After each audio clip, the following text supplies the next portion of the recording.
In her relentless pursuit of cultivation, the fervent practitioner Nan Yuan has captured a divine beast, aiding her in traversing the myriad realms to gather the essence of faith. Traditionally a figure of death, known for her unyielding nature, Nan Yuan has undergone a profound transformation, embracing the path of righteousness. Alas, the role of a virtuous individual proves to be a formidable challenge. The peculiar creature she adopted as a son has unexpectedly emerged as a formidable lord of the demonry, obsessively intent on possessing her. Her husband, once afflicted by severe gynophobia and social withdrawal, has suddenly shed his fears, fervently pursuing her to bear children. Even a mere lifeless entity she casually picked up has inexplicably transformed into a handsome man, lying in her bed and demanding accountability for his existence. Eventually, Nan Yuan grows weary of nurturing anything, focusing solely on her battles with the male protagonist. To her astonishment, he too descends into madness. With an impassive expression, Nan Yuan remarks, "Esteemed Lord, the aura you exude is unsettlingly familiar." The Lord, unperturbed, responds, "I offer you my world. In return, you shall give yourself to me." Chapter 1. The Divine Beast and the Path of Virtue. It is well known that Nan Yuan possesses an insatiable passion for cultivation, establishing herself as a formidable entity. Despite her striking beauty, with alluring curves that captivate all, her wrath is such that it would compel one to weep and call for mercy. One fateful day, news spread that Nan Yuan had abducted the sole offspring of the sacred beast, Su Xiaoba, and whisked the young creature away on an adventure through the vast expa. Sea of Realms. In an outpouring of emotion, the once's subjugated demons wept and rejoiced for 3 consecutive days and nights. On this night, shrouded in darkness and tempestuous winds, the atmosphere was ripe for the capture of beasts. With one hand clutching a jar of peach blossom wine she had casually acquired, and the other cradling the young void beast, Su Xiaotang, Nan Yuan strode forth with an air of confid. Yuan, do you think this counts as running away from home?" A young creature resembling a fluffy cloud perched upon her shoulder, twisting its little plump waist, inquired, with a soft, delicate voice. "Perhaps it does." Nan Yuan tilted her head back to savor a sip of peach blossom wine, her steps steady, as if the very ground beneath her feet breathed with the wind. Her silhouette exuded an effortless elegance, devoid of any semblance of a beast merchant's awareness. "Fortunately, I left a message for father." With her fingers delicately pinching the rim of the wine jar, Nan Yuan took a few more sips, her full, rosy lips glistening with the liquid, illuminated by the moonlight, which added a touch of allure. Yuan, which world do you wish to visit first?" "Any will do. It's entirely up to you." She simply desired a place to linger, intending to switch if the mood turned sour. "Then what identity would you prefer, Yuan?" "An identity free from disturbances would be ideal." She despised the incessant chatter of others, which not only disrupted her meditation, but also grated on her nerves. She feared teach. At a moment of weakness, she might obliterate the entire realm. Su Xiaotang did not anticipate Yuan's agreeable nature, her eyes sparkling with enthusiasm. "All right, I shall peruse the 3,000 Worlds Handbook my father bestowed upon me, to find a suitable world for you to acclimate to." Just as the last drop of wine was consumed, the woman elegantly flipped her slender wrist, casting the empty jar aside, which resonated with a crisp sound in the serene night. The duo of one person and one creature gradually ventured into the distance, soon melding into the shadows of the night. Songmiao, continent, snow accumulation city. City Lord's mansion, secluded chamber. A ripple of void reverberated, giving rise to a black vortex, from which a billowing mist of blood erupted. As the sanguine haze dissipated, a woman clad in black gracefully stepped forth. Simultaneously, a streak of starlight traversed the woman's shoulder, revealing a fluffy, spherical spirit beast. The pair, one human and one beast, stared blankly at the puddle on the ground, their expressions perplexed. With a sudden cry, Su Xiaotang lamented, "I arrived too late. The body I sought for you has met its demise." Nan Yuan replied, "Not merely deceased, the body has been obliterated, reduced to a mushy pulp. TSK. This is precisely why I prefer to consume the living when I am hungry once crushed. It is truly repulsive." The individual has just perished, and their soul remains unscattered. We can search for their essence. With a swift motion, Nan Yuan reached into the void. Moments later, she gleaned the life story of this puddle of flesh.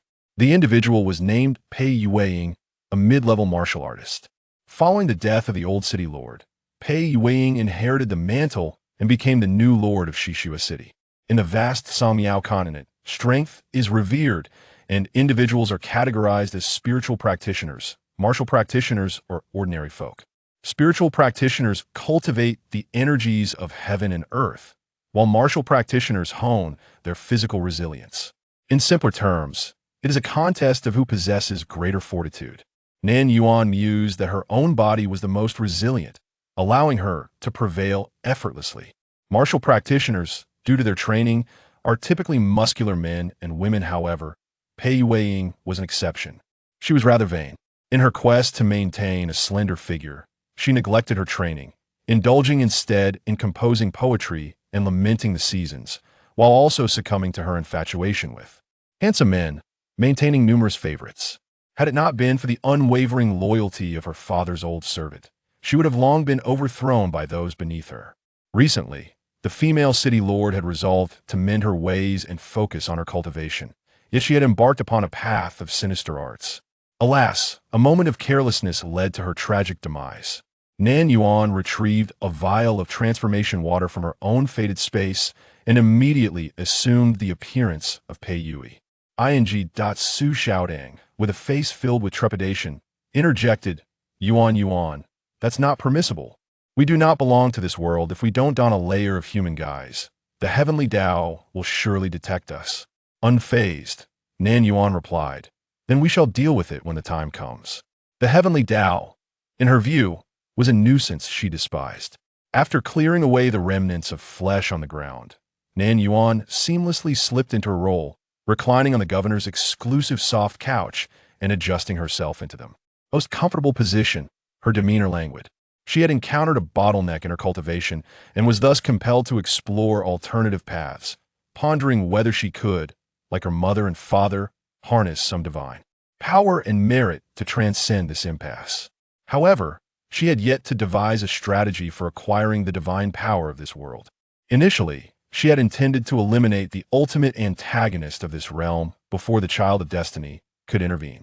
By vanquishing the great villain, she would effectively save countless lives, thereby accumulating merit and ensuring a continuous flow of divine power.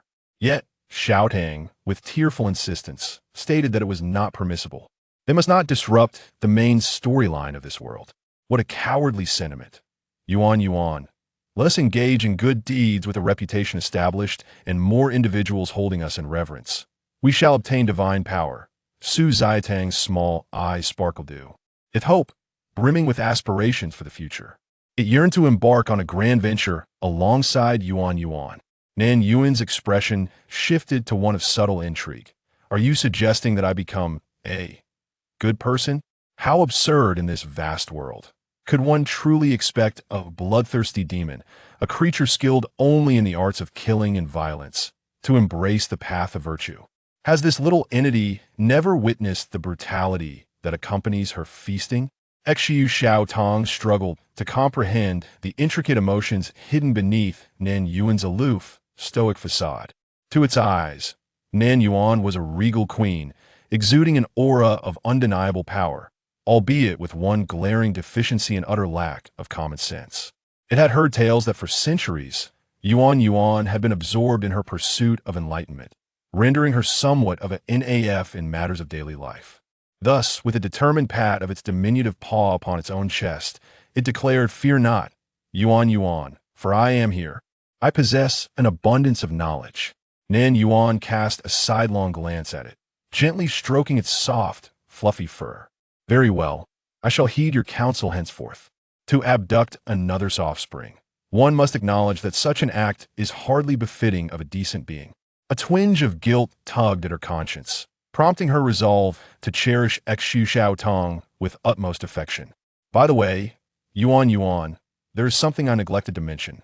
Xiu Xiao Kong, nibbling on its tiny paws, spoke with a hint of embarrassment. "In 5 years, the city of Shijue will fall victim to a powerful overlord from the abyss, resulting in the annihilation of its entire populace. Oh dear, what a tragic fate awaits them. Nan Yuan. Upon her expressionless and frigid visage, one might discern the unspoken words. Are you jesting with me? Chapter 2. The formation of an overlord in the demon domain. In the vast expanse of the Samyao continent lies a barren and desolate land, home to numerous demon cultivators and sorcerers, collectively referred to as the demon domain by the practitioners. Deep within this realm exists a bottomless abyss, a chasm so foreboding that even the most audacious of demon and sorcerer dare not approach. Here, the air is thick with malevolent energy, giving rise to grotesque creatures, each more fearsome than the last. Those monstrosities capable of emerging from the abyss are truly terrifying entities. Such a creature emerges from the abyss of demons only once every millennium. The demon realm lies in the far south, while the city of snow rests in the far north. Logically, these two places seem worlds apart, yet an inexplicable force has compelled this formidable entity, forged through countless trials in the depths of the abyss, to make a personal visit to lay waste to the city. I am equally perplexed. Yuan, my father's journal offers no insights into the reasoning behind this. South Yuan mused. Perhaps an unintentional grudge had been forged between the city of snow and this monstrous being? Reclining in a casual manner, South Yuan's demeanor was relaxed yet assertive, her eyelids drooping lazily as drowsiness threatened to overtake her. The chill in the air only intensified her desire for slumber.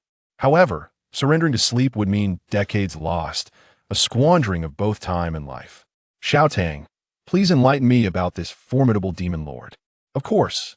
Xiaotang promptly retrieved a treasured journal bequeathed to him by his father from the depths of his space, flipping through its pages with a flourish. He then began to read aloud. The bloodthirsty demon spider, one of the 5 demon lords of the demon realm, a descendant of the ancient great demon, the serrated spider. This demon boasts an exquisite exoskeleton, indistinguishable in gender, strikingly beautiful, yet temperamentally unpredictable, with a penchant for collecting beautiful maidens, NLY, to flay their skins alive. Surprisingly, South Yuan remained unfazed by the grotesque proclivities of this creature, her expression unaltered.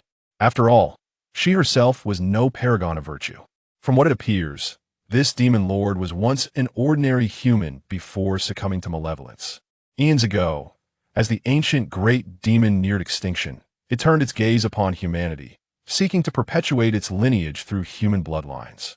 The offspring resulting from the union of humans and demons were known as half-demons. Though many perished, a considerable number survived. After generations of inheritance, the bloodline of these ancient demon beings has grown increasingly thin.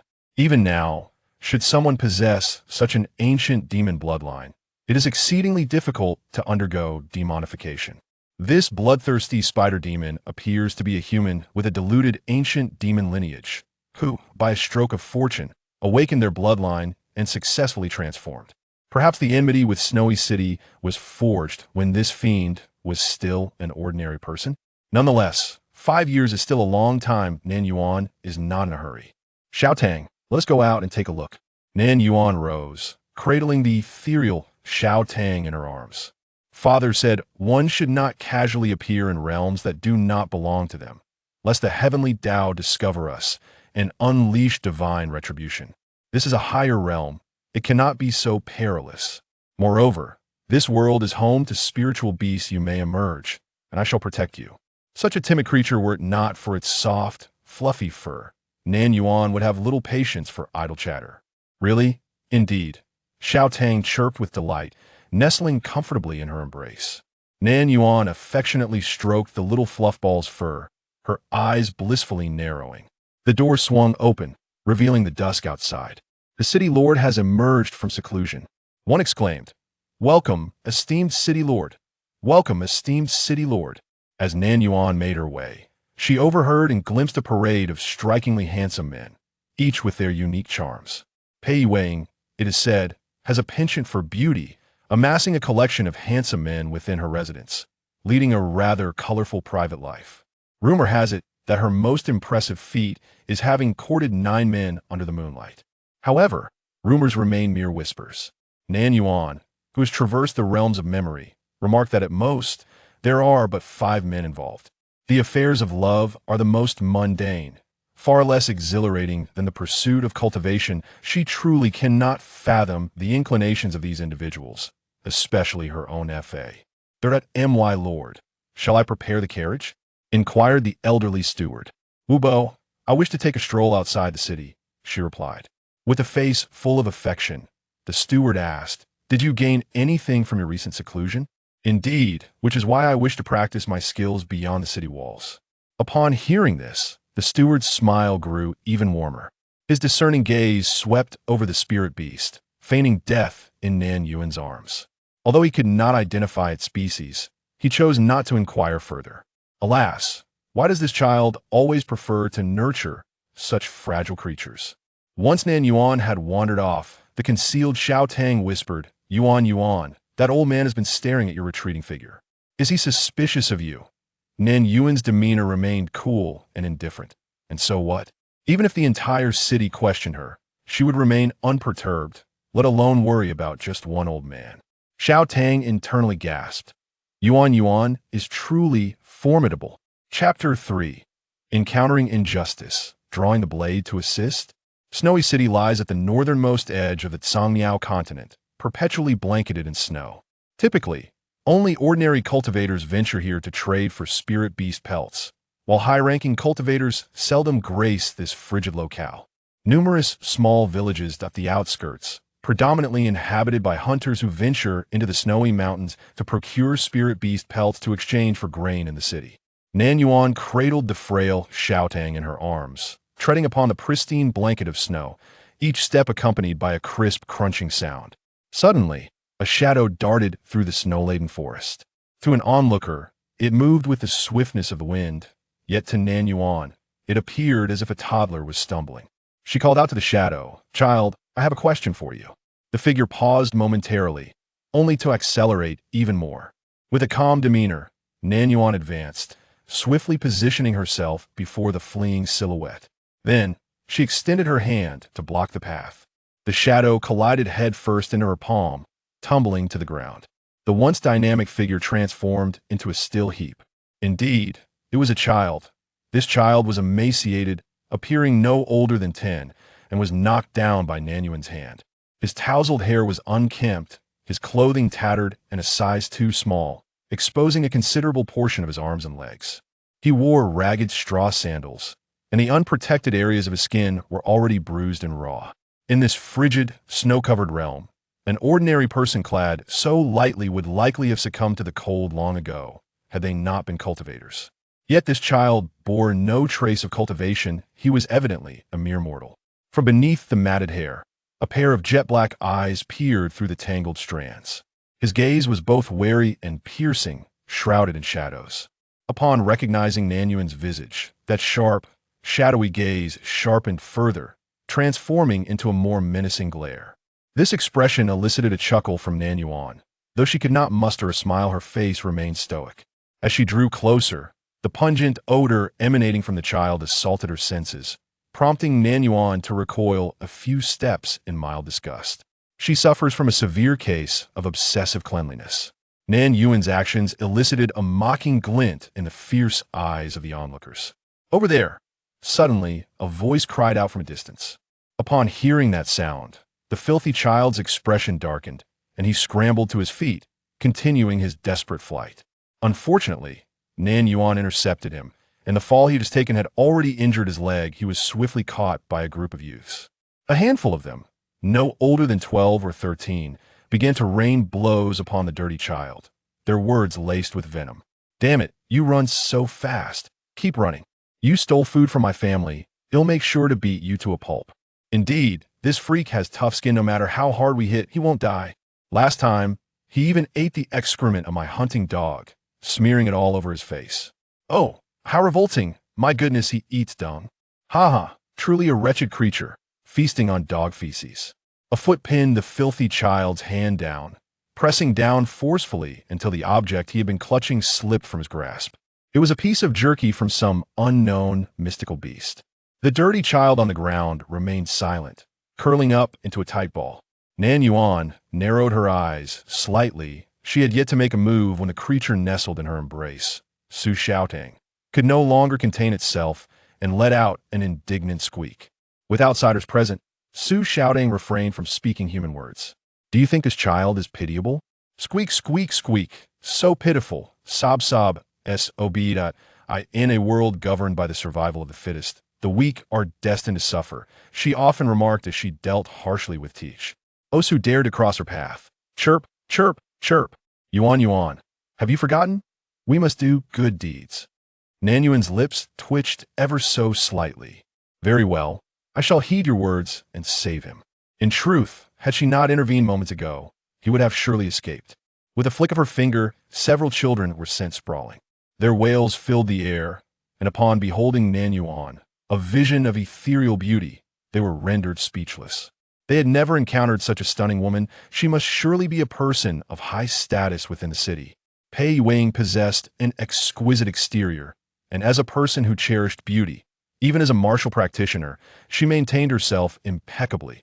Her skin was like fine jade, her eyes shimmered with autumn's grace, and her lips resembled blooming lotus petals. Fair maiden, do not be deceived by this grotesque creature. He is a notorious thief and quite peculiar. The leading child scrambled to his feet, rushing over to grasp the filthy boy's hair, revealing his face. Nan Yuan's delicate brows arched slightly. She had not seen the boy's visage clearly when his hair obscured it, and she was taken aback by his appearance.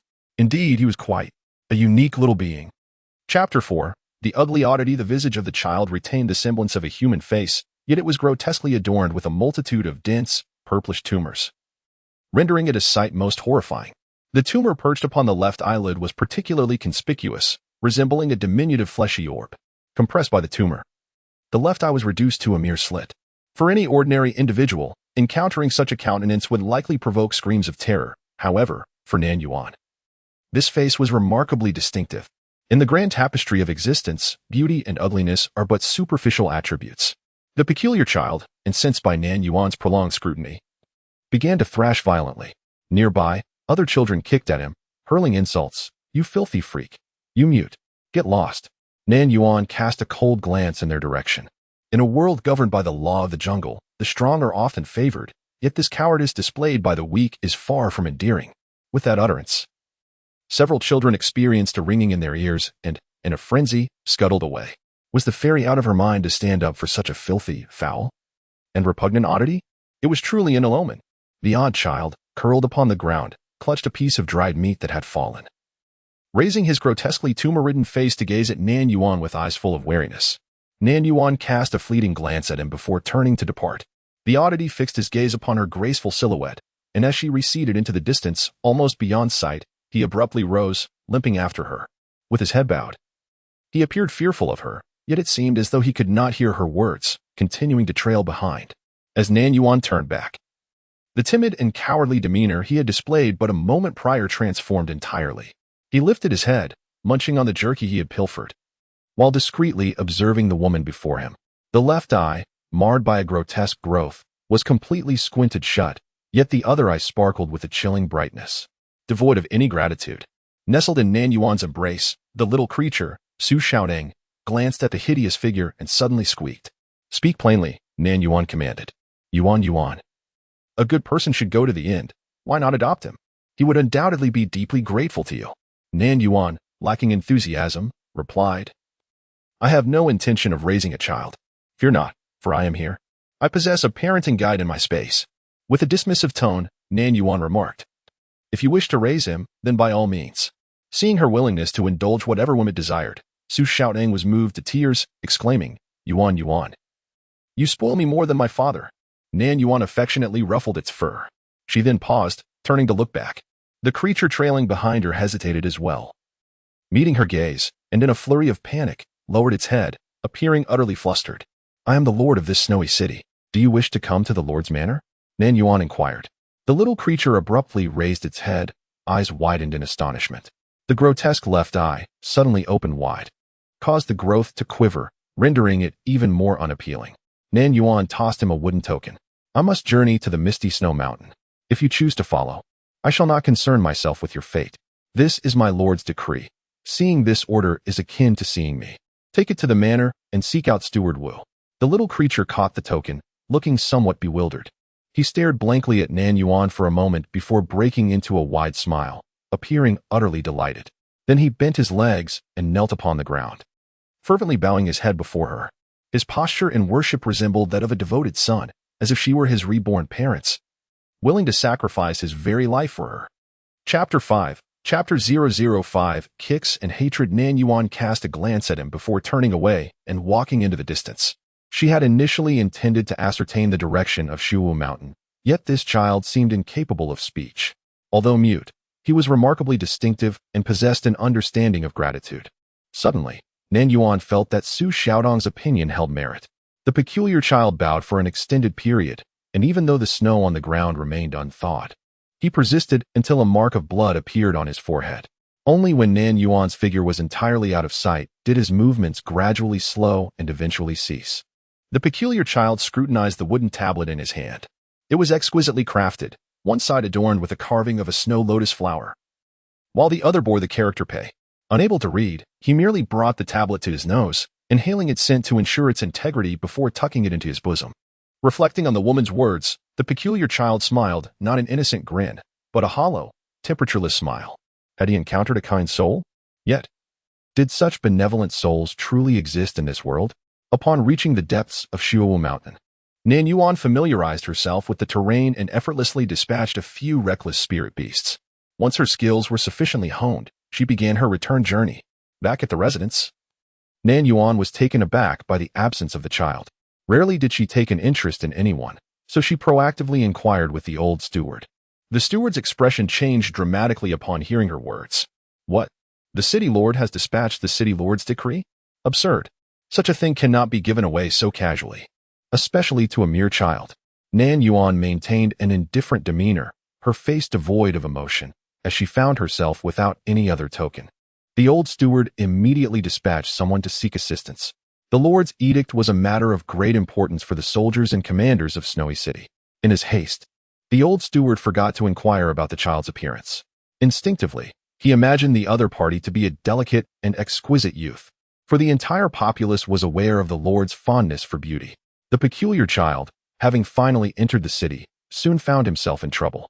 He inadvertently collided with someone, revealing the hidden visage he had endeavored to conceal.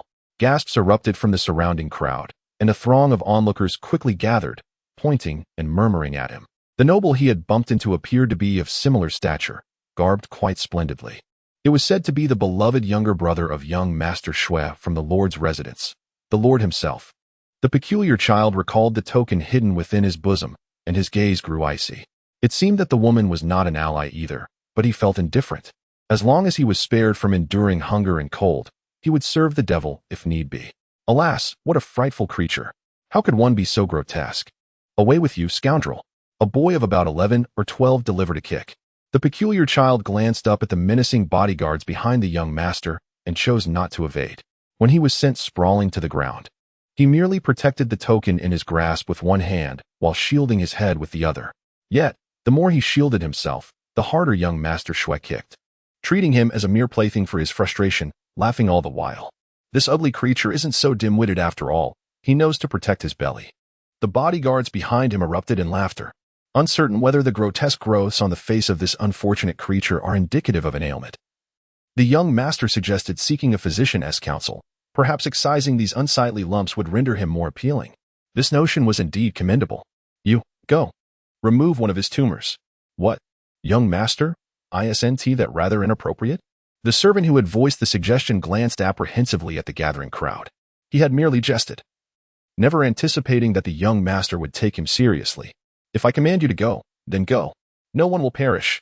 Should anything transpire, I shall take responsibility. My elder brother is none other than Master Shui of the City Lord's manor. Moreover, I merely wish to alleviate the blemishes on his visage.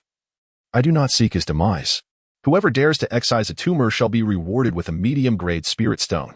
The crowd gasped. A medium-grade spirit stone. Wealth can compel even the staunchest of wills, and what is the removal of a mere growth, if not a trifling affair? Instantly, one of the servants unsheathed a dagger. The grotesque creature's gaze turned icy, as if it were imbued with the essence of an inferno, harboring demons that devour without leaving a trace. Having endured a lifetime of scorn, he had long since become numb to the insults, believing that once this individual had vented his frustrations, all would return to normalcy.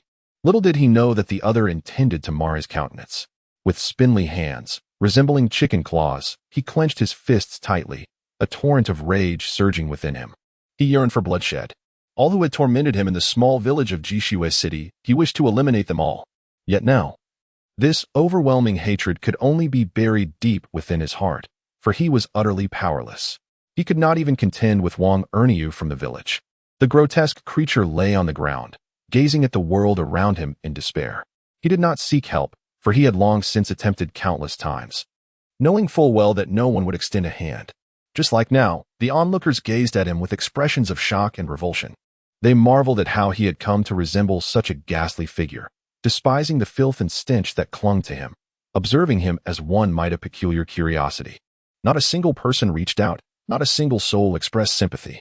It seemed as if a creature as grotesque as he deserved to be bullied in such a manner. The little monstrosity emitted a rasping sound from its throat, fingers digging fiercely into the ground.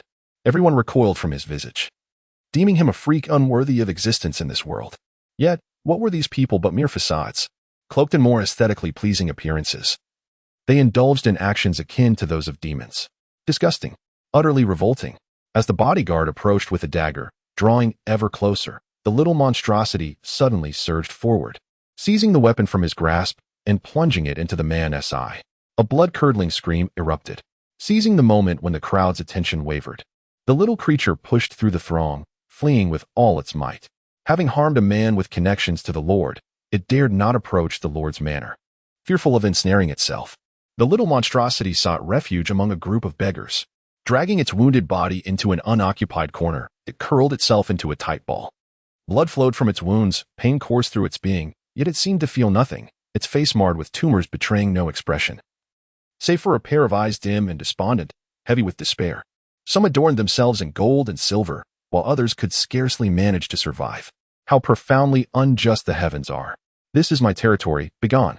A beggar delivered a kick in his direction. The little oddball, clutching his wound, struggled to rise and scurried away, seeking another beggar's den. He ought to have departed from Snowy City, yet he lingered. Life within the city was far superior to that outside, at the very least. He was spared the indignity of scrambling with the pigs for scraps or competing with hunting dogs for fresh refuse. As long as he concealed his face, those who beheld his meager attire would toss him a bun. The little oddball retrieved a wooden plaque from his pocket, glancing at it with a fleeting ripple of emotion in his eyes, which quickly faded into stagnant pools of despondency. In the Lord's mansion, Su Xiaodang lay prostrate on the ground, her round little bottom in the air, diligently perusing the invaluable legacy left by her father, the Chronicles of the 3,000 Worlds. As she revisited the narrative threads of this realm, Yuan, with a languorous yawn, lazily lifted her eyelids and mused. Are we truly not going to confront the nefarious villain? According to her father, that was the swiftest path to success. Yet, Nan Yuan, disinterested, declined the notion. Perhaps it was indeed expeditious, but such a strategy was far too arduous for her. How could she, with her expressionless visage, possibly appease a capricious arch-villain? Was she to be treated as her mother, a consummate thespian, effortlessly slipping into various roles, capable of showering her father with praise in 365 unique ways? Beneath her aloof faade, Nan Yuan's mind buzzed with a torrent of sardonic thoughts. She was grateful to her father for bestowing upon her a remarkable lineage, and thankful to her mother for gifting her with such a stoic countenance, sparing her from numerous tribulations. As long as she stood there, casting a chilling glance, those minuscule insects would tremble in terror, overwhelmed by fear. Xiaotang observed her listless demeanor and immediately straightened her small chest, reassuring, "It's all right, Yuan. We can do more good deeds. When you save countless lives in the future, we will accumulate great faith and merit, little by little." With renewed vigor, Xiaotang retrieved another book, titled The Manual for Nurturing a Saint. A fleeting glimpse at the cover caught Nan Yuan's eye. Nan Yuan couldn't help but reflect on whether she had been too indulgent with this little rascal. Chapter 7. The butler had found the person a day later. The peculiar creature was curled up in a corner, its bony, chicken-like hand gnawing on a hard, stale bun. What one might have expected to be a rosy-cheeked, innocent child turned out to be a loathsome figure, repugnant to both humans and dogs, capable of violence. Had it not been for the commotion caused by the young master of the Schwef family, the old butler would have had to search far and wide to locate him. Do you hold the city lord's decree? The peculiar creature froze, looking up, realizing the man was addressing him. The city lord's decree? This was someone from the city lord's residence. Judging by his demeanor, he was not there to seek retribution. Could it be? The lifeless, ashen eyes of the peculiar creature suddenly sparkled with two brilliant beams of light. He hurriedly pulled out a wooden token from his pocket and offered it. The old butler did not take it. Instead, a young servant behind him accepted it, wiping it with his sleeve before handing it over. The light in the peculiar creature's eyes dimmed in an instant as he lowered his gaze, suppressing his emotions. Although the old butler was a cunning man, the peculiar creature still perceived the disdain reflected in his eyes. No one liked him. He was dirty and foul-smelling, a true oddity, and everyone wished for his demise to spare their eyes from his presence. Come with me. The lord of the city wishes to see you, announced the old steward. As the peculiar child raised his gaze once more, his expression transformed into one of cautious trepidation, akin to all the humble ants who surrender their dignity for a mere trifle of kindness. Thus, he entered the lord's mansion. Before he could absorb the opulence of noble life, he was unceremoniously thrust into a large wooden tub filled with hot water, an extravagant luxury for many common folk. The heat was excruciating, yet the child uttered not a single cry. His vacant eyes fixated on the wall opposite him, after the grime was washed away. His intact right eye revealed a surprising beauty. Its pupils were as dark as freshly polished obsidian, and his thick, curled eyelashes fluttered gently like the wings of a butterfly. Alas, even the most exquisite beauty was that of a butterfly bereft of its wings, an outcast. The servant tasked with scrubbing his back, filled with resentment, scraped his scarred skin with undue force, murmuring bitterly, I can't fathom how this grotesque creature has earned the favor of the Lord. The Lord was notorious for his appreciation of beauty, being unattractive relegated one to the most menial of tasks. Yet the servant held no grievances, for he lacked the handsome visage that would allow him to serve before the esteemed Lord. But why should this abomination be granted such privilege? So repulsive that a mere glance could induce nausea, yet the Lord desired an audience with him? The child remained silent, enduring the insults. Once cleansed, the peculiar child donned a fresh garment, soft and warm. A smile broke upon his face for the first time since entering the mansion. However, in the absence of filth, the grotesque tumors on his visage appeared even more pronounced and hideous.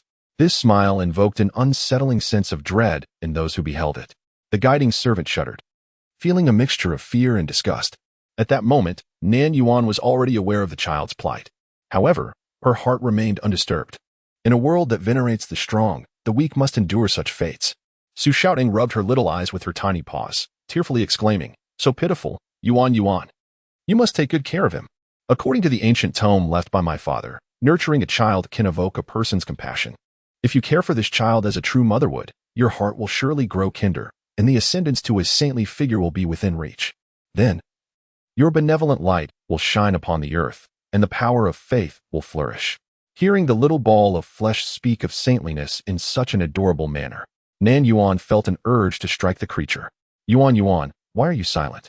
Is my suggestion not good enough? You will soon have another godson. Are you not excited?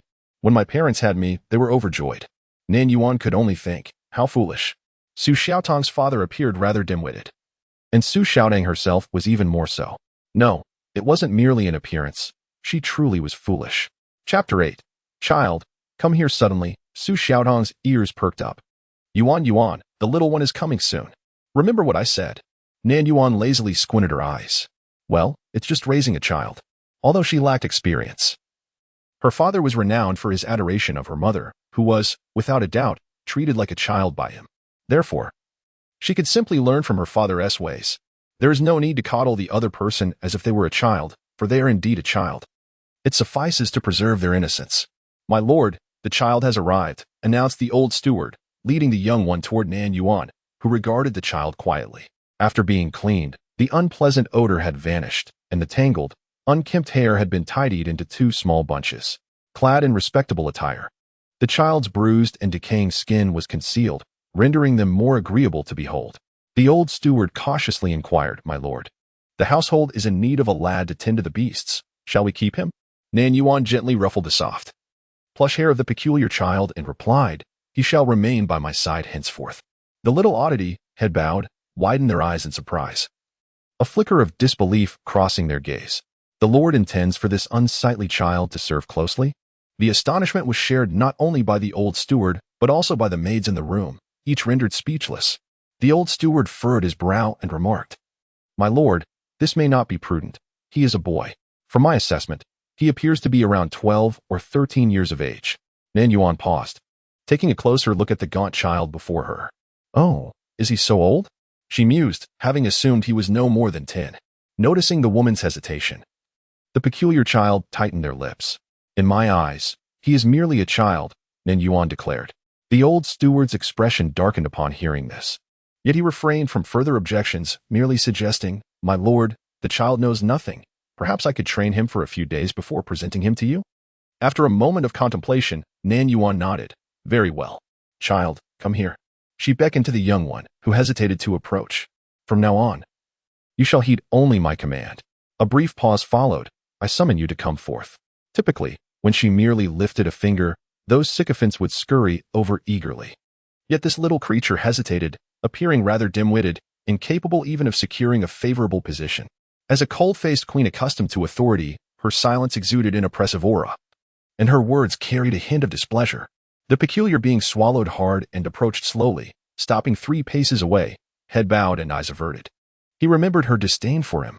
Though he could not fathom why this woman had so mercifully taken him in, he understood that to remain in her presence, he must earn her favor. In a fleeting moment, a bold thought flashed through his mind.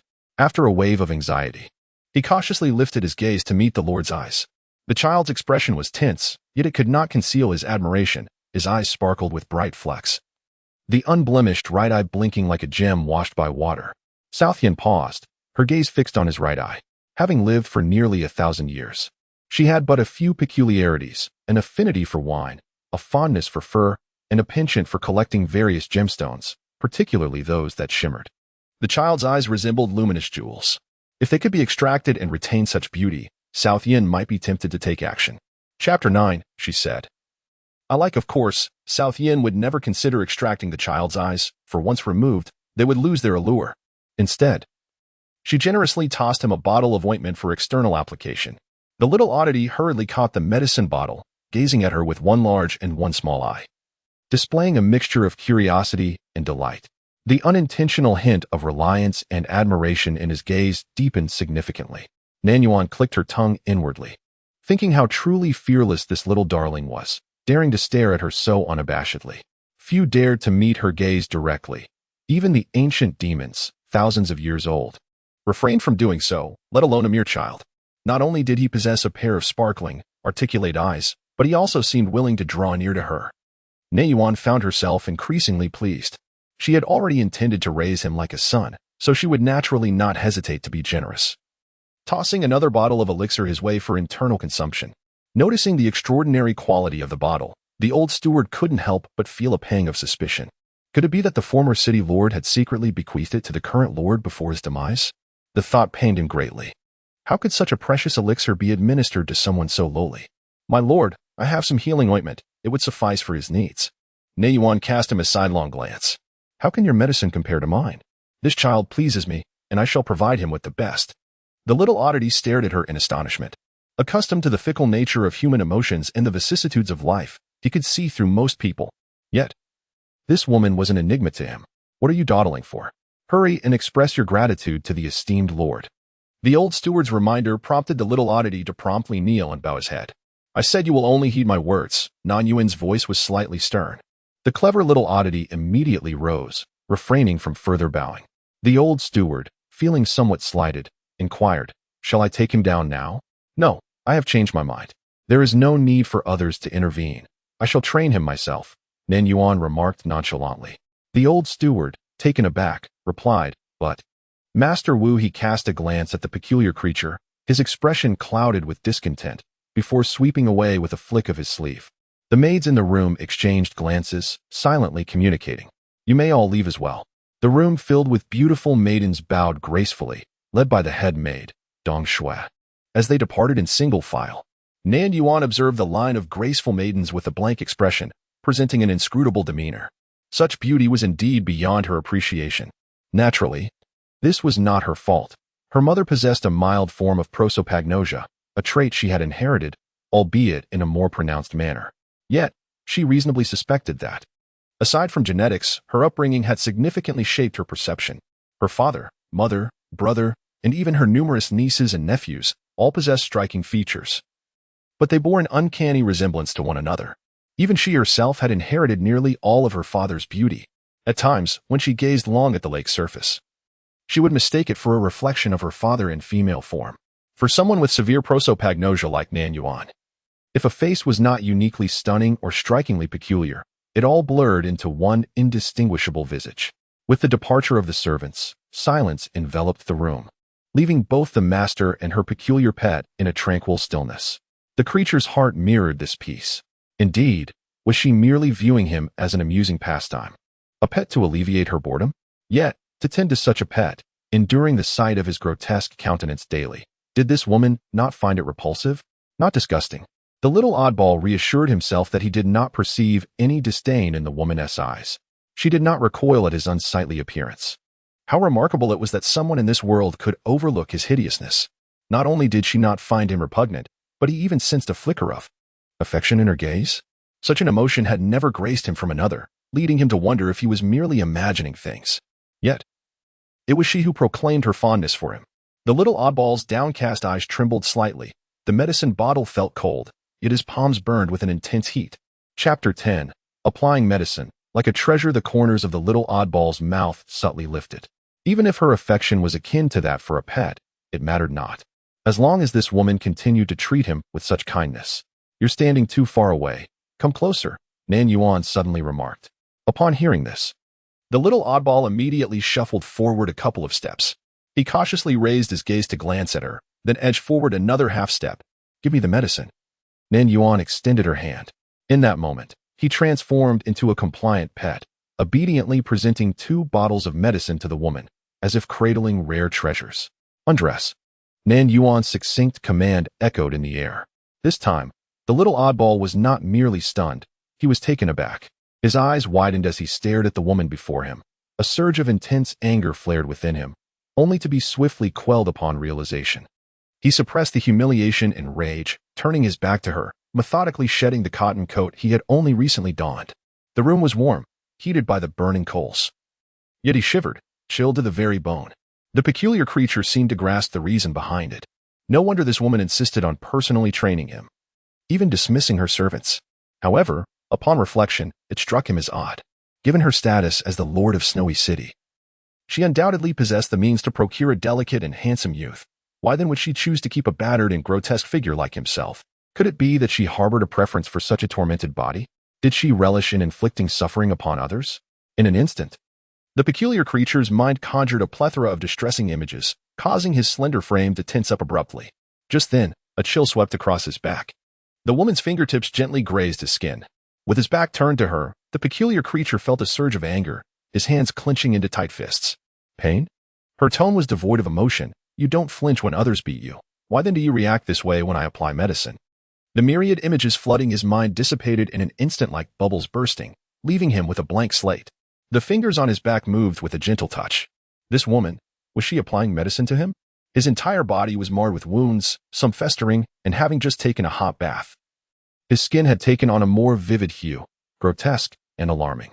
How could this woman not find him repulsive and still choose to tend to his injuries? The peculiar creature parted his lips, yet no words emerged. He turned around, dazed, his gaze gradually focusing. Following his back, she meticulously applied ointment to the wounds on his chest and abdomen. Her movements, while seemingly casual, were executed with precise care. She possesses a remarkable patience and an exquisite gentleness. Throughout the encounter, the woman's expression remained icy and unyielding, her eyes devoid of any impurities or taint. Perhaps it was merely his overthinking. The peculiar child felt a sudden sting in his nose, a veil of tears clouding his vision. Never had anyone treated him with such painstaking care, as if he were not a loathsome insect that everyone wished to kick away, but rather a precious treasure cradled in their hands. Chapter 11. Bestowed name, Pei Ziqing after applying the medicine.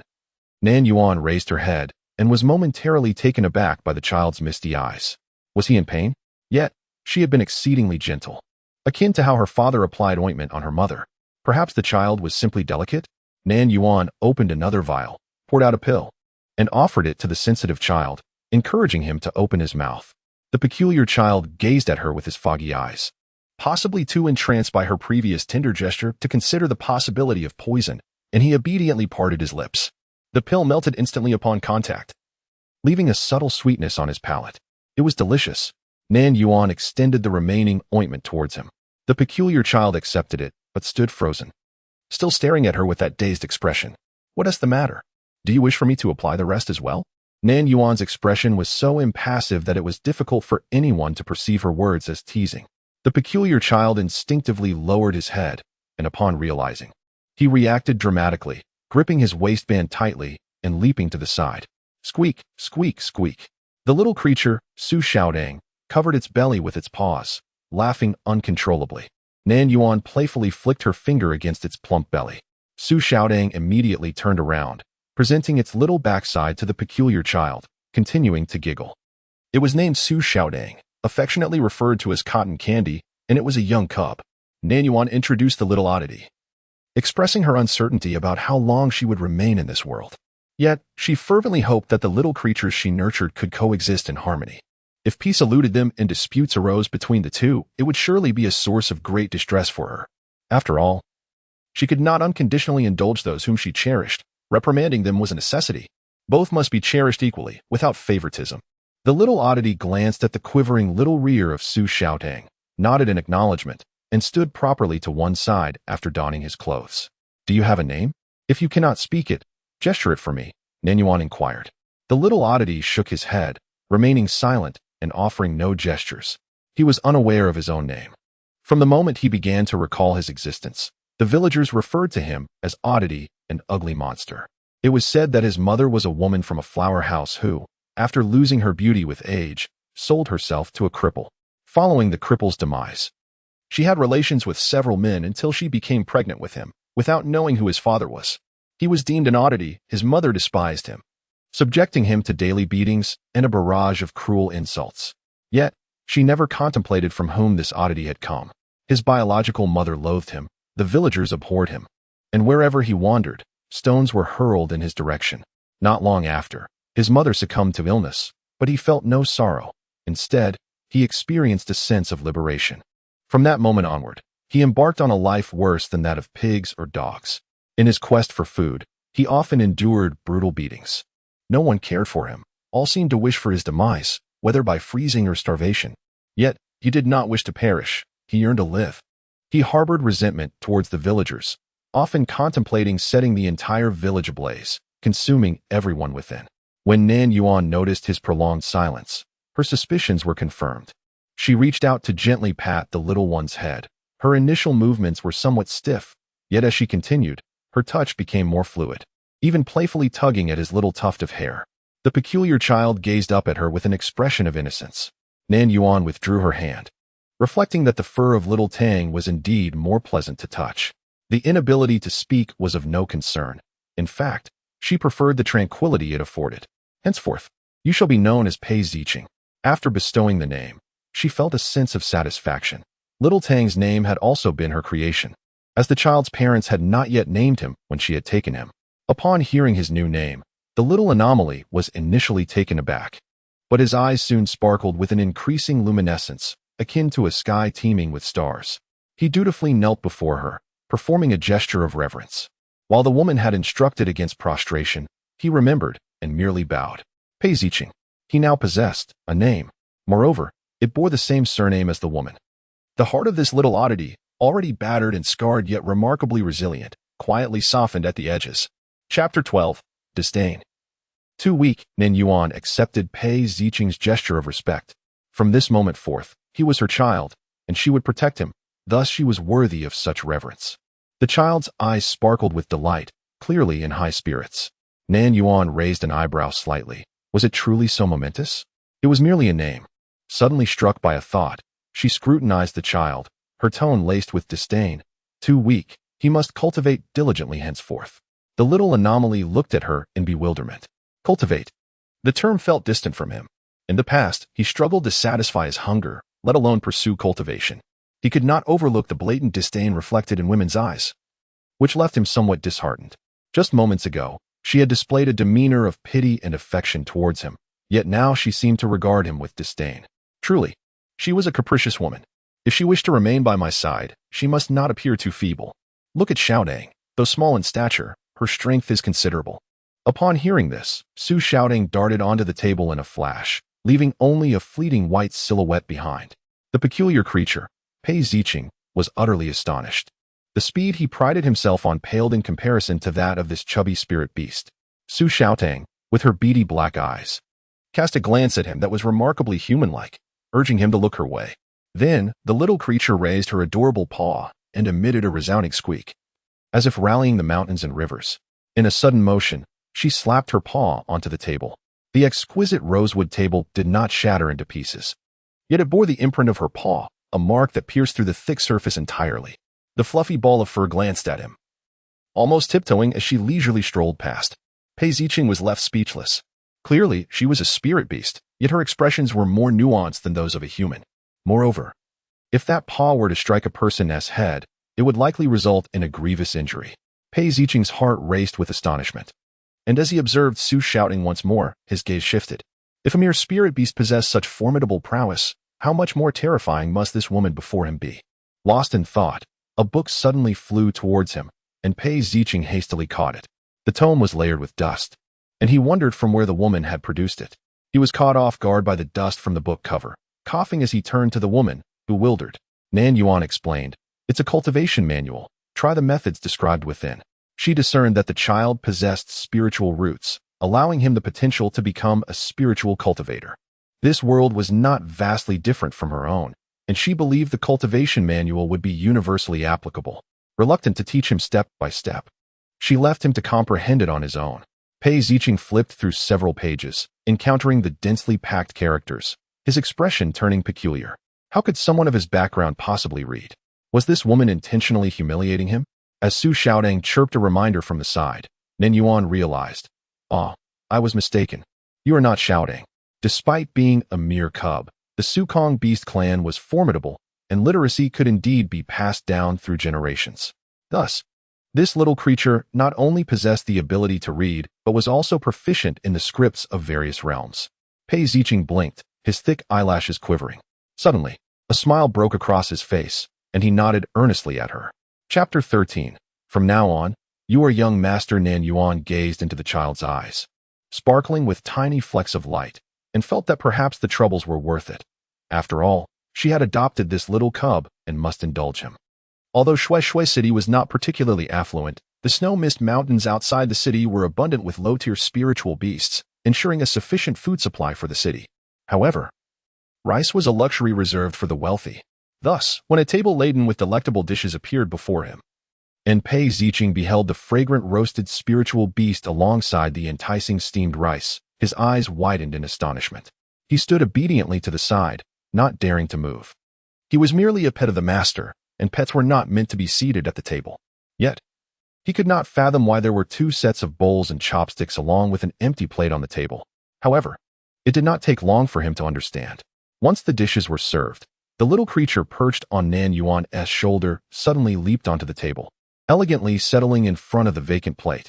Pei Zi was startled and quickly glanced at the woman's expression, only to find her bearing an unperturbed demeanor, showing no sign of anger.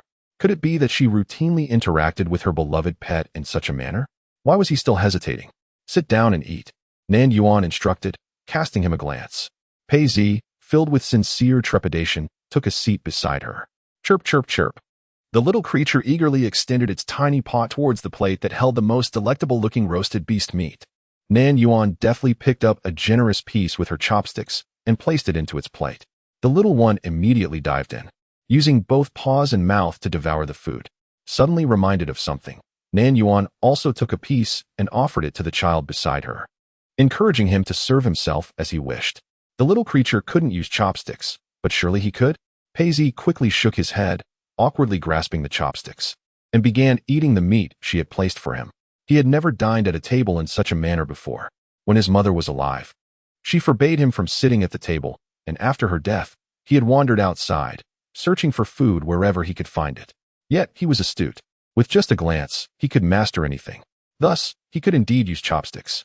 The beast meat was tender and succulent, unlike anything Pei Zi had ever tasted, and he longed to consume it in large quantities. However, his formidable self-restraint kept him from indulging in gluttony. Instead, he imitated the woman, eating in a composed and leisurely manner. "You need not be so formal.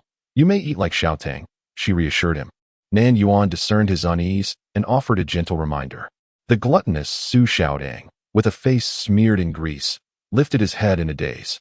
Casting a bewildered glance at Nan Yuan before returning to his meal, Pei Ziqing tightened his grip on the chopsticks, a flicker of concern crossing his mind. Could she have noticed? He was deliberately imitating her. "From now on, you shall be the young master of this city lord's mansion. No one will dare to speak ill of you," Nan Yuan declared. The manner of eating holds little significance.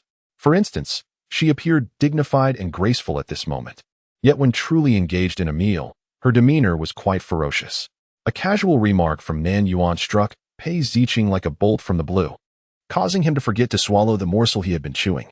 The woman asserted that he would be, what? He instinctively turned his gaze towards her. This woman, perpetually cool and detached, seemed indifferent to everything. Yet, upon closer inspection, one could detect a subtle hint of indulgence in her eyes. There was no trace of disdain, no malice. He found himself immensely content with this. He had never envisioned that he could luxuriate in such an abundance. He was not her pet. She had proclaimed him to be the young master of the mansion. "If you do not eat, little Tang will consume it all," Nan Yuan reminded him. This child appeared rather foolish, often lost in thought, even more so than herself. Thankfully, regardless of her daydreaming, she maintained an aura of sanctity, akin to an unassailable ice mountain or snow lotus. Nan Yuan was thoroughly pleased with this. Chapter 14. 3 gluttons. Pei Ziqing had received an abundance of kindness from the woman, yet he found himself perplexed. How could such a person exist in this world? Someone who, without reason, showed kindness to a stranger, especially to an unsightly, mute boy. Suddenly, he became curious about the extent of her indulgence. Contemplating this, he set down his chopsticks and, akin to a foolish beast, seized the morsels with both hands and began to gnaw, soon finding his mouth smeared with grease. His manner of eating rather unrefined. Nan Yuan observed silently. Su Xiaotang tilted his head curiously. Nan Yuan then moved several dishes from a distance closer to the child, urging him to eat slowly, as they were all meant for him and Xiaotang. Noticing this, Su Xiaotang became anxious, pointing at the dishes in front of Pei Ziqing and chirping incessantly. Nan Yuan served him one by one, adhering to the principle of fairness, ensuring the child received his share as well. The two little creatures seemed to engage in a contest, each vying to consume more than the other. Observing the two young ones relishing their meal, Nan Yuan indulged herself with a few more bites. She was not devoid of appetite, rather, her capacity was vast, and the abundance of dishes before her hardly sufficed to satisfy her cravings. Eating felt almost futile, akin to not eating at all. Before long, every dish on the table was cleared. Su Xiaotang used his paw to wipe the grease from his fur, still yearning for more. He had never been truly full before, and it was his first realization of the extent of his appetite. Nan Yuan noted this as well. Alas, it is said that similar souls gather. All three were gluttons. After the meal, a maid brought water for washing hands. Nan Yuan cast a glance at the greasy little creature, disdainfully distancing herself from the two. "Go rest. I impose no restrictions upon you. You may sleep to your heart's content. The child must eat well and sleep soundly to grow tall." Nan Yuan herself had a fondness for sleep. Yet she could only manage light slumber, for should she fall into a deep sleep, she might awaken decades later. Not long after, Nan Yuan opened her eyes. She had forgotten to inform the child of something important. She hoped the child would not be overwhelmed by her presence. Pei Ziqing found himself placed in a side chamber, in close proximity to the city lord. That night, the peculiar Pei Ziqing experienced a bout of insomnia. Reflecting on the events of the day, he was still engulfed by a dreamlike sensation. Just that morning, he had been in a beggar's den, gnawing on a hard bun and quenching his thirst with snow melt. His body cold and aching. He even felt the dislocation of his bones. Each time those around him presumed he was on the brink of death, he endured, surviving day after day, living a life worse than that of swine or dogs. Pei Ziqing pinched himself fiercely. The pain was undeniable, affirming that this was no mere dream. Everything that transpired today was real. He touched the growths on his face, particularly the one above his left eye, still the same peculiar creature, lacking in beauty. Outside the city of Snowy Hollow, he had encountered a woman who resembled a celestial being. She bestowed upon him a token. instructing him to seek her at the city lord's residence. Now he lay in this place. The room was vast and exquisite, a realm beyond his wildest dreams. A charcoal fire crackled, incense wafted through the air, and the bedding was soft and warm, cocooned in the comfort of the blankets. Pei Ziqing curled himself into a tight ball. If this were a dream, he wished it would linger a little longer, for it was truly enchanting. Chapter 15, Collision. Young Master Shui the Peculiar One enjoyed his first good sleep in 13 years. It was not until dawn approached that he awakened to a nauseating stench. Gazing at the smoke-blue gauze canopy above, Pei Ziqing's expression momentarily reflected confusion, quickly shifting to clarity as he sat up abruptly. It was no illusion. The foul odor was indeed overwhelming, emanating from himself. He had slept in pigsties and consumed pig feed, having encountered all manner of foul odors. Yet, at this moment, the stench emanating from his body was exponentially more pungent than any he had previously endured. Upon lifting his garment, he discovered a thick, viscous layer of grime caked upon his skin. Pei Ziqing nearly succumbed to the overwhelming odor. How could this be, when he had only bathed the day before? Should he present himself before a woman in such a state, he would undoubtedly be met with disdain, for he was acutely aware of her severe aversion to uncleanliness. Even the pampered creature would be required to have its fur meticulously cleaned before being allowed to nestle in her embrace. Panic surged within Pei Ziqing. He hastily flung open the window to assess the daylight outside. Fortunately, it was still early, and there remained an opportunity to cleanse himself. Fearing that his clothing might absorb the noxious scent, he did not even dare to don his outer cotton coat, and thus he hurriedly stepped outside. The pathways within the Lord's manor were pristine, devoid of snow, as the servants diligently ensured no accumulation. However, Pei Ziqing recalled passing through a garden upon entering the estate. A casual glance revealed blooming plum blossoms amidst untouched snow. He resolved to cleanse himself with the snow before the woman awoke, anxious that she might find him repugnant. Seizing the moment, with few souls about, Pei Ziqing dashed forward, head lowered. Unfortunately, as he turned a corner, he inadvertently collided with another. The impact caused the other individual to stagger back a step, while Pei Ziqing himself was knocked back 2 paces. The stranger was adorned in a deep crimson robe, a jade crown adorning his head, his face strikingly handsome, yet imbued with a hint of defiance. At that moment, irritation flashed across his features, and he raised his foot to deliver a kick, cursing the impertinent fool. Pei Ziqing was sent sprawling to the ground. Upon noticing a soiled footprint on the pristine white garment, a glimmer of malice flickered in his eyes. "Young master, the Lord has not yet arisen. Do you truly intend to kick down the door?" A young attendant hastily followed behind him. The individual he collided with was none other than the most favored scion of the city lord's estate, Shui Songyun. Unfortunately, the very Shui Xiao who had offended him on the street a few days prior was the younger brother of this esteemed figure. During these past few days, Shui Songyun had been at home, witnessing firsthand the aftermath of that incident. From the looks of it, he intended to keep the offender close as a personal attendant. Even if that woman were currently entangled with another man, he dared to intrude. Shui Songyun's gaze fell upon Pei Ziqing's upturned face, and his expression shifted abruptly. Initially, he had not paid close attention, for the well-groomed Pei Ziqing bore no resemblance to a beggar. However, now confronted with this visage marred by unsightly growths, he was instantly reminded of the criminal his brother had described. "Is it you? You clashed with my brother and took the life of a servant in my household. Yet she has chosen to take you in, providing you with lavish sustenance. Huh, the city lord is clearly intent on provoking me." As he spoke the last words, his teeth ground together in frustration. The attendant who had trailed him softly interjected, "Young master, do not forget the words of the lord and lady before your departure. Do not antagonize the city lord, for our family still relies on his favor. If it were not for the unfortunate incitement of his wrath." Shui Songyun, growing impatient, interrupted, "I am well aware of my own judgments.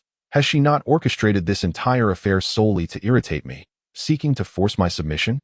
Shui Songyun cast a disdainful glance at Pei Ziqing, dismissing him as nothing more than a despicable pawn employed by the city lord to force her compliance. Did he truly believe himself to be of any significance? Pei Ziqing remained seated, lost in a haze of confusion, his mind buzzing with thoughts. After offering a few scornful remarks, Shui Songyun swept away, leaving her personal attendant to regard Pei Ziqing with an expression that mingled pity and schadenfreude. "Do you even grasp who you have just offended? That is our esteemed young master of the Shui family, a figure whom even the city lord must regard with deference. Having incurred his wrath, do you truly believe you shall emerge unscathed? If I were you, I would seize this moment to flee." A mere concession from our young master would have the city lord eager to proffer everything at his feet. Let us not forget, he seeks nothing more than your insignificant life. With that, the attendant hurried away. Pei Zicheng sat on the ground, his gaze vacant, dressed in a thin layer of undergarments. He had not felt the chill earlier, accustomed as he was to enduring the cold, his skin thick and resilient. Yet now, an icy despair seeped into his bones, causing him to tremble uncontrollably. How absurd, how utterly ridiculous. He had contemplated countless reasons for his predicament, yet this was one he had never fathomed. It turned out he was merely a tool in that woman's hand, employed to provoke her favored paramour. He was not even worthy of being considered a pet. Slowly, Pei Zicheng rose from the ground, shadows of despair clouding his eyes. What would transpire next? Would that woman deliver him into the hands of her most cherished young master Shui, allowing him to dispose of him as he pleased?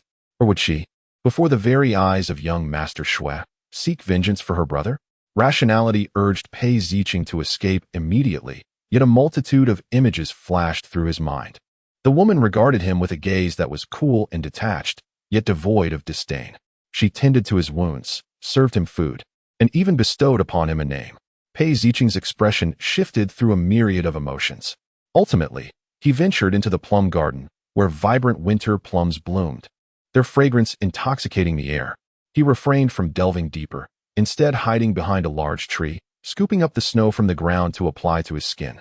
His flesh was rendered a purplish hue from the cold, and his lips took on a pallid appearance, yet he resembled a marionette, diligently rubbing the snow against his skin with vigorous strokes. Once the thick layer of grime was scrubbed away, Pei Zicheng was struck by an uncanny realization: his wounds had vanished. Fresh injuries were nowhere to be seen, and even the scars of years past had disappeared. Moreover, his skin had transformed, becoming fair and tender, smooth to the touch. After a moment of bewilderment, a flicker of understanding dawned upon him, and the shadows in his eyes dissipated, revealing a glimmer of hope. If what the master and servant had said was true, how could that woman have administered such a miraculous remedy to him? She must genuinely care for him. Feeling a surge of emotion, he found himself on the verge of tears, yet joy welled within him. He had feared he would be forsaken once more. The peculiar boy hastily cleaned himself, humming a merry tune in his heart. Once he was pristine, he sprang up, plucking a handful of plum blossoms, crushing them to apply to his frost-bitten skin, the floral scent masking the remnants of his lingering odor. Not long after the child departed, a man clad in azure stood by the window of the two-story pavilion adjacent to the plum garden, his gaze fixated on the direction in which the boy had vanished. The man, possessing an alluring and handsome visage, appeared as if he had just awakened, his attire disheveled, revealing an expanse of fair and taut skin across his chest. Chapter 17. I am willing. I yield to you. The blue-clad gentleman's lips curled into a faint smile. Perhaps the moment was near. The enchanting beauty behind him released her grip and cast him a beguiling glance, inquiring whether he was reluctant to part with the female city lord. The man pulled her into his embrace, tilting her chin with a playful gesture, exclaiming with a charming grin that no one could rival his beloved Shaner. The gentleman, entangled with the beauty whose shoulders were partially exposed, idly caressed her smooth shoulder, seemingly nonchalantly posing a question. Shaner, who do you think is more formidable? Myself or the 7 Kills demon lord? The lady's pupils abruptly constricted, a flicker of fear crossing her eyes. Before she could utter a word of defense, the man, who had moments ago been intertwined with her, swiftly grasped her throat with one hand. He released her, and she crumpled to the ground, her beautiful eyes wide open, the sparkle within them extinguished. What a pity! Despite his words lamenting the loss, a smile lingered at the corners of his mouth, the depths of his gaze swirling with a sinister allure. The maid, Dong Xue, upon seeing him, did not inquire about his early morning escapades, but directly stated her purpose. Pei Zicheng clutched the hem of his garment, opened his mouth as if to ask something, yet found himself at a loss for words. In the past, he believed it inconsequential to remain silent, but now he loathed his inability to voice even a single question. Winter Snow, true to her role as a devoted maid, anticipated his unspoken inquiry and promptly elucidated. It is the master who has instructed us to attend to the young master's bathing and dressing at dawn. Perhaps due to the grotesque visage of Pei Zicheng, Winter Snow refrained from meeting his gaze, yet outwardly accorded him the respect befitting his status. The true sentiments harbored within her mind remained a mystery to those around her. Upon hearing the maid refer to him as young master, Pei Zicheng entered in a daze, his attention further distracted by the sight of the maidservants bringing in a bathing tub, swiftly filled with steaming water and adorned with a sprinkling of freshly picked flower petals. "Young master, will you permit the maidservants to attend to your bathing?" Winter Snow inquired. Pei Ziqing, taken aback, hastily shook his head, signaling for them to depart, expressing his desire to bathe alone. After his bath, he donned fresh undergarments and a cotton robe. He lowered his head to inhale the subtle floral fragrance, devoid of any unpleasant odors. "Young master, please accompany the maidservants to the main chamber," Winter Snow suggested. As Pei Ziqing followed Winter Snow into the room, he acutely sensed an unsettling atmosphere. Raising his gaze, he observed a woman, unchanged from the previous day, cradling a plush spirit beast in her arms. Her expression devoid of emotion, exuding an icy beauty. In stark contrast, the figure before her, young Master Shui, bore a countenance marked by humiliation and distress. The child's eyes flickered momentarily as he obediently stood to the side, silent. "Pei Yueying, are you deliberately humiliating me?" Shui Songyun ground out through clenched teeth. Initially, Nan Yuan was somewhat bewildered by the young man's brash demeanor upon entering, his tone laced with arrogance. However, as she sifted through Pei Yueying's memories, a vague recollection surfaced of him being one of her male consorts, though his identity eluded her. Shui Songyun possessed a pleasing appearance. Yet it was not remarkable enough for the queen, who struggled with facial recognition, to remember her at first glance. Thus, she promptly uttered an excuse she had long prepared, claiming that her recent seclusion for cultivation had yielded some complications, rendering her mind somewhat dull. "Who are you? Which male concubine?" Upon hearing this, Shui Songyun was momentarily taken aback, swiftly engulfed by a profound sense of humiliation and anger. Nan Yuan regarded her with an expressionless demeanor as she witnessed the dramatic shift in Shui's countenance. As Shui uttered the final words, a flicker of shame and indignation crossed her eyes, her voice barely audible, akin to a whisper. "Damn it, surely this should satisfy her," Nan Yuan thought to herself. Chapter 18. What are you staring at? Come here. Already the man spoke with an air of both concession and condescension that rendered Nan Yuan speechless. Could it be that he was not quite right in the head? Nevertheless, she recalled that Pei Yueying had been lavishing attention on a male concubine prior to her retreat. While the female city lord had an appreciation for beauty, she adhered to a principle of propriety, avoiding coercive tactics. The sole exception had been made for someone who truly captivated her. In her pursuit of that male concubine, Pei had consistently showered him with affection, yet her efforts had proven futile. Could this individual before her be the one? Nan Yuan found herself perplexed. How could such an unremarkable visage possess the audacity to overstep boundaries? Shui Songyun gazed at her in astonishment, as though confronting an unparalleled scoundrel. Although Nan Yuan's expressionless face betrayed no eye-rolling, internally, she was rolling her eyes vigorously. It was evident that matters of love and affection were exceedingly bothersome. Take this male concubine, for instance. When Pei Yueying had adored him, he had exhibited blatant disdain, yet now, with a shift in attitude, he displayed a countenance of betrayal. As the esteemed male concubine, Shui Songyun upheld her dignity, choosing to depart on her own accord before the maidservants could usher her away. Before departing, he cast a fierce glare at the peculiar creature beside him, bestowing a look that seemed to say, "Consider yourself fortunate." Shui Songyun certainly recalled the purpose of his visit. However, having just been humiliated by the city lord, his pride would never allow him to bow repeatedly for the sake of a deceased servant. He was determined to see just how long Pei Yueying could maintain her facade. In the corner, Pei Ziqing pursed his lips, a slight upward curve forming at the corners. He was uncertain of the veracity of the rumors, yet what he had just witnessed instilled in him a flicker of delight. "Dong Xue, let the others leave," Nan Yuan commanded. The head maid, Dong Xue, curtsied and found a corner to stand in, while the remaining beautiful maidens gradually withdrew from the room. These maids were quite adept at gauging the situation. They often maintained a quiet demeanor, for Pei Yueying cherished tranquility. However, Pei Yueying's love for stillness stemmed from her desire to compose poetry and paint, requiring an undisturbed environment, while Nan Yuan simply relished peace. Her bloodthirsty nature thrived in silence, facilitating her inner cultivation. Furthermore, Nan Yuan possessed a strong sense of territoriality, disliking the presence of irrelevant individuals within her domain. Retaining Dong Xue was merely a matter of convenience. Pei Ziqing glanced at the woman who had spoken, standing there in a state of confusion. He was uncertain whether he was included among those dismissed. Surely, he must not be, for otherwise, the maid would not have brought him here. "Why are you daydreaming? Come here." Upon hearing this, Pei Ziqing's mouth widened in a grin, and he hurriedly approached the woman, gazing at her intently. Did you not faint from the fumes when you awoke? Nan Yuan inquired. Despite her expression being as calm and unruffled as her voice, Pei Ziqing felt she was jesting with him. He was not mistaken. It was indeed due to her medicine that he had become so foul. Pei Ziqing shook his head and smiled at her. In his childhood, he dared not smile, for his laughter was quite unseemly. Whenever he smiled, his mother would strike him and scold him as a freak. As he grew older, he refrained from smiling altogether, for there was little in this world that could bring him joy. His greatest desire was simply to be well-fed and warmly clothed, to survive without the threat of starvation, and to grow a little more. The conditions in Shuejue City were harsh, and he had lived there his entire life, unaware of the world beyond. Yet, he had heard adults speak of the southernmost reaches of the Songmu continent, where spring reigned eternal and countless spirit beasts roamed the jungles. He could run swiftly, and catching a lowly spirit beast would suffice for sustenance. If only he could reach that place, he would no longer endure the cold and hunger. However, that place was far away, and before he grew up, he lacked the means to leave Shuejue City.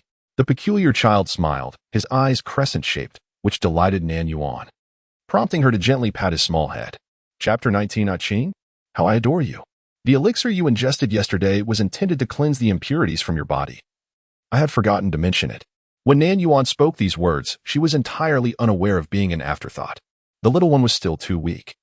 She dared not perform a thorough cleansing of his bones and marrow, but merely eliminated the toxins and impurities that had accumulated over the years. In due time, when the child had developed a stronger foundation, she could assist him in expanding his meridians and performing a more profound purification.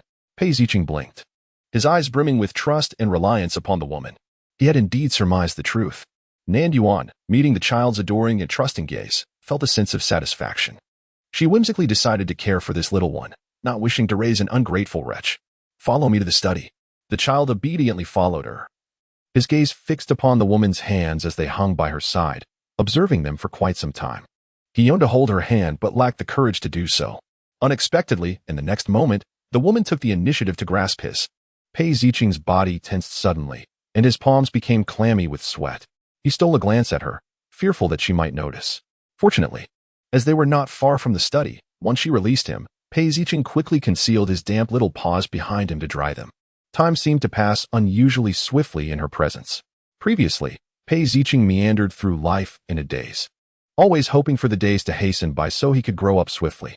Yet on this day, he found himself wishing that time would linger a little longer. No one had ever treated him this way before.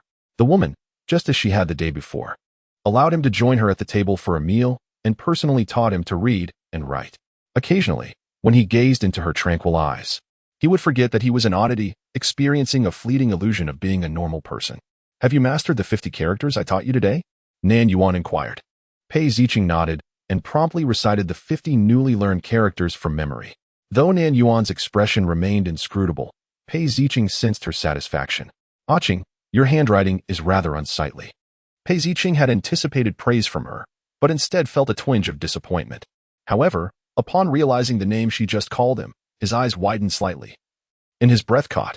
Hey, Qing? He understood that she had given him a melodious name, yet it was the first time he had heard her utter it. It sounded exquisite, and he adored it immensely. Lost in thought, the woman suddenly drew closer, her arm wrapping around him from behind.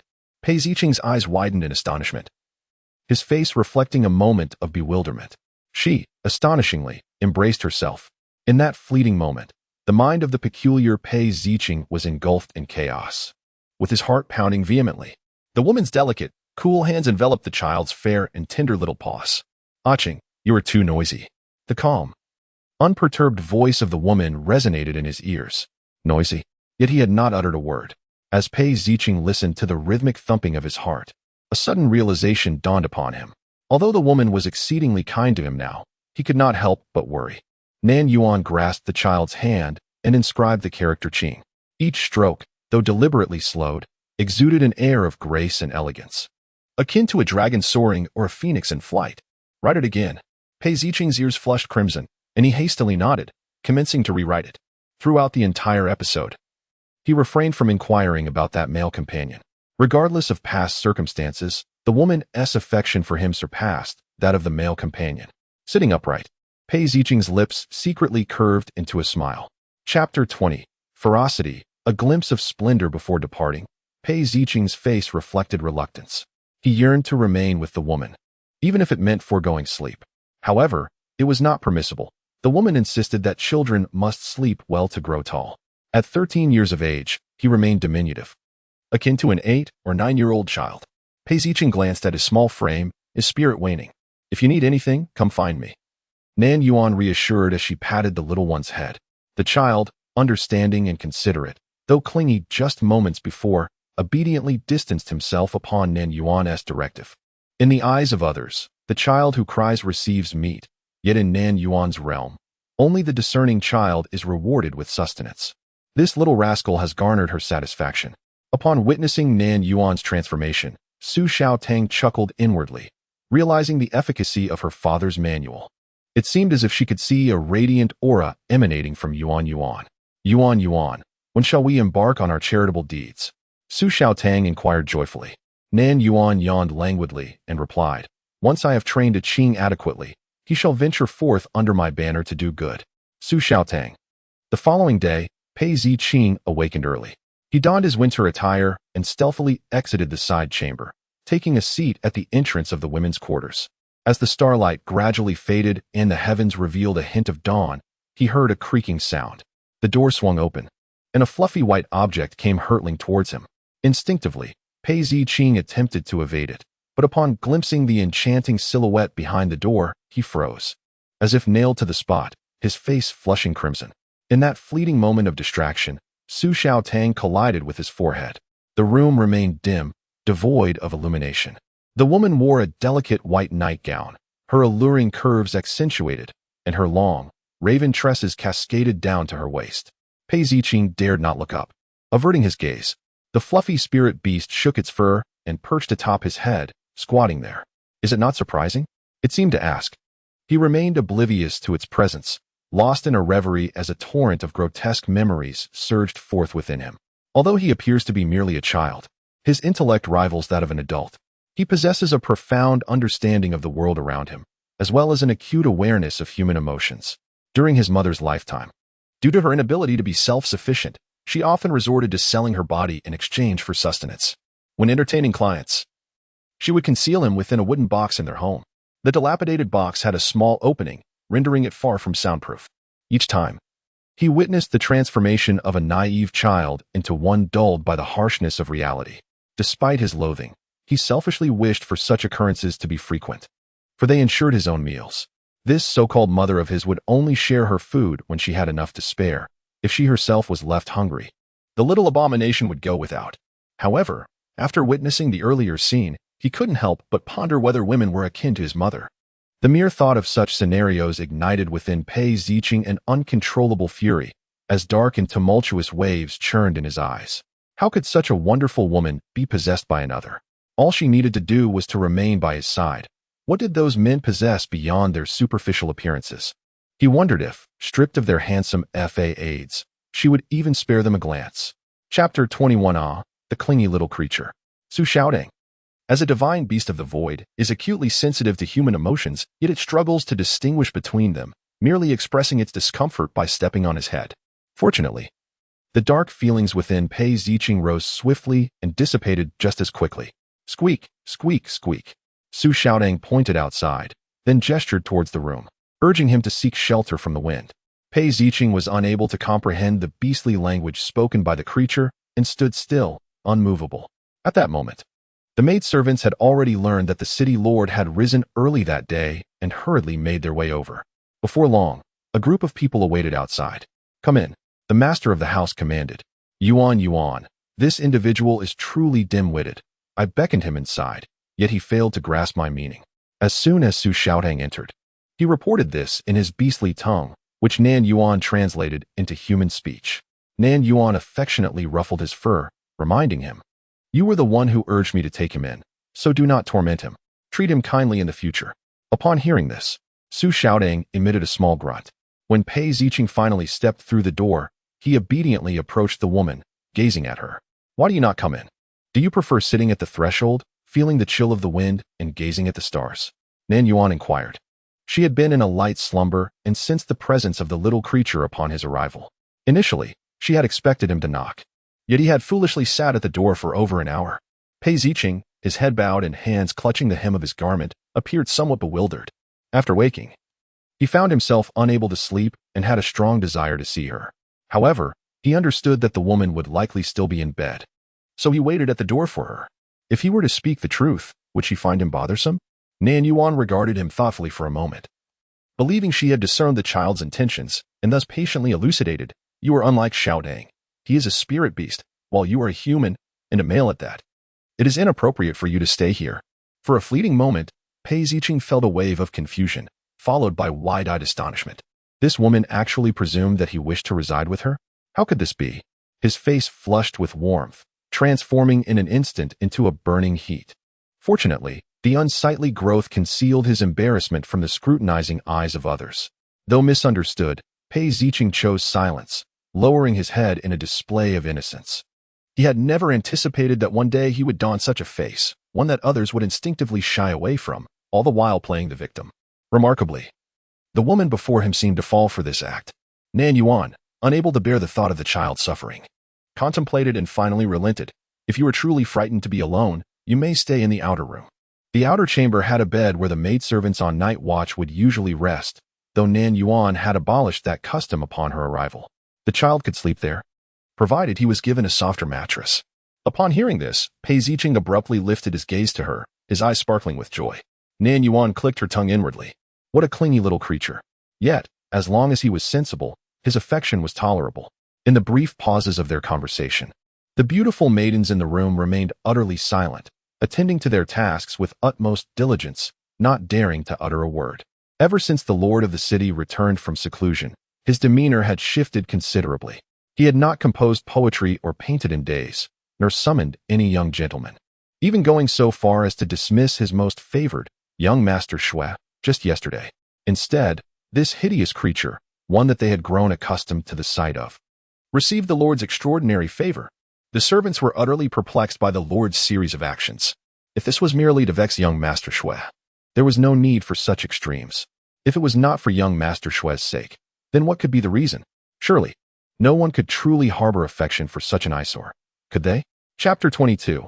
Shocked, the maids were rife with speculation, their whispers echoing throughout the chamber. Yet, regardless of the conjectures, all seemed to agree that the lord of the city's affection for the peculiar child would not endure for long. Nan Yuan cleansed her face and hands, and recalling something, she casually brought the child beside her to wash as well. Behind her, the beautiful maids had formed a line, each holding an array of garments and adornments. Nan Yuan cast a glance over them, her hand instinctively pointing to a dark-hued gown and a matching plush cloak. Among the various ornaments, she selected a resplendent red agate hairpin set in gold. The maids exchanged glances, bewildered by this unexpected choice, so unlike her previous preferences. "Milady, shall we assist you with your change of attire?" inquired the head maid, Dong Shui. Nan Yuan remained silent, her brow furrowing slightly as her indifferent gaze swept over the group of beautiful maids. "In my chambers, do not apply any peculiar fragrances." After a brief pause, she added, "The scent of the cosmetics you wear is quite unbearable. While one or two scents might be tolerable, when combined, they become overwhelmingly cloying. For someone with my aversion to such aromas, being surrounded by them is nothing short of torment. I shall not subject myself to it." Pei Ziqing promptly lifted her arm to sniff, relieved to find no strange odor. The beautiful maids, terrified, fell to their knees in unison, pleading, "Please forgive us, milady." Nan Yuan pressed her lips together, while she relished the fact that her cold and detached demeanor could intimidate a throng of sycophants. The sight of their trembling forms grew monotonous after a while. As numerous maidservants stood together, Nan Yuan could not discern which one was Dong Shui, so she nonchalantly declared, "From now on, Dong Shui shall attend to my every need." Meanwhile, Pei Ziqing, standing motionless nearby, was attentively listening. During this exchange, he instinctively glanced at the women, only to meet her gaze directly. In her beautiful eyes lay an air of disinterest, serene yet languid. With a yawn, Nan Yuan continued, "The others shall serve at Qing." Upon hearing this, Pei Ziqing was startled and quickly waved his hands. Did a Qing also dislike having maidservants attend to him? Pei Ziqing nodded in affirmation. After a moment's pause, Nan Yuan amended her statement, "Then let them attend to the young masters of Baiwa Garden. Dong Shui, you shall assign one to each." Baiwa Garden was not a garden filled with 100 flowers, but rather a place named after them. Over the years, The city lord had gathered an array of handsome men to reside in Baiwa Garden. For instance, the most favored young master, Yun Wu, resided in the Nan Yuan. Last year's favored, Gu Lanji, occupied the Nan Yuan, and more recently, Shui Songyun had taken up residence in the most opulent peony garden. It is worth noting that Nan Yuan bore no orchids, and peony garden contained no peonies, for this was the snowy city. However, the Nan Yuan had a cluster of red plums. After a series of astonished reactions, Dong Shui tremulously accepted this task. Was the master truly so consumed by seclusion that she had lost her senses? It was one thing to dote on an unattractive child, but now she was to send a group of beautiful maids to serve the young masters of Baiwa Garden? In the past, adults were particularly averse to this, fearing that some young master might consort with a maidservant. Thus, only young attendants were permitted to serve the young masters in the 100 Flowers Garden. However, regardless of the shock she felt internally, Dong Shui maintained her composure, exhibiting an admirable level of professionalism. One day, the arrival of a strikingly beautiful maidservant left the young masters of the 100 Flowers Garden astounded. Even after her arrival, they dared not steal a glance, their minds filled with suspicion, believing her to be a spy sent by the city lord to monitor their every move. Consequently, the young masters in the garden became exceedingly restrained, rarely wandering about. In the plum garden, the air was fragrant with the scent of red plums, where 4 handsome young men, each possessing distinct features, gathered in a pavilion amidst the plum blossoms, engaging in casual conversation.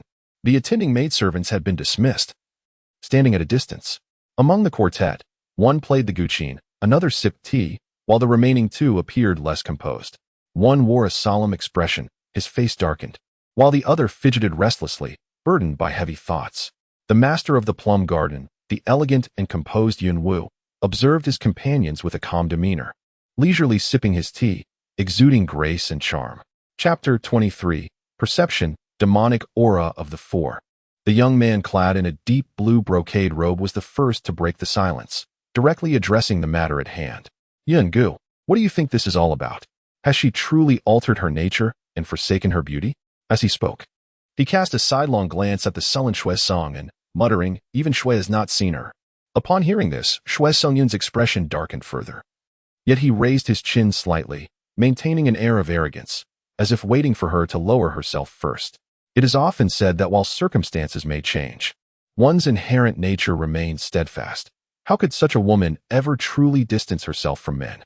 Yun Wu set down his teacup and remarked leisurely, in my opinion, it would be prudent for Brother Shui to investigate the situation. Shui Songyun frowned in displeasure. Why must it be me? You were once favored by the Lord above all others among us, and indeed, you are the only man she longs for yet cannot attain. After all, even Brother Gu ultimately could not withstand the allure and was lured away by the Lord, he replied, casting a knowing smile toward the white-clad man playing the chain. The latter's fingers tightened around the strings, his lofty demeanor faltering as he nearly snapped a string. Yun Wu shot him a glance, silently scoffing at his foolishness. For such a woman could stir his heart. You are correct, Yun brother. I am no match for Brother Shui, Gu Lanji coldly interjected. The others rallied around Shui Songyun, causing him to feel somewhat elated. Then, according to Brother Yun's esteemed opinion, what should I do? Yun Wu smirked. It is simple. It depends on whether Brother Shui is bold enough to venture forth. Should you succeed, you shall stride freely within the city lord's residence. Should you fail, it would merely be a loss of face. However, how could Brother Shui possibly fail? We have all witnessed the extent of the Lord's affection for you. Before long, the group dispersed, leaving only the master of the plum garden behind. Dressed in elegant blue, Yun Wu exuded an air of refined grace, his beauty akin to jade. He continued to sip his tea unhurriedly. Once he had drained his cup, he opened his palm to reveal the faintly glowing magic orb within. A sly smile gracing his lips as a hint of enchanting demonic energy emanated from him. Indeed, he had found one. Simultaneously, as Nan Yuan was teaching Pei Ziqing to read, her expression faltered as she gazed out the window toward the direction of the 100 Flowers Garden. Could it be a certain male concubine? Pei Ziqing paused in her actions, tilting her head to look at her. Xu Xiaotang was using her tiny paws to dab ink onto white paper, lost in her artistic endeavor. Upon noticing her actions, she lifted her head to gaze at the creature. Both human and beast wore expressions of bewilderment. Nan Yuan cast a disdainful glance at the two. As for Qing, that was understandable, but Xu Xiaotang's obliviousness was perplexing. Could it be that she was a false divine beast? Why were they both so foolish? Nan Yuan felt a sense of weariness. The spirit beasts and children she nurtured should embody a fierce and commanding presence, yet they appeared utterly dim-witted. However, she was somewhat astonished to discover that there existed demon cultivators within the city lordess mansion. Suddenly, a thought struck her. What if the impending demonic aura was connected to that notorious demon lord who would raise cities 5 years hence? Calculating the timeline, it seemed plausible. An unusual physical transformation, subsequently discovered by a demon cultivator, cast into the abyss of demons, struggling for 5 years before resurfacing, ultimately morphing into one of the 5 bloodthirsty demon lords. How intriguing that the pieces aligned so perfectly. It appeared she had stumbled upon a potential solution to her dilemma. If she could identify this male consort, keep a watchful eye on him, and ensure he never descended into the abyss, he would be unable to ascend to the rank of demon lord. This would not only safeguard the entire snowy city, but also eliminate a significant threat from the demon realm. Such a noble deed far surpassed the trivial matters Xu Xiaotang had suggested. A smile crept across Nan Yuan's face, her eyes curving upward, and the corners of her mouth twitching slightly. Although her expression was meant to convey joy, her naturally stoic demeanor rendered it less evident, resembling more a squint or a twitching smirk, transforming into a look of cunning calculation. Xu Xiaotang and Pei Ziqing immediately sat upright, diligently attending to their tasks, wary of attracting any misfortune at that moment. Nan Yuan. She truly was in a good mood. Chapter 24. A reckless pursuit, however. Nan Yuan's delightful mood was soon shattered. The diligent little cubs, particularly Xu Xiaodang, enjoyed using their paws to scrawl on paper. Nan Yuan was more than willing to indulge the 2 little ones, accompanying them until bedtime, even resolving their meals in the study. After finishing their homework, Nan Yuan cradled Xiaodang in one arm and held Qing's hand with the other. As they approached the door, an unsettling sensation enveloped her. Earlier in the study, she had sensed someone enter the room, initially attributing it to the maids tidying up, for she had a penchant for cleanliness, allowing the servants to sweep at least twice a day. However, it was evident that this was not the case. The head maid, Dong Shui, who followed closely behind, also detected something amiss, her brows knitting in concern. The audacity of these servants was astonishing. Did they still believe the current city lord resembled the previous one? As Nan Yuan halted at the threshold, the curious little cubs glanced at her, and one of them kindly assisted by opening the door, creating a narrow gap. A subtle fragrance wafted from within the room, immediately prompting Nan Yuan to extend her consciousness. Upon discovering the concealed presence inside, the coolness in her gaze transformed into a frosty glare. The scene within was unsuitable for children. They were to wait outside. Releasing her hold, she affectionately patted the head of the first little cub and gently placed the second cub atop the first head. Xu Xiaodang obediently perched on Pei Ziqing's head, both the child and the creature gazing at her with wide, round eyes. Of course, Pei Ziqing possessed only one truly round eye, the other obscured by a growth, rendering it merely a slit regardless of how wide he tried to open it. As soon as the adult Dong Shui called out, the city lord strode inside and forcefully slammed the door shut. Dong Shui furrowed her brow in contemplation for a moment before turning on her heel and departing. Tonight's affair would likely not end well. She needed to seek out Steward Will. Upon entering the room, Nan Yuan walked directly towards the bed in the inner chamber. A lamp flickered on the table, casting a warm yellow glow that enveloped the draped curtains in a seductive hue. A tantalizing male figure was silhouetted against it. Nan Yuan's voice was icy as she slowly uttered 2 words. Find death. Outside the door, Pei Ziqing grew increasingly restless. The peculiar aroma from earlier had led him to a realization. The woman had been inside for quite some time. Just as he hesitated on whether to enter, the door was suddenly flung open, and a living man was hurled out, crashing to the ground. This man, wrapped in bedding, revealed a pair of pale arms, with bare feet and calves also exposed. Although he was indeed a man, he appeared extraordinarily alluring. Anyone could surmise what lay beneath the covers, utterly unclothed. The man who fell to the ground raised his head, his expression fraught with humiliation. It was none other than the favored Shuesongyan, the esteemed young master. Pei Ziqing's eyes darkened as he fixed his gaze upon him, his hands clenched into tight fists. This shameless wretch dared to. How could he? What did this dog of a man possess besides that face? How dare he? Pei Ziqing approached Shuesongyan, looming over him with a sinister demeanor. If he had the means, he would shatter that face, leaving him with no weapon to entice others. Pei Weiing, you shall regret this. Shuesongyan, feeling a wave of embarrassment, dared not look at Pei Ziqing. After a furious shout directed at the room, she hastily wrapped herself in the quilt and fled. Xu Xiaodang playfully pawed at Pei Ziqing's head, signaling him to enjoy the spectacle. It then nonchalantly raised its paw, counting 1, 2, 3. Suddenly, the quilt enveloping Shui Songyun tore apart from behind her, prompting her to scream and dash away, shielding her modesty. Su Xiaodang pointed a paw at the retreating man, while the other paw clutched its belly, laughing uncontrollably. Chapter 25. Terror. The spirit beast speaks. Pei Zicheng cradled the spirit beast, which was incessantly chirping above him. And after a moment of mutual staring, he mimicked the gentle motions of a woman, tenderly grooming its fur, as if to commend its performance. Su Xiaodang let out a satisfied chirp, squinting in delight. Suddenly, the plush little creature turned its gaze towards the interior of the room, its small paw pointing nervously inside. Pei Zicheng, sensing the tension, rushed in while still holding the spirit beast. Upon entering, he found himself frozen in shock. A woman stood expressionless by the bed, her eyes wide as she observed an oil lamp igniting the gauze canopy above, flames rapidly engulfing the entire bed.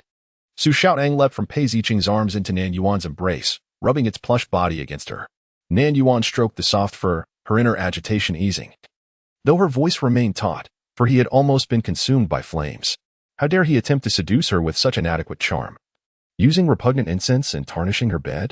Nan Yuan remarked coolly, even in anger, I would not take his life. Since she has assumed the identity and resources of Pei Weiying, she will inevitably retain the things that Pei Weiying cherishes, regardless of her own distaste for them. After all, she possesses a commendably upright worldview. This also explains why Nan Yuan has not dealt with those troublesome male favorites. Instead of dismissing them, she has provided for them lavishly, bestowing upon them beautiful maidens. Suddenly, a loud sound startled Nan Yuan. In a fluster, Pei Zicheng stumbled backward, inadvertently colliding with the table behind him. He gazed in astonishment at the spiritual beast cradled in the woman's arms, seemingly struck by an overwhelming shock. The spiritual beast could speak. Following his astonishment came a wave of profound terror. The fact that the woman and the spiritual beast had concealed this from him indicated that it was a secret not meant for outsiders. No matter how kindly the woman treated him, there were certain secrets that she could not share, like the one before him. If it were permissible to speak of it, she would have done so long ago. Otherwise, why maintain such secrecy? Would she perhaps resort to silencing him?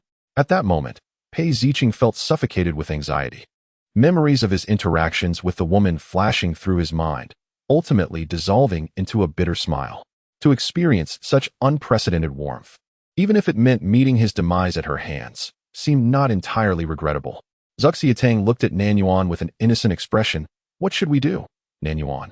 I was so worried about you that I forgot there was someone else behind. Nan Yuan. She had forgotten as well. The presence of the little one was too faint. Nan Yuan approached the child. Pei Zicheng, tense all over, instinctively gripped the edge of the table behind him. Was she about to eliminate him? The woman raised her hand. Pei Zicheng, terrified, immediately shut his eyes tightly, his eyelashes trembling wildly. Yet in the next moment, that hand alighted upon his head, delivering a gentle pat twice. Aching, do not be afraid. Xiao Tang merely speaks human language and does not consume humans. The one who devours humans is I, haha. Pei Zicheng slowly opened his eyes, his entire being suddenly relaxing. If he understood correctly, the woman was concerned that he might be frightened by this spirit beast. Not only did she have no intention of silencing him, but she was also comforting him. In that instant, his suffocated heart not only resumed its rhythm but quickened its pace. How could this woman be so remarkably kind? Chapter 26. Did you frighten him to tears? Go and soothe him, Xiao Tang. Aching seems to have been frightened into tears by you. Nan Yuan fixed her gaze upon the child's crimson eyes. The youthful voice of Su Xiaotang carried a hint of confusion. Yuan, am I really that terrifying? Nan Yuan replied, he is merely an ordinary person. Ordinary individuals have only encountered low-grade spirit beasts. To them, low-grade spirit beasts are merely sustenance. Discovering that their food can speak is, naturally, a shocking revelation. Go on, comfort him. Nan Yuan gave Su Xiaotang a gentle pat on the plump behind, sending the little creature toward Pei Zicheng. Su Xiaotang landed on Pei Zicheng's shoulder, using its tiny paws to tap the flesh on his face, its expression adorably innocent. In a soft voice, it said, Hey, little one, you look so peculiar, yet I am not afraid of you. Will you not be afraid of me? Su Xiaotang instantly expressed joy. Yuan, he is no longer afraid of me. Nan Yuan responded with an Pei Zicheng stole a glance at the woman, his mind filled with questions. He remembered that her name was Pei Weiying. Why did the spirit beast call her Yuan? Nevertheless, the name Yuan was indeed lovely, and he too wished to call her that. Once the bed, previously occupied by an outsider, was reduced to ashes, Nan Yuan summoned someone to replace it with a new one. The lord of the city sat in a plush chair, his expression devoid of emotion as he observed the kneeling maidens, matrons, and young servants sprawled before him. Despite his seemingly relaxed demeanor, an invisible aura of authority emanated from him, instilling a profound sense of dread. Entering her chamber felt like stepping into a realm devoid of life. Were these individuals nothing more than specters? I recall having declared that he was not to set foot in this place again, Nan Yuan stated coldly. The servants trembled as they knelt, too frightened to utter a word. They were acutely aware of the gravity of the situation, yet they had not taken it seriously, believing it to be merely a spat between the Lord and young Master Shui.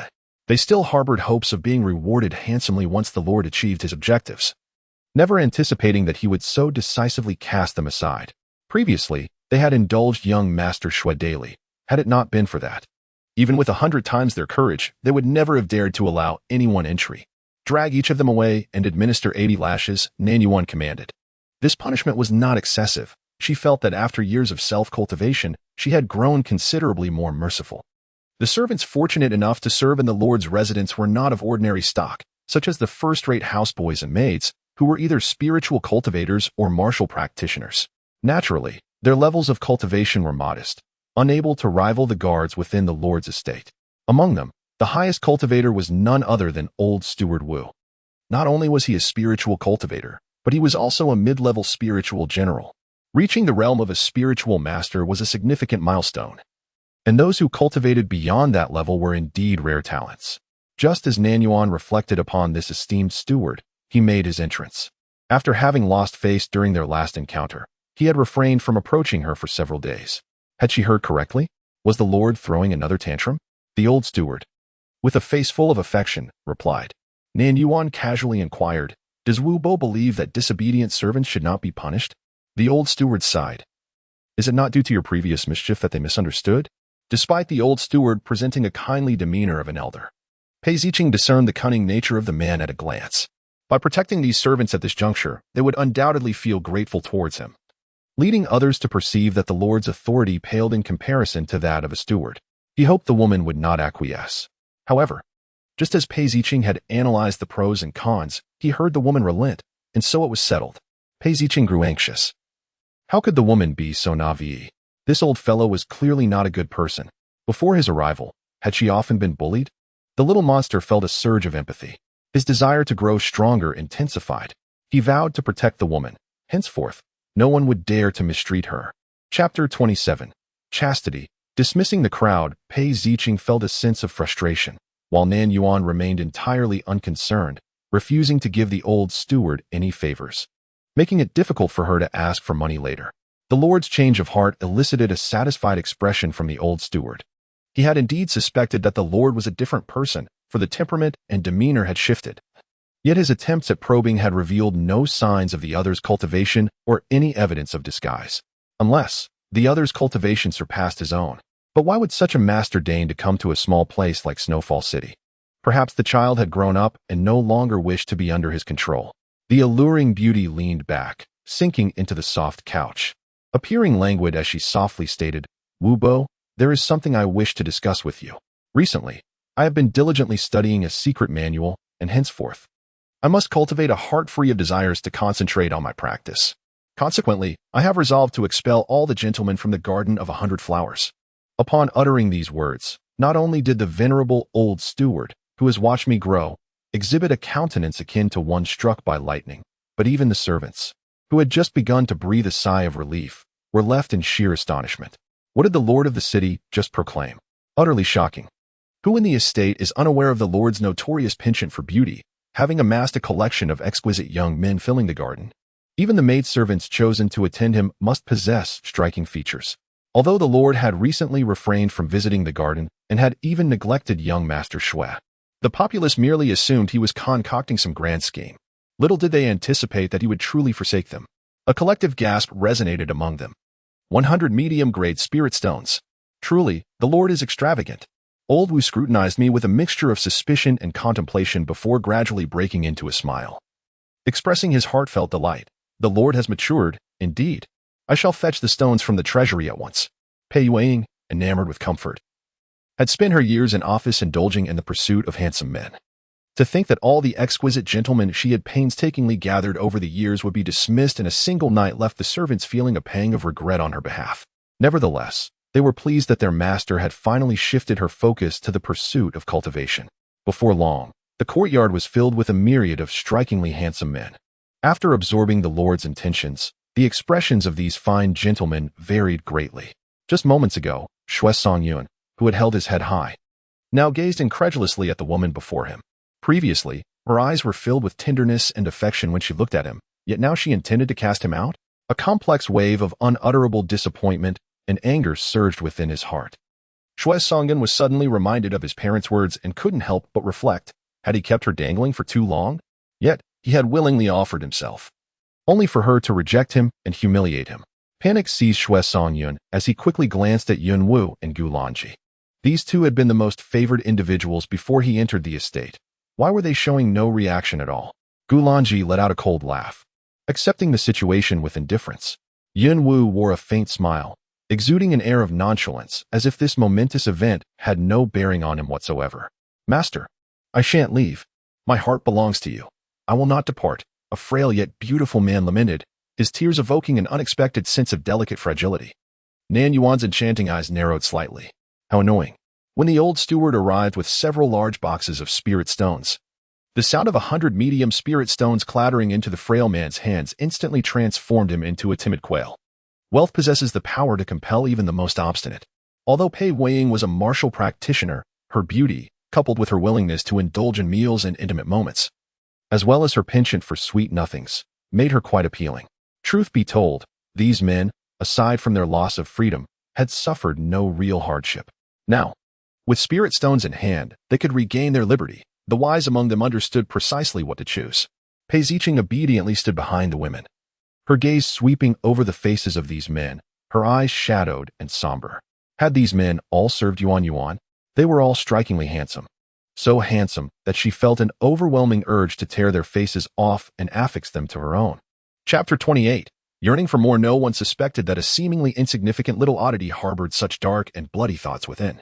Only the emotionally perceptive Su Xiaodang glanced over at him, before returning to Nestle in Nan Yuan's embrace as if nothing had happened. Several large boxes of spirit stones were placed aside, and soon, the courtyard was filled with handsome young men who claimed the stones and departed in a haphazard manner. Some of the male courtesans, unable to contain their eagerness, hastily packed their belongings and left the city lord's residence, fearful that the capricious female city lord might change her mind the following day. The remaining four exchanged glances, assessing one another. One was Nan Yuan, who had persistently sought her attention and whose attire had remained unchanged enough for Nan Yuan to remember him. Among the other three, one was clad in a royal blue brocade robe, another in a green long gown, and the last in a moon-white luxurious garment. In terms of distinction, all were quite handsome, yet their individuality was not markedly pronounced. It primarily lay in their demeanor. One exuded a sunny disposition, cheerful and bright. Another maintained a quiet grace, poised and elegant, while the last appeared aloof, a high and icy figure. Among them, Nan Yuan's gaze was particularly sorrowful, making it difficult to overlook.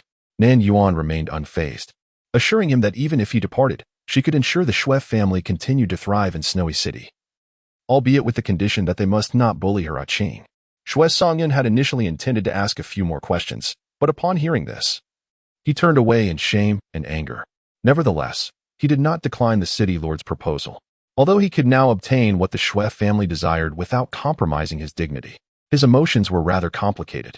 He paused momentarily, then quickened his pace, as if lingering even a moment longer would subject him to further humiliation. Standing behind Nan Yuan, the young cub silently repeated to himself the phrase, "Do not bully my Qing," a sweet smile blooming in his eyes. To his surprise, Yuan remembered this matter.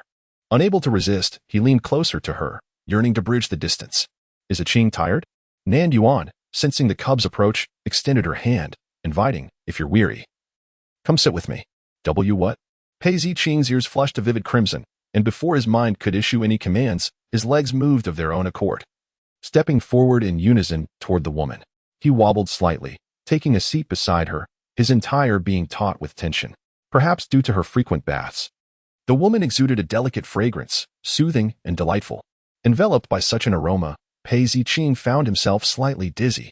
Instinctively, he leaned closer, craving her proximity. Believing the cub to be fatigued, Nan Yuan lifted the drowsy Su Xiaotang from her embrace, settling him in her lap. Su Xiaotang.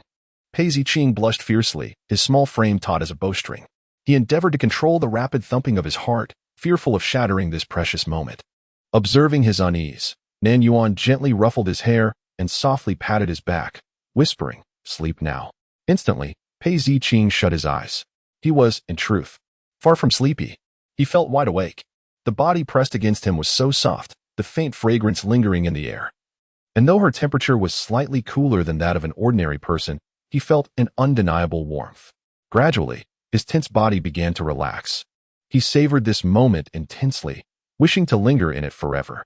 Yet, there lingered a sense of inadequacy within him. He yearned for more. He wished for the presence of this delicate creature to belong solely to him. Within Pei Ziqing's eyes, a tempest of darkness surged silently, while the corners of his mouth gradually curled into a smile, nuzzling gently against the woman as if in playful affection. Chapter 29. Rumors. 3 years later, in response to the little movements of the child in her arms, Nan Yuan remained unfazed. Much like little Tang, he simply cherished the closeness. Moreover, her attention swiftly shifted elsewhere. After Shui Songyun's departure, only 3 of Pei Weiying's favored companions remained. "My dear, I hold a fondness for you. Yet my love for freedom prevails. Should fate allow, may we meet again." The handsome man clad in a deep blue, fitted robe wore an expression of regret. Although Nan Yuan felt little in return, the images she had witnessed during her soul-searching made her regard Pei Weiying as a rather pitiable figure. Lost in thought for a fleeting moment, the aloof and proud figure in white stepped forward, saying nothing, yet regarding her with a complex expression. Nan Yuan, bearing an impassive countenance, allowed his gaze to roam freely over her. Should he perceive anything at all, she would concede defeat. After all, even her own parents remained oblivious to her true intentions. Most assumed Nan Yuan to be a formidable and aloof figure, one who spoke little, yet possessed a fierce capability for combat. In truth, she initially refrained from conversation out of sheer laziness, and upon realizing her naturally expressionless demeanor, she spoke even less. After observing for a prolonged period and confirming that the lord of the city had not provided him with any information, the other party abandoned the silent exchange of glances and directly inquired, "Pei Weiying, I shall ask you but one question. How much of what you once told me is true?" Nan Yuan dutifully played the role of a heartless woman and replied coldly, "When I liked you, everything I said was genuine. However, hearts are fickle." "Ah, how true it is that hearts are fickle," Gulanji mocked with a smile, her departing figure resolute and indifferent. "Truly, the lord is heartless." The remaining Yunwu shook his head with a sigh. With no one else around, Nan Yuan began to scrutinize him intently. Indistinguishable in gender yet strikingly enchanting, it seemed he fell short of such grandeur. Reflecting upon how human beauty often flourishes in demonic transformation, Nan Yuan surmised that the great demon of 5 years hence would indeed be this very individual. Yun Wu inclined his hands in gratitude, expressing appreciation for the Lord's care over the past 2 years. "My lord, we shall meet again." Before he could finish, Nan Yuan interrupted him. "You shall remain." The expression of the Lady Lord was inscrutable, yet Yun Wu appeared utterly perplexed. After a moment of stunned silence, doubt crept into his mind. He had initially thought his previous impression was a mere figment. It was not. From the moment he arrived, this Lady Lord had cast a remarkable glance in his direction, one that was indeed extraordinary. Now, she was staring directly at him, her gaze a blatant appraisal that stirred an odd sensation within him. "My lord, what is the meaning of this?" Nan Yuan could hardly speak the truth, and instead fabricated a response. "You are the most understanding. You may continue to be my paramour." Yun Wu. He nearly faltered in maintaining his composure and elegance.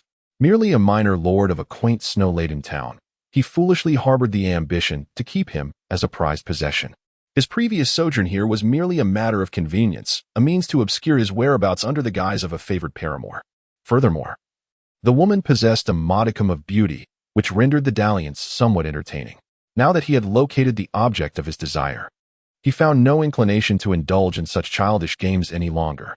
Yun Wu's gaze darkened as he contemplated the destruction of the Lord's mansion to abscond with the peculiar creature. Yet, in a fleeting moment, his eyes inadvertently met a pair of ominous ones. Pei Ziqing, who had been feigning slumber in Nan Yuan's embrace, had opened his eyes at some point. now fixating on the favored male with an unsettling intensity. Yunwu suddenly broke into a smile, intrigued. Initially, he had not harbored grand expectations. For those he had previously encountered had all succumbed to the abyss of despair, never to resurface. However, this one, perhaps there was hope. Since the esteemed one could not bear to part with Yunwu, he would remain to accompany him. The elegantly handsome youth in azure attire smiled charmingly, exuding an air of effortless allure. His utterance of reluctance dripped with a tender ambiguity, as if concealing a myriad of unspoken affections. Pei Ziqing nestled closer into Nan Yuan's embrace, his movements reminiscent of a playful child, yet his lips curled into a smile devoid of warmth as he regarded the man. Yunwu returned the smile, laced with a hint of provocation. Humanity, after all, fears the absence of desire. With desire, many matters become considerably more manageable. Have you heard? Our Lord has undergone a transformation, dismissing all male companions overnight. It is said that the Lord has engaged in some nefarious practice, rendering him incapable of indulging in the company of handsome men thereafter. How unfortunate for the Lord, who was once known for his nightly revelries. Yet, I have heard whispers that the Lord fell in love with one among 300 male companions, leading him to dismiss them all for this singular affection. That enchanting figure was not the previously favored Shui Gongzi, but rather a gentleman bearing the surname Yun. You are mistaken, from what I understand. The Lord adopted a child who disdained his male companions, prompting the Lord to disperse them all for the child's sake. Ha ha ha. Surely, you cannot mean that peculiar child the Lord brought into his residence. How could it possibly be due to him? You are unaware of how frightful the child appears. Regarding the rumors of the Lady Lord dismissing her harem of 300 beautiful men, opinions abound in the streets. Nevertheless, regardless of the tale, the consensus remains that the Lady Lord's adoption of this odd child was merely a whimsical impulse, and that the child would inevitably lose favor. Yet, 2 months passed, then a year, and then 3. The peculiar child not only remained in the Lord's household, but also became his indispensable aid. The citizens of Jishuo City now greet this oddity with utmost reverence, referring to him as young Master Pei. Despite young Master Pei's rather ghastly visage, the populace yearns to see more of him, for he annually carries out charitable acts in the name of the Lord, distributing provisions to the needy or offering meat from spirit beasts and warm furs. With such a living deity of fortune, who would dare to express disdain? However, the common folk are only aware of how the Lord of the city cherishes the young Master Pei, oblivious to the extent of his favor within the estate. Only the devoted handmaiden, Dong Shui, has witnessed everything. This young Master Pei enjoys an unparalleled affection that surpasses that of any male favorites from the past. The Lord's fondness for him knows no bounds. Dong Shui harbors reasonable suspicions that the Lord treats Master Pei as if he were his own flesh and blood. Due to physical limitations, female martial cultivators often struggle with conception. Otherwise, the Lord could have had a multitude of offspring by now. Perhaps it is due to an injury sustained during secluded cultivation that has rendered him unable to conceive, which has caused his demeanor to grow increasingly reclusive. As for why he chose to adopt an unattractive child, it may be an attempt to rectify his long-standing obsession with beauty. Dong Shui believes she has uncovered a shocking secret that could endanger lives, and having served this seemingly mother and son pair for years, each day feels like walking on thin ice. Fraught with peril. What a tragic existence it is. Chapter 30. Sister, I am not a child anymore. Dong Shui carefully carried in a freshly brewed pot of tea, treading lightly as she entered the inner chamber.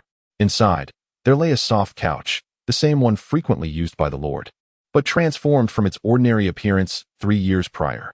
Now, it is adorned with a multitude of intricately set gemstones along the armrests and backrest. The gems are polished to a smooth finish, radiating exquisite colors that shimmer even in the dim light of the room, dazzling the eyes. A thick, plush pelt of a polar snow wolf, with formidable fangs, covers the entire couch, providing warmth and comfort. At this moment, reclining upon this opulent couch, embellished with gems and draped in the luxurious fur, is a stunning beauty clad in a black gown. The beauty exhibited an air of indifference, her brows and eyes softened by a hint of languor that tempered the chill of her demeanor, rendering her merely somewhat aloof. A fluffy spirit beast nestled in the womaness embrace, mirroring her languid demeanor, occasionally yawning with its tiny mouth. As winter snow drifted indoors, the languorous Nan Yuan lazily lifted her eyelids. Master, the tea has arrived, Winter Snow murmured. It had been 3 years. And even in the presence of the now capricious lord of the city, Winter Snow felt a flicker of trepidation. 3 years prior. She had secretly sought out the old steward to rescue the servants, anticipating the Lord's wrath upon discovering her actions. She had even prepared herself for the possibility of being demoted to a lowly maid. Yet, the Lord had never mentioned the incident, allowing her to remain by his side as his esteemed chief maid, an enviable position that others could only dream of. "What time is it?" Nan Yuan sat up slightly, her bare feet resting upon the pelt of a snow fox.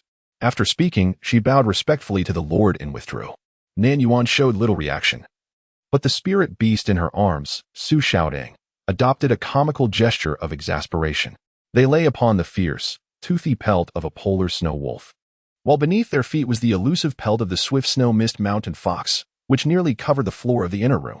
Oh! And Nan Yuan's collection of plush capes had also multiplied. Was that little one intent on exterminating all the spirit beasts with long fur outside the city of accumulated snow? Showdown crossed its paws over its chest, huffing. "Every time, it's me who goes. This time, it's your turn." Nan Yuan gazed at its rotund form. "Why are you so lazy?" Showdown replied with indignation. "It's clearly you who is lazier than I." At last, Nan Yuan, without soliciting the opinion of the small creature, directly lifted the plump spirit beast and ventured outside. Beyond the snowy city, the heavy snowfall had just ceased, revealing a vast expanse of white where the heavens and earth converged. On Snow Mist Mountain, a youth clad in black attire engaged in combat with a spirit beast resembling both a wolf and a leopard. The beast was immense, yet the youth moved with astonishing swiftness, deftly dodging and weaving. After several exchanges, he plunged his dagger fiercely into the beast's neck and swiftly slashed along its abdomen. In that fleeting moment, a chilling glint of ferocity flickered in the youth's eyes. "Ah-ching!" A woman's voice suddenly resonated from behind, accompanied by a yawn. The ferocity in the youth's gaze dissipated as he swiftly turned around, revealing an extraordinarily unattractive face. Upon seeing the newcomer, a smile broke across his features, and his pitch-black eyes sparkled brightly. "Sister, what brings you here?" The youth's voice still carried a hint of youthful innocence, laced with undeniable joy. Ever since he first assisted the city lord, Pei Zicheng had regained his ability to speak, thanks to this very woman who had cured his muteness. Over the years, she had bestowed upon him countless gifts, and this was merely one among them. Nan Yuan gently patted the furry bundle in her arms, which was also yawning, and casually remarked, "I came out for some fresh air. Staying indoors always makes me sleepy. Additionally, I came to fetch you." Upon hearing the latter part, Pei Zicheng's gaze softened even further, and he chuckled. "If sister wishes to sleep, then by all means, do so. I assure you, no one in the residence would dare to speak out of turn." As he smiled, the flesh on his face quivered gently, rendering him even more unsightly. Yet, he remained unfazed. His sister had never deemed him unattractive and even cherished his laughter. With her delicate paws, showdown tidied her fur, tousled by the wind, and mercilessly exposed someone's deceit. Yuan is deceiving you. She specifically came to fetch you, insisting on bringing me along to brave the cold breeze." Nan Yuan. "Sister?" In Pei Zicheng's eyes, two brilliant sparks ignited. Nan Yuan, unable to resist the adorable expression of the little one, softly elucidated, "One cannot hasten the path of cultivation. You have been away for too long, so I came to check on you." Pei Zicheng's face instantly flushed with a mix of shyness and joy. "Sister, are you worried about me?" However, his heart longed to grow stronger swiftly, to protect his sister in the future. Nan Yuan coldly replied, "I do not require protection from anyone." She was a formidable force, a being feared by all, with others begging for mercy before her. Nevertheless, after nurturing the little one for 3 years, Nan Yuan felt a deep sense of gratification from his filial piety. Seeing Pei Zicheng's head droop, she added, "You are still young. There is no need to rush." "I'm not small," Pei Zicheng retorted. "Oh?" Nan Yuan scrutinized him from head to toe, and then reached out to pat his head. The boy's expression immediately stiffened, and he quickly guessed what she was about to say. "Ah-ching, it has been 3 years. Why have you not grown much compared to 3 years prior?" The little one had indeed become sturdier, yet he still resembled a child, having grown only half a head taller. While other 16-year-olds were contemplating marriage, why did her little one still seem so juvenile? Nan Yuan could not help but reflect. Could it be that she had not nurtured him properly enough? "Sister, look. This is the snow fox I hunted today. 3 of them, just enough to make you a grand cloak." Pei Zicheng presented the meticulously processed snow fox pelts before Nan Yuan, his eyes brimming with anticipation. "I already possess an abundance. Do you intend to hunt every furred spirit beast on the mountain?" Nan Yuan refrained from even glancing at the pelts, dismissing his efforts. The light in the boy's eyes dimmed, his lips pressed together in silence. What level of achievement must he attain for his elder sister to laugh joyously, as she had in his dreams? Pei Zicheng nodded, trailing quietly behind the woman. Suddenly, his expression brightened, and he exclaimed joyfully, "I shall fetch it at once." Su Shouting murmured, "Yuan Yuan, he is truly childish." Nan Yuan replied, "Indeed. He insists on my verbal acknowledgement of affection. Otherwise, he would rather discard it than present it to me. Such a proud little brat." Chapter 31. Elder Sister. I was wrong. Nonetheless, as one who raised this little cub, Nan Yuan could tolerate a few of his annoying quirks. Pei Zicheng hoisted 3 fresh snow fox pelts. His steps light as he followed Nan Yuan. "Elder sister, you remain indoors and miss the beauty of this snowfall. What a pity." Nan Yuan replied, "I have seen it from within. In Snowy City, where snow falls year-round, the sight of falling snow had become tiresome to her. How can what you see indoors compare to the outside? You have not witnessed the snowflakes dancing through the air, nor the gradually accumulating snow on the emerald leaves, slowly transforming them to white. Even the muddy paths, trodden by people, have merged back into the earth." Nan Yuan's brow furrowed. The second annoying habit has arrived. Noise. Previously, seeing him so quiet, one might have assumed he was naturally inclined towards tranquility, but unexpectedly, South Yuan felt a pang of regret. Suddenly, Pei Zicheng leaped in front of South Yuan, ascending a large snow-covered cedar, his legs entwined around a branch, his entire body hanging upside down as he gazed at the approaching woman. Sister, would you like to see snow? Shall I conjure a snowfall for you?" Before South Yuan could utter a refusal, the little rascal dangling from the tree began to sway. With his movement, the entire tree trembled, causing large clumps of snow resting on its branches to cascade down upon South Yuan and Su Shouting.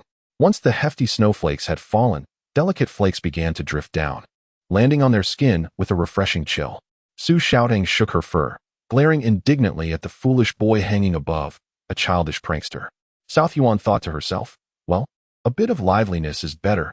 At least it reflects a sunny disposition within, allowing him to genuinely assist when the time comes. Yet, South Yuan felt troubled.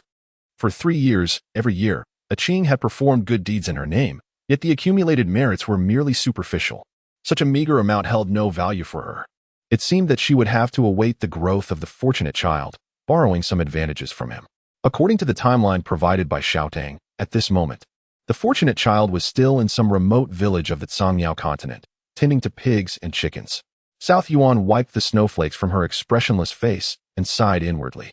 Such narratives she had encountered countless times during her century-long companionship with her mother, often recounted from storybooks. She does not seek to usurp the opportunities of the fated one, yet following closely behind to alleviate suffering before the destined one can act. That seems permissible, does it not? Alas, she must wait for 2 centuries. Before the fated one matures, it is often the case that the antagonists must first grow formidable, stirring up trouble. Otherwise, how could the fated one rise to save the world? This pattern, Nan Yuan has long since comprehended. The heavenly principles are merely a set of rules that adhere rigidly to established patterns, foolishly so. Were it not for these principles, why would she endure the limitations of her cultivation, struggling for centuries without breaking through her bottleneck? What is the heavenly principle that it should constrain her? The thought of her stagnating cultivation for hundreds of years immediately soured her mood. Although her expression remained impassive, the aura surrounding her distinctly diminished. Pei Zicheng hastily leaped down from the tree, obediently standing behind her and murmuring an apology. "Sister, I was wrong." Nan Yuan cast him a glance, offering no explanation. Let this little brat believe she is angry, otherwise, he would become even more unruly in the future. Sister, wait for me. I truly acknowledge my mistake." However, the irate sister moved swiftly, and even after 3 years, Pei Zicheng could not catch up. He stood amidst the vast expanse of snow, gazing at the distant small black figure, his expression filled with frustration. The once flourishing 100 Flowers garden had long fallen into desolation, with only the plum garden still vibrant with blooming plums. The owner of the plum garden, Yunwu, had led a secluded life over the past 3 years. His presence barely felt. When the city lord dismissed his male favorites, leaving only this young Master Yun, many believed him to be exceptional. Yet, in the past 3 years, apart from ensuring Yunwu was well fed and cared for, the city lord had scarcely set foot in the plum garden. This peculiar behavior left many puzzled. What is even more perplexing is that the young Master Pei frequently visits the Mei Garden to engage in casual conversation with the disgraced young Master Yun, suggesting a seemingly close relationship between them. At this moment, the pair, one handsome and the other less so, are engrossed in a game of chess within the pavilion of the Mei Garden. After a quarter of an hour, the black pieces have been utterly defeated. However, one must wonder if young Master Pei's ruthlessness is excessive. Such behavior is hardly advisable. Pei Ziqing adopts an expression reminiscent of the famed Southern Kite's stoic demeanor, refraining from responding, and coolly remarks, "Sister is upset. Your methods are utterly ineffective." Yun Wu pauses, his smile serene and charming. Ineffective? If it were truly so, could you have imagined 3 years ago that your sister would indulge you as she does now? As long as you do not touch her sensitive spots, you may cautiously test her boundaries. During this period, gauging the right moment to probe is quite challenging. It is only natural to inadvertently provoke her ire at times. My sister treats me exceptionally well. I cannot bear to upset her. Yun Wu scoffs slightly. If you cannot bear it, then why come here? Pei Ziqing falls silent. Initially, he held a strong aversion to Yun Wu, as his sister had chosen to leave him behind, indicating his uniqueness. However, as time passed and his sister ceased to inquire about this individual, his attitude gradually shifted.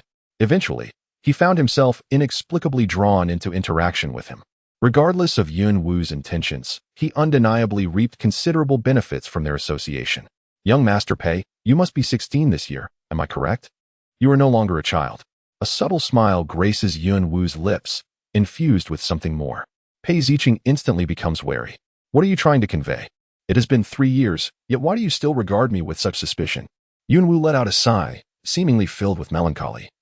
Truly a heartless creature that cannot be nurtured. Pei Ziqing chose to ignore him. Apart from his elder sister, the kindness of others was always laced with ulterior motives. I merely wish to inquire, young Master Pei, now that you have matured, do you still share the same roof and meals with your elder sister?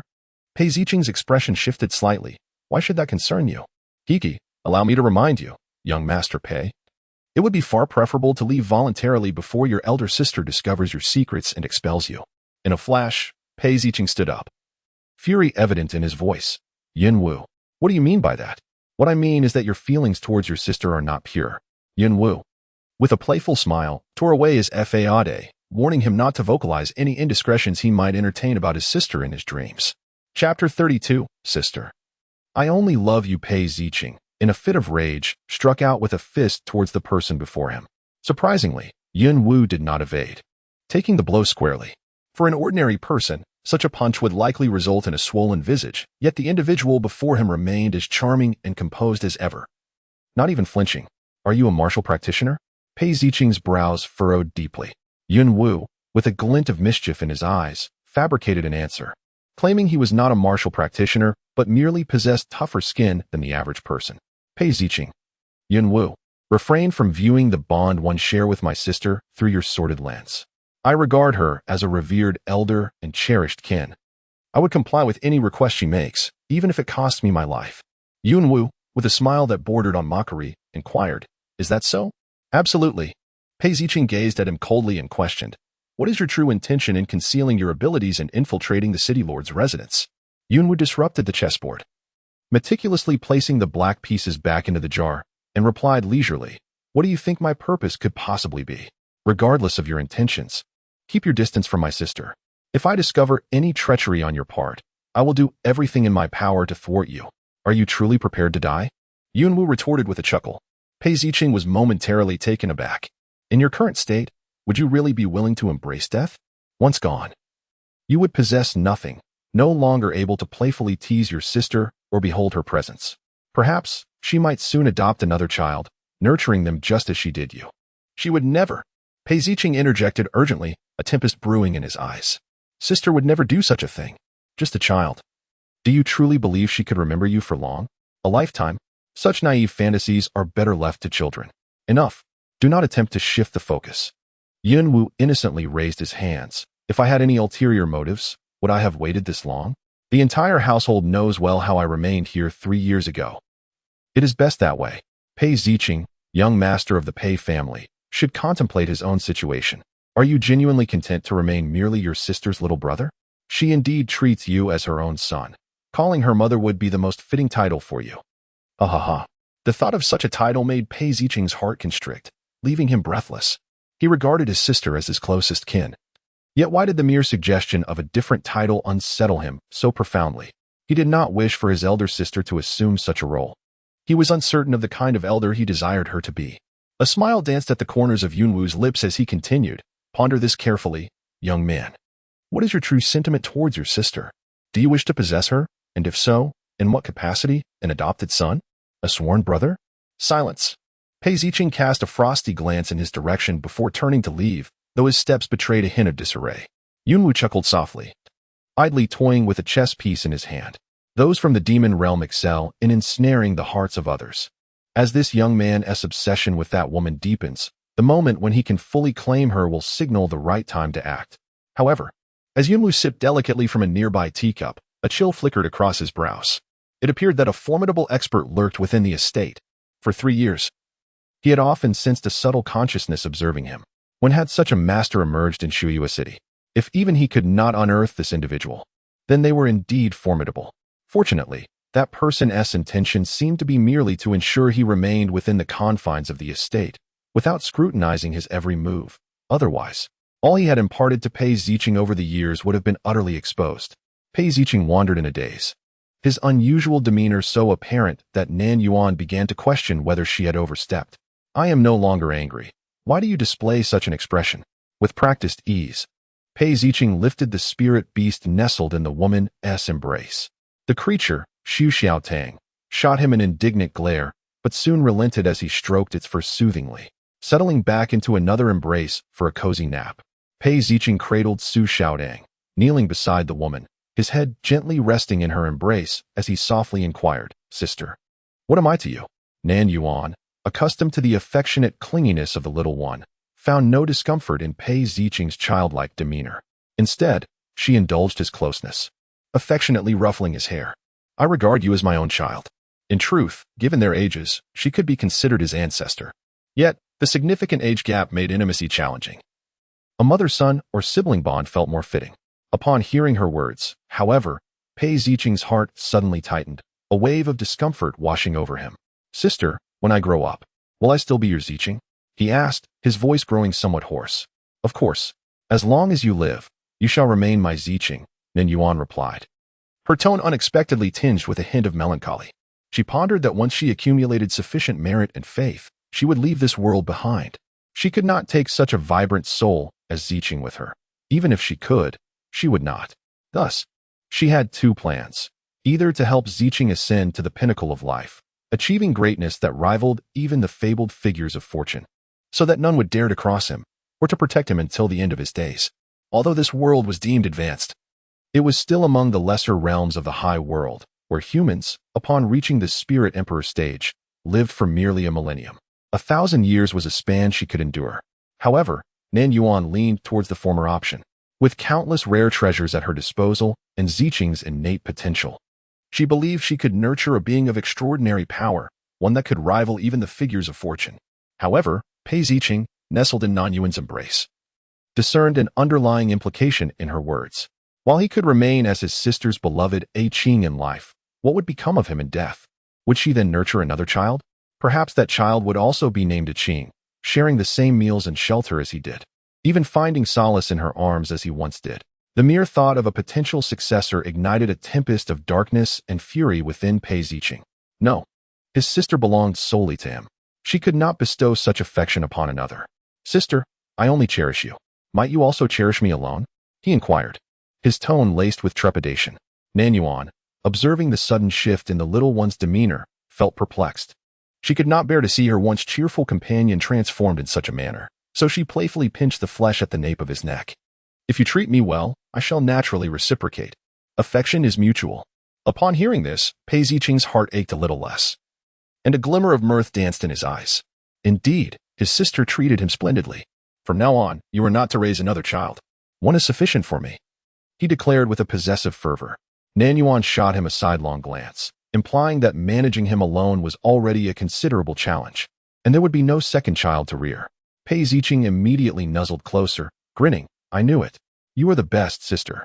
Chapter 33, Nightmares. Celestial beings in a swirling tempest of snowflakes, The world was shrouded in a blanket of white. A youth of unremarkable appearance trudged through the biting wind and snow, leaving behind a trail of footprints that seemed to stretch into infinity. He had been wandering through the snow for an extended period, feeling both famished and frigid. Eventually, the young lad could no longer endure the harshness and collapsed into the snow.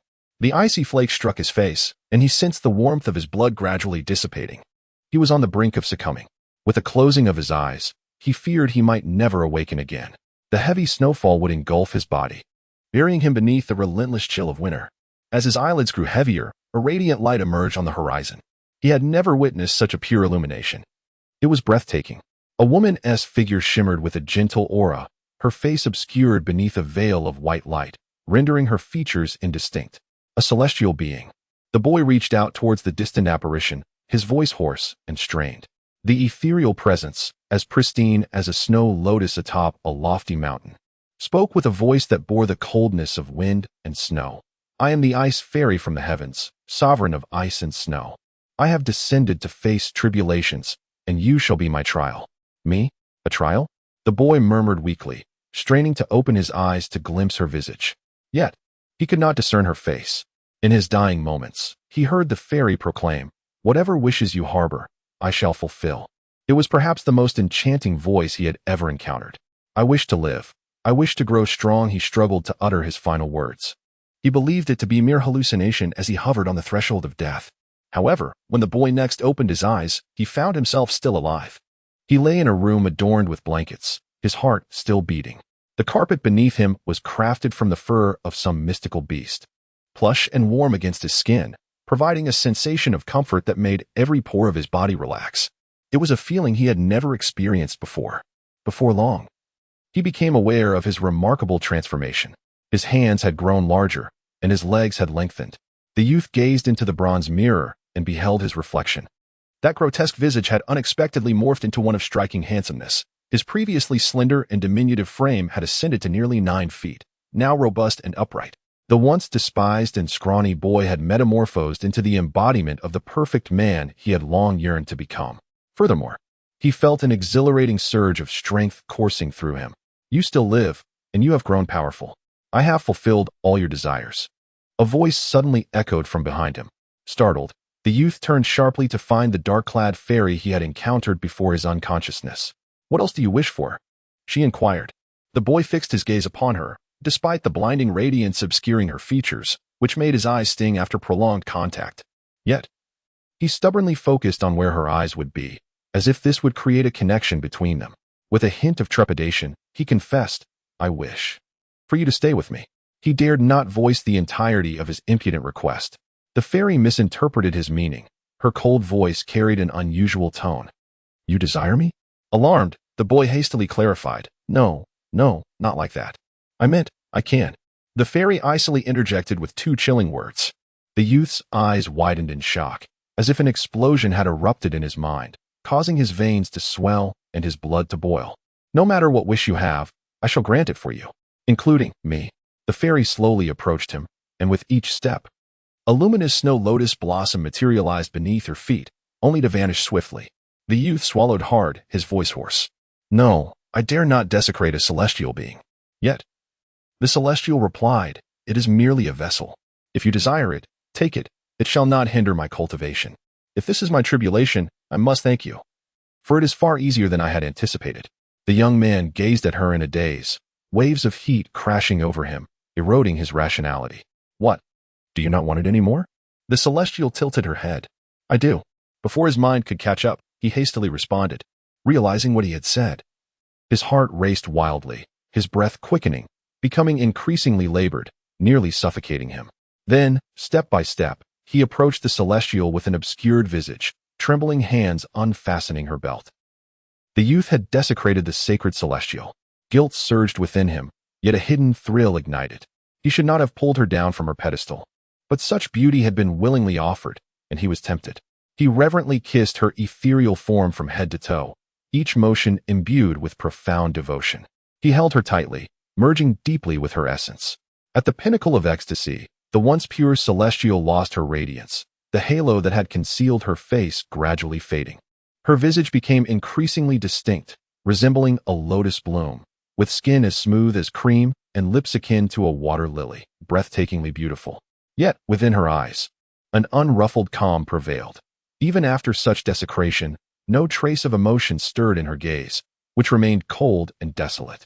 The youth, upon recognizing that visage, particularly when meeting those cold, beautiful eyes, felt the tumult of emotions dissipate in an instant, his pupils constricting sharply. The night was deepening. Outside the Lord's chamber in the city lord's residence, Pei Zicheng abruptly opened his eyes, terror and confusion evident in their depths.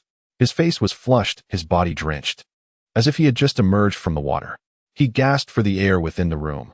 A bead of sweat the size of a pea fell from his forehead, landing squarely on the back of his hand, producing a distinct sound in the stillness of the night. It was merely a dream. Yet, why must it be of such a nature? As Pei Zicheng's erratic breathing and heartbeat gradually steadied, the heat enveloping him dissipated and the emotions in his eyes withdrew, coalescing into an unfathomable darkness. Strangely, that person had spoken the truth. He indeed harbored unconventional feelings toward his sister, which had led to such a sordid dream. He wished to possess her, to be the sole focus of her gaze, not out of the innocent possessiveness typical of a junior toward a senior, but because he loved her. Just as in the dream, he desired her. The very sister he held in utmost reverence was the object of such dark and twisted thoughts. He should not have felt this way. When Nan Yuan rose, the diligent and studious Pei Zicheng was already practicing his swordplay in the courtyard. The blade, nearly as tall as he, weighed 100 pounds, yet he wielded it with grace, creating a gust as he moved. Nan Yuan had initially hoped the young one would train with the sword, as it was lighter and appeared far more elegant and refined. However, after witnessing her swing the sword once, he insisted on using the heavy blade instead. Aching.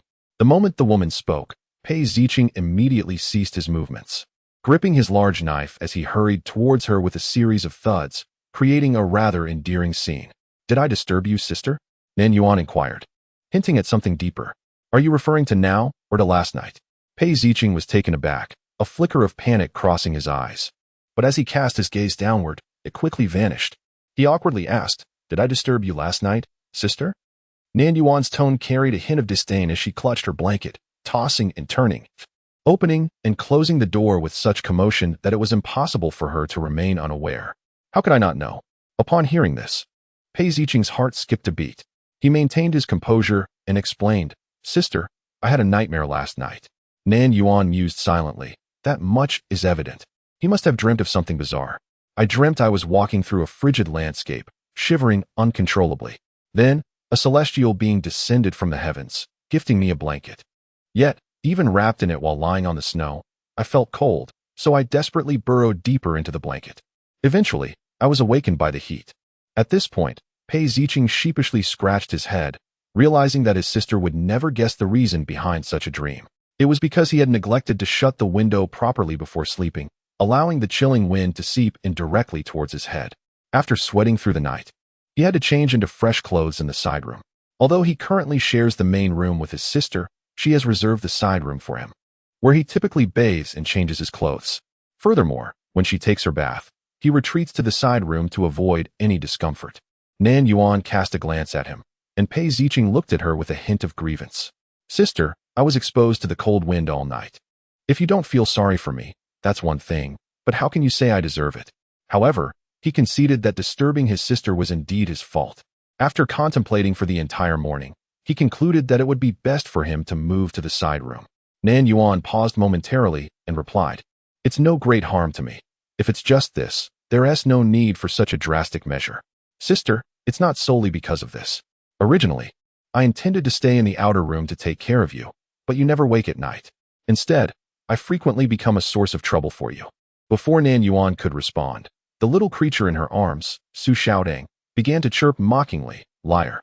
You're just afraid and too scared to live alone." Pei Zicheng retorted silently, feeling misunderstood at the onset. He had indeed relished his sister's tenderness, which led him to tacitly accept the arrangement.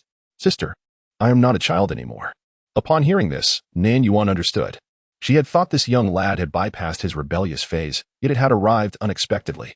Indeed, he was no longer a child, though his lack of growth had conditioned her to perceive him as the little boy he was 3 years prior.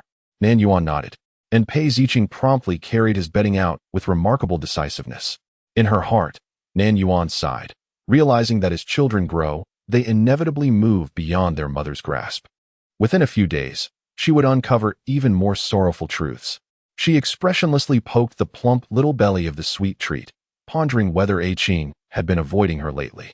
Meh? Upon Yuyan's remark, it indeed seemed to be the case. He used to parade before her every day, yet recently he had become too busy to show up, neglecting even to groom her. Do you think he has found another companion outside? Nan Yuan replied. Little Tang. It's best not to speak out of turn. She cast a glance into the distance. Sigh. The little one had grown up and possessed his own secrets. Is this not a rite of passage for all mothers? As a responsible elder, she would grant the young one ample personal space. Pei Ziqing was indeed deliberately evading Nan Yuan, desperately needing to divert his attention. Even Yun Wu had become a stranger, as he isolated himself in his own world, struggling silently. After vanquishing a ferocious beast, Pei Ziqing lay breathlessly on the ground, gazing blankly at the overcast sky above the snow-mist forest. The sweat-drenched battle had led him to a profound resolution. A sister could only be a sister, nothing more.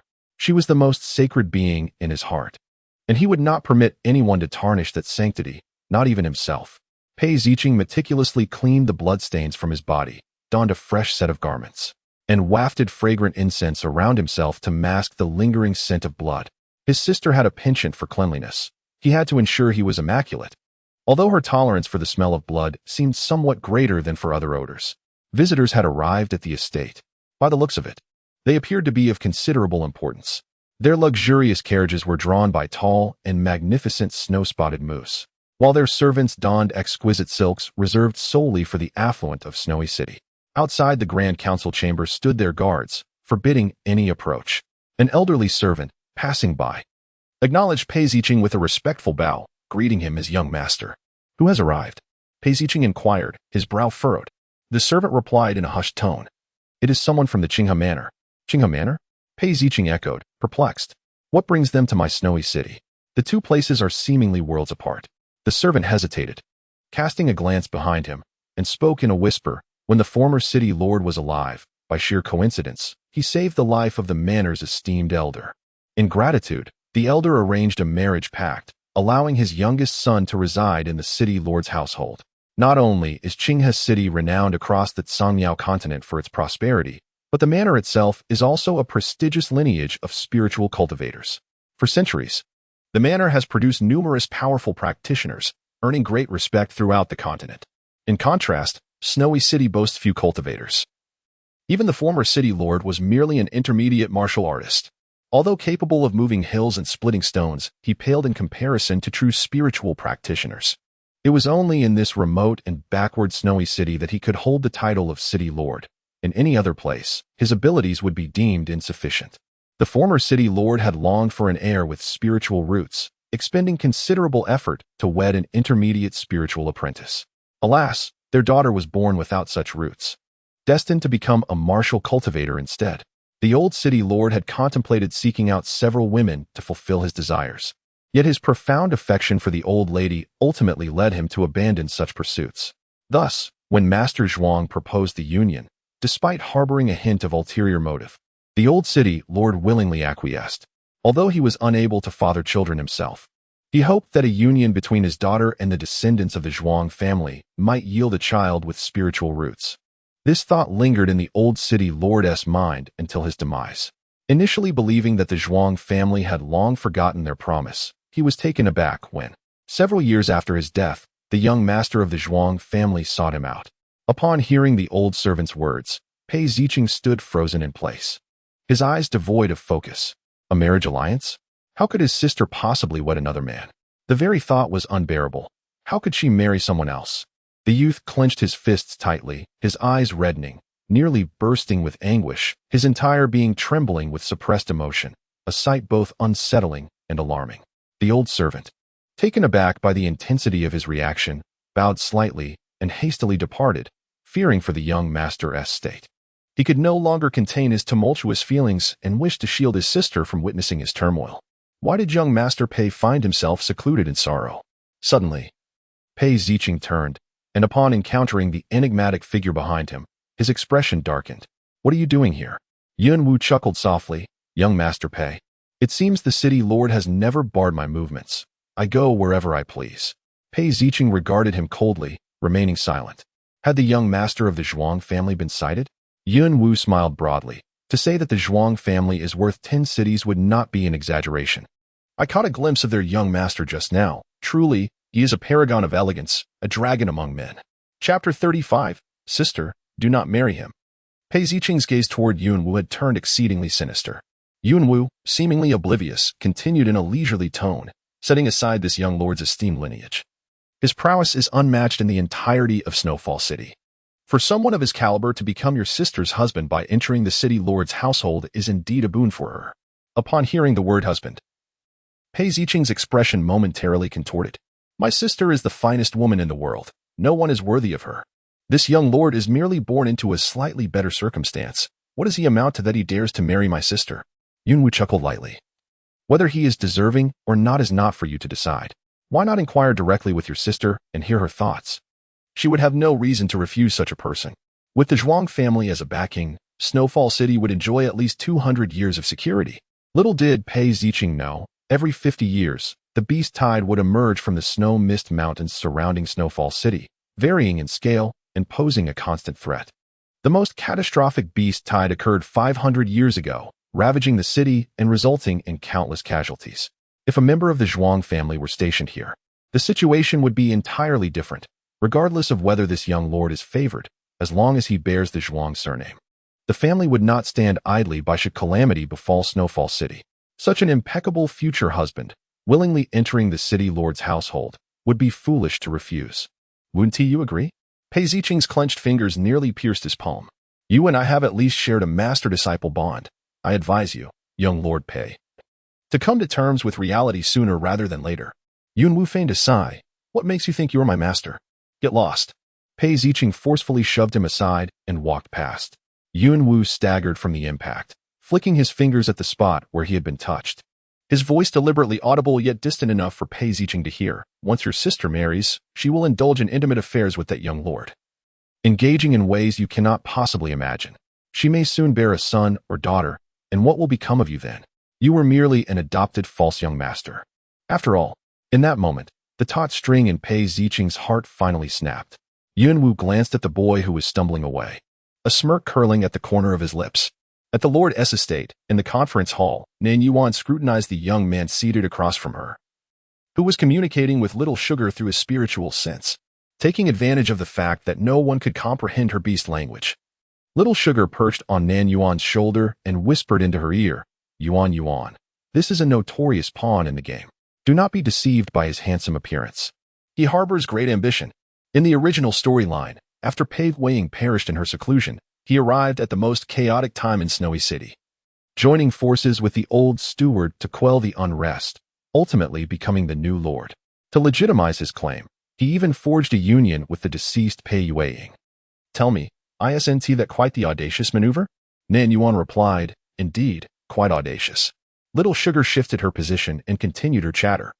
Lamenting that a pawn is still a pawn, his time of revelry was short-lived, as the formidable figure from the abyss soon descended upon the city, leading to his tragic demise as the lord. By the way, this pawn has a slight connection to the fated individual. His third brother was the most talented among the younger generation of the Zhu family, later becoming a close companion of the fortunate one.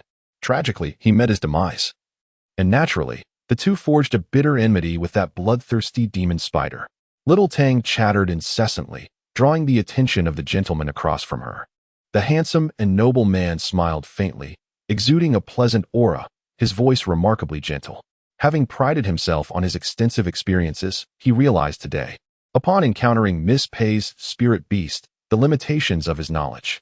May I inquire, Miss Pei, what breed is this spirit beast? I have never encountered such a creature before. Nan Yuan cradled the small furry ball in her arms and replied nonchalantly, I caught it on Snow Mist Mountain. It may be a variant of some spirit beast. Nothing of significance. The elderly steward, observing the two young people meandering without addressing the main issue, grew increasingly anxious. He held great satisfaction towards this young master of the Zhu family, whether for fulfilling the late lord's wishes or for the future of Snow Accumulation City. He earnestly hoped to facilitate this marriage. At last, Zhu Monan spoke, his demeanor calm, and not wishing to conceal anything from Uncle Wu or Miss Pei, he stated. "I have come to fulfill the promises made by our forebears." While the few inside the room were engaged in lively conversation, a sudden uproar of shouting and fighting erupted from outside, and soon after, a figure burst through the door. "Young master. This person claims to be a young lord of the city lord's mansion. We dared not harm him." Zhu Monin waved his hand dismissively. "Let him be." He turned his gaze towards the intruding youth, and as his eyes fell upon that face, he gasped, a flicker of astonishment crossing his features. Prior to his arrival, he had inquired about the happenings in Snow Accumulation City and was aware that Pei Yuing had taken in an unattractive child. He never expected the child to be so grotesque. As Pei Ziqing entered, he rushed towards Nan Yuan, enveloping her waist with his arms. Tilting his head to gaze up at her, his eyes, bloodshot and tinged with a deep crimson hue, were filled with a pleading urgency. "Sister, please do not marry him. I implore you." Turning his gaze towards the young nobleman, jealousy swelled within him. Indeed, the man was strikingly handsome, clad in a resplendent robe of white adorned with flames, crowned with an exquisite jade tiara, and cinched at the waist with a gem-encrusted sash, each detail a testament to his noble lineage and status. He was a man of inherent privilege, unlike Pei Ziqing, who was but a pretender to the title of a young master. Pei Ziqing instinctively tightened his embrace around the woman. "Qing, you should step back," Nan Yuan said, gently patting the young boy's head, feeling a twinge of exasperation. Who had been gossiping in front of him? The old steward, who had always held a disdain for Pei Ziqing, was quick to rebuke him for his indiscretion, scolding him for his lack of decorum in intruding upon such an occasion and for bringing embarrassment upon himself. Nan Yuan cast him a disapproving glance, her displeasure evident. Her child was not to be reprimanded by others. "Sister?" Pei Ziqing looked at her with hopeful eyes, disregarding the old man's words, his focus solely on his sister. "Rest assured, sister will not marry." Upon hearing this, Pei Ziqing's eyes widened in surprise. "Really? Sister, you must not deceive me. Sister never lies." Instantly, Pei Ziqing's face brightened with joy. "Then I shall wait outside for you. Once you are finished talking, I will come back for you." With that, he cheerfully ran out. "Forgive me for the scene, dear guest," Nan Yuan addressed the nobleman. "Could it be that the recent decision of Miss Pei to dissolve her engagement is somehow related to the child?"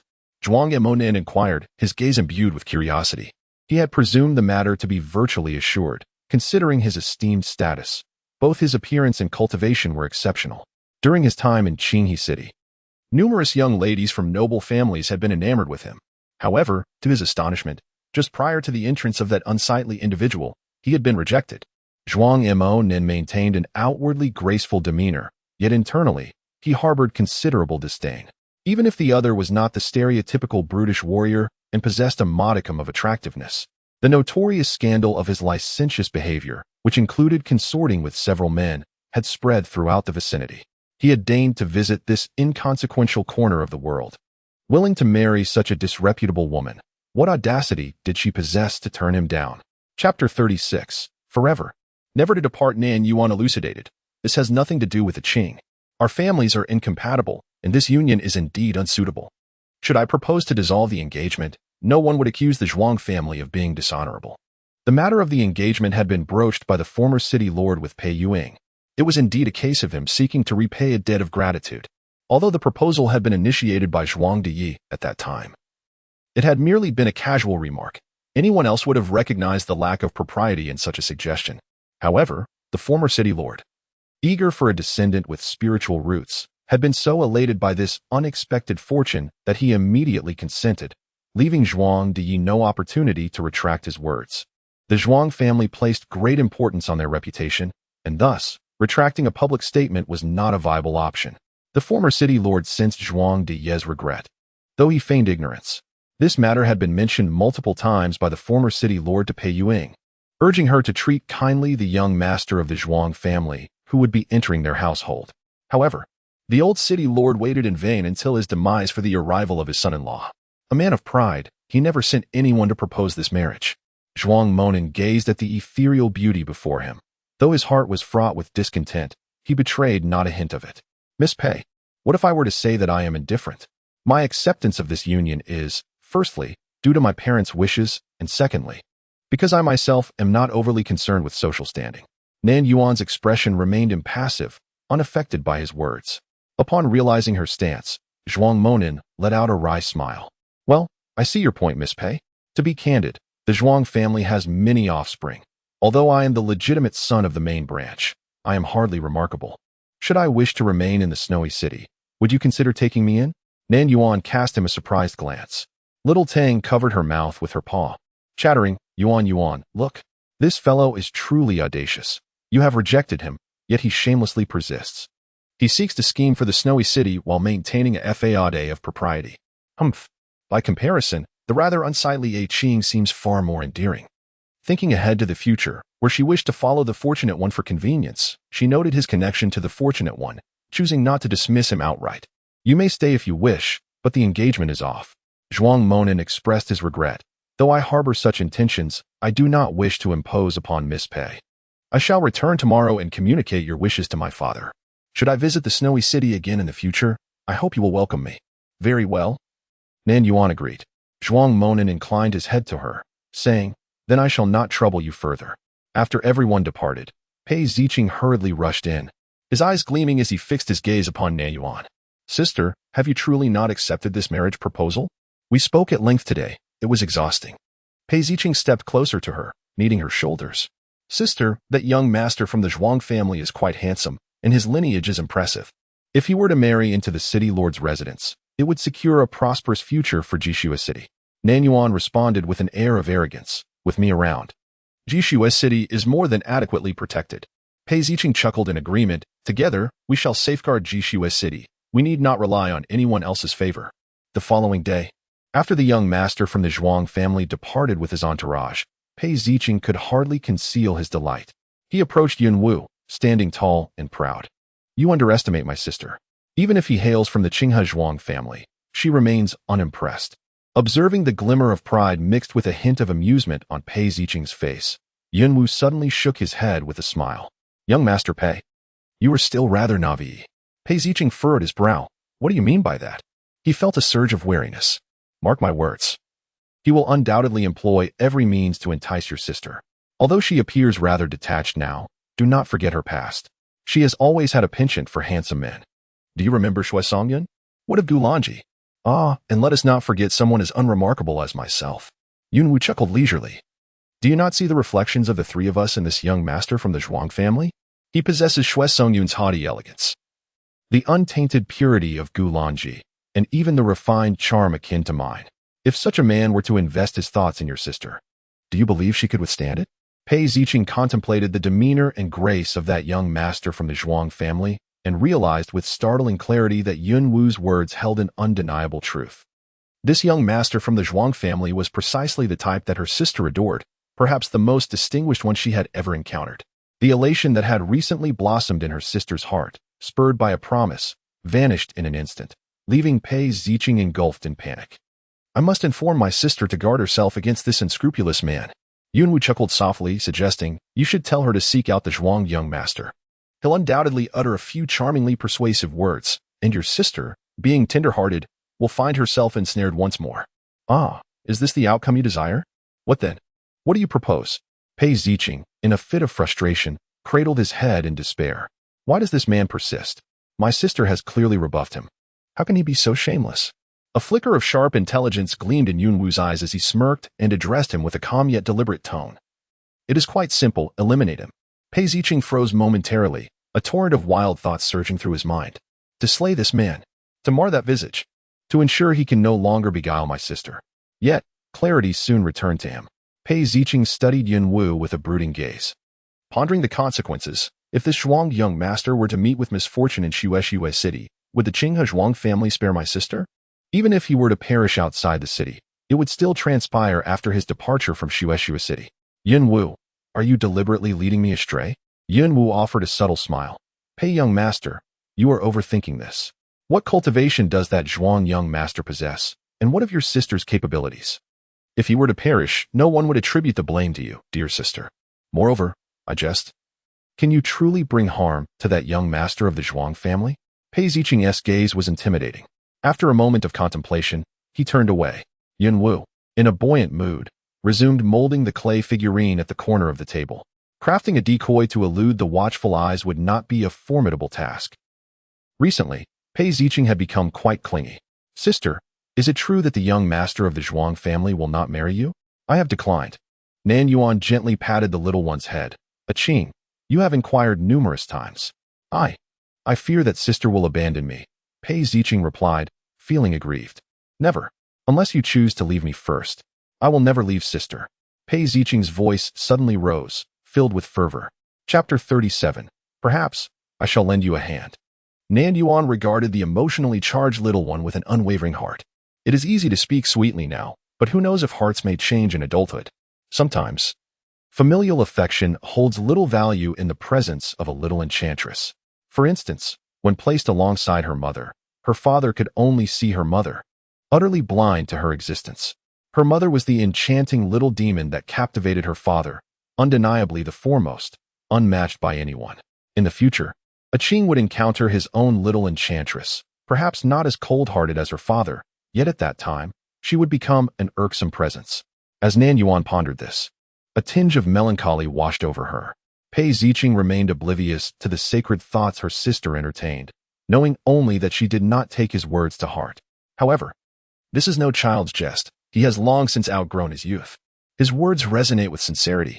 He shall never abandon his sister, unless death claims him or her. No. His sister is far too formidable to perish. She is destined to live for a millennium or more. If Nan Yuan were to comprehend his blessing, she would hardly find joy in it.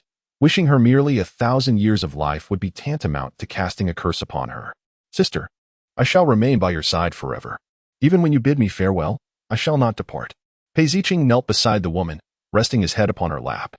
This was his favored position, one that his sister cherished as well, for in this posture, he appeared obedient and dutiful, a good little brother.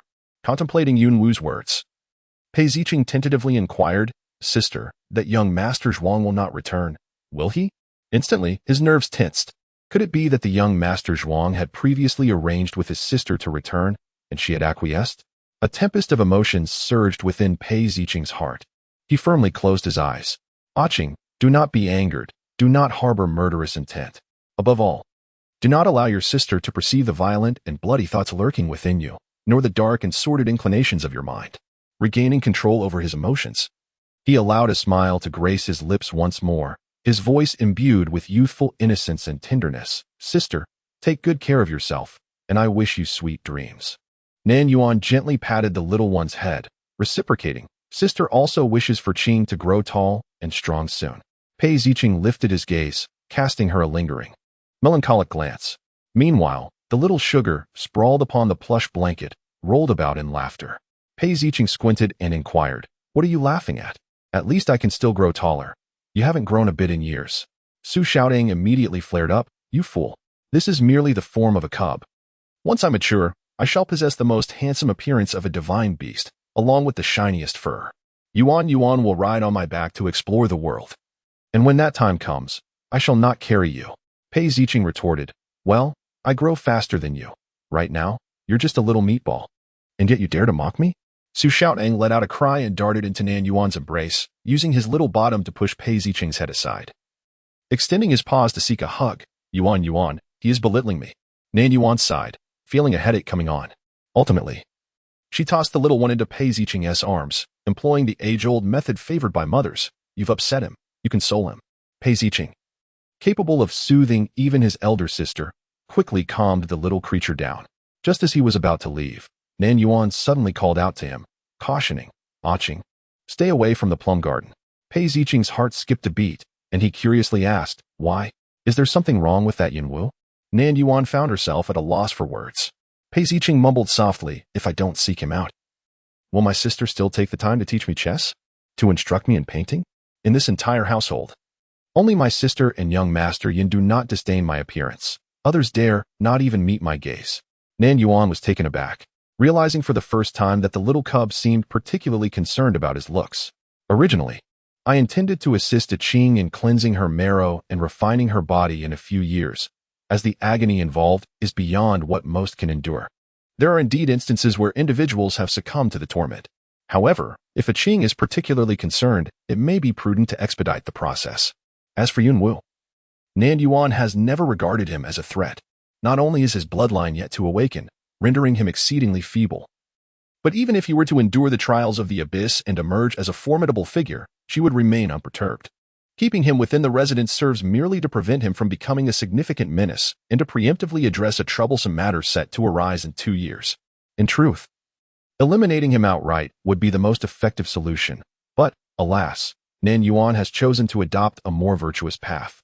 Pei Ziqing, noticing her prolonged silence, presumed he had offended her and hastily clarified, "I do not harbor any ill will towards my elder sister. If you wish for me not to see him, I shall refrain from doing so." Nan Yuan waved her hand dismissively, unconcerned. "If you wish to see him, then by all means." After all, a Qing bore a trace of her divine consciousness, which could save her life in a moment of peril and alert her to danger. If Yunwu harbored ulterior motives, it would serve as a valuable lesson for the young one. Pei Ziqing observed her for a while, ensuring that his sister was not angered. Before he finally exhaled in relief, he feared nothing more than incurring her wrath. By day, the young one clung to Nan Yuan, embodying her beloved younger brother. Yet by night, dark thoughts surged within him, to the point of dreaming of his demise. After much internal struggle, he could no longer contain himself. "Elder sister, I wish to venture out for a few days of training," Pei Ziqing stated resolutely. Nan Yuan glanced at him and nodded, exercised caution in all matters. She did not impede his desire to depart, since there is a genuine intention to cultivate him into a formidable ruler. He naturally will not be confined within an ivory tower. A Qing possesses this awareness, and Nan Yuan feels quite gratified. The process of cleansing the marrow and refining the body will undoubtedly rejuvenate a Qing's visage. "A wish," Pei Ziqing murmured. "Yet, dear sister, the wish I long to fulfill most is you." Su Shaoting licked her little paws, puzzled, and asked, Yuan, it's merely a journey of training. Why does he appear so foolishly despondent?" Nan Yuan playfully tapped its little belly, admonishing, "Do not speak nonsense." Zhuang Monin's entourage was quite imposing, and Pei Ziqing swiftly discovered their place of lodging. As Yunwu had stated, this man indeed had not ventured far, resting in a nearby city. After covertly observing for 2 days, Pei Ziqing was compelled to confront the harsh truth. Yunwu was correct. He could not possibly kill this man. He felt an intense loathing for his own weakness. "Who?" Pei Ziqing sensed an anomaly, abruptly turning, his eyes alert. The man approaching in the night wore a long azure robe, his features strikingly handsome. Who else could it be but Yunwu? TSK, how pitiable. Yunwu chuckled. An unfamiliar dark aura surrounding him. After lingering here for 2 days, he found himself unable to draw near. "Perhaps I might lend a hand to young Master Pei?" Chapter 38. Conspiracy and Slaughter. Pei Ziqing furrowed his brow. "How did you come to be here?" "Sister forbade you from leaving the residence. You ought to stay put." "The ungrateful boy. I went to great lengths to escape, and it is all to assist you." Yunwu chuckled heartily, as if he had just heard an amusing jest, his laughter resounding with unrestrained exuberance. However, Pei Ziqing instantly tensed, admonishing him sharply, "Have you lost your mind? Do you wish to attract the attention of Zhuang Monin's men?" Yet, Pei Ziqing soon discerned something amiss. Despite the commotion they were causing, no one came to investigate, even though Zhuang Monin was surrounded by a multitude of skilled warriors. Yunwu, with an air of disdain, remarked, "What you deem as experts are mere ants in my eyes." He looked down upon Pei Ziqing with a devilish grin, adding, "Before me, there is no need for you to mask your innermost desires, for I am fully aware of your thoughts. After all, this little creature was his own creation. You wish to monopolize your sister to ensure that her gaze and heart are solely yours. You harbor affection for her, dreaming of possessing her, of entwining your fates, of reveling in passionate encounters." Pei Ziqing's expression shifted dramatically, a maelstrom of madness and distortion flooding his eyes as he roared, "I do not. You shall not defame my sister." Yunwu laughed uproariously. "Haven't you already insulted her enough in your dreams? Before me, young Master Pei need not feign innocence. I shall keep your thoughts a secret, if you merely acknowledge your sordid intentions. I will not only assist you in vanquishing Zhuang Monin, but also help you win your sister's heart. What say you? Shall we strike this deal?" Deep within the recesses of his heart lay sordid and despicable thoughts, laid bare and exposed to the harsh light of day. Pei Ziqing found himself mired in a quagmire, struggling and wavering, gasping for breath. Meanwhile, Yunwu stood idly by, relishing the spectacle of his torment. The youth closed his eyes, taking several deep breaths. Upon reopening them, he appeared strikingly serene. "Why do this?" he asked, his voice somewhat hoarse. Yunwu let out a soft scoff, remarking that life is fleeting and should be savored. Desires are not inherently vile, but rather it is the human heart that bears the ugliness. What harm do those filthy thoughts inflict upon others? Pei Ziqing replied softly. They would trouble my sister. He could harbor feelings for anyone, but not for her. Such affection would be sinful, an affront to propriety. Moreover, his sister did not love him. She had always regarded him as a child. Yunwu shook his head, saying, You are foolish. At times, you display remarkable intelligence. Yet in other instances, you seem utterly dense. Have you truly discerned your sister's boundaries after all these years of probing? How can you be so certain that she is unattainable? Does she strike you as a woman shackled by societal conventions? Her past actions seem entirely divorced from such constraints. Pei Ziqing stood in a daze. Suddenly, Yunwu seized the collar of his garment, lifting him off the ground. What are you doing? Pei Ziqing asked. I am taking you to commit murder, Yunwu replied nonchalantly. Pei Ziqing was aware of Yunwu's hidden depths, yet he was astonished by the boldness of his intentions. Together, they navigated through the perimeter set by Zhuang Monen, successfully evading all watchful eyes, delving deep into enemy territory as if it were a realm devoid of any barriers. Two individuals paused upon the rooftop. Directly beneath them lay the chamber where Zhuang Monen resided. Who exactly are you? Pei Ziqing inquired. Yunwu smiled enigmatically. Soon, you shall come to know. Pei Ziqing pressed his lips together, asserting, Even if you assist me, I shall not take Zhuang Monen's life. My sister would not approve of my hands stained with blood. Yunwu narrowed his eyes, chuckling softly. No, you will come to relish such an experience. Within the room, the occupants had yet to retire for the night, and the sound of conversation drifted forth. Pei Ziqing could not discern the words. But Yunwu suddenly exhibited a keen excitement. Young Master Pei, Zhuang Monen is currently engaged in discourse with his most trusted subordinate regarding your sister. Would you care to eavesdrop on their conversation?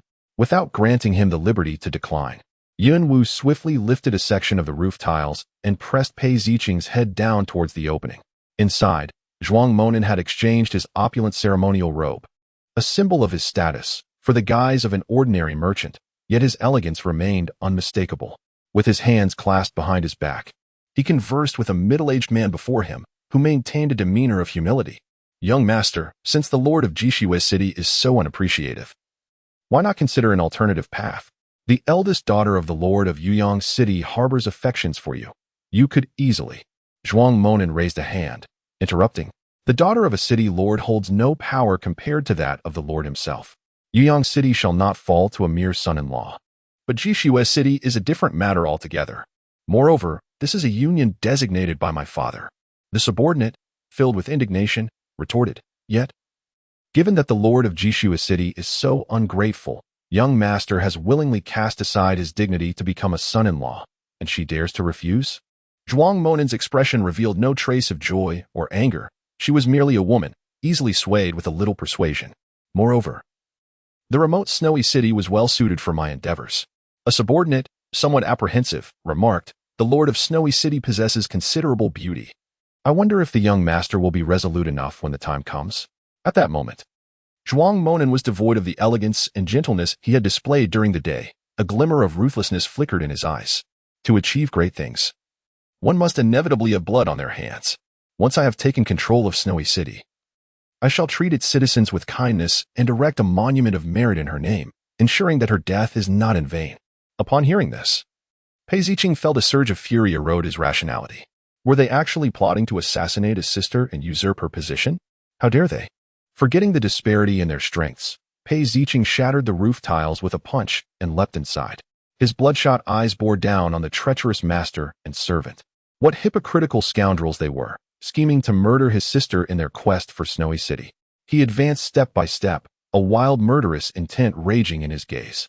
Zhuang Monen was taken aback, not out of fear of Pei Ziqing, but astonished that he had managed to penetrate his formidable defenses and eavesdrop for so long without detection. Regaining his composure swiftly, Zhuang Monen's murderous aura remained unabated. Since you have overheard what you should not have, then your life cannot be spared. With that, he raised his hand, ready to strike. Yet, in the next instant, Zhuang Monen was horrified to discover that his body seemed ensnared by some unseen force, rendering him utterly immobile. Zhuang Monen's mouth was agape, yet before he could utter a single word, Pei Ziqing lunged forward and pierced his heart with a claw. With a sickening squelch, Pei Ziqing extracted the blood-red organ from Zhuang Monen's chest, allowing it to drop to the ground, splattering him with crimson gore. The vitality within Zhuang Monen swiftly ebbed away, his eyes dimming rapidly. They widened in shock, still reflecting a lingering terror and unwillingness. He had not yet had the opportunity to spread his wings, only to meet a dismal end at the hands of a mere nobody. The heart, surprisingly, was red. I had expected it to be black. Pei Ziqing's tone was calm, yet his bloodied hands trembled uncontrollably. Chapter 39. Numbness. I missed my sister after a considerable time. Pei Ziqing's hands finally ceased their shaking. He fixed his gaze upon Zhuang Monen's face, one that could enchant countless young maidens, and suddenly drew a dagger. As he wielded the knife, he murmured to himself, "Without this handsome facade, how could you harbor such wicked thoughts? Thus, it must be severed. Severed it must be." Yunwu had already ended the life of that subordinate and now stood behind him. Upon witnessing the boy's actions, Yunwu paused for a moment, then erupted into a low, dark chuckle. "Good child, what you have done is truly splendid." The once charming young Master Zhuang soon transformed into a grotesque corpse, devoid of its former grace, his heart ripped from his chest, meeting a tragically gruesome fate. Pei Ziqing gazed at the lifeless body on the ground, and something that had long been buried within him suddenly broke free, taking root and sprouting. It dawned upon him that he had never truly been a good person. Long ago, his heart had already decayed. No matter how much nourishment his sister poured onto that withered heart, it merely served to disguise its true condition, for within it had long since rotted away. Enough. If you must kill, then do so. Do not wear such a mournful expression. Yunwu's tone was as casual as if he were dispatching mere ants. He strode ahead, forcefully pushing open the door to exit. Pei Ziqing, sensing his intent, was taken aback. "Yunwu, the area is swarming with guards brought by Zhuang Monen. If you proceed like this, we will surely be discovered. You must take me out as you brought me in." "Young Master Pei, you are being excessively naive." "What do you mean?" Pei Ziqing gritted his teeth in frustration. "If they see my face, the Zhuang family will trouble my sister and the entire Snow City. I cannot bring her any trouble." His voice dwindled to a whisper, yet it brimmed with fervent resolve. A slow smirk graced Yunwu's lips. "I have devised a plan for you. Observe, the two most powerful individuals have already perished. The remaining ones are utterly feeble. Young Master Pei can easily carve a path through them. However, remember, you must eliminate them all. Leave no one alive." Pei Ziqing's pupils constricted sharply as he fixed his gaze upon him. "Do not look at me that way. I am doing this for your own good." Yunwu patted his shoulder, urging him to think of his sister, to consider Snow City. Pei Ziqing clenched his fists, his expression dark and brooding. He realized he had fallen into a trap. Yunwu had been scheming against him all along. Yet, he could not fathom what this man truly sought to gain from him. Was it merely a desire to witness his transformation from the obedient child of his sister into a deranged killer? What benefit would that hold for him? Yet, even if Pei Ziqing comprehended the intentions of his adversary, he found himself with no path of retreat. Deprived of Yunwu's protection, he could only forge ahead through a path of bloodshed. Indeed, it was not long before the guards of Zhuang Monen discerned the unusual circumstances. With their master brutally slain, they descended into madness, surging towards him in a frenzy. Pei Ziqing resolutely opted for slaughter. Given his abilities, he could not possibly overpower these foes alone. However, Yunwu would assist him.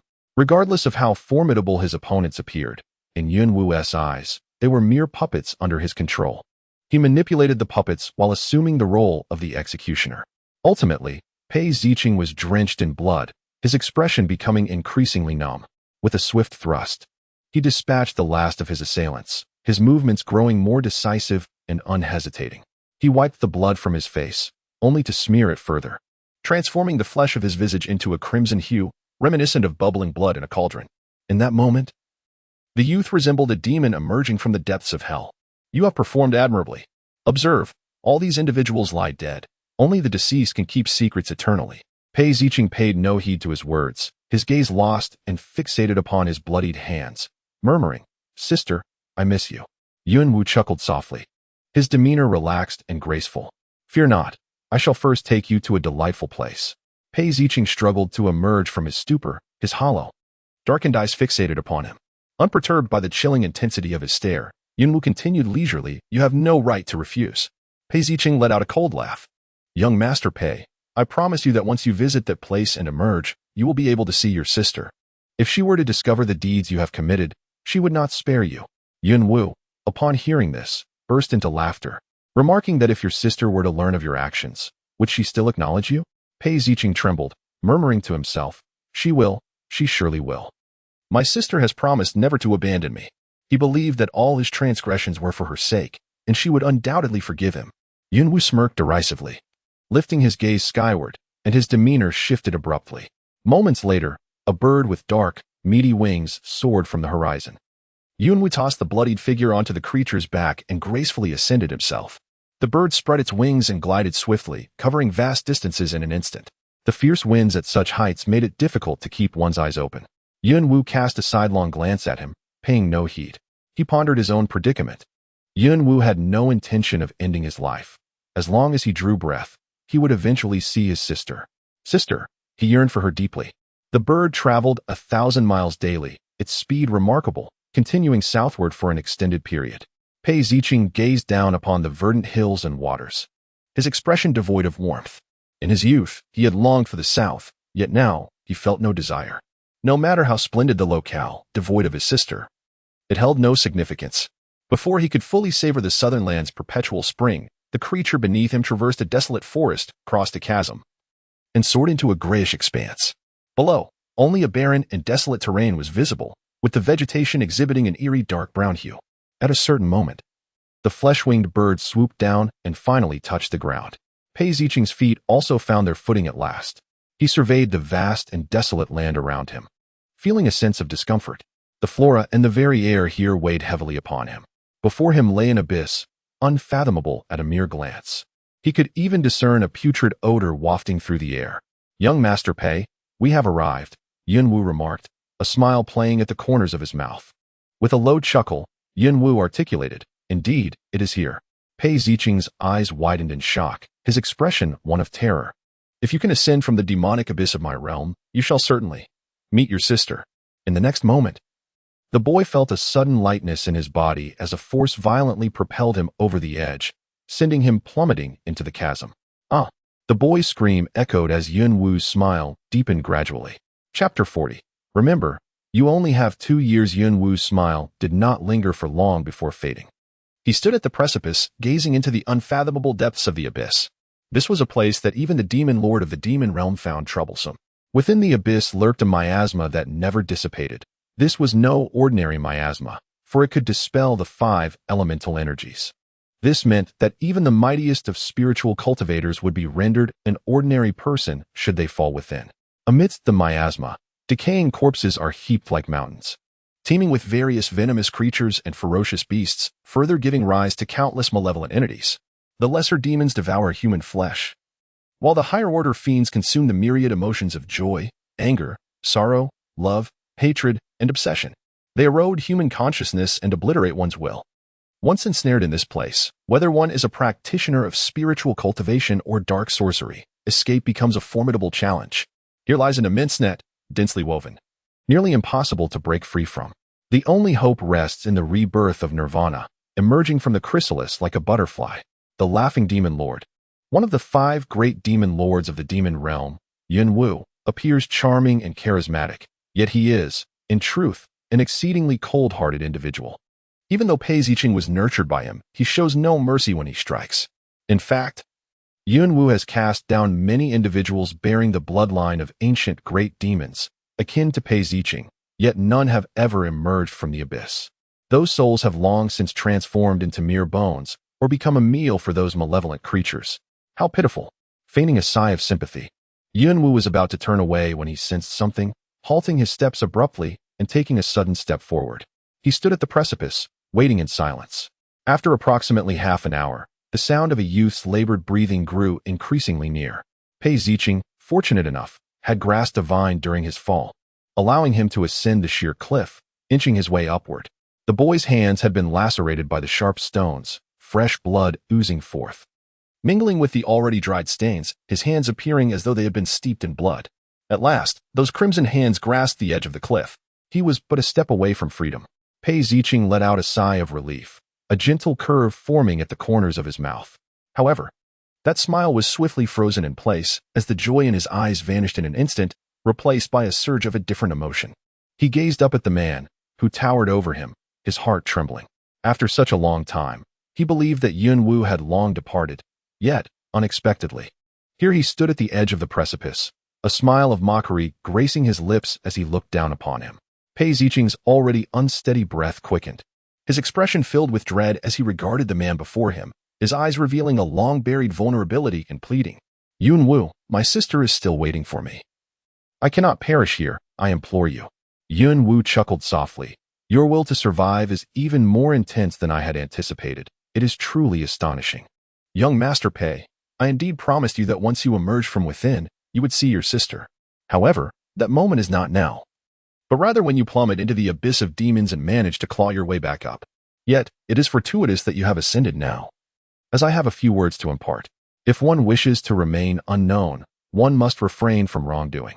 Do you believe that by exterminating Zhuang Monin and his entourage, no one would be aware of your hand in the matter? At this juncture, Yun Wu let out a low, amused laugh, seemingly reveling in the moment. His laughter was captivating, his eyes glimmering with emotion. Yet, Pei Ziqing loathed this man with a passion. His hands gripped the jagged edge of the cliff tightly, his eyes ablaze with fury and malice, as if those emotions had materialized to pierce into Yun Wu. Unfazed, Yun Wu continued, on one side lies the humble snowy city, and on the other, the illustrious Zhuang family, renowned for their formidable prowess and vast wealth, a stark contrast between the two. The demise of the patriarch's only legitimate son was merely a trivial matter. The fact that he was sent to Jishua City as a son-in-law indicates he was never particularly favored. Yet, you have eradicated all of the attendants brought by Zhuang Monin. Tell me, how can the Zhuang family preserve their dignity? Are you not compelling the Zhuang family to stand against Jishua City and your sister? Even if your sister wishes to distance herself from this, no one would believe her. After all, it is common knowledge how dearly she cherishes you, her brother. You have slain so many of the Zhuang family, and she cannot absolve herself of the culpability. Pei Ziqing's veins bulged on his hands and neck, pulsating as if they might burst at any moment. It was he who had harmed his sister. He was in the wrong. He should never have approached such a wretched person. Yun Wu slightly leaned forward, a smile gracing his lips as he assured, rest easy, for your sake. I shall protect your sister. However, Pei Ziqing, I will only guard her for 2 years. Remember, just 2 years. With that, he struck with a force that left his opponent incapable of rising again. Before the youth plummeted, his obsidian eyes remained fixed on Yun Wu, reflecting an abyss of darkness. As the silhouette of the boy faded, his lips moved ever so slightly. Yun Wu heard it. By the time Nan Yuan sensed something amiss, Yun Wu had already departed several days prior. She gazed at the figure before her, Yun Wu, who mirrored the original's demeanor so precisely, and realized she had been deceived.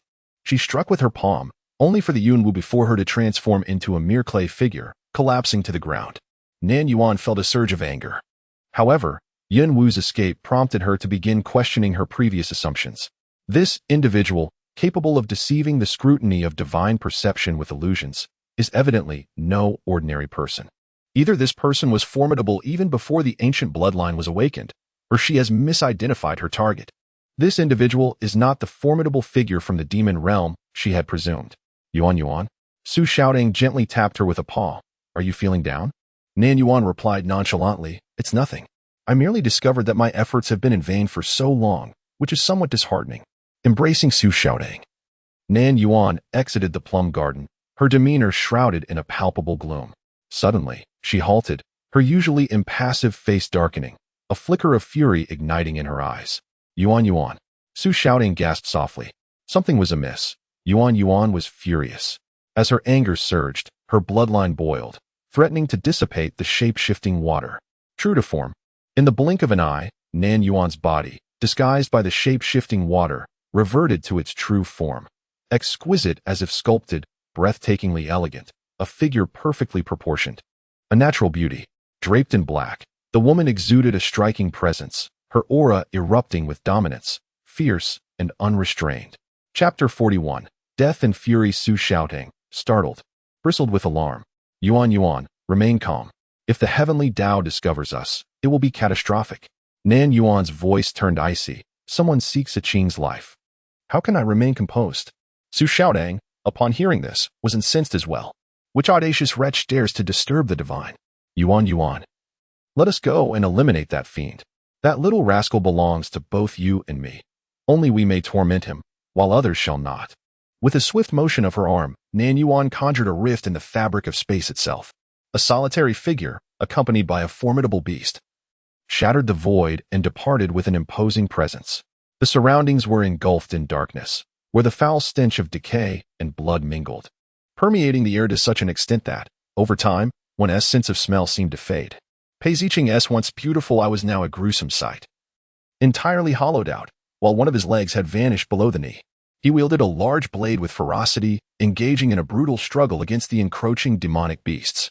This very knife, a gift from his sister, had remained unsullied even during the slaughter of those from the estate. Yet now, it was tainted with the viscous, rancid blood of his adversaries. These repulsive creatures, grotesque in form, boasted features such as 3 mouths or an additional claw sprouting from their heads, drooling mindlessly. Mere lowly fiends driven solely by their insatiable hunger. Suddenly, a smile flickered across Pei Ziqing's face after vanquishing so many bizarre beasts. He realized that he himself was not a true aberration, for his visage lacked an extra eye or a superfluous mouth.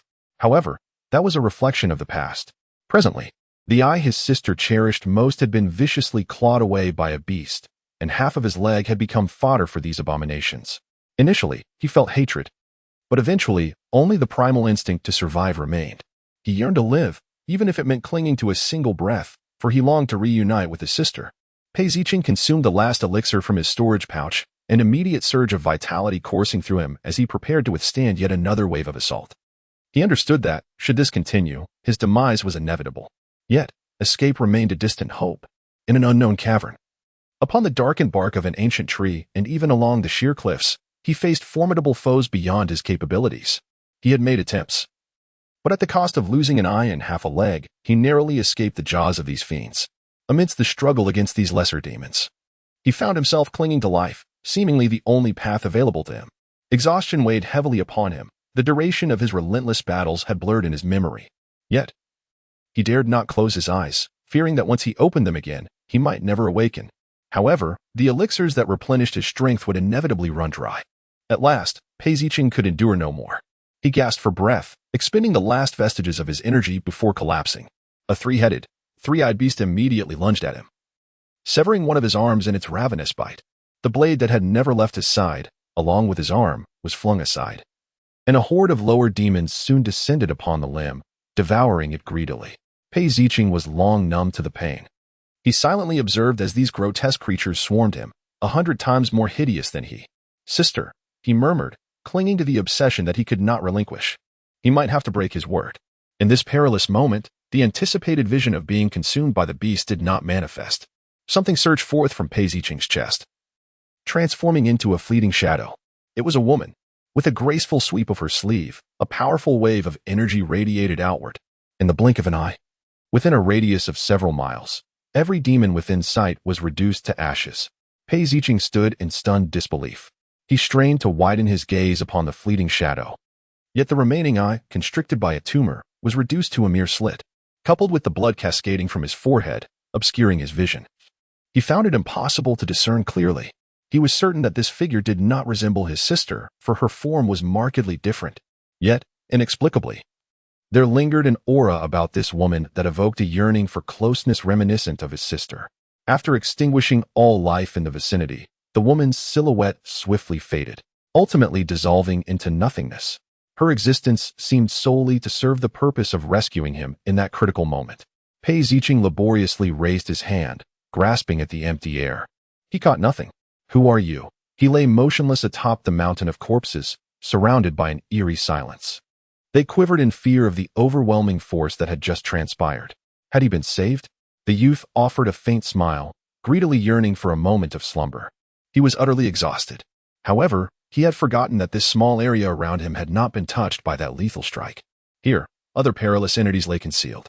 At times, the more primitive beings exhibit a disregard for life and death, for they lack the capacity for thought. Small, hard-shelled demonic insects emerged from the mound of corpses beneath him, revealing tiny, sharp teeth as they opened their mouths. They burrowed into his flesh, voraciously devouring his internal organs. Pei Ziqing had lost the strength to repel these base creatures. Had he possessed even a sliver of energy, he would not have succumbed. The glimmer of hope that had just risen transformed once more into despair. The youth widened his eyes, gazing at the dark, leaden sky above, rendered powerless to even part his lips, repeating the name in his heart, "Sister," until his life ebbed away, his final breath dissipating into the silence. Around him, all was hushed, save for the faint sound of lowly vermin gnawing at flesh. Yet, before long, a bizarre scene unfolded. The grotesque, innate growths upon the boy's face suddenly ruptured, and slender white threads began to emerge, initially sparse but soon proliferating. These white tendrils coiled around his lifeless form, ultimately enveloping him in a dense silken shroud, resembling a colossal cocoon. Nan Yuan had left a trace of her consciousness upon Pei Ziqing. Regardless of how formidable the adversary, this fragment of awareness could annihilate them in an instant. Upon its manifestation, Nan Yuan could instantly sense the whereabouts of the young one, allowing her to traverse the void and arrive at the scene of the incident in mere moments. However, she did not anticipate that, in such a fleeting moment, her connection with Qiqing would sever. Qiqing. Yuan, how did we shatter the void and arrive in the demon realm? You didn't misplace the coordinates. Did you? Is that little rascal truly here? Wait, Yuan, why are you standing on the edge of that precipice? This cliff feels rather peculiar to me. Oh my. Could this be the abyss of the demon realm mentioned in my father's journal? The very place from whence the formidable demon who will annihilate Shui City emerges? Yuan, what on earth are you doing here? Without hesitation, Nan Yuan leapt into the abyss. The woman's expression was icy, her blood boiling with an overwhelming desire for vengeance. Who had slain her at Qing? Who was it? She yearned to devour them whole. Chapter 42. Breaking Free. Rebirth Little Sugar, after calling out in panic, surrendered to fate and clung tightly to Nan Yuan, her fur ruffled by the howling winds. What more could they do? After all, both she and Yuan could fly. They would not meet their demise from a fall. However, the acceleration of their free fall was excessive. Little Sugar felt a flash before her eyes. A dizzying sensation overtook her, and then came a resounding thud, akin to a pair of colossal hooves striking the ground. Peeking out cautiously, her eyes widened in shock. The mound of corpses beneath them had been ground to dust, the dark earth marred by deep, gaping fissures stretching in all directions. Contemplating Yuan's true form, Little Sugar fell silent. The air was thick with the stench of decay, and Nan Yuan pressed onward despite her discomfort. The deeper they ventured, the more potent the miasma became, visibility dwindling to nothingness. Initially, they could still see the ashen sky, but soon it was all obscured. With a sweep of her arm, Nan Yuan compelled the surrounding miasma, as if it possessed a will of its own, to retreat deeper into the shadows. Yuan, look. It's a Qing's blade. Little Sugar suddenly exclaimed, darting away from Nan Yuan to hover beside a blood-stained large knife. Then she beheld a pile of chewed bones. A shiver coursed through her body, and recalling something, she turned her gaze slowly towards Nan Yuan. The woman's demeanor appeared remarkably calm, yet Little Sugar sensed the fury within her, poised to ignite like the roiling blood that coursed through her veins. Yuan, stay calm. Stay calm. Little Sugar's voice broke in desperation. Suddenly, Nan Yuan lifted her head and let out a thunderous roar that reverberated through the heavens, causing the entire abyss of demons to tremble. In an instant, the world fell into an eerie silence. With the force of a human, Nan Yuan propelled herself skyward. And the next moment, a colossal creature emerged above the abyss. This behemoth blotted out the sun, plunging the already gloomy abyss into utter darkness. Little Tang gazed up at the immense being, clutching her tiny frame with her paws, trembling in fear. The jungle and caves deep within the abyss were crushed beneath the creature's massive claws, forcing the grotesque demons hiding in every nook and cranny to flee, only to be devoured in rage by the ferocious beast. Little Tang hopped anxiously on the spot. This situation would surely attract the attention of the celestial authority. Yet, the thought of that foul little child being consumed by such monsters ignited her anger. That child had been pampered for a full 3 years. The abyss was ravaged by Nan Yuan's fury, with much of its demonic entities devoured. As the sky above the abyss was suffused with the ominous signs of impending thunder, the colossal creature swiftly transformed into a human form. In one hand, she grasped Qing's sword, while the other cradled the ethereal Little Tang, swiftly shattering the void to escape. Just as the highest tier of calamity-bringing demons, the 9 heavens' divine thunder, was taking shape after the frenzied beast departed, the devastated abyss slowly returned to its stillness. No one noticed a corner of a mountain of corpses, where a sack-like cocoon lay. Day by day, it absorbed the demonic energy from the abyss. Time passed, and the seemingly lifeless cocoon suddenly stirred. The thick shell cracked open, revealing a naked man emerging from within. The man resembled a newborn babe, his delicate, fair skin glistening with a luminous sheen, broad shoulders tapering to a narrow waist, and a pert posterior. He gazed into the distance, his exquisite and alluring eyes possessing an unusual tranquility. His lips, tinted a soft pink, resembled petals in bloom. His inky hair cascaded like a waterfall, flowing down to his waist. His flawless features, when combined, were strikingly beautiful, yet devoid of warmth. An aura of death, eerily harmonious with his surroundings, emanated from him continuously. Suddenly, as if recalling something, the corners of his lips curled upward slightly. In an instant, his hair danced as if stirred by an unseen breeze, exuding an irresistible allure from his soulful gaze, which shimmered like rippling water, captivating all who beheld him. The man stood amidst a mountain of corpses, akin to a precious gem amidst decay and foulness. 2 years later, Nan Yuan lay motionless upon a soft couch adorned with the pelts of spirit beasts. Ever since she had consumed a multitude of abyssal creatures in a fit of rage 2 years prior, her propensity for slumber had only intensified. Resuming her form as Pei Yueying, Nan Yuan continued to preside as the Lord of Snowy City, oblivious to the world outside, her singular desire being to recline in stillness. Little Tang nestled beside her, languidly tucked in her embrace, appearing as lifeless as a corpse. Together, they exuded a profound sense of lethargy. Yuan, Yuan, are you still thinking of a Qing? Little Tang inquired softly. Nan Yuan lifted her eyelids slightly, offering no response. Did she think of him? Perhaps. Or perhaps it was merely a matter of unaccustomed absence. After all, a little one who had clung to her side, calling her sister daily, had vanished without a trace. In these 2 years, the incessant chatter that once filled the air had ceased entirely, despite the silence being far more pronounced than before. Nan Yuan found herself struggling to adapt. Had it not been for Shouting's intervention back then, she would have shattered the heart of the entire demon realm. Subsequently, she concealed her actions from Shouting and clandestinely sought out Yunwu, whom she mercilessly cleaved in two, barely managing to quell her wrath. Although the individual in question refused to acknowledge his demise, Nan Yuan harbored suspicions that Qing had been led to the abyss of demons by him. She could not be bothered to seek evidence. After all, Yunwu did not appear to be a paragon of virtue, and his death was of little consequence. Occasionally, a peculiar thought would flicker through her mind, yet it dissipated before it could fully form. Her connection with Qing had been severed. Qing was gone. As they lay lifeless, the old steward hurriedly sought her out. "My lord, the beast tide has advanced," he exclaimed. "Moreover, this time its magnitude surpasses all previous occurrences. What shall we do? If we cannot defend the city, the land will be left barren in the wake of the beast tide, and our hard-won home shall be laid to waste." Nan Yuan maintained an air of tranquility. She had sensed the impending threat. In approximately 5 days, the beast tide would engulf Snowfall City.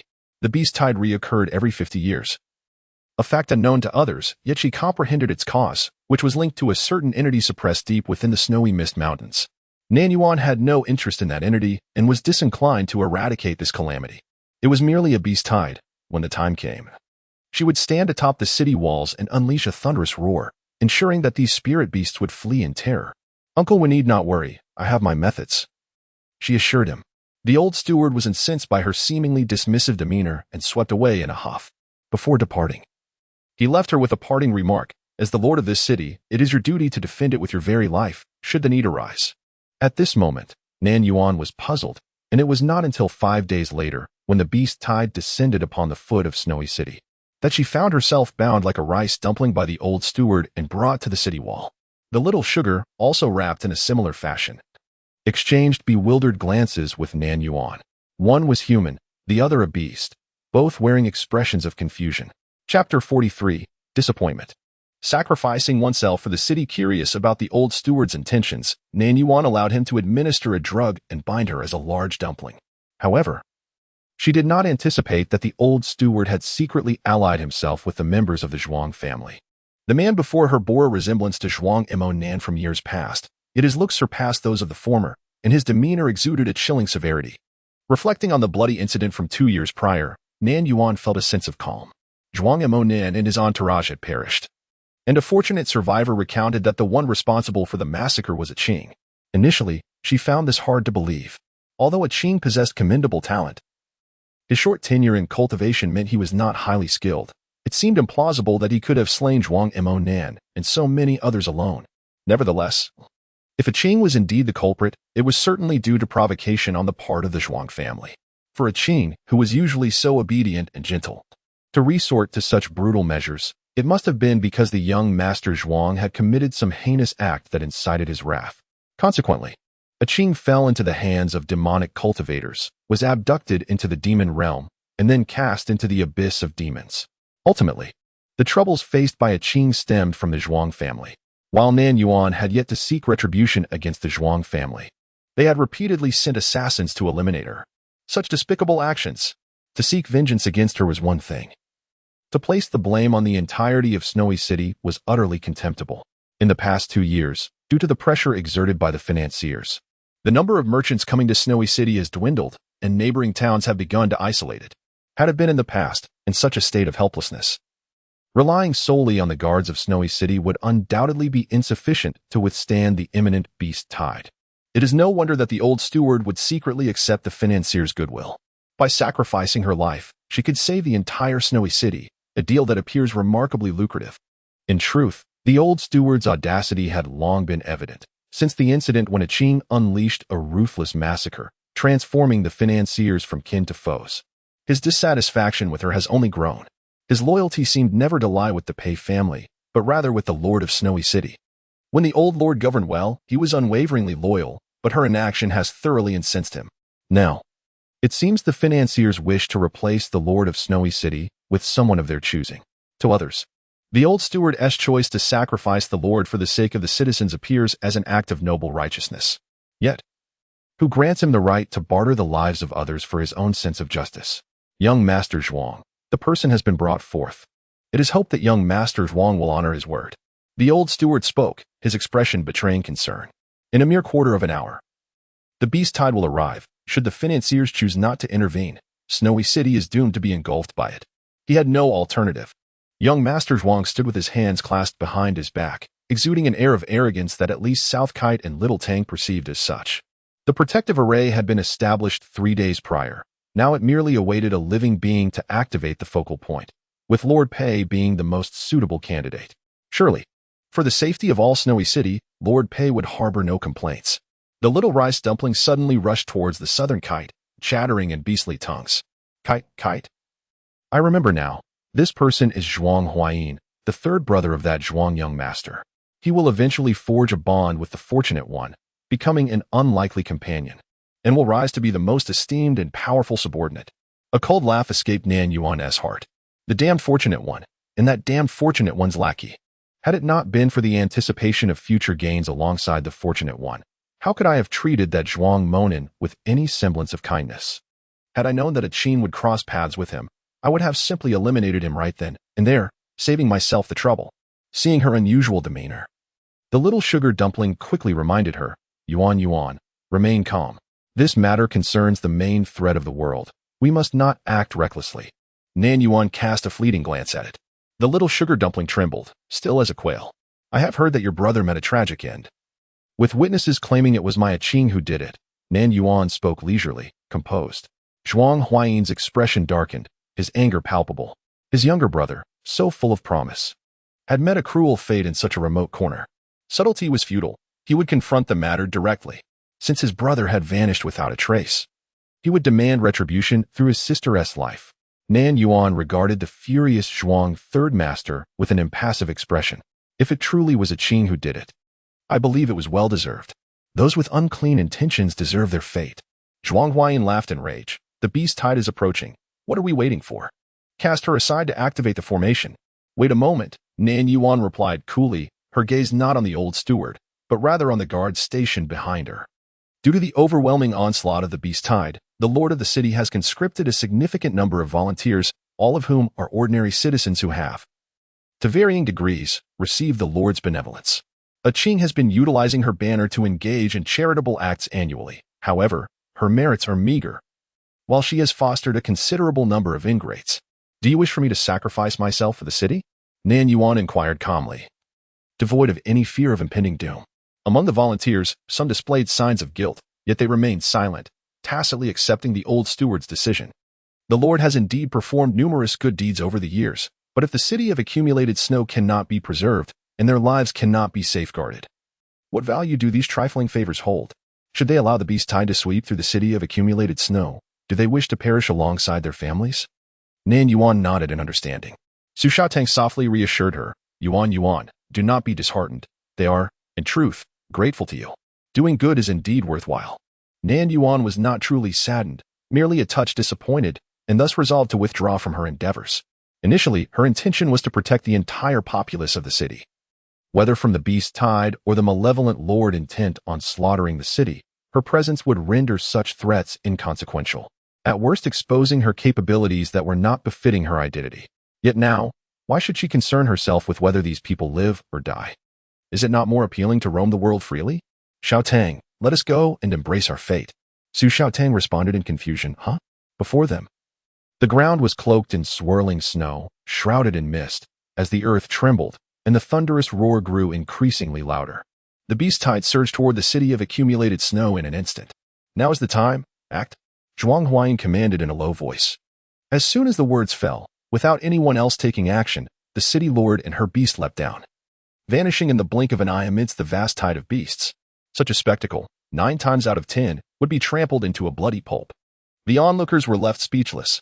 Was this city lord truly so aware of her own limitations? Pei Yueying had perished, crushed by the tide of beasts. Her fate akin to what Nan Yuan witnessed upon her arrival. Nan Yuan mused that such a death was rather agreeable. And there were 2 unexpected delights. The first joy. With her demise, she suddenly accrued a substantial amount of merit points. Nan Yuan reflected on the intricate nature of humanity. Despite performing numerous good deeds while alive, she had only garnered a meager sum of merit points, yet in death, they flowed to her in abundance. This method seemed feasible. Perhaps she should consider dying more often in the future? The second joy, Xiaotang, having been inspired by this incident, was on the verge of an advancement. Nan Yuan stifled a languid yawn. Having overeaten previously, she felt a wave of drowsiness wash over her, and it was the perfect moment for a nap. Xiaotang, you remember to wake me. I wouldn't want to oversleep. Xiaotang, puffing out her little chest, assured her, rest easy, Yuan. Once I finish my advancement, I shall rouse you immediately. Nan Yuan found a cave, sealed the entrance, and then retrieved the shimmering plush couch that a Qing had modified for her from her personal space, settling herself upon it with ease before closing her eyes. Chapter 44. Higi, 200 years Yuan, wake up. Nan Yuan was deep in slumber, while Xiaotang perched on her face, persistently tapping away. She was nearly leaving paw prints on that delicate visage, and only then did the sleeping figure slowly stir. Nan Yuan pushed aside the fluffy little creature and stretched languidly. Little sugar, how long have I been asleep? Su Xiaotang immediately replied, not long at all. My advancement this time has been remarkably swift. I believe it has only been about 10 days at most. As she spoke, she twirled in front of her, exclaiming, Yuan, look, aren't my fur and feathers more beautiful than before? Nan Yuan extended her hand to touch, and indeed, the texture had improved considerably. However, she found it somewhat perplexing that after such a deep slumber, 10 days would leave her in such a lethargic state. With a flick of her wrist, she unsealed the entrance of the cave. Both the girl and the creature yawned in unison and emerged from the cave at a leisurely pace. Yuan, the air outside is so refreshing. Nan Yuan thought there was something amiss with little sugar's senses. She felt not the freshness of the air, but rather a heavy, oppressive aura. Yet, recalling that they were still within the bounds of Snowfall City, she felt little surprise. She reflected on her own temperament, which seemed to have improved significantly. She had merely allowed Snowfall City to meet the fate wrought by the great demon, without taking matters into her own hands. Little sugar, do you wish to drink transformation water? It's sweet. Su Xiaotang rolled about, declaring, no, I prefer my original appearance.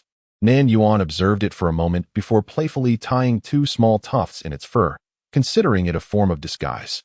Although Snowfall City lay in ruins and its inhabitants had perished, her demise had been so tragically heroic that she had undoubtedly become a figure of considerable legend.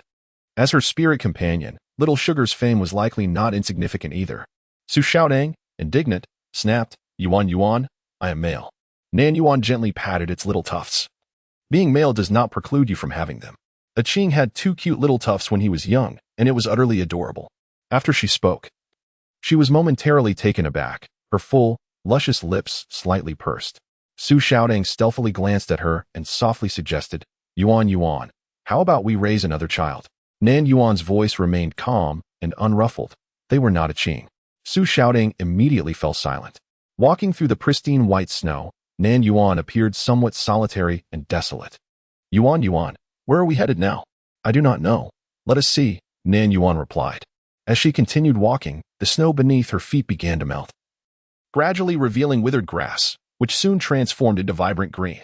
It seemed as though, unbeknownst to her, she had traversed an entire winter. Yuan Yuan, have you grown to despise humanity? Su Xiaodang inquired cautiously. Not at all. I merely seek a semblance of tranquility, Nan Yuan replied nonchalantly.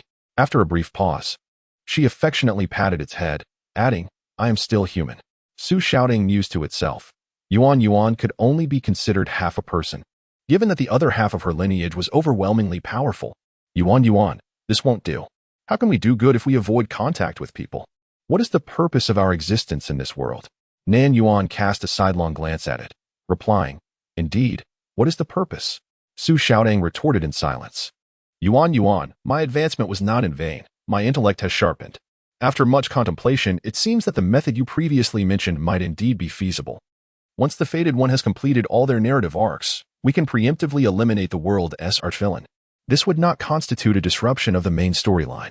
In other words, Kiki, like a man is stalking a cicada, while the Fated One and the archvillain engage in a fierce struggle, Yuan Yuan, shall descend to the mortal realm like a celestial goddess and deliver a decisive blow to the archvillain.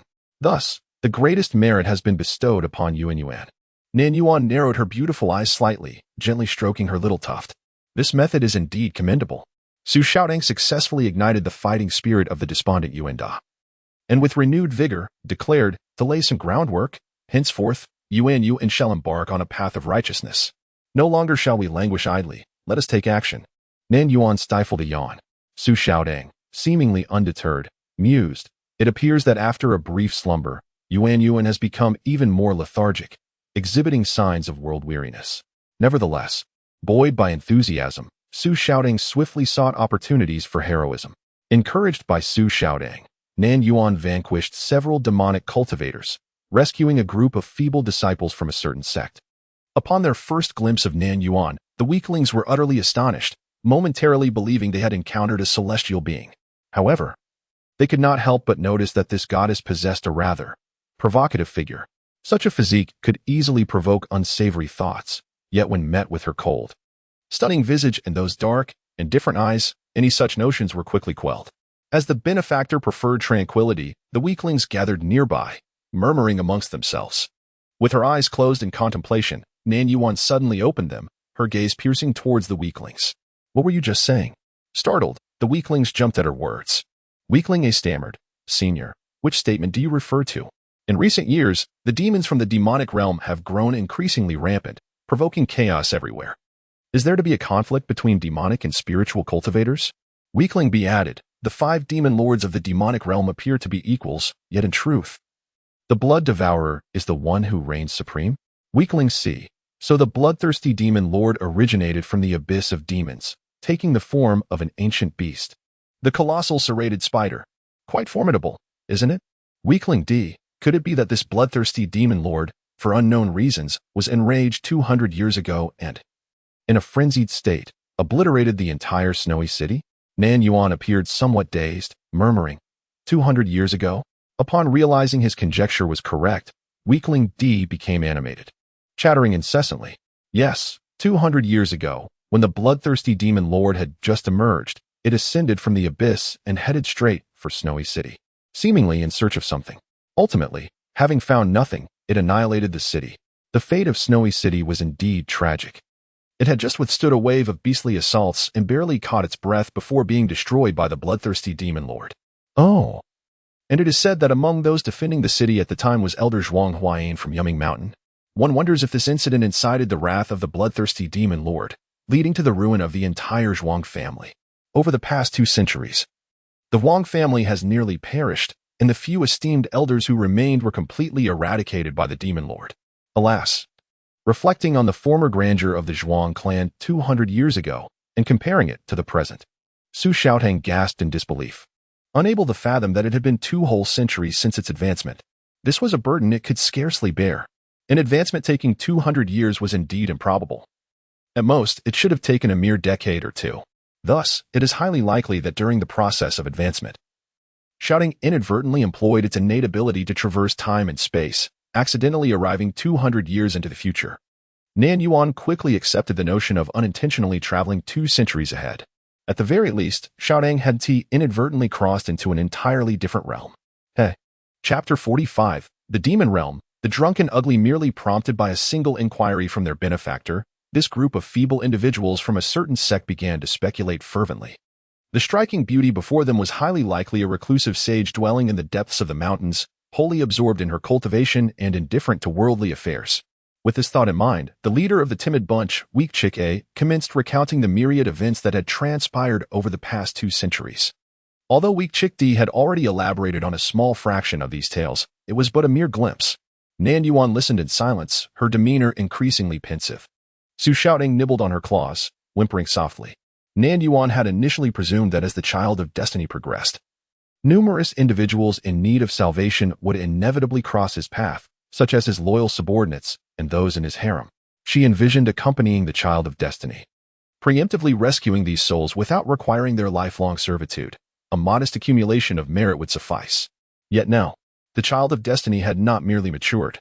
He had embarked upon an extraordinary journey, amassing followers and expanding his harem with an impressive completion rate of 99%. However, considering the child of destiny's penchant for discretion, Nan Yuan suspected that his prowess extended far beyond what was apparent. Su Shouting, having pieced together the narrative, promptly remarked, Yuan.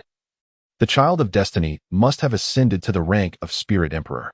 His avoidance of the heavenly lightning tribulation is due to his inadvertent stumble into a sacred domain, one that offers refuge from such calamities, thus concealing his true status from all. According to the storyline, he will soon confront the ancient bloodthirsty demon spider from the demon realm, awakening the bloodline of an ancient divine beast. Nan Yuan, lost in thought, seemed somewhat distracted. In those years, I had utterly devastated the abyss, yet it could still give rise to this bloodthirsty ancient spider. Truly, the Tao of Heaven is formidable. Suddenly, Su Shouting felt a shiver run through her. Yuan, what does that mean?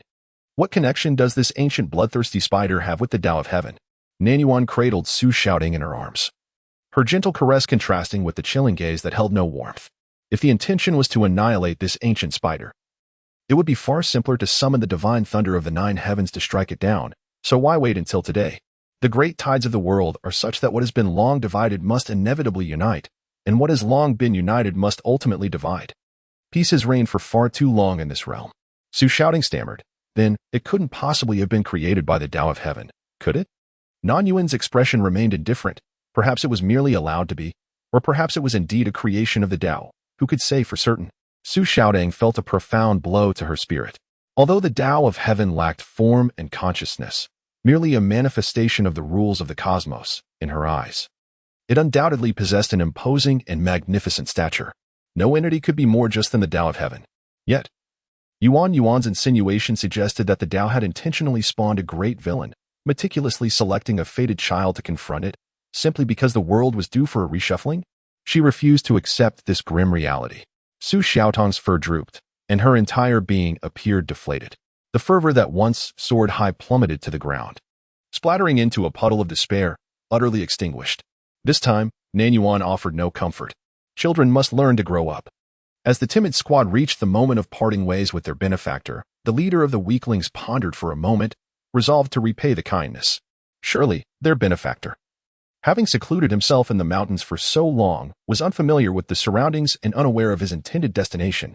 The junior expressed a willingness to guide the elder. Nan Yuan, noticing the fervor of the children, replied, I wish to journey to the demon realm to seek the bloodthirsty demon lord you mentioned.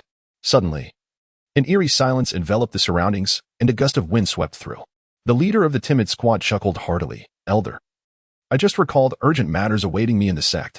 I fear I cannot escort you further. Farewell. With that, the group of timid souls vanished in the blink of an eye. Nan Yuan felt a tinge of regret. Moments ago, upon hearing the children speak passionately about the bloodthirsty demon lord, she assumed they were fervent admirers. In truth, they were not. The timid ones certainly did not idolize the bloodthirsty demon lord. Rather, if one were to compile a list of the 5 great demon lords of the demon realm based on loathing, the bloodthirsty demon lord would undoubtedly occupy the last position.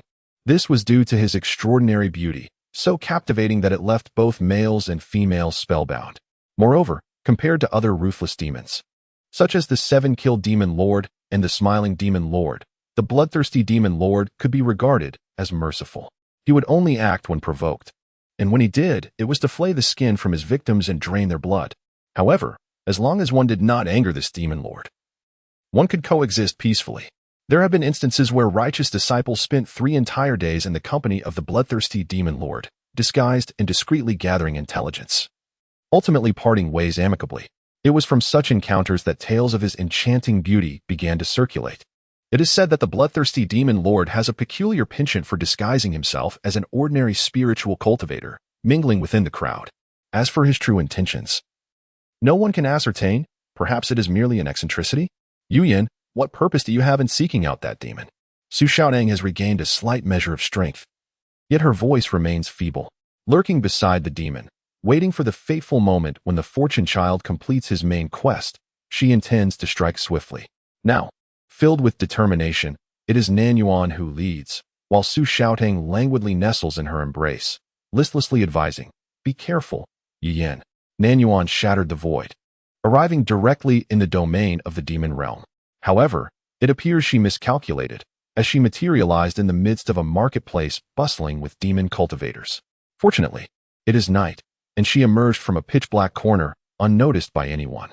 In such a shadowy nook, a figure lay slumped on the ground, surrounded by several haphazardly positioned wine jars.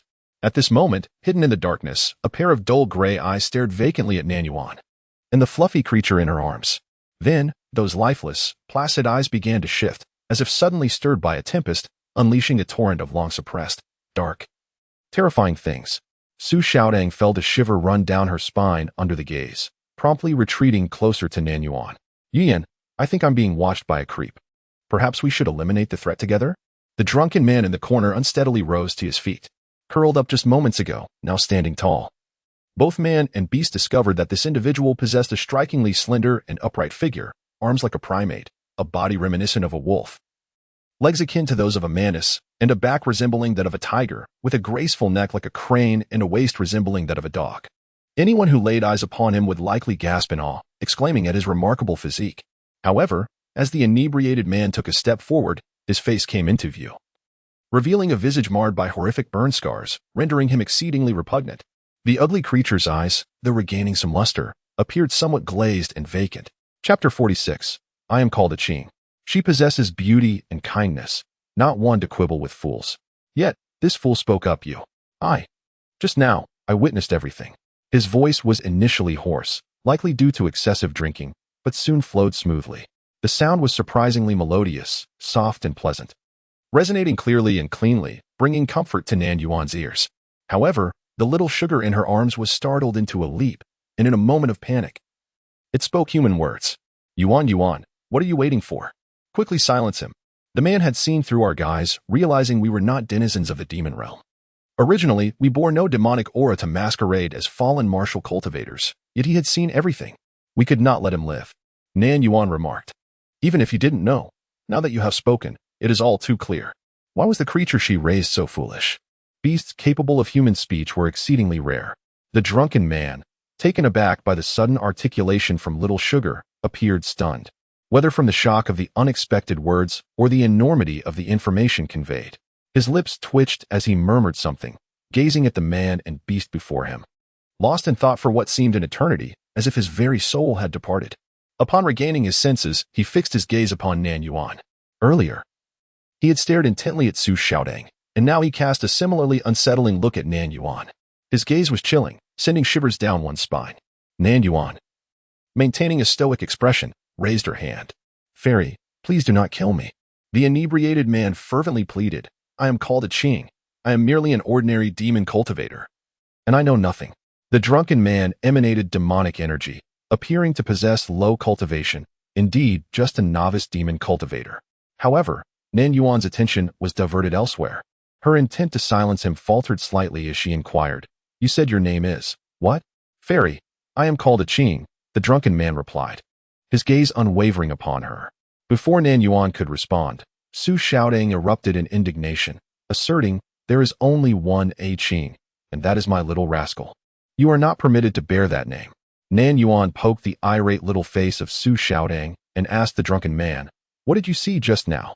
"Abroad, unattractive grin spread across the scarred visage of the drunken man, giving him a somewhat foolish appearance. I witnessed a fairy descending from the heavens, but she landed in the wrong place. This is the demon realm. After a brief pause, his tone turned urgent. I am well acquainted with the terrain of the demon realm. No matter where the fairy wishes to go, a Qing can guide you. As he spoke, he gazed at Nan Yuan with an unrelenting intensity that made Su Xiaodong exceedingly uncomfortable. Nan Yuan was aware of her captivating beauty, yet her formidable prowess deterred most from gazing directly at her. Those bold enough to do so had long since met their demise. However, the current Nan Yuan had cultivated a more forgiving disposition. As long as the other party did not recklessly court death, she would extend a measure of clemency. Moreover, this individual bore the name A Qing. In light of this name, she was willing to spare his life. Where does the bloodthirsty demon lord reside? Do you have a way to approach him? Nan Yuan inquired. The drunken man's gaze lingering on Nan Yuan momentarily faltered, a flicker of unusual color passing through his eyes. The bloodthirsty demon lord resides in the Yuan Qing Palace and travels on the double-winged demon wolf of the demon realm, which can be reached in half a day. Upon hearing the mention of Yuan Qing Palace, Nan Yuan felt a peculiar sensation within her, yet she did not dwell on it. The bloodthirsty demon lord is known for his capricious temperament. May I ask, fair maiden, what prompts your interest in seeking him out? As he spoke, the drunken man's eyes were profoundly deep. Nan Yuan noticed his strikingly beautiful eyes, which twinkled with a faint light in the night. Naturally, she could not divulge her true intentions to a demonic cultivator. Thus, she replied with a feigned innocence, I have heard that the bloodthirsty demon lord possesses extraordinary beauty. I wish to see for myself who is truly more enchanting. Su Xiaodong. The drunken man regarded her with a peculiar expression before breaking into a low chuckle. Though his face was thoroughly marred, his voice remained alluring. The bloodthirsty demon lord pales in comparison to you, my lady. You are the most beautiful woman I have ever encountered, which is why a Qi was so entranced by your presence. Su Xiaodong scoffed, declaring that he too appeared mesmerized. Nan Yuan graciously accepted his flattery, stating, Your opinion is not the final word. I must see for myself. The drunken man queried, Should a winner be determined, what then will you do, my lady? Without a blink, Nan Yuan replied, If I am not as beautiful as he, I shall serve him. If I surpass him in beauty, I shall become, the demon queen. Thus, it would not be considered taking advantage of him. Cough, cough. The inebriate struggled to catch his breath, choking on his own saliva, and coughed uncontrollably as if his lungs would burst. Nan Yuan cast a disdainful glance at his foolish demeanor and casually tossed him a handful of magic crystals, promising additional rewards upon reaching their destination. No matter the type of crystal, she possessed in abundance. Su Xiaodong, no longer clamoring for silence, remarked, Yuan, this demon cultivator appears rather foolish. Yet, Yuan, do you truly intend to serve that demon as his consort? Is this sacrifice not rather excessive? This utterance was not in human language but rather in the tongue of beasts. It was merely a title she could assume without necessarily fulfilling any obligations. The inebriate stared blankly at the magic crystals in his hand for a moment before carefully stowing them away. He produced a grotesque mask from somewhere and presented it to Nan Yuan, saying, Fairy, to avoid drawing attention, you may wish to wear this. Su Xiaodong glanced at it and extended a paw, adding, Am I not also a source of attention? Just look at my glossy, shiny fur. It's quite eye-catching. The two adults chose to disregard its complaint. The inebriate proposed, There's a vendor for dual-winged demon wolves. Shall I escort the fairy to procure one? There are options with and without carts. I believe it would suffice for the two of us to acquire one without a cart, thus expediting our journey. Nan Yuan remained expressionless, responding, If a cart is required, you shall be the driver. The inebriate, filled with regret, conceded, Very well, I shall heed the fairy's wishes. Nan Yuan, slightly exasperated by his incessant use of the term fairy, coolly addressed him as adult. The inebriate nodded with trepidation, saying, I shall refer to this spirit beast as adult Yuan then. For reasons unbeknownst to her, Nan Yuan felt an inexplicable tenderness in the way the drunkard called her name, Yuan Yuan, a sound that sent shivers down her spine. Yet, his melodious voice rendered those shivers rather pleasant. Nan Yuan acquiesced to this endearment, and thus, the term fairy transformed into the more intimate title of Lord Yuan.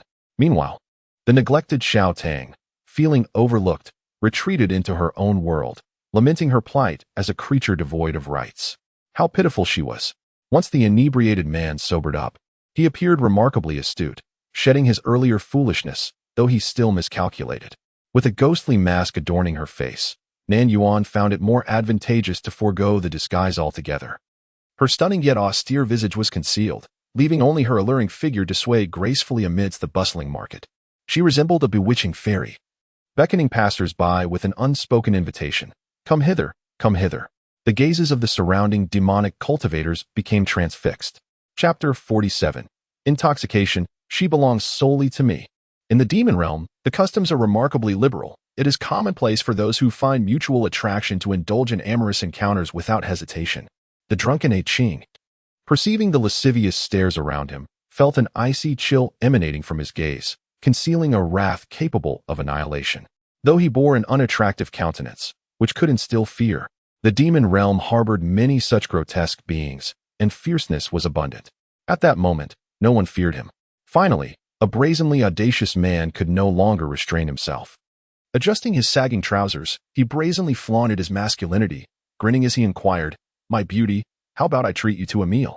I assure you, you shall be well fed." As he spoke, he inched closer toward her. As the distance to Nan Yuan narrowed to within 3 steps, a glimmer of silver light flickered in the air. In the blink of an eye, the burly figure of a demon cultivator before her was cleaved in two, severed at the waist by an unseen force. In any other realm, such a gruesome and brutal scene would undoubtedly provoke an uproar. However, in the demon domain, the surrounding cultivators merely inhaled sharply, instinctively retreating from the masked beauty adorned with a ghostly visage and her grotesque companion. Their gazes, once filled with lust, transformed into expressions of reverence and caution. In the vast expanse of the Songmiao continent, strength is revered, and the demon domain epitomizes this principle. Might dictates hierarchy. The domain is divided into 5 territories, each ruled by a demon lord. To ascend, the lower-ranked must eliminate those above them. For instance, the bloodthirsty demon lord, who 2 centuries ago vanquished one of the original 5, ascended to power. The current 5 demon lords represent the pinnacle of strength within the demon domain. Recognizing the formidable presence before them, the surrounding cultivators dared not provoke further conflict. Soon, the corpses and blood upon the ground were expeditiously cleared away by patrolling demon cultivators, and the crowd resumed its normal flow, no longer casting furtive glances at Nan Yuan. Had it not been for the lingering sin of blood permeating the air, reminding her of the recent events, she might have doubted her own senses. Clearly, death was a frequent occurrence in the demon domain, and its denizens had long since grown accustomed to it. Turning to the individual behind her, Nan Yuan suddenly spoke, "Allow me to see your weapon." Drunken Master I Ching was momentarily taken aback. It seemed that his pride and speed had not gone unnoticed by the woman before him. He shook his hand, and when he opened it again, a delicate silver thread was wrapped around his index finger. I Ching softly explained, "It is a silk produced by a magical beast." Nan Yuan reached out to touch it, but I Ching quickly recoiled, warning, "Do not touch it. This thing is sharp and can injure you." He clasped his hand behind his back and shifted the conversation to other matters, saying, "This is the territory of the Laughing Demon Lord. There is a small market every 5 days and a grand market every 10 days. Today happens to be the day of the grand market. Would you like to take a look around, Lord Yuan? If fortune favors us, we might even find a 2-winged demon wolf at the market." Nan Yuan expressed her disinterest, stating, "The scents here are mixed. I do not like it." I Ching momentarily lost his train of thought upon hearing this, and adopting a tone meant to soothe the child, he said, "Just bear with it a little longer, my lady. Once we reach the Yuanqing Palace, everything will be well." It is said that the Yuanqing Palace of the bloodthirsty demon lord is the cleanest and most splendid place in the demon realm, adorned with resplendent jewels embedded in the walls and the softest carpets covering the floors. The utensils used by the demon lord are crafted from the finest magical stones, shimmering with brilliance. It is utterly beautiful. A flicker of interest passed through Nan Yuan's eyes. This little spider's preferences are quite similar to mine, she thought, suddenly feeling that her decision was indeed commendable. However, an unbearable sensation lingered. I Ching recalled something, and a look of regret flashed across his eyes as he took 2 steps back. "My lady, please wait a moment. I will find a place to wash up. It smells rather pleasant." Nan Yuan leisurely added the latter part of her sentence. Despite I Ching's face being marred with intersecting scars, his momentarily bewildered expression was rather amusing. Pleasant indeed? The weather in Snowy City often induces a sense of drowsiness, and if Nan Yuan were to indulge in a bit of wine, she might inadvertently succumb to slumber. Thus, she has exercised considerable restraint.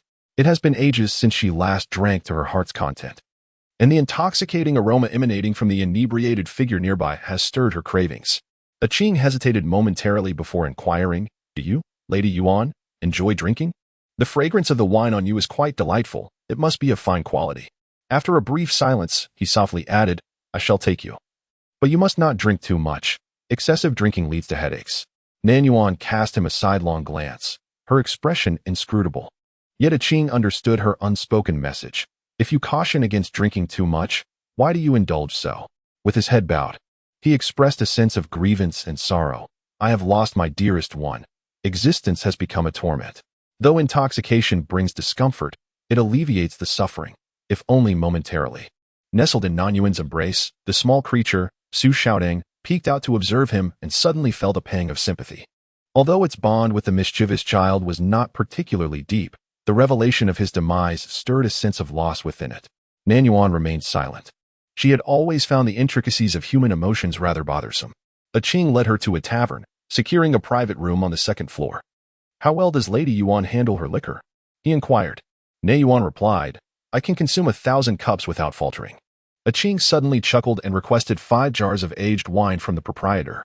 The barren realm of the demon domain yields different ingredients for brewing, resulting in a more potent aftereffect than that of the outside world. Nan Yuan promptly uncorked a jar, poured a bowl, inhaled its fragrant aroma, then tilted her head back and drank it all in one gulp. The wine was indeed exquisite. This establishment is the finest tavern in the realm, and naturally, its libations are the most exquisite. As Qing elaborated, he poured himself a drink, proclaiming that it would be rather dreary for Lord Yuan to indulge in wine alone. "Thus, I shall accompany you in this revelry." The bowls of wine continued to disappear down Nan Yuan's throat, her countenance remaining unchanged, while her companion, after merely 2 bowls, began to exhibit a glazed expression. Inebriated souls often seek to unburden themselves. Qing gazed at her, his eyes veiled in a mist of emotion. His voice soft and gentle, tinged with a hint of hoarseness. "You have no idea how much I long for her." Nan Yuan, sipping her drink more slowly, cast a sidelong glance at him, allowing him to ramble on. "When I learned of her misfortune, I contemplated annihilating this world, wishing for all to accompany her in demise." Qing's gaze was fixed upon Nan Yuan, a solitary tear trailing down his cheek, traversing the uneven scar before vanishing. The man's remorseful gaze gradually transformed, overtaken by something else. His beautifully shaped lips curled into a subtle smile, and later, someone informed me that she was alive, which sent me into a frenzy of joy. Thus, I waited and waited. Yet, hope repeatedly morphed into despair. Do you comprehend this sensation? It is utterly agonizing, so much so that I wished for immediate death. Hence, I vowed that if I were to encounter this woman again, I would resolutely bind her to my side, possess her fiercely. She shall never escape me again. She is mine. She can only be mine. The man's speech quickened, his gaze deepened, and his fervor escalated into madness. Chapter 48. A startling encounter with the chosen sorceress. As Nan Yuan listened to the drunken man's incoherent ramblings, she observed his frenzied and unhinged demeanor, feeling a twinge of pity for him, albeit mingled with a sense of annoyance. "Silence," she uttered coolly. Instantly, the inebriated Qing resembled a gourd with its mouth sawed off, falling into silence. Then, an oppressive stillness enveloped them. He fixated on Nan Yuan, his eyes gradually reddening, veins coursing with crimson, as if he bore an immense grievance at her hands. Nan Yuan understood the yearning of a drunkard to unburden himself, yet she cherished tranquility. Were it not for the fact that his name was Qing, she would have long since struck him down with a single blow. How could she tolerate his incessant prattle for so long? "Do as you wish. What significance does your rambling hold before others?" Upon hearing her words, Qing paused, momentarily taken aback, before his eyes brightened with an enigmatic gleam, a peculiar excitement flashing within. "My Lady Yuan, does your encouragement imply that you approve of my earlier actions?" Nan Yuan's expression remained as impassive as ever, as if the myriad affairs of the world elicited not a shred of her concern. "What you choose to do is of no consequence to me." She had never delved into the whims of love and desire. How could she discern right from wrong? To inquire of her? Was that not laughable? Qing's gaze dimmed for an instant, his countenance darkening, yet he soon reverted to a state of elation. "I comprehend now. My Lady Yuan, I am truly grateful to you. Your words have enlightened me, as if I have been awakened from a deep slumber." He curled the corners of his mouth. Even though his face was marred, his eyes were captivating, rippling like water, stirring with the breeze. His lips were exquisitely shaped, and coupled with his voice that tapered off in a delightful curl, he exuded an alluring charm. Nan Yuan remained silent, offering no opinion. What did this person know? It was baffling. After consuming an impressive 5 jars of wine, she finally felt a semblance of satisfaction. Her discerning palate found ordinary wines unworthy of her attention. Yet these jars were indeed fragrant and rich. Once the two departed, the tavern owner timidly emerged from the shadows, his expression a mix of excitement and pain. His prized possession had dwindled so significantly in an instant. However, gaining the favor of the demon lord meant that he could traverse the demon realm with ease in the future. After the revelry, Nan Yuan's temper had improved considerably. The cacophony of the marketplace and the peculiar smell surrounding her became bearable. Furthermore, a Qing, perceptive as ever, proactively shielded her from the passing demon cultivators. Such thoughtful service even inspired Nan Yuan to contemplate acquiring a little brother. Yet, recalling the drunken words of this person, she realized he would likely be seeking his beloved afterwards. A little brother with family ties was not ideal, she thought. The bustling marketplace was filled with various characters, and it would be better for Lord Yuan to wait here for a moment. Without waiting for her refusal, a Qing hurried away. Nan Yuan watched his retreating figure, finding it remarkably handsome.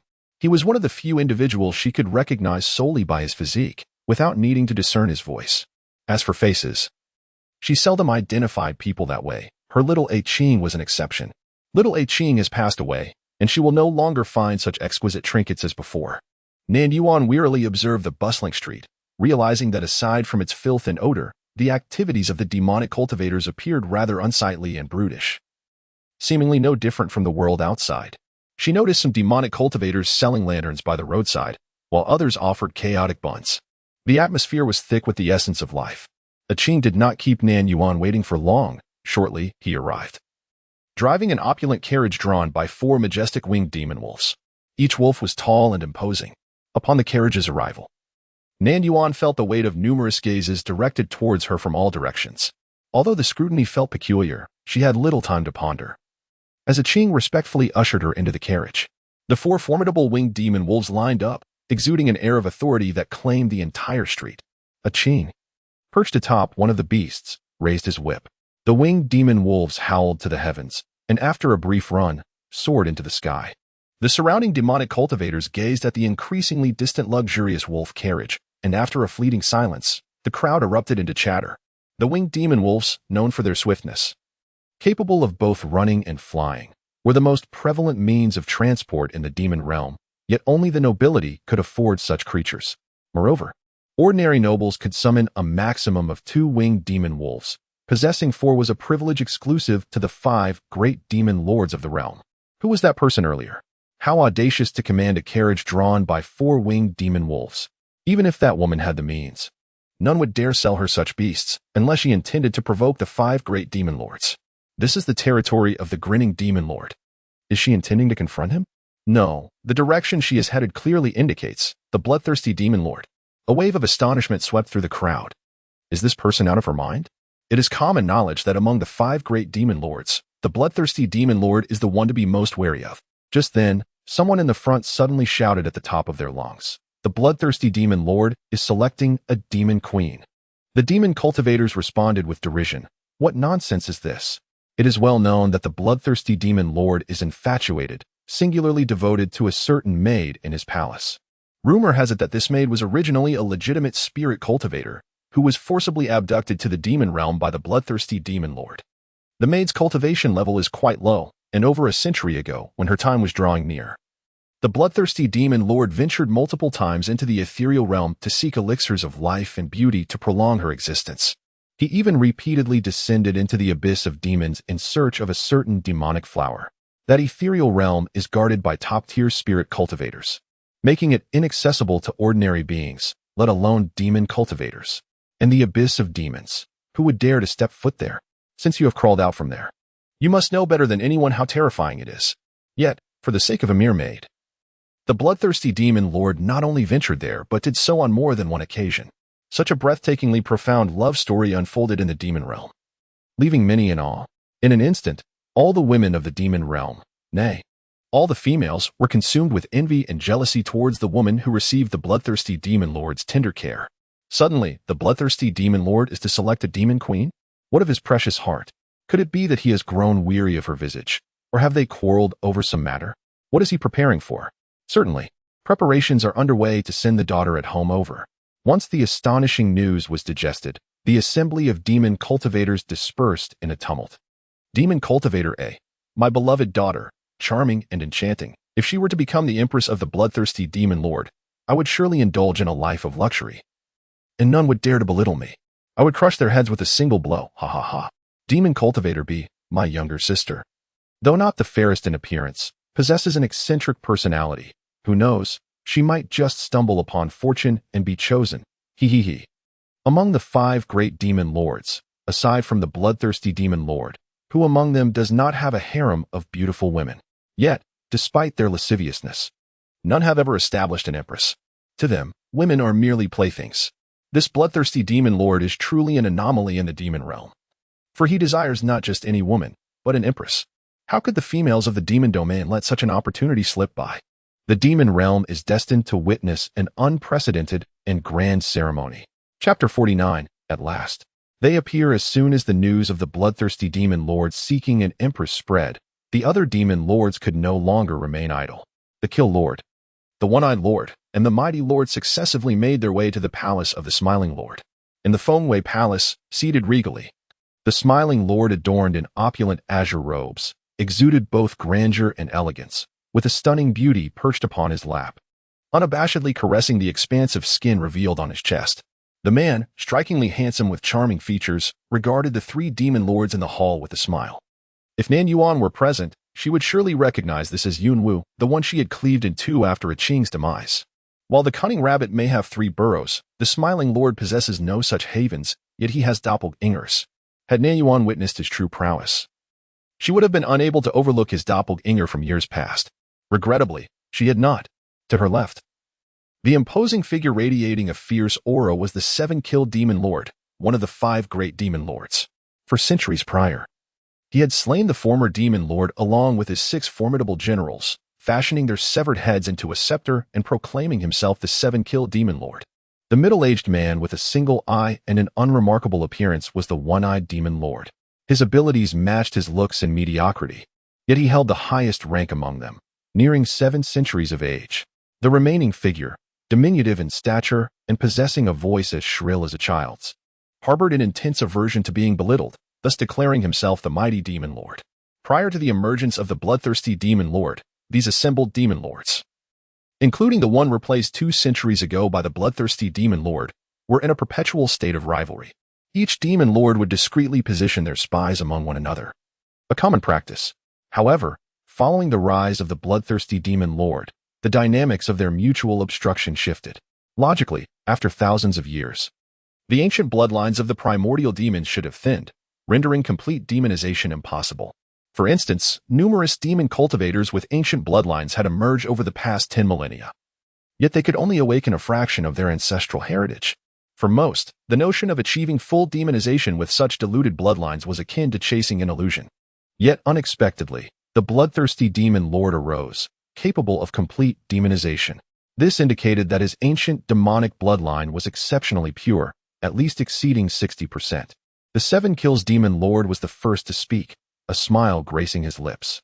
What are your thoughts on the bloodthirsty demon lord's intention to choose a demon queen? Yunwu pushed aside the beauty in his arms, who immediately retreated. With a half-smile, he regarded the others. His choice of a demon queen does not impede you. What are you so concerned about? Do you wish to place your own pawns in the bloodthirsty demon lord's court, akin to my own harem? If that is indeed the case, I advise you to abandon such aspirations early on. Why not? The majestic demon lord queried, perplexed. Yunwu looked at them with evident disdain, clearly unimpressed by their intellect. If he is to select a demon queen, only one will be chosen from countless candidates. The rest will be of no interest to the bloodthirsty demon lord. The 3 demon lords fell into a contemplative silence, uncertain if his words had influenced their respective schemes. After a moment, the 7 kills demon lord spoke with a tinge of hostility. Smile, everything stems from you. Had it not been for your actions, we would not be beholden to the whims of the bloodthirsty demon lord. The long-silent one-eyed demon lord interjected. Perhaps Smile envies my command over the lion-tiger demon general and seeks to replicate it. Little did he realize he would conjure an ancient beast and thus suffer the consequences. The lion-tiger demon general under the one-eyed demon lord was a formidable entity, having awakened ancient bloodlines and capable of partial demon transformation. Smile. In his quest for individuals with ancient bloodlines, sought to create such a general. Yunwu scoffed, offering no explanation. You seek me merely because of my current favor with the bloodthirsty demon lord. I have but a single piece of advice for you. Do not act foolishly. For should you provoke him, he will unleash a massacre, and I shall be powerless to assist you. This gathering ended on a dismal note. Yunwu gazed at the desolate hall of the palace, his eyes half closed, recalling events from years past, his expression turning cold. This brother and sister truly share a disposition, resorting to violence at the slightest provocation. Fortunately, in that moment of desperation years ago, he had acted with ingenuity. Otherwise, while he might have escaped a great calamity, he could not have evaded the smaller ones. The memory of that strikingly beautiful woman caused Yunwu to momentarily lose himself in thought. Initially, he had not realized that she was the lord of Shueishui City. It was only after she uttered a particular phrase that the truth dawned upon him. To be precise, the former lord of Shueishui City had long since perished. The one who had taken her place was this very woman. Ah Qing, was it you who cast me into the abyss of demons? That day, the woman's gaze upon him felt as though she regarded a myriad, easily crushed beneath her foot. For many years, Yunwu had occupied a position of great power, often wielding such a gaze towards others. Yet for the first time, he found himself on the receiving end of that very scrutiny. The woman emanated an immense aura, exuding overwhelming pressure. Even if she faced only a mere projection of his own making, it was the strongest he could conjure. Yet, before her, he felt nearly compelled to kneel. His instinct for self-preservation prevented him from acknowledging the grim reality, and he merely asserted that he had led Pei Ziqing into the demon domain, only to become separated. Whether the woman believed him or not became irrelevant. Her lethal strike made it abundantly clear that she sought to extinguish his life in a fit of rage. With his projection destroyed, Yunwu suffered severe injuries, requiring at least 2 decades to regain his former prowess.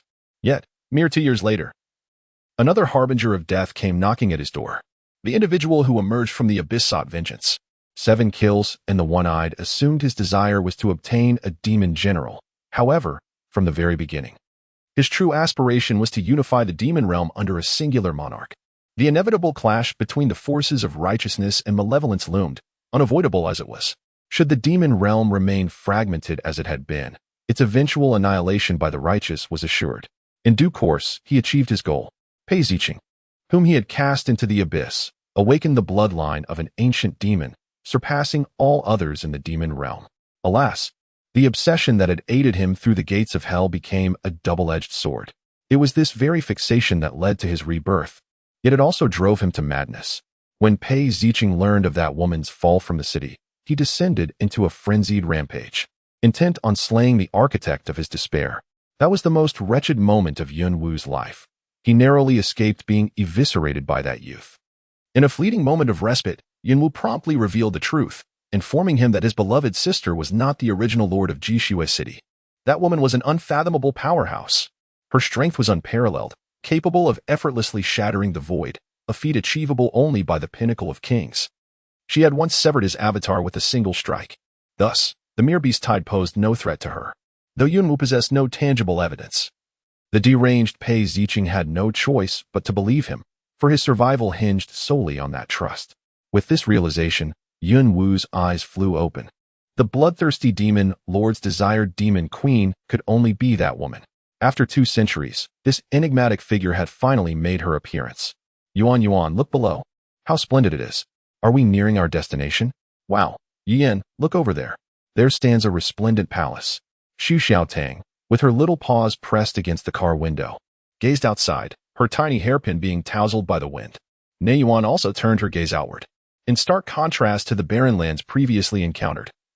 This area of the demon realm indeed appeared quite prosperous, adorned with numerous buildings and significantly wider streets. Although the sky was just beginning to lighten, the demon realm was perpetually shrouded in darkness, resembling the night. In such a harsh environment, the distant, magnificent palace was all the more striking. Nan Yuan clicked her tongue in delight. How dazzling! She adored it and yearned to seize it for herself. Lady Yan, we have arrived, came a Qing's voice from outside the carriage, lifted slightly in pitch, cheerful yet tinged with a hint of restrained excitement. Chapter 50. Perhaps, coveting my form? Without needing a reminder, Nan Yuan was well aware they had reached their destination, for the palace ahead was undeniably radiant. "Let us circle around that palace," Nan Yuan instructed. Qing, who was driving, paused momentarily before responding with a cheerful "all right." His tone conveyed a sense of merriment. How could the grand palace of the bloodthirsty demon lord be so casually circled by others? Even ordinary birds and beasts dared not pass above the palace, let alone living beings. Yet, the two on the carriage, one commanding and the other obedient, found nothing amiss. Four-winged demonic wolves pulled the carriage, gliding steadily above the palace while Nan Yuan enjoyed a panoramic view of the magnificent structure below. The more she gazed, the more she cherished it. Once she had feasted her eyes enough, the winged wolves gracefully glided the luxurious carriage through the air, landing smoothly on solid ground. Qing lifted the curtain of the carriage and extended his hand to assist the woman inside. Nan Yuan cast a steady glance at him, cradling little Sugar in one arm while resting her other hand on his sleeve. The corners of Qing's tightly pressed lips suddenly relaxed, slowly forming a delicate smile. "My Lady Yuan, I can only accompany you this far." Nan Yuan nodded and tossed him a handful of magic crystals. "You may take this carriage and consider it a gift." "My Lady Yuan is indeed generous," Qing remarked with a warm smile, his gaze gentle and his voice soft, wishing her a successful journey. After uttering these words, he leaped onto the back of the winged magic wolf, casting a deep glance at Nan Yuan before driving away. Little Sugar watched the magic wolf carriage disappear into the distance, exclaiming, "I never imagined that even in the demon realm, there would be such kind-hearted magic cultivators." It felt a wave of shame wash over it. Initially, it had contemplated silencing the man. Nan Yuan patted its fur and suddenly remarked, "You are still too young." Little Sugar looked bewildered. What does that mean? Was it possible that its assessment was incorrect? That this magic cultivator was not kind-hearted, but rather had ulterior motives? However, the magic cultivator had driven them for an entire night, personally delivering them to the gates of the bloodthirsty demon lord's palace before departing. Could that not be considered kindness? Nan Yuan, displaying notable patience towards the young one, gently patted its small head and continued, "Even if I offered him more magic crystals, he would not be able to acquire such an opulent wolf carriage. This individual conceals his cultivation and appearance. He holds a significant status in the demon realm." Little Sugar, perplexed, inquired, "Then why has he been so eager to please you, my lady?" After a brief pause, Nan Yuan pondered for a moment before responding, "Perhaps he covets my form?" In an instant, Su Xiaodang was infuriated, exclaiming, "Yuan Yuan, I shall slay this toad that covets the flesh of swans." Nan Yuan cast a glance at her, responding nonchalantly, "Indeed, go ahead." Su Xiaodang, taken aback, questioned, "Shouldn't we at least attempt to dissuade him?" With a serene demeanor, Nan Yuan articulated, "A beautiful facade is commonplace, while an intriguing soul is rare. However, I believe the reverse holds true for me. My soul is rather mundane, yet my appearance is exceptional. It is no surprise that this guise attracts covetous eyes. I am quite willing to exploit my allure for advantageous purposes, such as drawing the attention of that bloodthirsty demon lord. Proximity to the source facilitates opportunity, and one must seize the advantage in acts of violence." Su Xiaodang was left speechless. Yuan's self-awareness was truly remarkable. As Nan Yuan cradled Xiaodang and continued forward, they unexpectedly found themselves at a standstill. To their astonishment, the path leading to the grand entrance of the demon palace was thronged with women, a sea of dark figures resembling a multitude of ants congregating together. Previously captivated by the palace's exquisite beauty, they had overlooked the crowd surrounding it, unaware of when these individuals had amassed. Even more alarming was the continual influx of people from all directions. Nan Yuan cast a sidelong glance at a nearby female demon cultivator, whose decolletage was provocatively displayed, and began to eavesdrop. The female demon, striking a pose, inquired of her companion, "Dear sister, from whence have you arrived? You seem to have received the news rather swiftly." Beside me, a robust female demon cultivator, with delicate fingers elegantly poised, spoke in a voice that was unexpectedly sharp and piercing. "How can one not be displeased? This is the selection of the bloodthirsty demon Lord-S consort. Even from a great distance, I must summon my ancestral flying vessel and hasten here with utmost urgency." With a playful demeanor, she continued, "Pray tell, why has the bloodthirsty demon lord suddenly chosen a consort? Has his favored one in the palace fallen out of favor?" She twisted her waist, more muscular than any man's, and lamented, "Oh, who can say? Men, after all, are often fickle, favoring the new while discarding the old. Such behavior is quite ordinary. Although this is a selection for a consort, The other demon lords each have their own harems of 3,000 beauties. Who knows? Perhaps we might remain here to become a demon consort ourselves, hee.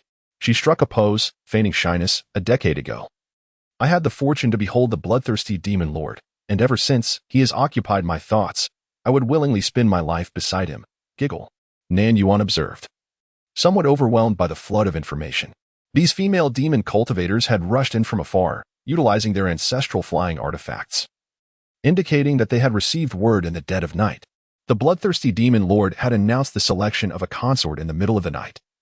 And merely a short time later, this had resulted in the traffic chaos ahead. Perhaps even the bloodthirsty demon lord himself had not anticipated such a grand turnout. Oh, this lord is truly irresistibly alluring.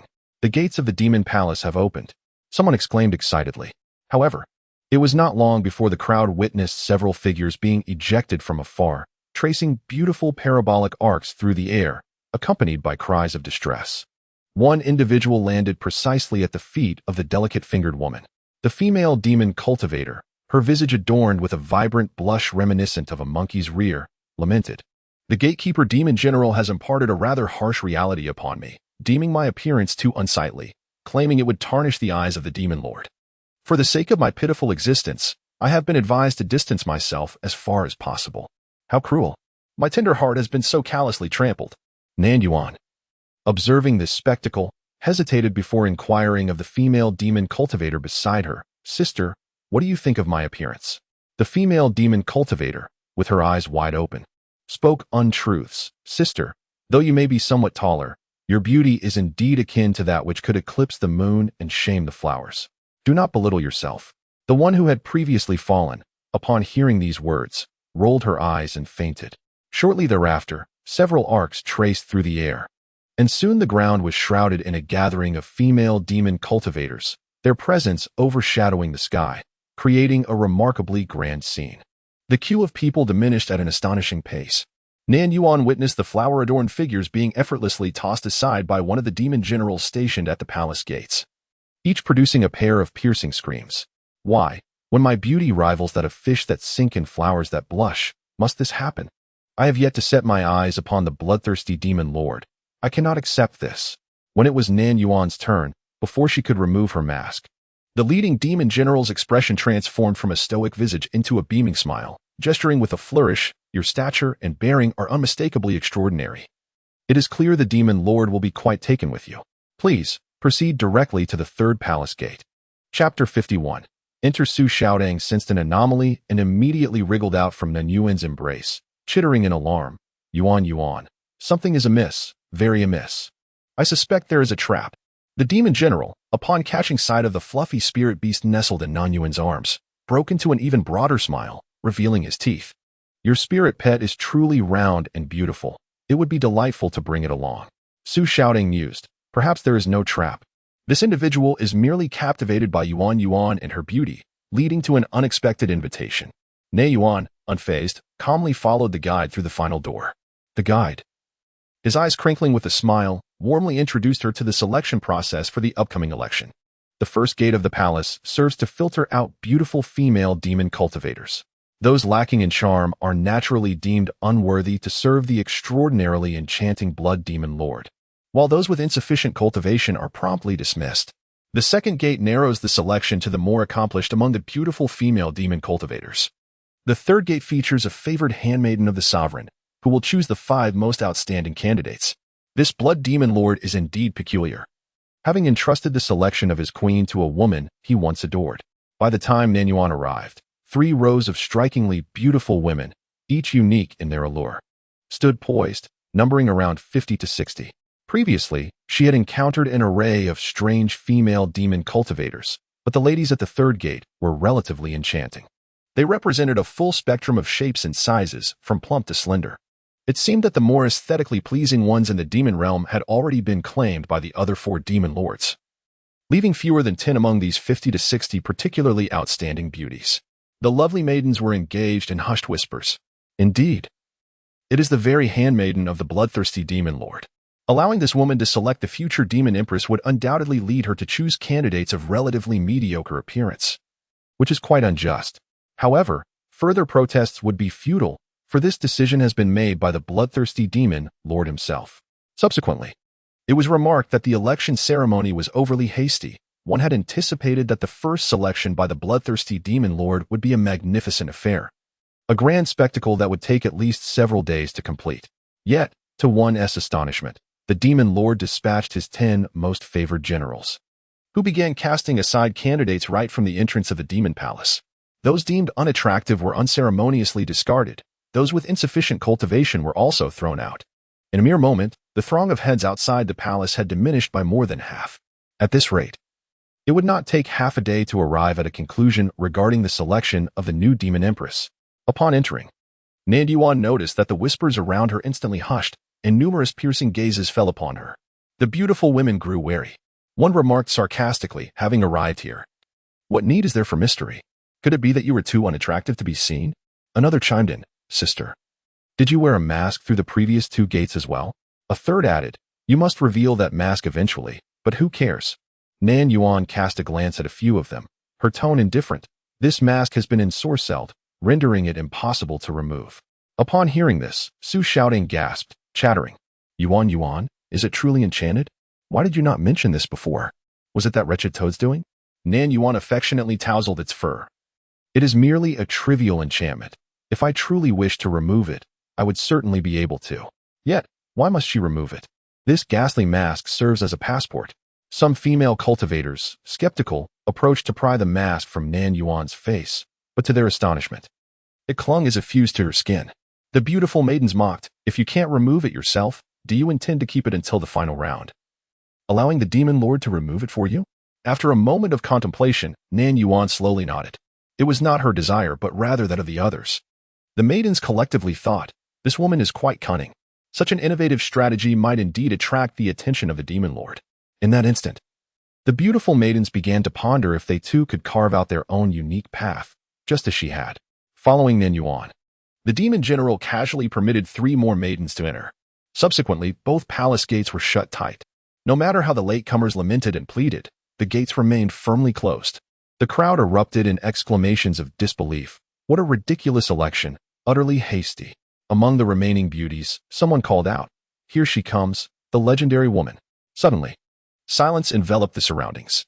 They were eager to behold the exquisite beauty who had ensnared the bloodthirsty demon lord time and again. However, to their surprise, they beheld only a demure maid approaching, flanked by 2 guardians. Beyond them, there was no one else.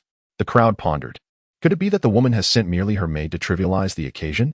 True to the legends, the maid bore a striking appearance. With rosy lips and pearly teeth, her skin is translucent as jade. Yet alas, despite her fair complexion and delicate features, her beauty was merely average. The elegant maid stepped forward, selecting 4 exceptionally beautiful female cultivators.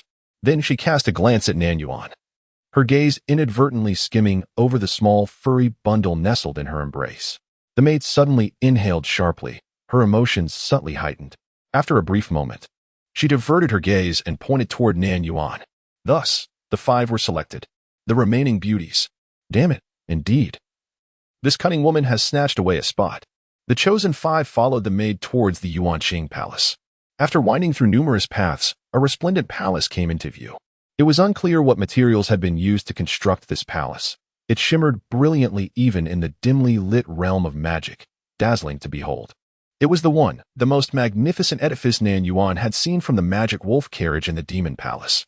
A plaque hung prominently at the entrance, inscribed with the gilded characters for Yuanqing Palace. Nan Yuan glanced at it, her eyes flickering slightly. The 4 beauties were already beside themselves with excitement. Yuanqing Palace, the residence of the bloodthirsty demon lord. It was rumored that, apart from that woman, no one was permitted to enter this palace. Nan Yuan remained unperturbed, her demeanor calm. She simply gazed intently at the guiding maid for an extended period. This woman appeared somewhat familiar. Yet, for someone afflicted with face blindness, recognizing her was an impossibility. Just then, the little creature in her arms muttered, "Yuan Yuan, this woman looks like Dong Shui, albeit considerably rounder than before." Nan Yuan paused in her steps. Her gaze deepened. This voice, indeed, resembled Dong Shui. When the bloodthirsty demon lord massacred the city of Shui, she had thought all its inhabitants perished. Little did she know that Dong Shui was still alive. With a creak, the gates of Yuanqing Palace before her suddenly swung open. allowing passage for but a single person. Behind the door lay an abyss of darkness. The four enchanting maidens held their breath, an exhilarating tension enveloping them. In a fleeting moment, a man's voice resonated from within, beckoning, "You, come in." The tone was low, soft, and alluring, captivating to the utmost degree. Chapter 52. All for you, including myself. Upon hearing this command, the four maidens exchanged glances, an unspoken understanding passing among them as they surged forward, eager to be the first to breach the threshold. However, before they could even approach the doorframe, an unseen force violently hurled them back, sending them crashing to the ground. The delicate adornments in their hair scattered, leaving them in a state of disarray, a testament to the tremendous force that had struck them. Nan Yuan's gaze momentarily sharpened. After pausing to assess the fallen maidens, she gracefully stepped forward, unabated, and strode into the chamber without hesitation. Almost as soon as she crossed the threshold, the door creaked shut behind her, sealing tightly with not a sliver of light remaining visible. The four fallen maidens gasped in disbelief. Could it be? No. This cannot be the conclusion. They had yet to encounter the bloodthirsty demon lord in his true form, nor had they set foot in the Yuanqing palace. Their hearts brimmed with reluctance and frustration. Why had the demon lord chosen such an ostentatious, showy woman? As the palace doors closed, they shut out the light from the outside world. After a brief moment of darkness, the interior of the palace was infused with vibrant hues. Jewels adorned the walls. Candle sconces flickered, and furniture crafted from an unknown luminescent material glowed softly. Luminous plants blossomed in the corners, creating a resplendent kaleidoscope of colors. Nan Yuan advanced a few steps, her feet sinking into the plush pelts of magical beasts that covered the floor, their texture incredibly soft, tempting her to remove her shoes and revel in the sensation. This little demon lord certainly knows how to indulge in life's pleasures. In the hushed palace, a sudden rustling sound emerged, reminiscent of fabric brushing against a blanket. Nan Yuan lifted her gaze and entered with an air of tranquility, her voice as cold as ever. "Why conceal yourself? Have you not been awaiting my arrival all along?" As her words echoed, the rustling momentarily ceased, followed by a low chuckle from the depths. "When did you deduce it?" Su Xiaodang appeared bewildered, struggling to comprehend. Before her lay a thin curtain woven of silver threads, behind which a dark silhouette was faintly discernible. Amidst the vibrant light, this figure cast several shadowy outlines, creating an aura of eerie mystery. The shadow approached, halting behind the delicate veil.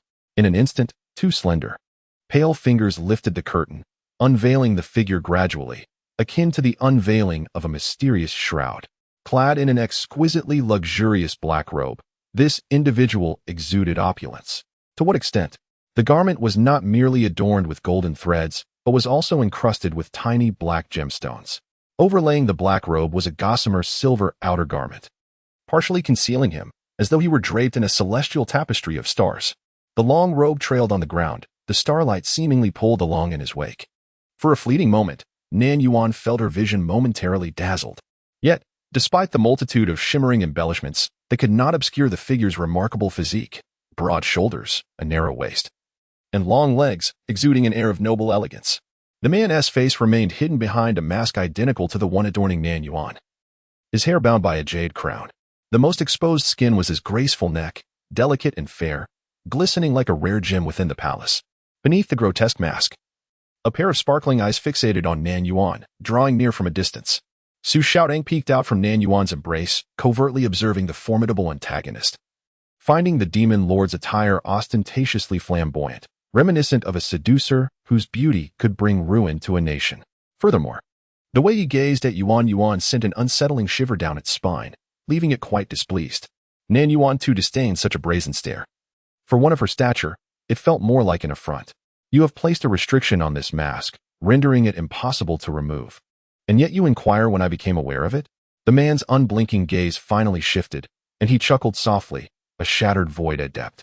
"And even I cannot discern your cultivation level. If you truly wish to remove the mask, what could this restriction possibly impede?" Upon hearing this, Su Xiaodang finally grasped the situation, exclaiming in shock, Yuan, he is the hideous, drunken fool." Yet, Su Xiaodang's composure was fleeting. This bloodthirsty demon lord, fully aware of Yuan's profound abilities, had lured her here.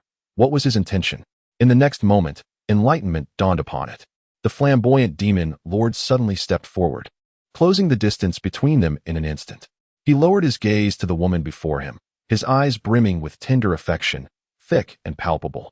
Knowing you aspire to be my demon empress, I have orchestrated all of this, albeit rather hastily, yet I understand your impatience, hence I expedited the entire process. My dear Yuan, are you pleased? He inquired, his gaze and soft voice intertwining like hooks, pulling insistently at Nan Yuan. Nan Yuan, which of his eyes perceived her impatience? My lord Yuan, be my demon empress. Everything I possess is yours, the entire demon palace, all the jewels, and even myself. As he uttered the last words, a hint of bashfulness flickered across his features, causing him to turn his head slightly, revealing a delicate ear, pale yet flushed, directed towards Nan Yuan. Nan Yuan replied, No, I desire not you. I only wish to end your life. I have stated before, should you be more beautiful than I shall serve as your demon empress. If not, I shall be your subordinate. The two ghastly visages faced each other, locking eyes for a moment. Nan Yuan, weary of idle chatter, reached forth and seized the man's mask, discarding it carelessly after unveiling his face. The mask struck an unknown object, producing a resounding clang. My lord Yuan, be more cautious. The treasures within my demon palace are priceless, however. Once you ascend to the position of my demon empress, you may play with all the treasures as you please. The bloodthirsty demon lord chuckled softly. Nan Yuan retorted, Do I covet such things? The demon lord gently removed the mask from Nan Yuan's face. Having adorned her for so long, he was reluctant to discard it, and instead hung it upon his hand. Nan Yuan scrutinized the visage before her. Indeed, it was a splendid countenance, each feature exquisite in its own right, yet together they formed an unparalleled beauty. His elongated, clear eyes were particularly captivating, and his jawline was clean and refined, though resplendent. It bore no trace of femininity. Sensing her meticulous gaze upon him, the man suddenly broke into a smile, rendering his beauty to its utmost brilliance. The allure of beauty in this world is diverse, and Nan Yuan found herself unable to determine which visage was superior. Yet, she had long grown accustomed to her own reflection. It was the man before her, from his visage to his physique and even his voice, that left an indelible impression upon her. Lady Yuan, you are truly exquisite. In a fleeting moment of distraction, Nan Yuan found herself subject to the advances of this enchanting figure before her. With a delicate touch, he gently grasped her chin, his eyes shimmering like water, reflecting an entrancing allure that could captivate any soul. Yet, despite his magnetic presence, he failed to ensnare the heart of the woman before him. Nan Yuan narrowed her eyes slightly. How she yearned to sever that impudent hand. Chapter 53. My sister, Everkind the demon lord remained oblivious to Nan Yuan's inner thoughts. On the surface, he appeared calm and composed, yet his heart raced wildly, and the fingers that caressed her chin quivered ever so slightly. In that moment, he felt as if a parched tree had encountered spring. The icy blood within him began to boil, and the heart he thought long dead surged back to life. He knew he should not treat her so frivolously, yet she had presented herself to him, declaring her desire to be his queen. Little did she know how exhilarated he felt upon hearing those words that night, nearly fainting from the sheer joy, even aware that deeper secrets lay beneath. He chose not to dwell on them. At long last, his sister had returned. Though she bore a new body and a different face, he recognized her instantly. She was indeed his sister. Yunwu had not deceived him. She was alive. For 200 years, a span of 2 centuries, she had been silent, and he had searched in vain. The figure standing before him was not the bloodthirsty demon lord, but rather his dear sister, Qing. So many words lingered on his lips, yearning to be spoken to her. However, upon encountering the indifference reflected in the woman's eyes, Pei Ziqing's once fervent heart felt as though it had been doused with a bucket of ice water, quickly cooling after a brief surge of mist. He suddenly recalled that his sister was a person of great virtue. During her tenure as the Lord of Snowy City, she consistently thought of the citizens, fretting over their hunger and lack of warmth, which led her to bestow kindness in her name each year. Yet, when faced with peril, these very people cast aside their benevolent lord, forcing her to leap from the city in a bid to appease the wealthy, thereby securing a fleeting chance at survival. In that moment, his sister must have been deeply wounded by her subjects, which compelled her to take such a drastic step.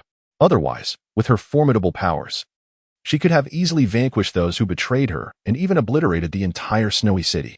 Yet, she chose not to. His sister was inherently kind. Contemplating this, Pei Ziqing's gaze flickered, and a sense of emptiness enveloped him. Back then, she willingly sacrificed herself for the sake of all, demonstrating her profound care for those ungrateful souls. While he, in turn, had brought ruin to the very city she had safeguarded with her life. His sister had always wished for him to be a valiant hero. Yet what had he done? He wreaked havoc, spilling blood across Snowy City, and became the bloodthirsty demon lord of the demon realm. The blood staining his hands had only multiplied over the years. Such a bloodthirsty and ruthless individual was unworthy of being called Raching. How could he merit such a title? If his sister were to learn of his actions in recent years, she would undoubtedly be utterly disappointed in him. The more he pondered, the more fear consumed him. He wished to shield her from these emotions. Thus, he preferred that she believe Aching was dead. A sister's beloved Aching must be impeccably pure. Now, standing before her, there is only the bloodthirsty demon lord. Pei Zicheng gazed upon the exquisite and aloof visage before him, a peculiar sweetness surfacing amidst his worries and fears. Though unable to acknowledge her as a sister, perhaps this is not entirely unfortunate. He yearns to be more than just a child in her eyes. He aspires to be her man.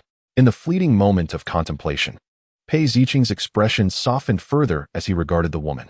His gaze transformed into that of a man admiring a woman, openly and unabashedly conveying his affection.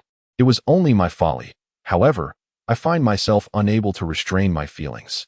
Nan Yuan, upon hearing the phrase unable to restrain, regarded him with an odd look. She responded with an "oh," and suddenly inquired, "What of your long-awaited beloved? Are you not seeking her?"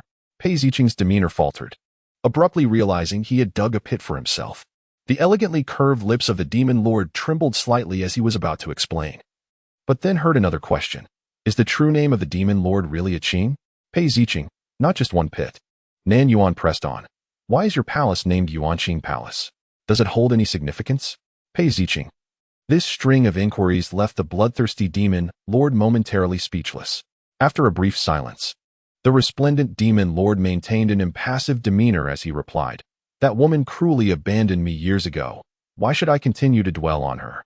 As for my name, I was born in the abyss of demons and awakened at dawn, hence I call myself Aching."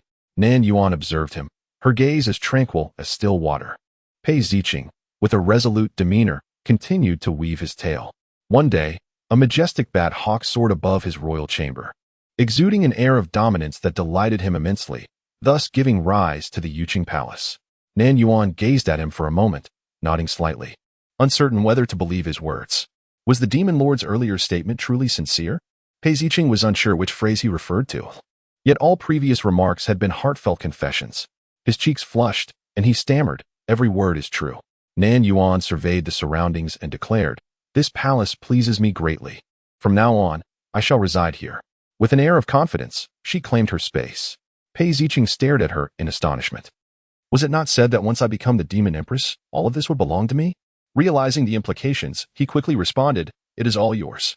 Everything here is yours." The entire demon palace had been constructed according to his sister's preferences. Her happiness was his utmost desire. "I shall arrange for the coronation ceremony. Shall it be set for 3 days hence?" Pei Zicheng inquired, his tone carrying an undeniable authority despite its questioning nature. Nan Yuan cast him a sidelong glance, conceding, "As you wish." Though he endeavored to maintain composure, a glimmer of joy danced in his eyes. "I shall make the arrangements, and you should rest well in the palace." After a moment of contemplation, his expression softened, as if imbued with the essence of spring.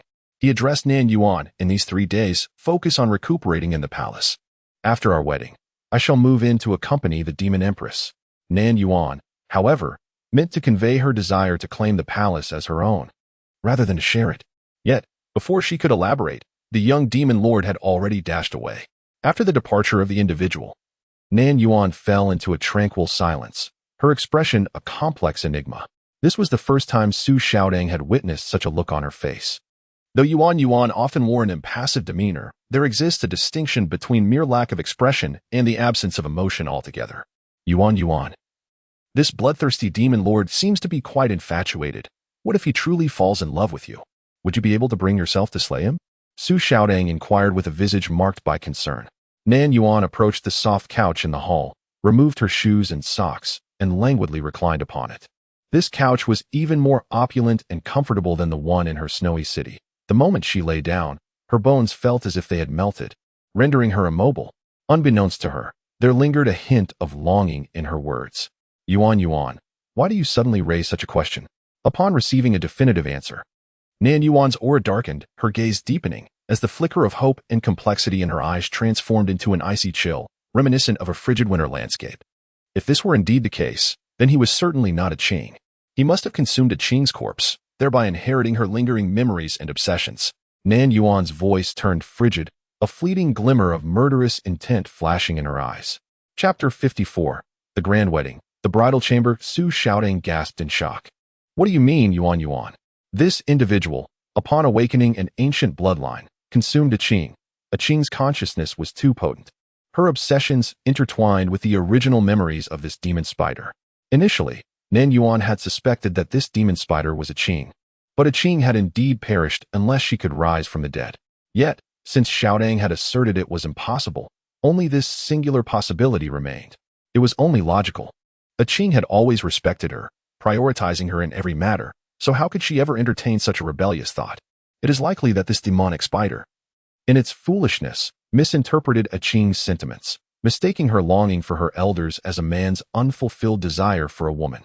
This intense obsession, intertwined with his original memories, has given rise to the current bloodthirsty demon lord. Hence, the creation of the Yuanqing Palace, along with all its intricate arrangements. That child has always had a penchant for collecting gemstones and the furs of spiritual beasts to win her affection. After digesting the information, Su Xiaotang sprang up from Nan Yuan's embrace, furiously exclaiming, "Has that wretched child truly been devoured by this bloodthirsty demon lord?" Nan Yuan replied in a low voice. He had better have merely consumed a Qing's corpse after her demise. If he has swallowed her whole, I shall crush him and devour him myself. The death was recent, and the attachments and memories lingering within the corpse had not yet dissipated, making the possibility of it being consumed quite plausible. Nan Yuan leaned towards this likelihood.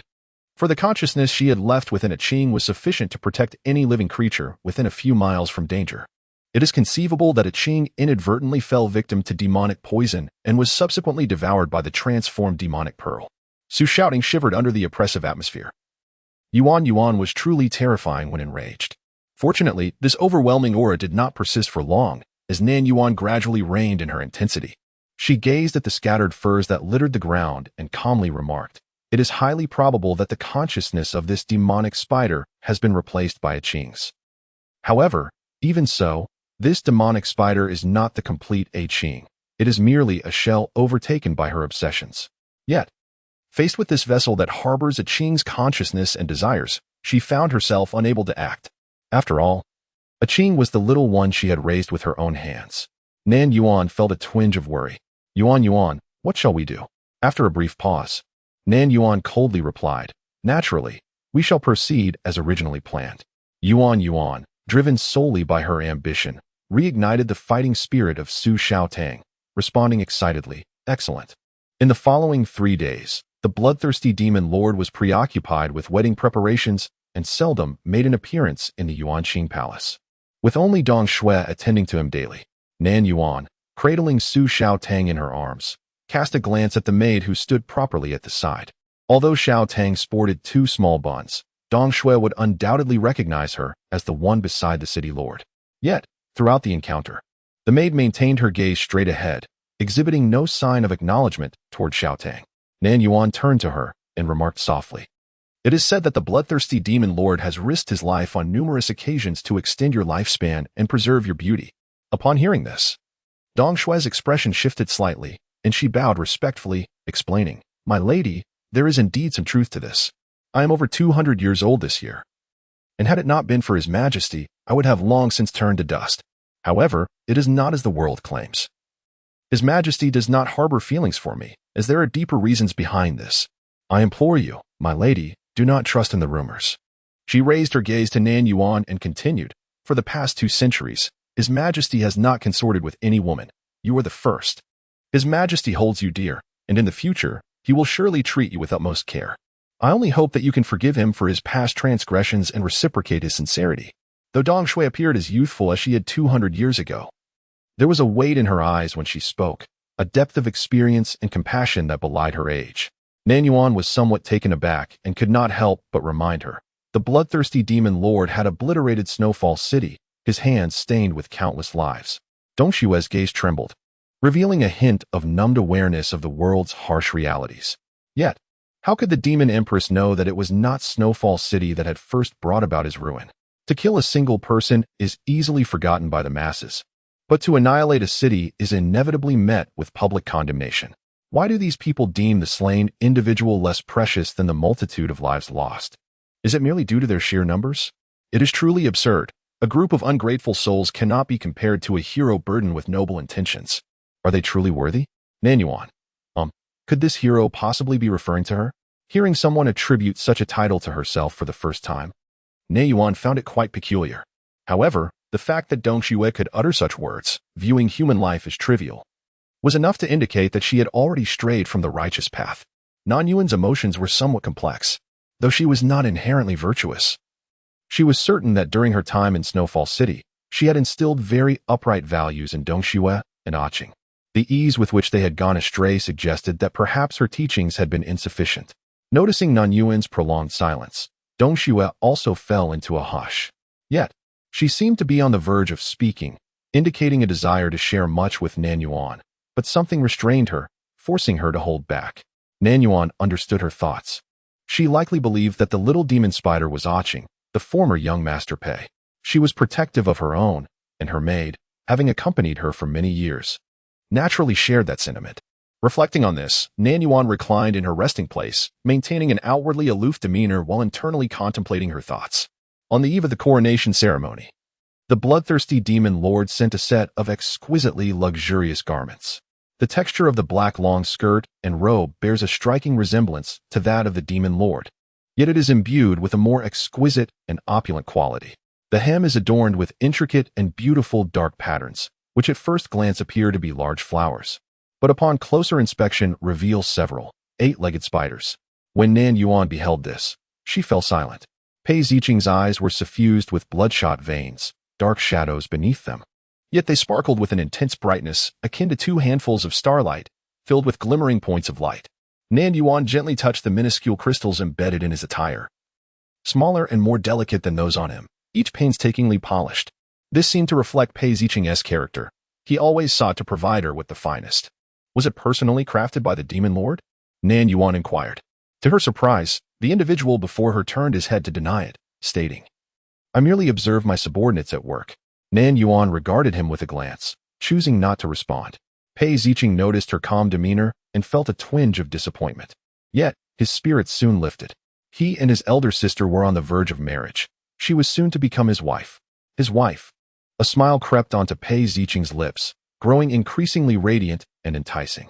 The bloodthirsty demon lord's wedding was a cause for universal celebration in the demon realm. It was said that on this day, the bloodthirsty demon lord commanded his demon generals to parade through the skies on winged demon wolves, showering the crowd with countless magical crystals, a display of unparalleled extravagance. It was rumored that all four other demon lords were in attendance, bestowing generous gifts.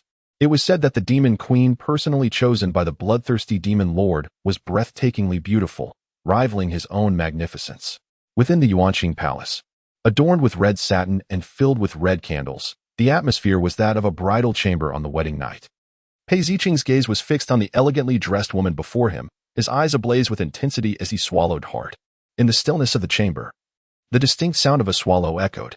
Nan Yuan cast a sidelong glance at him. The insignificant little demon spider paled in comparison to her Aching. Chapter 55. A sister. Aching misses you. Ever since Pei Ziqing learned from Yun Wu that his sister was still alive, he has been haunted by a recurring dream. This dream, which he had encountered more than 200 years ago when he was an innocent youth, has returned to him. In the dream, he either perished from starvation or succumbed to the cold, or fell victim to violence, enduring a profoundly tragic fate. Yet, in moments of imminent peril, a celestial maiden, her visage veiled by divine radiance, descended from the heavens to save him. She proclaimed that he was a destined individual capable of assisting her through her tribulations and love. In the dream, his appearance varied. At times he was grotesque, while at others he was strikingly handsome. Regardless of his form, the maiden remained indifferent to his outward appearance. In her eyes, beauty and ugliness held no significance. Though favored by the goddess, he often found himself timid and hesitant, fearing to offend her. At other times, he displayed audacity, overwhelming her with fervent embraces and indulgences. As he later became the bloodthirsty demon lord, he witnessed a myriad of grotesque events within the demonic realm over the course of 2 centuries, and his demeanor in dreams grew increasingly brazen. He not only sullied the goddess, but became progressively more ruthless and debauched. The dreamscape shifted between the opulent palace of demons adorned with furs, fields bursting with blossoms, and a colossal tree whose branches swayed precariously yet remained unbroken. Regardless of how the dreams transformed, he never once beheld the maiden's true visage. He understood why. He had never truly known what his sister looked like. He inquired of Yunwu, who merely described his sister as an exquisite beauty, a formidable figure capable of effortlessly tearing apart the fabric of space. The art of shattering the void, a pinnacle spell that exists solely in legend, is something even the current bloodthirsty demon lord cannot achieve. Yet, when Yunwu spoke of it, he believed. He always felt that his sister was a celestial goddess, sent from the heavens to rescue him. And he frequently found himself ensnared in that dream. Could it be that the heavens were hinting at something? Might he truly be the object of his sister's affection? She saved him, and he would gladly offer her everything, even his life, let alone such delightful prospects. On the night of their wedding, the demon lord gazed at his demon queen, his heart racing with excitement at the thought of making his dream a reality. The visage from his dreams had finally crystallized. His sister was even more enchanting than he had imagined. If only those eyes could shimmer with a hint of pleading, they would be even more beautiful. Yet, at the same time, he felt an overwhelming anxiety. He yearned to devour this person before him, yet hesitated, unsure if he should advance. This was his sister. Was he truly about to possess her? His voice emerged, low and hoarse. He steadied his emotions and cautiously asked, "Is it not late? Shall we rest?" Nan Yuan regarded him for a moment before nodding.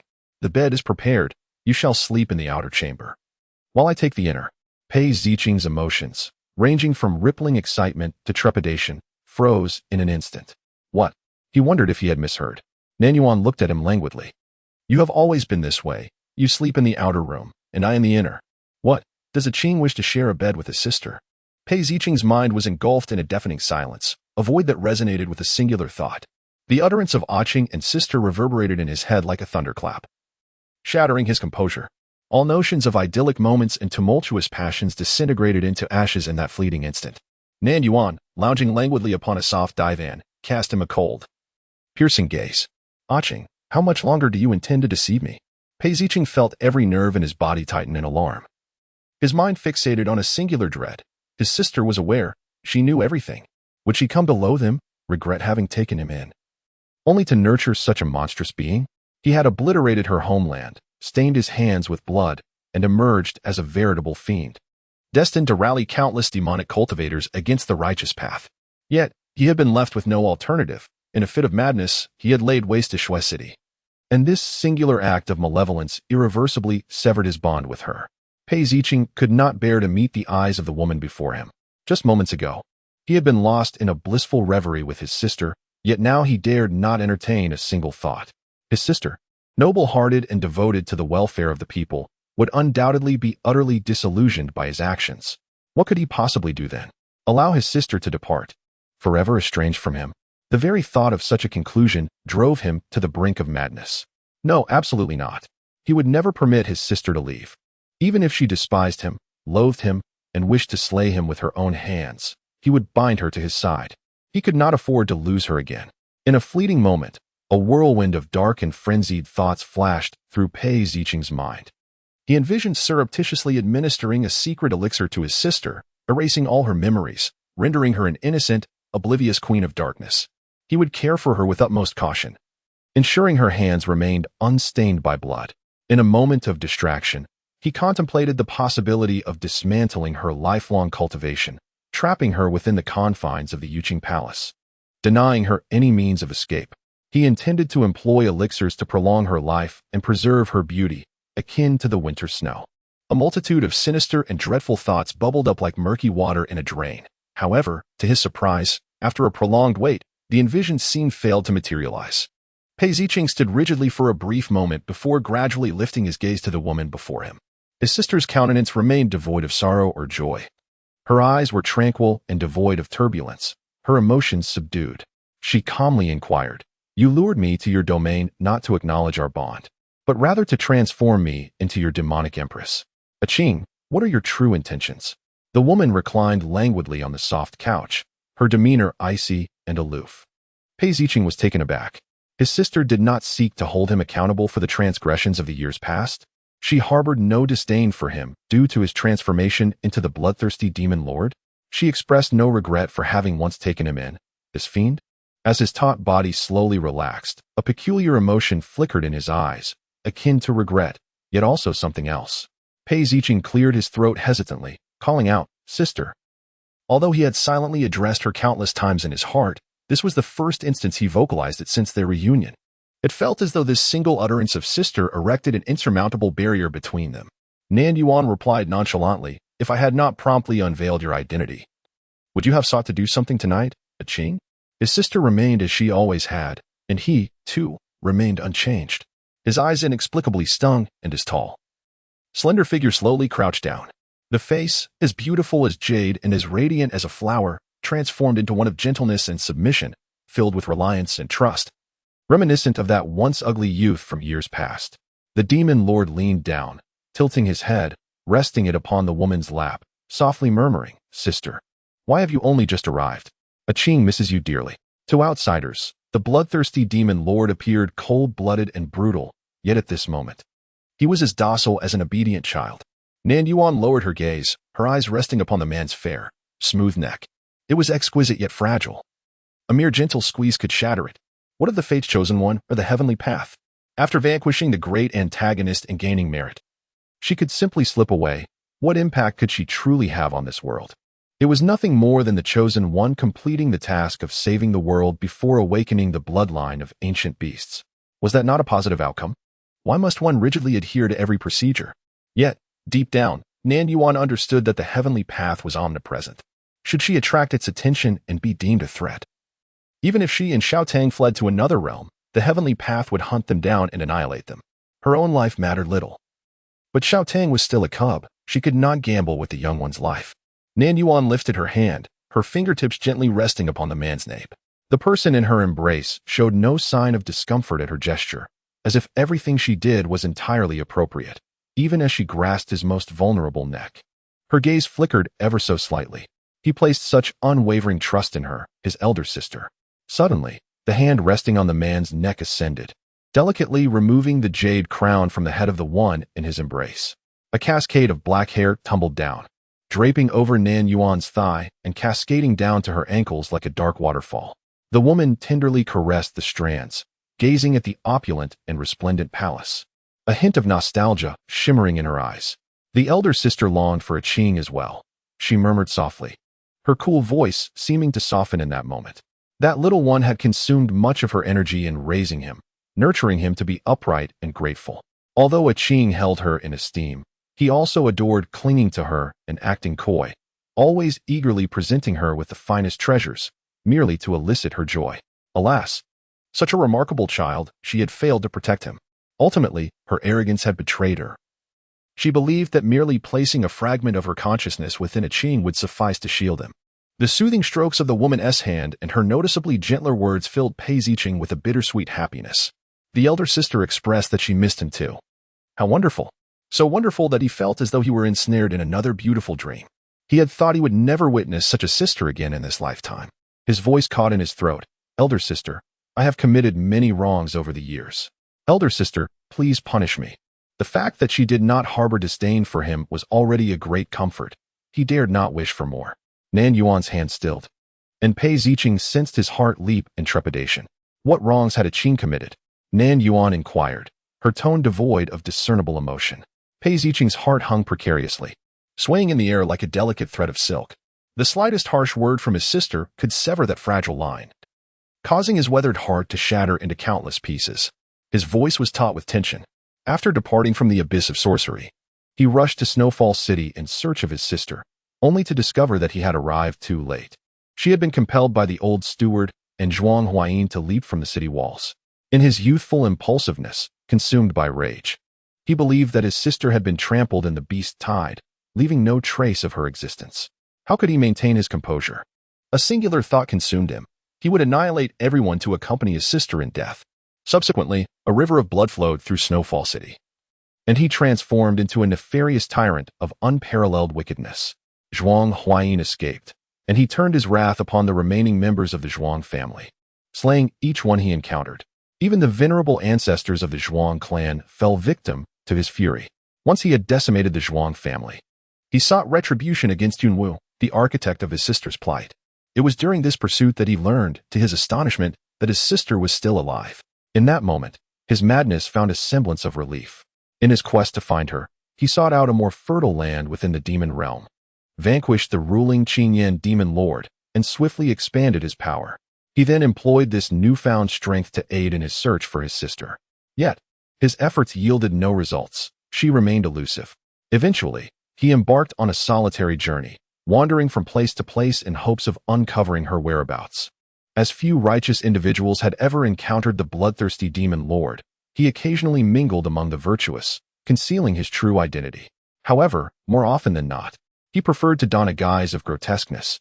Most spiritual practitioners are often hypocritical, appearing cultured on the surface while harboring deep-seated disdain within. Typically, they choose to ignore such feelings.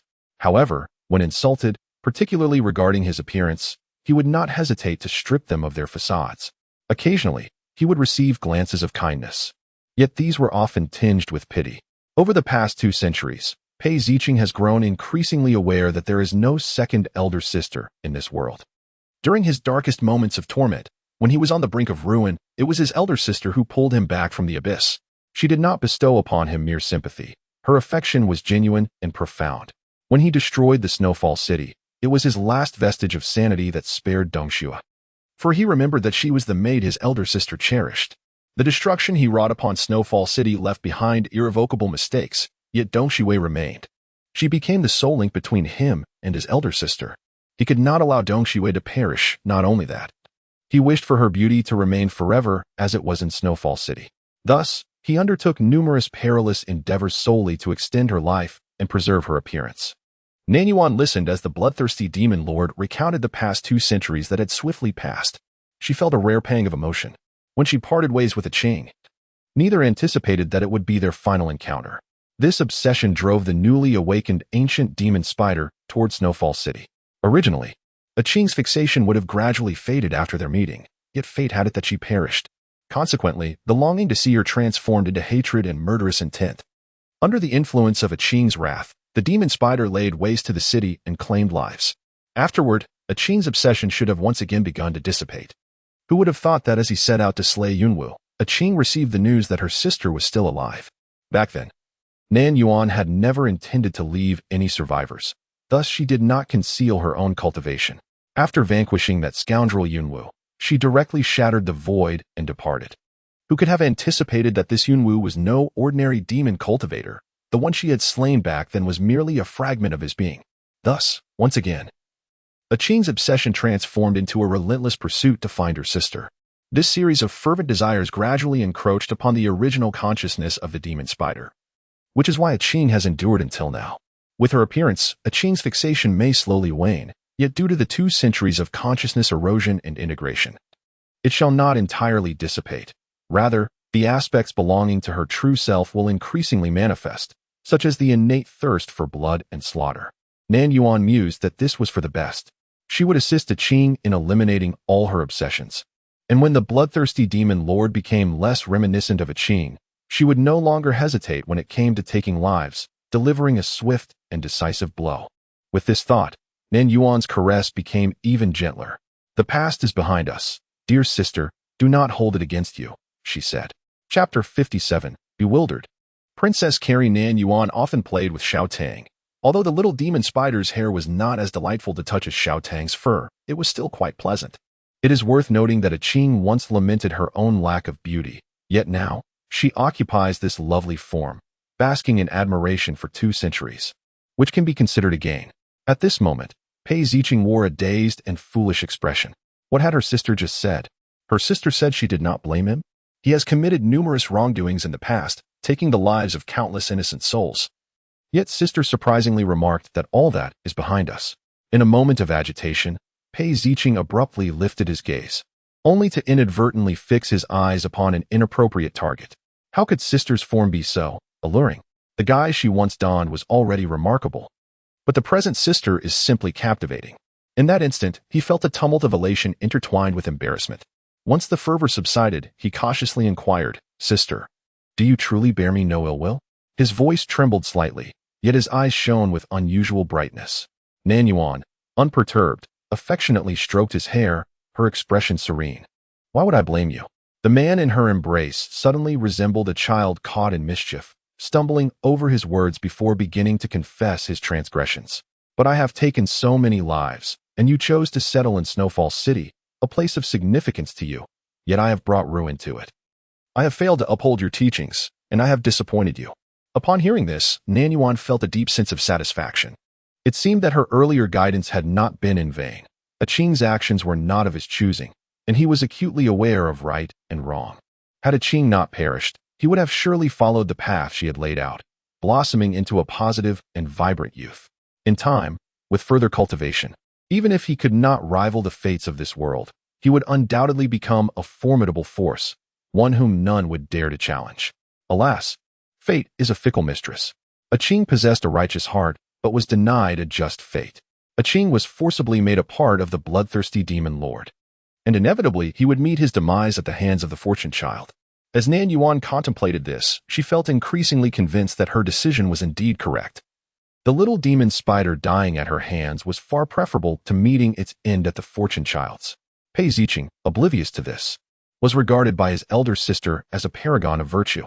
He anxiously confessed his wrongdoings to her, fearing that she had not genuinely forgiven him. Nan Yuan, puzzled, inquired, Qing, why do you believe that I would blame you for the actions of a group of outsiders? Pei Ziqing responded, because elder sister possesses a sense of righteousness, and my beliefs stand in stark contrast to yours. Yet, before he could articulate this thought, he heard her say, You are the child I have raised single-handedly. How can anyone else compare to you? Since the deed is done, would I truly hold a grudge against you for the sake of the deceased? Regardless of your reasons for taking a life or the enemies you have made, if they possess the capability, they will come seeking vengeance on their own. Would you have me assist outsiders in seeking your demise? Similarly, if you lack the ability and fall victim to others, that is simply a reflection of your own inadequacies. Nan Yuan silently added in her heart, Elder sister? Pei Ziqing's eyes widened slightly in disbelief. Could it be that elder sister had forsaken her own principles for him? At this moment, not only did his eyes sting, but his nose did as well. No matter how wretched he had become, elder sister bore him no ill will. Her kindness to him was truly overwhelming. However, he understood that although she did not voice it, she must be feeling immense sorrow within. Unable to restrain himself, Pei Ziqing reached out and embraced the woman's waist, his eyes reddening as he choked out, How fortunate I am, Qing, to encounter you in this lifetime. Nan Yuan gently patted his head, captivated by the exquisite beauty of his translucent ear, unable to resist the temptation to pinch it with her mischievous fingers. To her surprise, it was delightfully soft. Pei Ziqing's body stiffened slightly, his tone peculiar. Sister? In that moment, he forgot about the ear being pinched, as a wave of anxiety washed over him upon hearing her words. After a lengthy pause, he finally composed himself to articulate his thoughts. I dare not reveal my identity to you, for I fear that once you learn the truth, you may never forgive me. Rather than face your disdain or the disappointment of knowing, it is better for you to remain oblivious. However, regarding the matter of the demon empress, it was not I who deceived you, for it was you who expressed the desire to compete with the bloodthirsty demon lord and even wished to become the demon empress herself. Nan Yuan was left speechless. I suppose I shall never muster the courage to reveal my identity to you in this lifetime, yet I yearn to care for you. As fate would have it, when you mentioned the demon empress, I couldn't help but think how wonderful it would be for you to consider me as your empress. This way, Qing could remain by your side for eternity. As he continued, Pei Ziqing's voice dwindled, his gaze flickering with guilt. Yet, sister remains the same. Treating him with such kindness, how could he ever bear to jeopardize this bond? If sister were to stay by his side forever, showering him with affection, he would bury all inappropriate thoughts and dutifully embrace the role of her brother, as long as sister never leaves him. Sister, please stay and accompany Qing. I have yearned for you day and night for the past 2 centuries. As he spoke, he tightened his embrace around her waist. The sister's waist was remarkably slender, and her presence exuded a captivating fragrance. Very well, Nan Yuan responded, observing his sticky demeanor, which inevitably reminded her of Qing in his childhood, allowing him to cling to her without protest. Will sister always be by Qing's side? Pei Ziqing inquired once more, with her beautiful eyes reflecting calmness and indifference. Nan Yuan fell silent for a moment before replying. I shall accompany Qing until his body, spirit, and consciousness fade from this world. Upon hearing these words, Pei Ziqing's eyes sparkled with renewed brightness. Sister had indeed promised. She vowed to be with him for a lifetime. He buried his head deeply into the woman's embrace, concealing the single tear that traced down his cheek. The thought of Sister discovering his tears would be too embarrassing. Yet, he felt overwhelming joy. After 2 centuries of waiting, the fruits of his patience had finally blossomed. In the opulent Yuan Qing palace, reminiscent of being filled with starlight, a man and a woman occupied the space. One seated and the other kneeling. The man's head rested on the woman's lap, his hair cascading like a waterfall. One of the woman's hands lay gently on the man's back, while the other delicately stroked his hair. Both were ethereal and stunning, creating a scene of exquisite beauty. It was uncertain when their skirts, identical in color, intertwined, evoking an impression of an inseparable bond. In the stillness, soft and gentle breaths broke the silence. And the demon lord, who had been playfully clinging to Sister, drifted into slumber in her embrace. Nan Yuan gazed down for a while. Once he fell into a deep sleep, she carefully extended her arms, adjusting her grip, and effortlessly lifted the tall man. The half-asleep bloodthirsty demon lord abruptly opened his eyes, a fleeting glimpse of murderous intent flashing through his gaze. Yet, upon realizing the situation, his icy eyes transformed into a look of utter bewilderment. After a brief moment of bewilderment, the demon lord's eyes widened, and his face instantly flushed like a ripe crab. Sister? What are you doing? Chapter 58. In my childhood, I often found myself in such a state of shock, panic, embarrassment, and perhaps a hint of anticipation and excitement that was not overtly discernible. In any case, at that moment, being cradled by Princess Nan Yuan elicited a myriad of emotions from the formidable bloodthirsty demon lord, to the extent that his last word nearly faltered. Absurd. Utterly ridiculous. His sister actually held him in the manner a man would embrace a woman. What on earth was this supposed to mean? Although the demon lord appeared as if he might burst with fury, any of his demon generals would recognize that he was not genuinely enraged. After all, the corners of his mouth seemed to be caught in a continuous subtle motion of rising and falling, as if he were desperately trying to control his excitement. Sister, please put me down. I'm too heavy. Reflecting on how his sister had once concealed her true strength, appearing merely as a martial cultivator while effortlessly wielding a 200-pound sword, Pei Ziqing hesitated to voice his concerns. Nan Yuan lowered her gaze upon him, and Pei Ziqing found himself lost in her eyes. Perhaps it was due to the shift in his mindset, but he perceived a glimmer of affection within her gaze. Sister is taking you to the outer hall to sleep. The demon lord stammered, Sister can wake me. I can go by myself. I couldn't bear to wake you, for you looked so peaceful in slumber. When you were younger, you studied so diligently that you often dozed off in the study. I have held you just like this before. How is it that now, having grown up, my sister can no longer embrace me as before? It is impossible to replicate the innocence of our childhood. He has grown tall and strong, while she remains delicate and soft. Though he ought to push her away immediately, he shamefully remains silent, captivated by the warmth of her presence. Her body temperature is slightly cooler than that of an average person, yet to him, her embrace is warmer than the fiercest fire. In a moment of distraction, the formidable blood demon lord, perceived as a terror by outsiders, was effortlessly carried by a woman to the soft couch in the outer hall. Remarkably, she had indeed borne him across several steps. Unable to voice his desire for her to see such actions, he gazed at her for a while, his lips moving before he suddenly blurted out, Sister, you should rest early. You must be exhausted after today. I shall not tire, regardless of the hours spent awake, Nan Yuan replied nonchalantly. After all, she could sleep for decades or even centuries at a time, so remaining awake for several hundred years would not weary her. Moreover, her cultivation did not require rest. She patted his head and pinched his delicate, youthful face, saying, Yet you, having expended considerable energy in this barren demon realm, must take care to replenish your strength. The demon lord, having been patted and pinched, looked at her with a hint of melancholy. Sister, I have grown up. Why do you still treat me this way? Even though his mind had once been filled with romantic notions, their interactions had thoroughly dispelled such thoughts. Her gaze, pure and serene, left him devoid of any impure intentions. Nan Yuan remarked, No matter how much you grow, in my eyes, you will always be a little cub. Upon hearing this, Pei Ziqing felt a mixture of joy and vexation. In the past, it could have been overlooked, but now he stands tall, robust, and strikingly handsome. How could he possibly resemble a mere cub? Nan Yuan adjusted her slightly disheveled attire and recalled something, adding, I truly adore this outfit that a Qing gifted me. I shall cherish it forever. It aligns perfectly with her aesthetic. Although the large spider on the hem is rather unsightly, if it were replaced with her true form, it would be flawless. As long as you are pleased, dear sister. Pei Ziqing replied, a smile playing at the corners of his mouth as he gazed intently at the woman before him. This garment could be considered a superb magical artifact. He had toiled for 3 consecutive days to create it, pouring in immense effort. To hear his sister express her admiration made it all worthwhile. Sister, I find myself unable to sleep. Could you possibly stay with me a little longer? Nan Yuan hesitated. There is much to attend to. Yet, she remained, sitting beside the man. During today's grand ceremony, I encountered Yun Wu. Why did you prevent me from eliminating him? She had never failed to slay those she wished to kill. Pei Ziqing paused, countering, Sister, why must you insist on his demise? You feign ignorance. It is, of course, to avenge a Qing, she retorted. Such a person should not be spared. Should he remain, it would only serve as a feast for the crows. Upon hearing this, Pei Ziqing felt an undeniable sweetness bloom in his heart.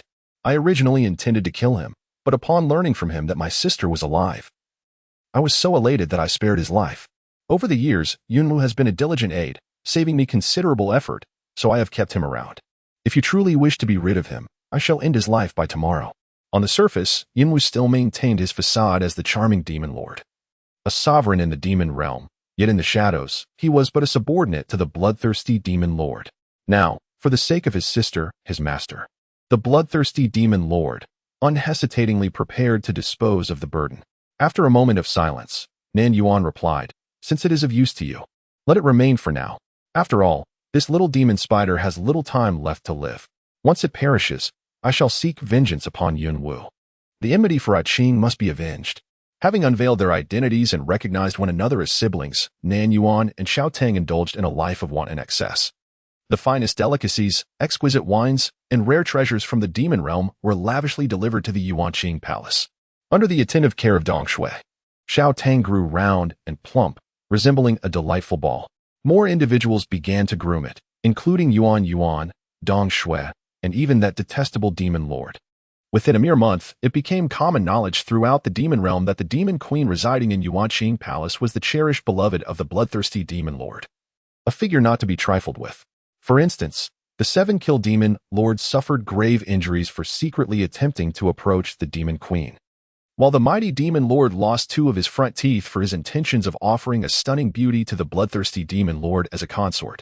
Were it not for the precarious state of affairs in recent years, with the potential for war between good and evil looming, the demon cultivators would have no doubt that the bloodthirsty demon lord would have swiftly dispatched these 2. Sister, I must venture out for a while these days. Please do not wander about. The bloodthirsty demon lord approached Nan Yuan as if a specter, deftly lifting the plump creature from her arms. Xiao Tang cast him a sidelong glance, but remained still. Initially resistant to being groomed by a demon lord, it eventually discovered that his touch was rather pleasant, transforming its wariness into enjoyment. Be cautious on your journey. Do not allow yourself to be harmed, Nan Yuan remarked, offering no further inquiries. Pei Ziqing smiled faintly, assuring, I shall heed my sister's advice and guarantee my safety. Sister, may I take my leave now? The demon lord cast a profound glance at Nan Yuan. Yet as he turned, his gaze shifted to one of deep, inscrutable darkness. Chapter 59. The truth. The demon lord is a Qing this time. He truly intended to eliminate Zhuang Huayin. Their blood feud had long since been established, a matter of life and death. Had Zhuang Huayin not been fortunate enough to evade him each time, hiding away in Yuming Mountain, he would have dispatched this individual a century ago. However, he harbored another purpose. He sought to create an opportunity for his sister. Pei Ziqing's hands, which hung by his sides, instinctively clenched tightly, trembling slightly. Why had his sister come to the demon realm in search of the bloodthirsty demon lord without knowing his true identity? This question was never broached by her, and Pei Ziqing dared not inquire. He instinctively refrained from pondering too deeply, for he feared. He feared that his sister's arrival in the demon realm was driven by ulterior motives. He was not afraid of his sister dismantling the fruits of his 2 centuries of effort. Rather, he dreaded the notion that her affections towards him were insincere. The mere thought of this possibility left him breathless, his heart aching as though it were being sliced by a blade. He wished to provide his sister with an opportunity, as well as a chance for himself. If the demon lord's expression twisted momentarily, his beautiful eyes transforming into an abyssal black, the whites becoming an unfathomable ink, yet still exquisite and radiant. If his sister were to shatter the beautiful illusion with her own hands, it would be akin to clipping her wings, imprisoning her. The bloodthirsty demon lord chuckled softly, a melodious sound that inexplicably sent shivers down one's spine. One can only hope that the elder sister does not betray his trust. 2 days have passed since the departure of the bloodthirsty demon lord. Within the confines of the Yuqing Palace, the demon empress spends her days in idleness, indulging in food and sleep, with only the occasional stroll with her spirit beast, rendering her meals devoid of flavor. Of course, this is merely winter snow speculation. The true reason lies in the absence of a Qing, the ever-attentive companion who would constantly serve her food, leading Nan Yuan to eat considerably less. In the Yuqing Palace, the little spirit, Su Xiaodang, clutches a rare fruit from the demon realm, savoring its juicy, crispy, and sweet flesh. However, as it grows in the secluded corners of the demon realm, such fruits are exceedingly rare and thus highly coveted. With a satisfying crunch, Su Xiaodang bites into the fruit, but suddenly feels a chill at the back of its neck. It looks up in confusion, only to find Yuan gazing at it with an incomprehensible expression.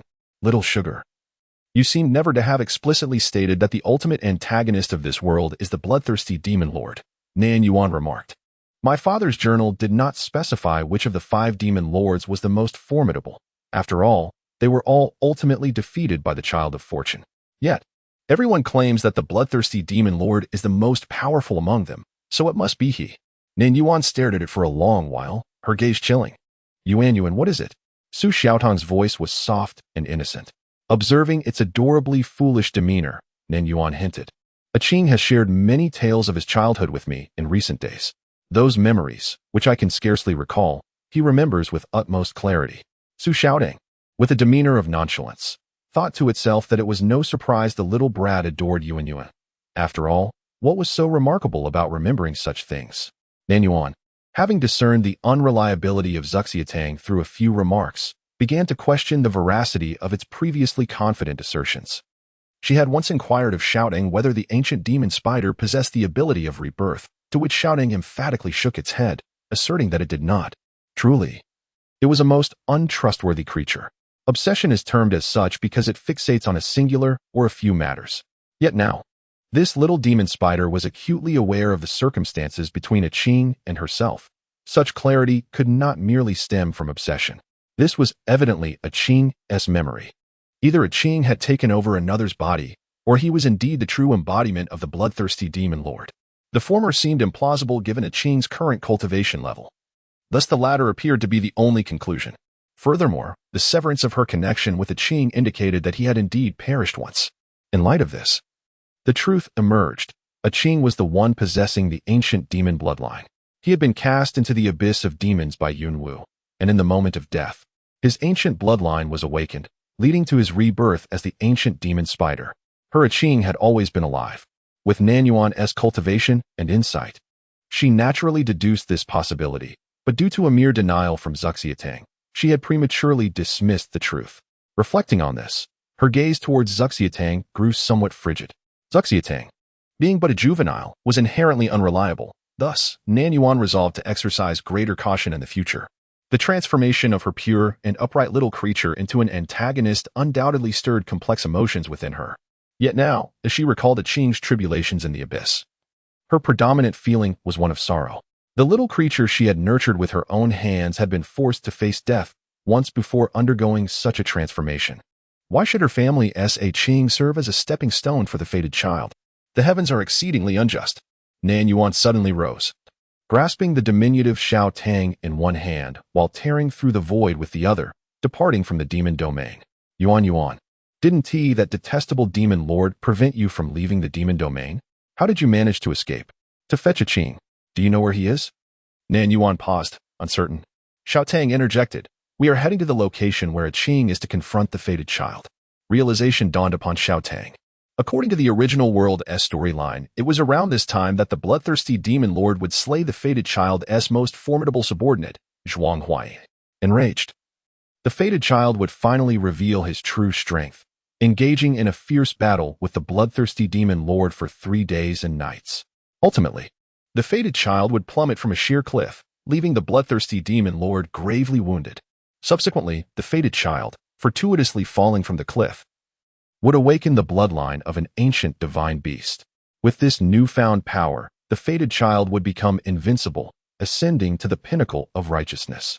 A year later, leading the righteous army, the fated child would wage war against the demon domain, vanquishing the 5 major demon lords and countless demon cultivators, ensuring that the demon realm could not stir trouble for thousands of years. Xiaotang speculated that Yuan was demonstrating loyalty, perhaps to seize the opportunity to eliminate the enemy, hence her decision to assist the bloodthirsty demon lord. Pleased with Yuan's strategic thinking, Xiaotang quickly relayed the location of the sheer cliff. Thus, the pair set off to lie in wait. However, after 3 full days of waiting, they encountered no one. Nan Yuan sensed that something was amiss. Xiaotang, are you certain A Qing and the fated child are to duel here? Indeed, Yuan. We find ourselves atop the summit of Xuanwu, a revered battleground for formidable beings, chosen for its vastness that spares the innocent from harm. Despite the unwavering confidence exuded by Xiaotang, Nan Yuan, having discerned its unreliability, resolved to prepare more thoroughly. It is time for you, a mature creature, to learn the art of solitary endeavor. As soon as Xiaotang departed, Nan Yuan swiftly tore through the void, heading towards one of the spiritual cultivation sects, Yumming Mountain. After surveying the surroundings, no trace of the bloodthirsty demon lord could be discerned. Just as Xiaotang intended to report back to Yuan, it was interrupted by a series of faint rustling sounds emanating from the inner sanctum of the Grand Palace. Curiously, Xiaotang had previously glanced into the inner hall and seen no one. The rustling persisted, echoing like footsteps, yet it seemed as though numerous feet were traversing the space. Chapter 60. Help. Someone has gone mad. Intrigued by the peculiar sounds, Xiaotang followed them. At a certain moment, the noise ceased abruptly. Xiaotang's gaze fell upon a corner where 8 enormous black gemstones floated, their translucent surfaces shimmering with brilliant specks of light, reflecting everything within the room, including its own rotund and lustrous figure. Indeed, a sight of remarkable beauty. Just as Xiaotang was captivated by its own reflection, the 8 black gemstones suddenly stirred, swiftly shifting toward it. Concurrently, a wave of acrid bloodlust surged forth, growing increasingly potent. With its round, glistening eyes wide open, Xiaotang stood frozen in sheer terror. As the 8 black gems soared before it, it finally discerned the true nature of the object. In reality, these were not gems at all, but rather 8 eyes. The Qianxing Palace, towering and grand, stood in stark contrast to the colossal entity before it, which nearly brushed against the ceiling. Its body 100-fold larger than that of the diminutive Xiaotang. 8 lustrous, black single eyes were scattered across the creature's head and thorax, beneath which protruded a pair of sharp, black pincers. Dazed, Xiaotang found itself locked in a bewildered stare with those 8 orbs. Suddenly, the creature opened its maw. Beneath the pincers, rows of serrated teeth lined its upper and lower jaws, a sight that could only belong to a mutated giant spider. A spider with 8 eyes and 8 legs. Xiaotang's fur bristled in terror. With a swift motion of its forepaw, it summoned a scattering of starlight, preparing to execute its void traversal escape technique. However, just as half of its body had penetrated the void and success seemed imminent, the giant spider's abdomen unleashed 4 pairs of spinnerets, shooting forth 8 slender silver threads that ensnared Xiaotang's body in the blink of an eye. The entanglement only intensified. "Where is sister?" A hoarse voice emanated from the creature. "Where is sister? I ask you, where is she?" Xiaotang struggled in a dog paddle manner, frantically screaming, "Help! Help! There's a mad monster here." 5 days had elapsed since the incident involving the bloodthirsty demon lord's invasion of Yumming Mountain, where Zhuang Huayin had met her demise. Anxiety gripped the hearts of the inhabitants of Yumming Mountain.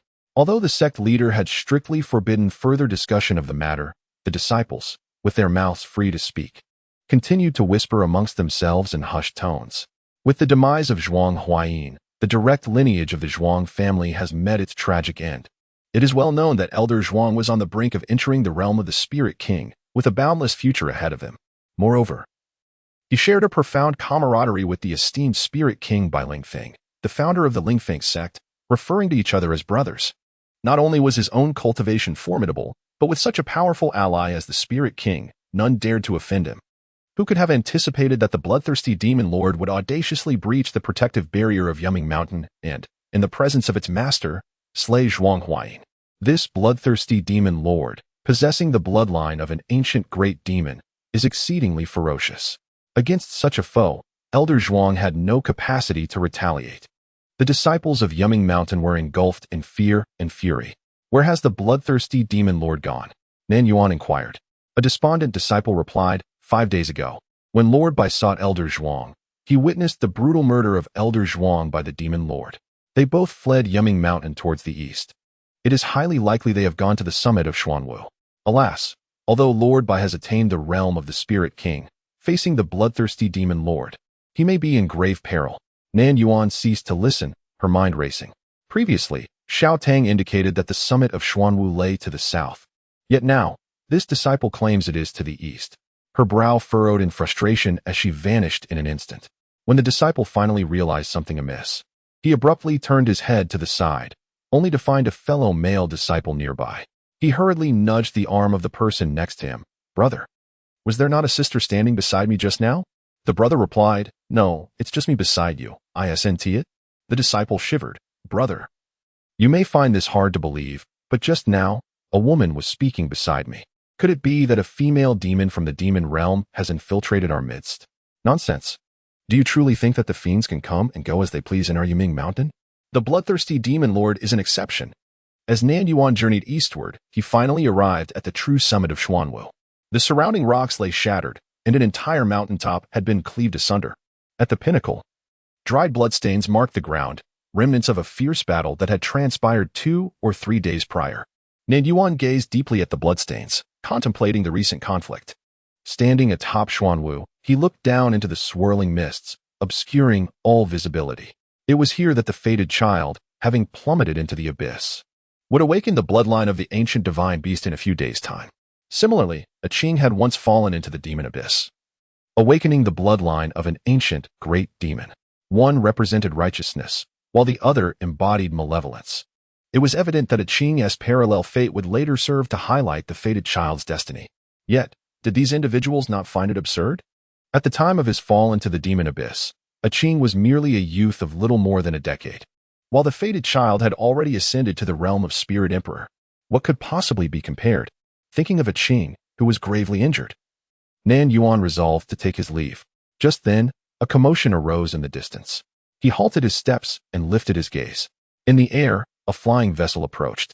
Upon it were 7 or 8 enchanting female cultivators.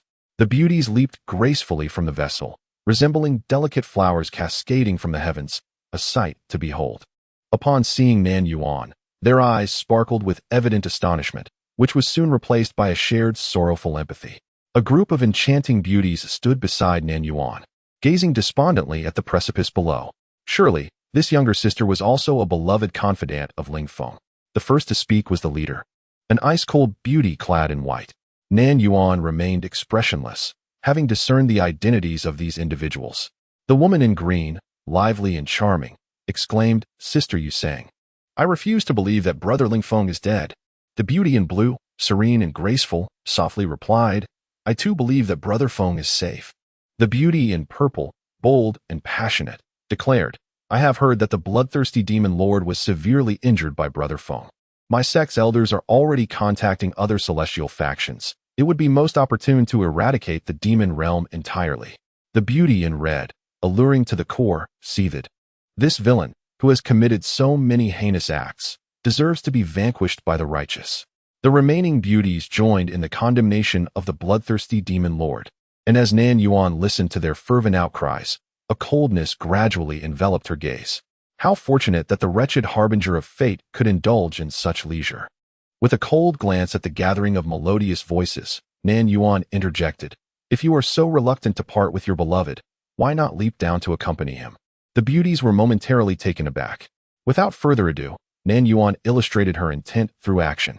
With a swift sweep of her sleeve, she executed her movement with precision and decisiveness. A fierce gust of wind erupted, and before the 3 beauties beside her could utter another word, they were cast down the cliff. Their terrified screams echoed through the air. Chapter 61. Sister, I understand everything now. The events unfolded with alarming rapidity. The remaining beauties were incensed, their spiritual energy surging in an instant as they entered a state of heightened alert. "Who are you?" they demanded. A chilling glint flashed in Nan Yuan's eyes as she slowly enunciated 4 words: Demon Realm, Demon Queen. It is well known that within the realm of demons, there exists but a single demon queen. Upon hearing this, the beautiful maidens were taken aback. They beheld this woman, whose beauty was unparalleled, and presumed she was yet another sister of Brother Lingfeng, who had yet to be introduced. To their astonishment, she was none other than the recently wed queen of the bloodthirsty demon lord. This was fortuitous. They resolved to slay this demoness in vengeance for Brother Feng. With a flourish of her hand, the maiden donned in purple brandished a violet whip that crackled ominously through the air, revealing its status as a superior spiritual weapon. With both new grievances and old resentments ignited, the maidens unleashed their formidable skills. Various high-grade spiritual tools and potent talismans were flung forth with reckless abandon. Alas, the icy beauty of the demon queen possessed an unfathomable level of cultivation, rendering their formidable weapons incapable of even grazing her. The maidens were left in shock. Nan Yuan advanced with unyielding determination, systematically dismantling their magical artifacts and sending each one plummeting over the cliff's edge. The air was filled with their piercing screams, which, due to their varied tones, harmonized into a haunting melody of terror. Nan Yuan remarked, "Why all this futile chatter? If you yearn for your beloved so dearly, then go down and join him." Were these women innocent? Oh, what concern was that of hers? She too felt that her dear Qing was quite innocent. Moreover, these women had engaged in dual cultivation with the fortuitous one, bestowing upon them a measure of luck, which likely rendered them less susceptible to death. That half-dead fortuitous one sought to survive against all odds while tending to this entourage of beautiful confidants. It remained uncertain whether he could successfully awaken the ancient divine beast's bloodline. As soon as her feet touched the ground, Nan Yuan sensed something amiss. A sharp, acrid scent of blood assaulted her senses, mingled with an unpleasant odor of decay. Nan Yuan's gaze darkened. "Qing? Sister?" A feeble voice echoed. Pei Ziqing emerged from the shadows, clad in the same immaculate, flamboyant robe he had worn before his departure. The garment appeared freshly donned. Yet Nan Yuan could distinctly perceive the acrid scent of blood emanating from him. In an instant, she teleported before him and embraced his waist tightly. Why haven't you applied any medicine? For such wounds, numerous miraculous potions could facilitate swift healing. Yet, Qing reeked of blood, clearly neglecting to tend to his injuries, allowing them to fester unabated. Her voice trembled with an almost tearful plea. "Sister, do you no longer want me? I have waited for you for so long. It hurts so much, so much." Regret washed over him. In his quest to test his sister's sincerity, he had nearly lost her once more. Driven by thoughts of her, he had exhausted himself, concluding the battle in less than 3 days. In that moment, he felt as though the heavens had collapsed. And in a fit of rage, he spat out a mouthful of blood. Only one thought consumed him. Had she abandoned him again? The last time she had vanished for 200 years, how long would it be this time? He forgot his injuries, curling up in the corner like a soulless husk, resembling a grotesque 8-eyed spider. He despised his beastly form. If given the choice, he would prefer to remain the strange, awkward youth, gradually growing stronger through his own efforts, rather than transform into this hideous monster, possessing the bloodline of an ancient demon.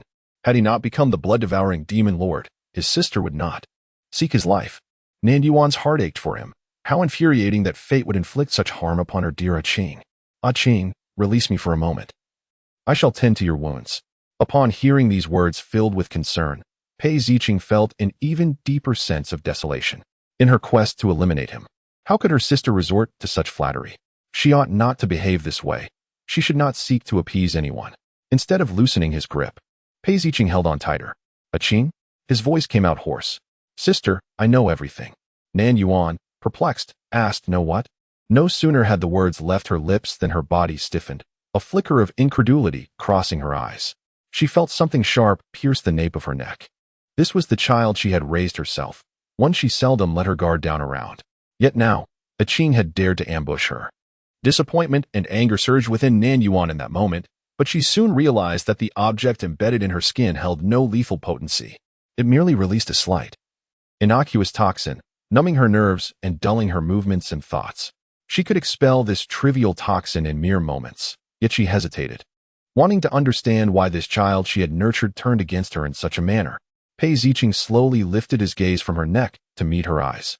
Nan Yuan was momentarily taken aback. Qing's once clear black and white eyes had transformed into an inky abyss of pure black. Those eyes sparkled with a clarity reminiscent of black jewels freshly washed by rain. Yet at this moment, they were filled with a desperate, frenzied emotion, sweeping over her like a tempest. Pei Ziqing looked at her and suddenly broke into a smile, enchanting and alluring like a poppy flower. Sister, since you wish to kill me, why not have acted sooner? You see, your kindness has led to your own downfall. After a brief moment of bewilderment, Nan Yuan's expression suddenly changed as a thought crossed her mind. She took a few steps back and surveyed her surroundings. Qing gently inquired, "Are you searching for Xiaotang, dear sister?" He maintained a slight smile at the corners of his mouth, yet his eyes held no trace of mirth. "Perhaps you should look above you." Upon raising her gaze, Nan Yuan beheld a colossal spider web suspended in the air, beneath which dangled a rounded cocoon-like structure ensconced in silk. Through the gaps, one could vaguely discern a fluffy spiritual beast within. "Do not fret, dear sister. It is merely in a deep slumber. How could I bear to harm the spirit beast you cherish most?" Nan Yuan was well aware that Xiaotang was unharmed. Just as she had once imbued a fragment of her consciousness into Qing, there was a similar connection with Xiaotang. Yet, being alive did not guarantee immunity from the effects of this toxin, which could render it rather foolish. "Xiaotang is a good child. It repeats whatever I ask of it, utterly obedient." The man's voice remained gentle, almost unsettlingly so. Nan Yuan's thoughts turned grim. It appeared that Xiaotang had already succumbed to the influence of the toxin, confusedly betraying her in the process. For the first time, she felt an urge to smash Xiaotang into a pancake. Initially, her purpose for coming here had been to vanquish the bloodthirsty demon lord, although she had been unaware that it was Qing at that time. Now that she was aware, how could she bring herself to kill him? Regardless of the misdeeds Qing had committed, he was still the offspring she had nurtured. The merits of this world might remain unattainable, yet there would be another world to seek them in. However, Qing was irreplaceable. Moreover, she now comprehended that Qing possessed a malevolent influence comparable to that of the other 4 demon lords, and she could easily eliminate them. Nan Yuan wished to elucidate her thoughts, but found herself at a loss for words, as she was not one to excel in verbal expression. Her hesitation inadvertently seemed to affirm the words of her counterpart. Pei Ziqing clenched his fists, the last vestiges of hope extinguished within him. "Qing, it is a misunderstanding." Nan Yuan offered a dry explanation. In Pei Ziqing's eyes, this hardly qualified as a dismissive excuse. Even a beautifully fabricated lie would have sufficed. Yet, there was none. The elder sister could not even be bothered to deceive him. Qing observed her quietly. Although Xiaotang was foolish, he could discern truth from falsehood with clarity. "Sister, you vanished for 200 years, only to reappear to take my life. Sister, how truly ruthless you are." As he spoke those final words, the sorrow and anguish in the man's eyes nearly overflowed. Nan Yuan's expression appeared indifferent, yet only she was aware of the turmoil that lay beneath her calm facade. Qing was in a dire state. This child had likely been deeply wounded by the truths revealed by Xiaotang. At this juncture, did the elder sister still intend to play out the farce of sibling affection? Pei Ziqing fixed his gaze on the woman before him. The feigned smile fading from his lips, his voice growing colder and more urgent, laced with frost. "Who wishes to engage in a sibling relationship with you? What I have always desired was never that." The bloodthirsty demon lord extended his hand, and countless slender silver threads shot forth from his palm, ensnaring her completely. Nan Yuan offered no resistance, allowing herself to be bound like a large rice dumpling, feeling a profound sense of helplessness in her heart. The silvery threads flowed incessantly, swiftly binding Nan Yuan's arms and waist together. At that moment, she found herself pondering. The little rascal is angry and refuses to listen to explanations. What should I do? It wasn't until a strand of silver pulled her into the embrace of another that a shadow loomed over her, and 2 damp lips pressed against hers. Nan Yuan's eyes widened in shock. Had it not been for her expressionless face, she might have popped her eyeballs out in disbelief. Pei Ziqing, confident in his ability to control his prey with the spider silk, released his hands to cradle the woman's face. After a fleeting moment of lips meeting, he boldly began his fervent assault. Nan Yuan, who had been single for a millennium, was utterly bewildered. Had she just been forcefully kissed by Qing? After a brief moment of blankness, her mind was flooded with an array of bizarre questions. "I regarded you as a child, yet you covet my body? Who is this scoundrel that has led my pure-hearted little rascal astray? I shall strike him down." Perhaps the corrupt atmosphere of this demonic realm has instigated such rebellious thoughts in my dear Qing. What a travesty! Here I am, a 1,000-year-old elder, being forcibly kissed by a mere child? Such occurrences are indeed as dull as one might imagine. Thoughts raced through her mind. Yet none inclined her to take action against the one who dared to offend her. The scent of her sister was even sweeter than she had anticipated.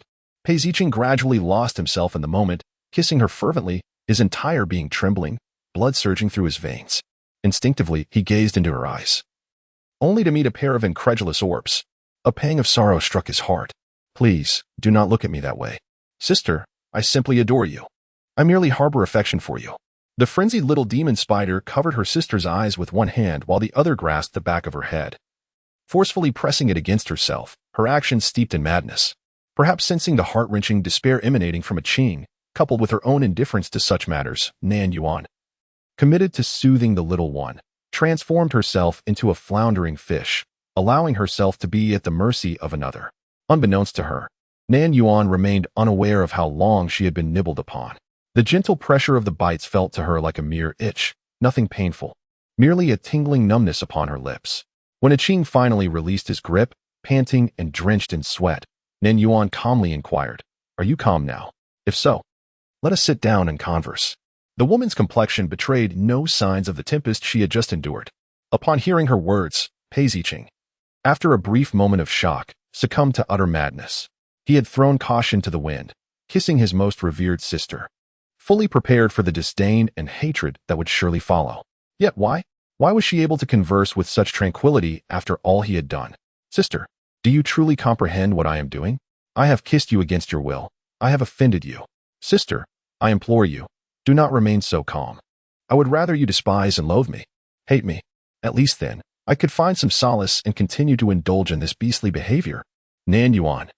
In her attempt to bring a Qing to a state of calm, she had permitted him to act as he pleased, yet somehow, he had only grown more frantic. A Qing, let us sit down and discuss this. Let her organize her thoughts and thoroughly explain the circumstances surrounding this matter. What more is there to discuss? Should we delve into how my sister seduced and then betrayed me? Pei Zicheng, in a frenzied state of denial, insisted on ignoring the reality that my sister intended to end my life. Fearless in the face of impending doom, he declared his affection for her, vowing to transform her into his woman. Once she became his, he mused, he would see if she remained as indifferent as she was now. As the man bellowed, he tore at the woman's garments, yet Nan Yuan found herself ensnared in a web of silk, unable to break free despite his relentless efforts. This was the essence of self-entrapment. A headache began to form for Nan Yuan. Initially, she had hoped to pacify a Qing and encourage him to regain his composure. But it was evident that this approach was futile, with a Qing increasingly spiraling into madness, gnawing and clawing at her clothing. The resilient strands of silk binding Nan Yuan suddenly snapped, dissolving into a viscous substance under the corrosive influence of a dark mist, hissing as it dripped to the ground. In a swift motion, Nan Yuan seized the man's unruly hands and, under the intense gaze of his shattered pupils, lifted him and dragged him to the edge of the soft couch. With a decisive push, she forced him onto it. Chapter 63. Sister, be my woman. Pei Zicheng, now reclining on the soft couch, gazed up at his sister in a daze. She loomed above him, her expression icy and detached. After the initial shock subsided, he managed a sorrowful smile, a profound sense of desolation flooding his heart. He had believed himself capable of dulling the poison within others, yet he found that it could not numb his sister. It turns out that the chasm between him and his elder sister was so vast. It seems that she could easily extinguish his life, akin to crushing an ant beneath her heel. He had foolishly contemplated breaking her wings, stripping her of her powers, and confining her within the depths of the demonic palace. Such whimsical thoughts were indeed far-fetched. Now, Pei Zicheng found himself in a state of utter despair. He could not hold on to his sister's heart, nor even her presence. Everything had come to an end. He had become a captive beneath her might. Sister, you may as well end my life. Pei Zicheng's eyes had returned to normal, yet the whites were marred with crimson veins, giving them a ghastly appearance. Foolish being. Nan Yuan cast a glance in his direction, having already declared her intent not to take his life. The principle of tit for tat had proven effective once more. This maddened fool had finally quieted down. Sister did not intend to kill you. The previous thoughts were born from the belief that you were not truly a Qing. Sister thought you had been consumed by that ancient demon spider, and what remained was merely a vessel haunted by your obsession. If it had indeed swallowed you, do you think Sister should not have acted? Nan Yuan rarely spoke at such length. She was not one to indulge in conversation. Pei Zicheng stared at her in bewilderment, questioning how his sister could harbor such peculiar, and unwavering thoughts. Sister left a trace of her consciousness within you. When that consciousness dissipated and the connection was severed, I believed you to be dead. Pei Ziqing's eyes widened in shock. Consciousness? Suddenly, memories flooded back from 2 centuries ago when he was on the brink of death in the abyss of demons. A stunning figure had appeared, and with a mere wave of their sleeve, all the demonic beasts within miles were reduced to nothingness. Had he not been gravely injured at that time, unable even to contend with the lowly subterranean demons, he would undoubtedly have evaded disaster. In subsequent days, he often reminisced about that fleeting vision. Yet due to his hazy consciousness at the time, he couldn't help but wonder if it was merely an illusion conjured by his dying mind. To his astonishment, it was indeed real. Was that a trace of consciousness left by his elder sister? Such a precious essence, and she had entrusted it to him so early on. Later, upon hearing numerous anecdotes from his childhood recounted by a Qing, he understood that a Qing was indeed a Qing, not an impostor. Nan Yuan sat beside him, her gaze softening noticeably. In the days of her absence, his elder sister had feared for his safety and had ventured forth to search for him, never truly departing. Pei Ziqing felt a pang of sorrow. His eyes grew heavy with tears, his voice thick with emotion. Sister, I was wrong. His elder sister had treated him with such kindness, yet he had repaid her with disdain, rendering himself less than a beast. Sister, just now Pei Ziqing struggled to articulate his thoughts. Nan Yuan gently patted his head, assuring him, a Qing is still young and has yet to encounter women. It is entirely natural for him not to comprehend the complexities of love. Your sister holds no grudge against you.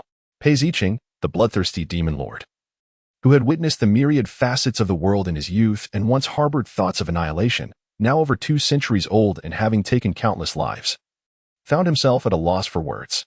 Suddenly, he recalled what Yunwu had once said in the plum garden, where lies your sister's limit. You shall never know unless you dare to test it.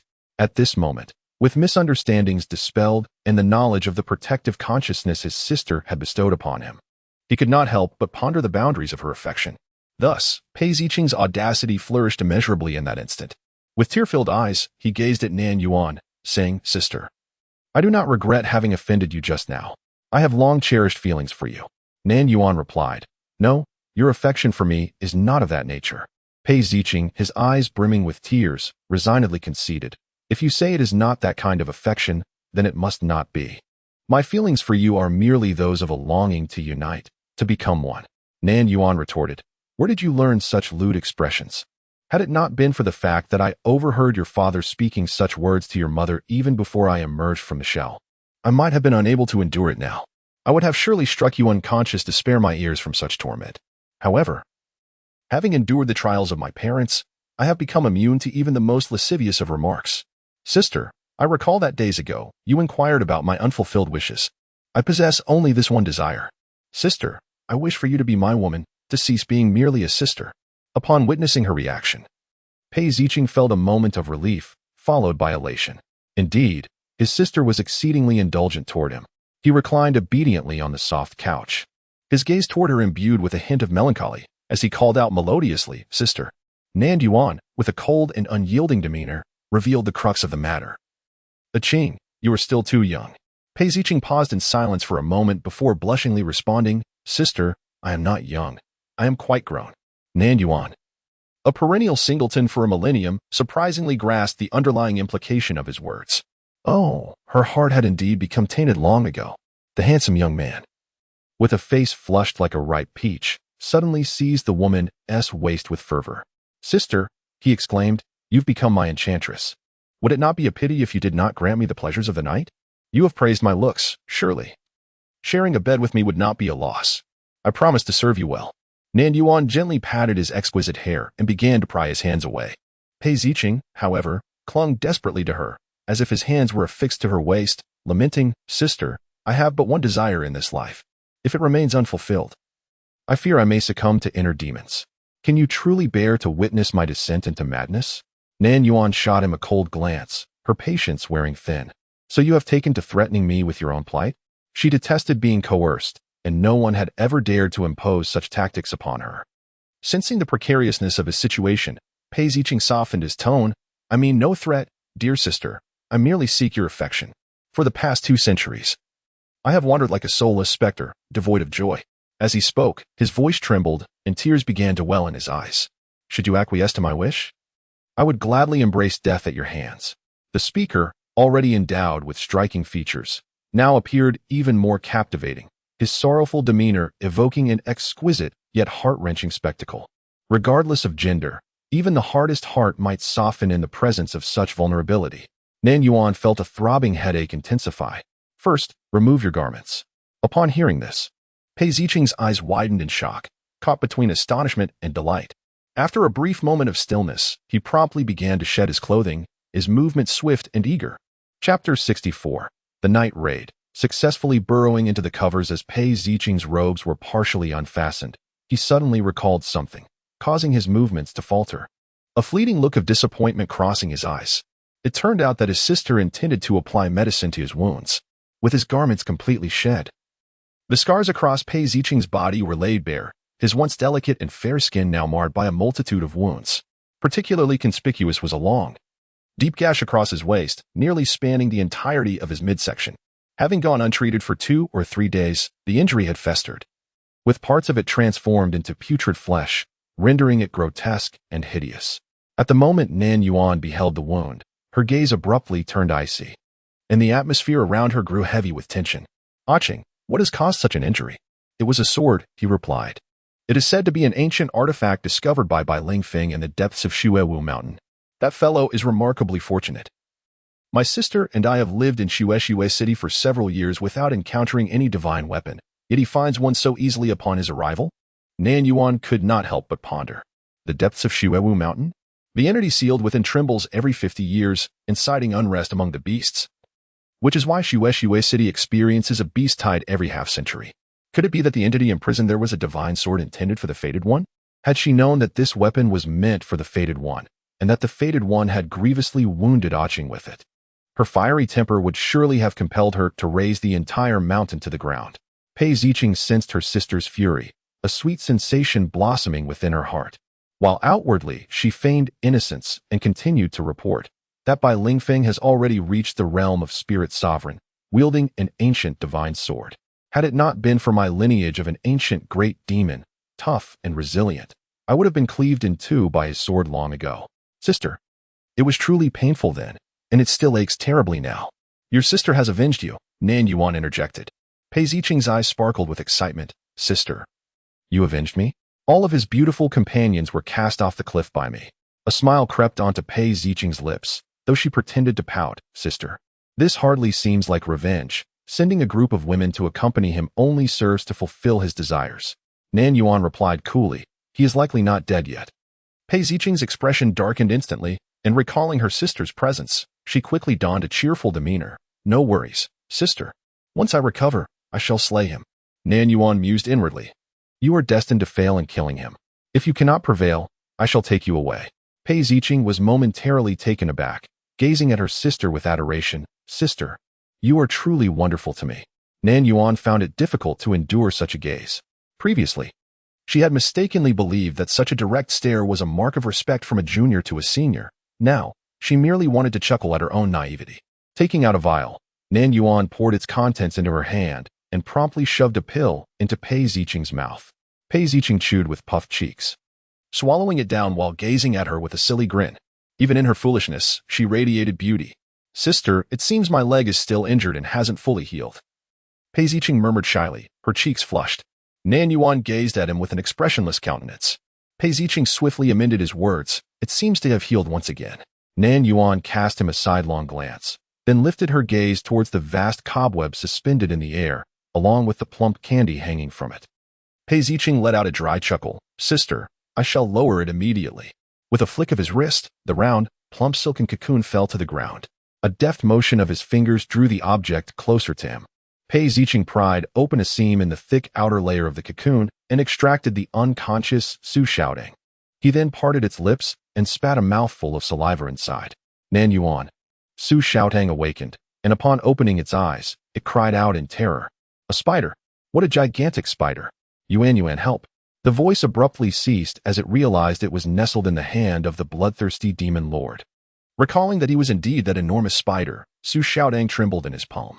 Pei Ziqing grinned at it, his voice gentle. Little Tang, there was a misunderstanding before. Su Xiaodang, certain that it was not a mere misunderstanding, let out a wail. Pei Ziqing turned to Nan Yuan, his expression a blend of guilt and concern. Sister, what should we do? It seems little Tang has been frightened senseless by my beast form. Nan Yuan cradled the terrified little Tang in her arms, gently stroking its fur to soothe it. Eventually, Su's shouting calmed down, yet the mere mention of spiders still caused it to tremble, indicating a profound psychological scar. Pei Ziqing gazed enviously at the little creature in Nan Yuan's embrace, and, with a hint of bitterness, remarked, Sister, you treat little Tang far better than you treat me. Nan Yuan, are you certain you wish to compete with a child equivalent to a 5- or 6-year-old human? Pei Ziqing mumbled. Sister just said I was small.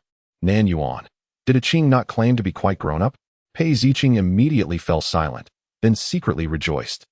It turned out that Sister was not as oblivious as she pretended. She was merely feigning ignorance. Such a sister is truly endearing. He yearned to uncover more of her charming qualities. Most gratifyingly, through this incident, he successfully discovered a method to deal with Sister. From that day forth, Pei Ziqing would nightly launch surprise attacks on Nan Yuan, fully embodying his tenacious spirit. After kicking Pei Ziqing away for the 74th time, Nan Yuan grew exasperated and decided to tolerate the little rascal's antics as long as they remained within reasonable bounds. Initially, Pei Ziqing dared only to steal a fleeting kiss on his sister's cheek, but gradually, this evolved into kisses on her brow, at the corners of her mouth, and on her lips. When he attempted to pry her mouth open for a deeper kiss, only to be tossed aside, he retreated and resorted to licking his lips instead. In the past, such an act alone would have sent his blood racing with excitement. However, once he realized he had the chance to attain more, how could he possibly settle for less? Thus, not long after, he embarked on the venture of burrowing under the covers.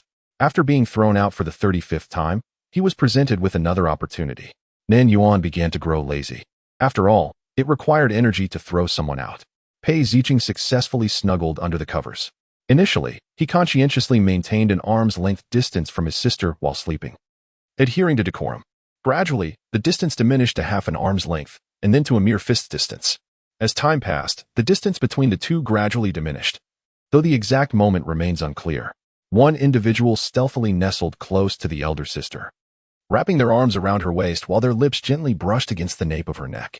Thus, history repeated itself. The lips lingered, feigning accidental grazes, followed by furtive pecks that ultimately culminated in a fervent kiss. In Chapter 65, titled Sister, My Saliva is a Remedy, Pei Ziqing cautiously explored the boundaries with the elder sister.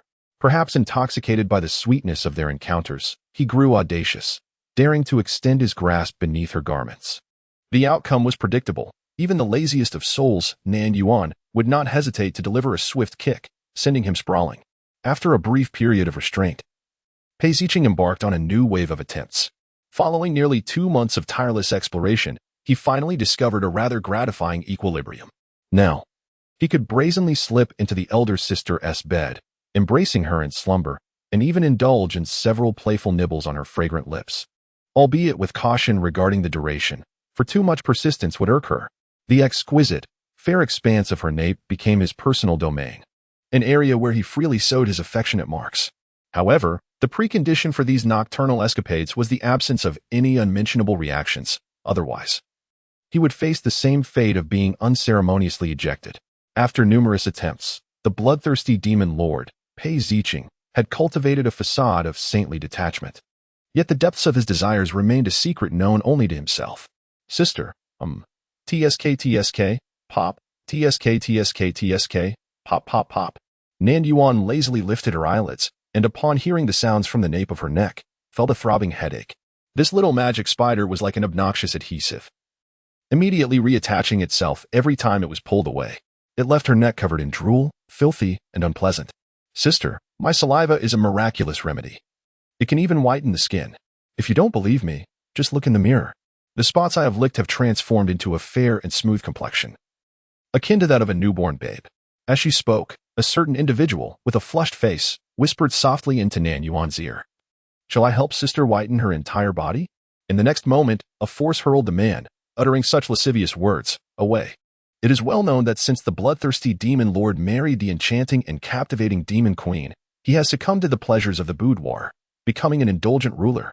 Yet, No one dares to speak ill of the bloodthirsty demon lord, for merely 2 months ago he had vanquished a highly esteemed righteous elder, casting him down from the peak of Xuanwu. The elder has been silent ever since, and it is presumed that he has perished. The demon lord sustained grave injuries from this confrontation, and it is said that it is the devoted care of the demon queen, who attends to him day and night, that has facilitated his swift recovery. Such a virtuous and stunning demon queen, were they in the place of the bloodthirsty demon lord, they too would wish to embrace beauty and indulge in nightly ecstasy. As long as the bloodthirsty demon lord remains formidable, none can unseat him from his position. He will continue to be the terror of the demon cultivators. However, although the bloodthirsty demon lord is indifferent to matters of governance, he holds the smiling demon lord in high regard. The smiling demon lord, with the backing of the bloodthirsty demon lord, has accomplished numerous significant feats, thereby enhancing his reputation among the populace of the demon realm, to the point where his influence nearly rivals that of the bloodthirsty demon lord.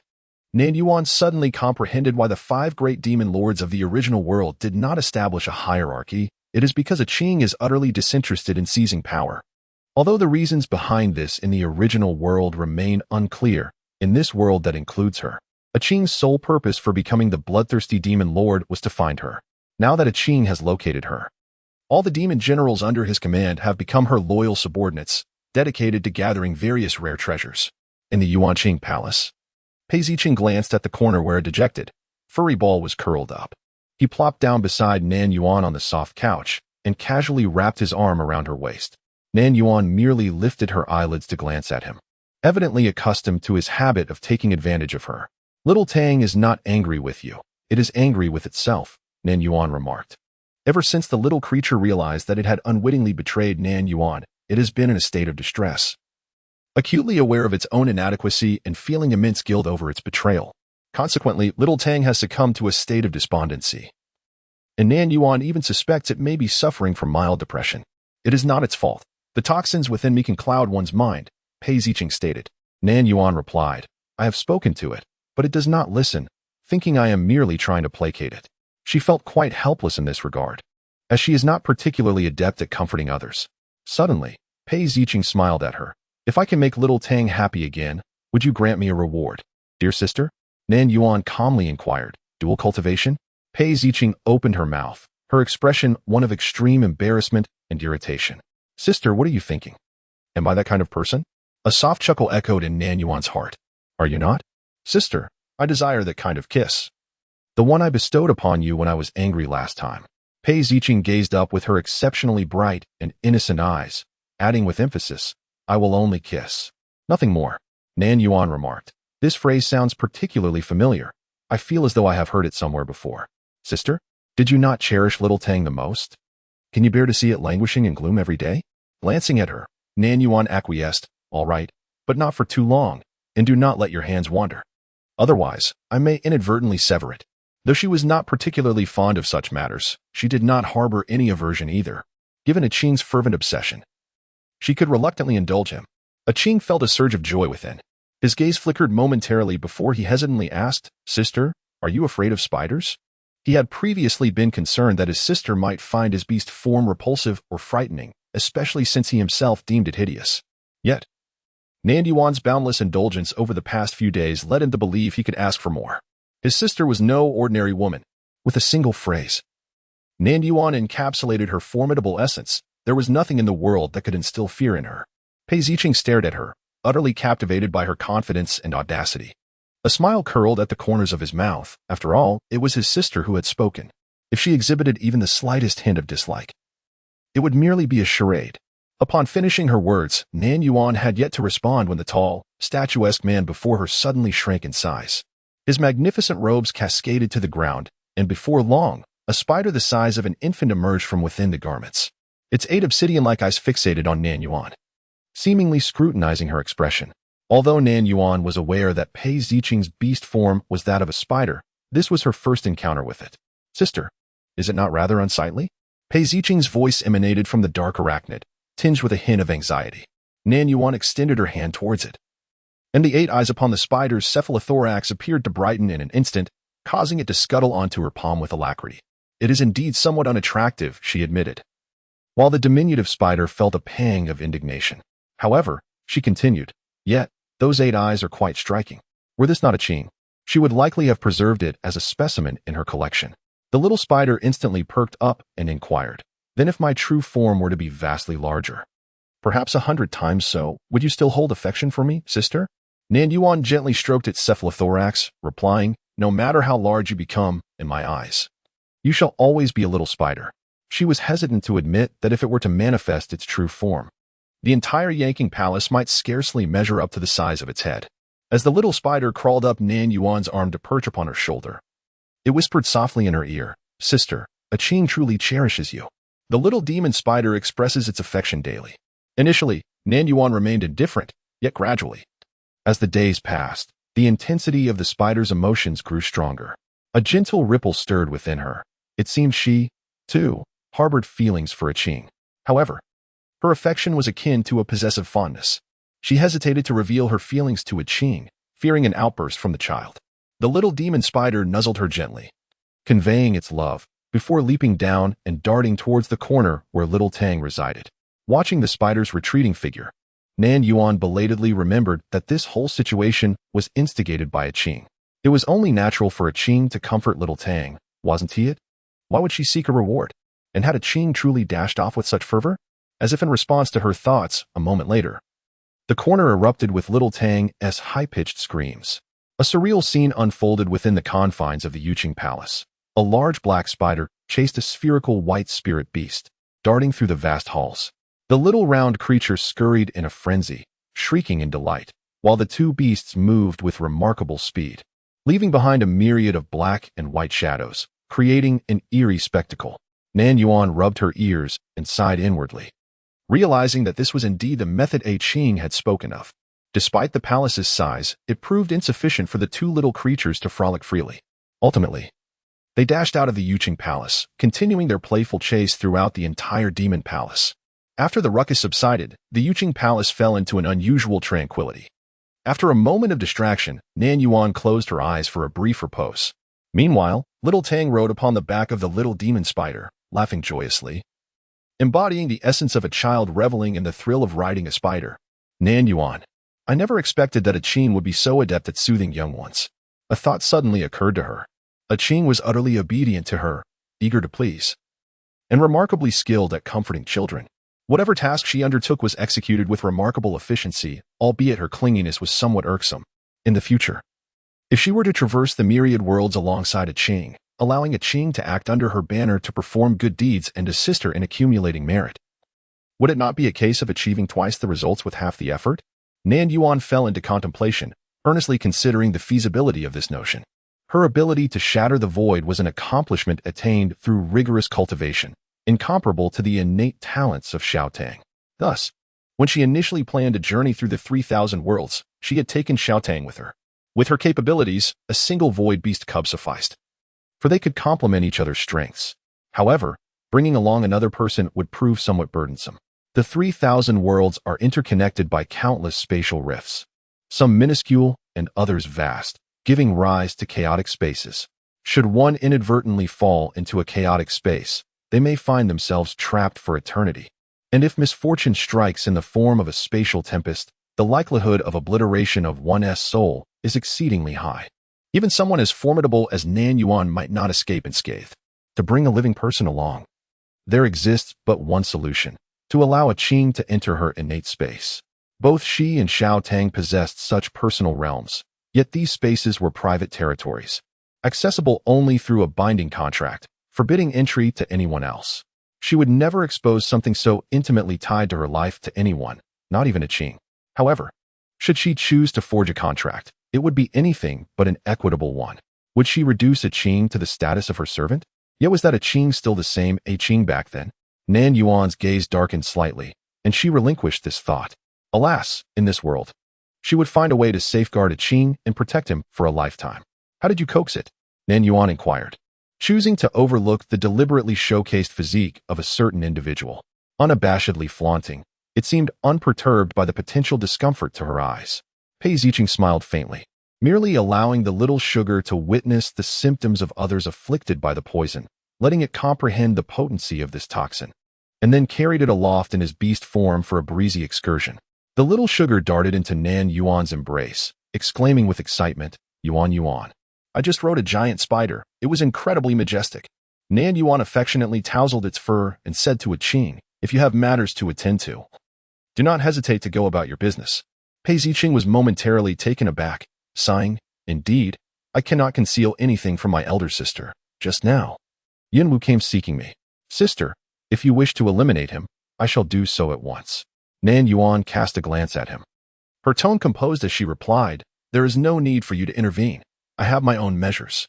When the forces of good and evil clash, he would preemptively strike down the other 4 great demon lords before the fate bearer could. These 4 are destined to meet their demise. Does it truly matter at whose hands? It is better to grant her the advantage."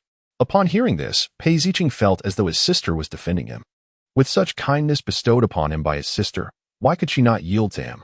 As for Yunwu, he had once harbored resentment towards this individual. For Yunwu had cast him into the abyss of demons, leading to a heartbreaking separation from his sister.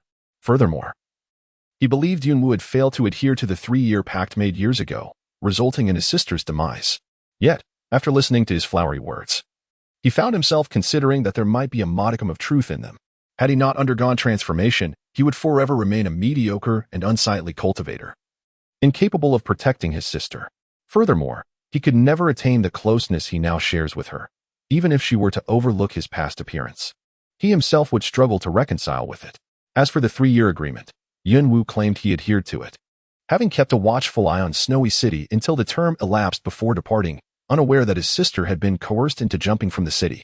Pei Ziqing recognized Yunwu's cunning nature, yet with his sister still alive, he felt he had nearly secured her. The rest seemed inconsequential. Moreover, with Yunwu's assistance in managing affairs over the years, he was reluctant to end his life. "Sister, I shall return shortly." Before departing, Pei Ziqing deliberately embraced Nan Yuan, planting several heavy kisses upon her. Su Shouting exclaimed, "He has merely been withdrawn these past few days, not blind. Is it truly appropriate to engage in such intimate displays before him?" Her father and mother had been particularly enthusiastic about such matters, even before her birth, unabashedly indulging for days and nights on end. Once the others had left, Su Shouting inquired, "Yuan, Yuan, do you no longer wish to slay the great spider? Perhaps it is for the best. I find myself quite unwilling for him to perish." Xiaotang had already discerned that the bloodthirsty demon lord was none other than Pei Ziqing himself, rather than some mere obsession. "I knew it. Their mannerisms in grooming me are strikingly similar." Nan Yuan wiped her lips, which were moist and flushed from the attentions of the little demon spider. Her expression remained stoic, but her gaze was resolute. "He is a Qing. How could I ever bring myself to harm him?" The 200 years lost could be dismissed. But for the time that remains, she vowed to ensure a Qing's lifelong safety and well-being. Chapter 67, Sister. "You must not depart." Su Shouting felt a pang of sadness as she recalled the main storyline of the original world. "But Yuan, Yuan, even if you do not kill him, he will inevitably fall to the hands of the Fate Child." She did not wish for the great spider to meet its demise. Although its beastly form was rather unappealing, the great spider could carry her on the wind and provide warmth to Yuan Yuan as a loyal companion. What a splendid creature it was. Alas, no one could disrupt the main thread of the world. The heavenly Tao watched closely, and the 9 heavens' divine thunder was not to be trifled with. Nan Yuan gazed at her in silence, yet her expression betrayed unwavering resolve. "A Qing. I am determined to protect him." Su Shouting felt a sudden wave of dread wash over her. "No, you cannot attempt to snatch him from the Fate Child. It would surely attract the attention of the heavenly Tao." The grand hall of the demon palace loomed ominously, with 8 stout stone pillars standing at the entrance. 16 fierce demon spiders crawled upon these pillars, rendering the palace both imposing and chilling. Yunwu had been waiting in the hall for quite some time. Upon seeing the man, who arrived leisurely with a radiant smile, he nearly spat out a mouthful of blood. "You have been indulging in soft warmth, oblivious to the affairs beyond these walls, living in utter bliss." Yunwu was deeply frustrated. He had hoped to cultivate a formidable demon capable of unifying the demon realm. However, while the individual possessed strength, there was not a trace of fighting spirit.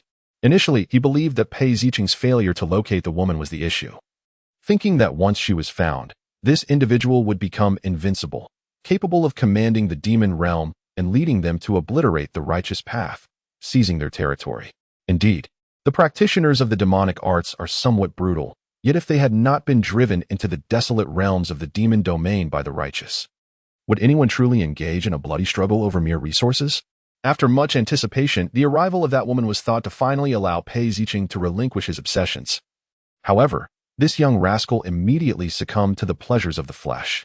It is rumored that the bloodthirsty demon lord has spent days on end in bed, indulging in debauchery, surpassing even Yun Wu in his excesses. Pei Ziqing took his seat upon the high throne, calmly inquiring, "What brings you to me?" Yun Wu, exasperated, retorted, "What brings me?" The righteous sects have commenced the consolidation of their forces, preparing to launch an assault on our demon domain. Pei Ziqing maintained a tranquil demeanor, for he understood that a confrontation between good and evil was inevitable. He cared little for the chaos or tranquility of the world. He longed to abandon everything here and escape with his sister. Yet, each time this thought surfaced, a powerful voice within him insisted that he could not leave. He was destined to partake in this battle, as if it were an obligation he must fulfill. Just as Yun Wu was about to speak further, a distant rumbling echoed from the horizon. The perpetually dim demon domain suddenly witnessed the dispersal of clouds, revealing a magnificent five-colored auspicious cloud in the eastern sky. As the dragon's roar resounded, all creatures in the forest, whether bound by human contracts or previously tamed, knelt in submission. South Yuan, who had been chatting with Xiao Tang, abruptly rose, her gaze gravely fixed upon the window. The ancient beast of fate possesses the bloodline of a dragon. Nan Yuan's voice was enveloped in frost, expressing her disdain for dragons. Her entire clan harbored a loathing for them. It is said that snakes embody vice, yet it is the dragons who truly exemplify this. Just observe those self-proclaimed true dragon emperors in the mortal realm. Each one is surrounded by numerous consorts and concubines, reveling in such excess. Su Xiaotang remarked that the progeny of the ancient divine beast, the azure dragon, has a remarkably pure lineage. Thus, it was asserted that the great spider could never hope to defeat the heir of fate. How could a spider possibly contend with a dragon? Nan Yuan felt a twinge of dissatisfaction, realizing that the women she had cast down the cliff had not impeded the heir of fate in the slightest. What was destined to occur still unfolded. Perhaps the heir was at the bottom of the cliff, indulging in the company of beauties. It must be said that Nan Yuan's predictions were spot on, when she had sent the confidants of the heir of fate tumbling down the precipice. Although they suffered injuries, none perished. They supported one another, with the less injured tending to the more grievous wounds, and daily dispatching two among them to patrol the surroundings in search of their missing lovers. Eventually, they indeed located him. Bai Lingfeng, the heir of fate, inadvertently stumbled into an ancient cave while gravely wounded, where he discovered remnants of ancient scrolls detailing various secret arts and techniques, including methods for dual cultivation. With the opportune convergence of time, place, and circumstance, along with the presence of the cave, the techniques, and the group of beauties sent down by Nan Yuan, it would be a disservice to the heavens if the heir did not indulge with his harem. Thus, over the course of the past 2 months, Bai Lingfeng reveled day and night with his harem of beauties. Each of these charming maidens received significant benefits from their encounters with the heir, leading to remarkable advancements in their cultivation. Certainly, Bai Lingfeng, with his striking appearance, is surrounded by enchanting beauties in the imperial harem, coexisting harmoniously. Even the notion of engaging in such intimate dual cultivation, though it may sound rather audacious, paints a remarkably beautiful picture. As a result of this fortunate circumstance, Bai Lingfeng has awakened the ancient bloodline of the divine beast, the azure dragon, transforming into its formidable form and instilling awe in all directions. At the moment of his transformation, divine thunder encircled him, and auspicious clouds heralded his arrival, undeniably a favored child of heaven. "Sister," Pei Ziqing rushed in, embracing Nan Yuan tightly, his arms constricting around her. The little creature in Nan Yuan's arms, Su Xiaodang, was nearly squished. Sensing his unease, Nan Yuan gently patted his back. "Are you frightened?" "Qing need not fear. It's merely a foul dragon." Yet, Pei Ziqing tightened his grip even further. He could not fathom the reason for his inexplicable dread, but the recent dragon's roar filled him with an ominous premonition. Bloodlines capable of enduring from ancient times are predominantly those of great demons, as divine beasts have always been haughty, disdainful of mingling with lesser bloodlines. In ancient times, they were already rare, let alone their descendants. Yet now, someone has awakened the bloodline of an ancient divine beast, and not just any beast, but the king of divine beasts, the dragon. Upon hearing that roar, Pei Ziqing distinctly felt the weight of bloodline superiority pressing upon him. In that instant, he realized he could not contend with the dragon. Historically, divine beasts and demonic creatures have been at odds, and it is highly likely that the dragon would align itself with the righteous path. "Sister," I have already dispatched Yun Wu to make arrangements. I will ensure your safety. You must not leave my side. Do you hear me? You must not depart. Nan Yuan felt somewhat speechless, gently squeezing the nape of his neck. She comforted him. Wherever you are, dear brother, I shall remain. Pei Ziqing's suffocating embrace loosened, allowing the gasping Xiao Tang to immediately roll out from between them. Sister, I demand my reward now. Almost as soon as the words left his lips, Pei Ziqing cupped Nan Yuan's face and kissed her fiercely. He had promised beforehand that he feared no reprimand from her. Thus, this kiss was exceedingly audacious, igniting passion within the confines of the Yuanqing palace, sparks flying wildly. Nan Yuan leaned back under the force of the kiss, which surged forth relentlessly, imperiously forbidding her to retreat even the slightest bit. Xiao Tang turned her back to the couple, her ample rear facing them, and covered her eyes with her paws. However, covering her eyes did nothing for her ears. The sounds were sticky and incessant, truly inappropriate for the young. Chapter 68. If one lives, one should cultivate together. The following day, news arrived from Yun Wu. The one possessing the bloodline of the ancient divine dragon was none other than Bai Lingfeng, who had been cast down from the Xuanwu summit by the bloodthirsty demon lord 2 months prior. This individual had encountered an opportunity at the bottom of the cliff, awakening the ancient beast bloodline dormant within him. Upon the emergence of this news, the demon realm erupted in turmoil, followed by panic. In the impending battle between righteousness and evil, Bai Lingfeng would undoubtedly rise as a leader of the righteous path. After all, he was an ancient divine dragon. How could they possibly contend with him? As anticipated, 3 days later, a spiritual bird delivered a challenge from the righteous faction. The challenge detailed the myriad atrocities committed by the denizens of the demon realm over the centuries, branding these demonic cultivators as pests deserving of extermination. Enraged, the bloodthirsty demon lord destroyed the challenge, and the 5 demon lords convened, preparing for war. The earth of the demon realm trembles, and the sky is shrouded in an unprecedented darkness. Their army approaches swiftly. Dear sister, do you believe I can defeat Bai Lingfeng? Pei Ziqing embraced Nan Yuan from behind, leaning down to kiss her neck. Nan Yuan remained silent. Was that even a question? It was certain that he could not triumph. He was the favored child of the heavenly Tao, while you are merely a little spider still indulging in your charms. Nan Yuan tilted her head, meeting a pair of gentle, water-like eyes. The soft light within those eyes seemed to beckon her, inviting her to sink into the depths and dissolve into the essence of water together. Sister, could you promise me one thing? Starting tomorrow, do not venture anywhere. Just wait for me in the Yuanqing palace, if you would. Qing, I have matters to attend to. I cannot remain here indefinitely. Pei Ziqing lowered his head, pausing in silence for a moment before speaking. Then you must take care of yourself. Do not let me worry. Even in such dire circumstances. He never asked Nan Yuan for assistance. In his eyes, the odds of victory were exceedingly slim, no matter how formidable his sister might be. She could not contend with the ancient divine beast. Furthermore, with her sense of justice, he would not permit her to face difficulties. Nor could he bear to see her take risks. It was his duty to protect her. Yet, he feared he might not be able to preserve even his own life.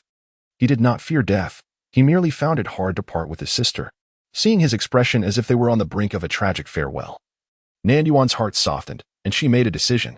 Qing, she called to him, gently prying his arm from her waist, turning to face him. Tomorrow, I will take the lives of a few. Do not be alarmed when you witness it. After a brief pause, she continued, take care of yourself, and once this war concludes, you may have anything your heart desires. Pei Ziqing was initially pondering whom his sister intended to kill. Why should she act when he could simply do it himself? Suddenly, upon hearing the statement from behind, he was momentarily taken aback. And then a brilliant spark ignited in his eyes, as if fireworks had exploded in his mind, lifting his spirit to new heights. Sister, could it be that you mean? Nan Yuan replied affirmatively, it is indeed what you were thinking. Pei Ziqing was so overwhelmed with excitement that he struggled to articulate his thoughts. Sister, is this truly happening? Nan Yuan had not anticipated such a fervent reaction from him. It was merely a matter of dual cultivation. She had never been particularly enthusiastic about it, and had not found anyone she deemed suitable. After all, in her world, everyone feared her, and very few regarded her as a woman, so she had never engaged in dual cultivation with anyone. While the endeavor seemed rather mundane, if one were to embrace it, it would benefit both parties in their cultivation. Assisting Qing in this regard was not a significant issue. After this battle, I will take you away from the demon realm, Nan Yuan assured him. Pei Ziqing gazed at her intently, his excitement and satisfaction turning bittersweet, moistening his eyes. Sister, you truly are the best sister in the world. Nan Yuan felt a sense of satisfaction at the effect of her words. Although she would safeguard Qing, she still needed to adhere to the main storyline. Even if she wished to undertake certain actions, they would have to wait until the great battle commenced and reached a fervent peak. The two armies faced each other, a sea of dark figures stretching as far as the eye could see. The righteous side was led by Bai Lingfeng and several formidable spiritual cultivators, while the evil faction was spearheaded by the 5 great demon lords. Bai Lingfeng, wielding a divine sword, soared into the sky, resembling a celestial being descending upon the earth, his voice resonating like a thunderous bell as he proclaimed the details of the campaign. Pei Ziqing's eyes glimmered with mockery as she gestured dismissively behind her, interrupting his meaningless chatter. The battleground lay far from the Yuanqing palace, yet the sounds of explosions and fierce combat echoed as if they were right beside her. Nan Yuan leisurely sipped her tea, while Dong Shui, who was brushing little Tang's fur, appeared visibly anxious. Demon Empress, it has been a day and a night already. How long do you think this battle will last? Will His Majesty and the others emerge victorious? Nan Yuan turned to her and suddenly inquired, Dong Shui, when did you realize I am not her? Dong Shui was taken aback. Nan Yuan produced a transformation elixir and drank it, moments later taking on the appearance of Pei Yueying, the Lord of Snow City. Dong Shui stared in disbelief as she transformed into the visage etched in her memory, tears streaming down her face as she choked out, My lord. Dong Shui, when I departed, she was already dead. Nan Yuan herself could not fathom why she felt compelled to explain this to an inconsequential girl. Perhaps it was due to Dong Shui's unwavering dedication over the years, especially in caring for Qing. With tears in her eyes, Dong Shui nodded. My lord, I understand. If it were the original you, how could she dismiss the carefully gathered companions? How could she shower affection upon a child of such unremarkable appearance? And ultimately, how could she leap from the city to protect the citizens? Such a person would never resort to murder for the mere title of city lord. Dong Shui, I must take my leave now. This time, I shall take Qing with me.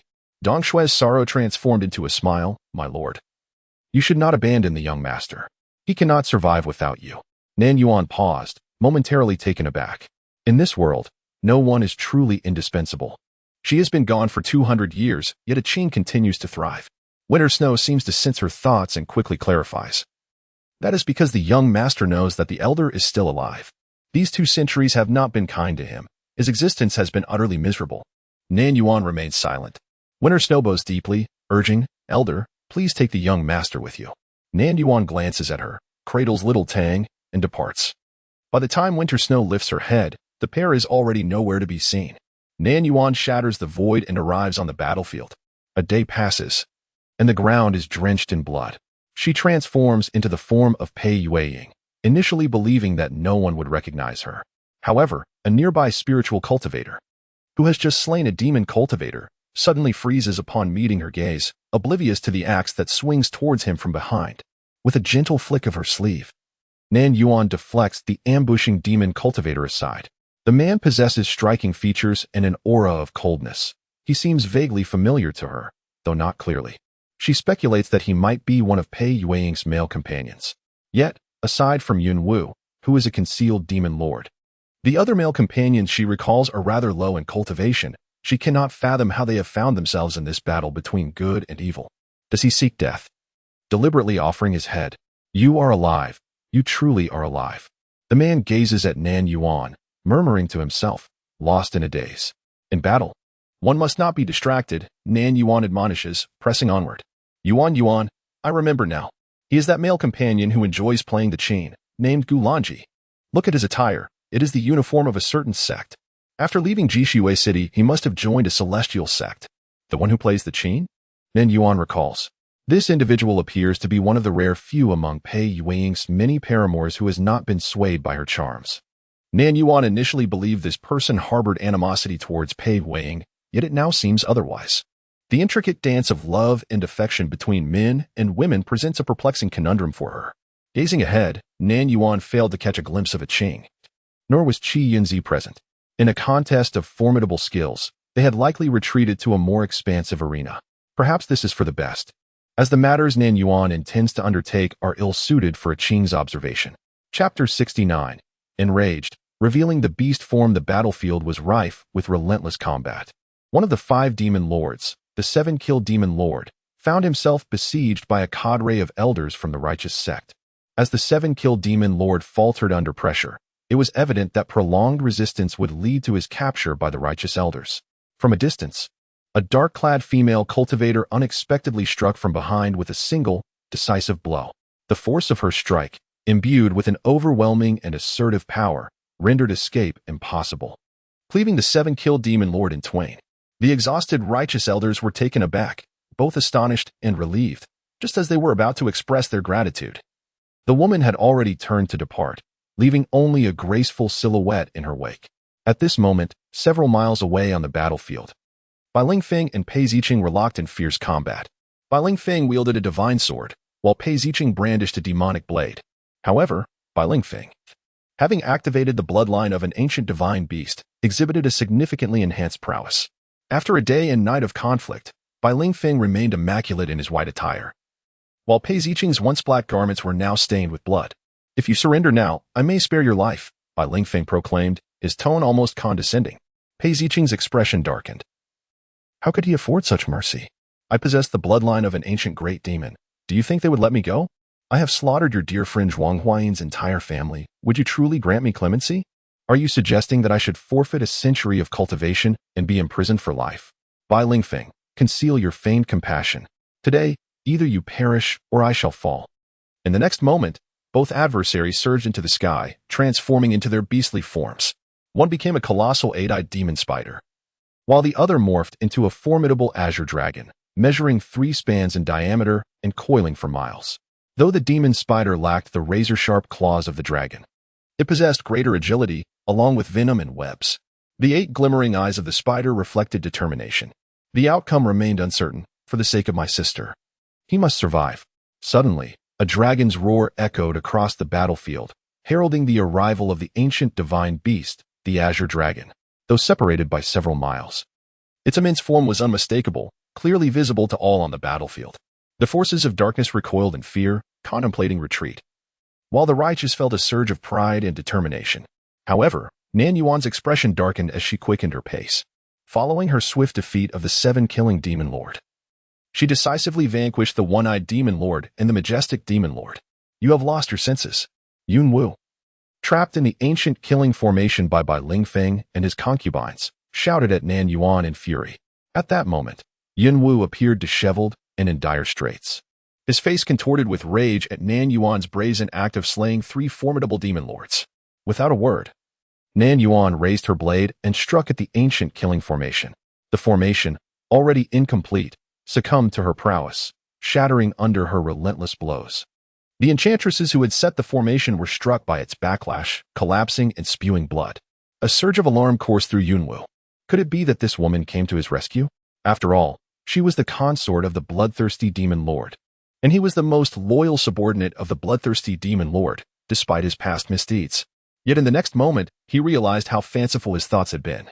The woman, like a demonic specter from the depths of hell, cleaved through the ancient formation with resolute ferocity, striking at him with a blade that bore no hesitation. Cold and merciless. Having already exhausted his strength in breaking the array, Yun Wu found himself caught off guard. The expression on his face was still frozen in astonishment when the deadly blow split him asunder. The fallen concubines lay on the ground, bloodied and gasping, while the voyeuristic Su Xiaodang, concealed in the shadows, muttered in fear.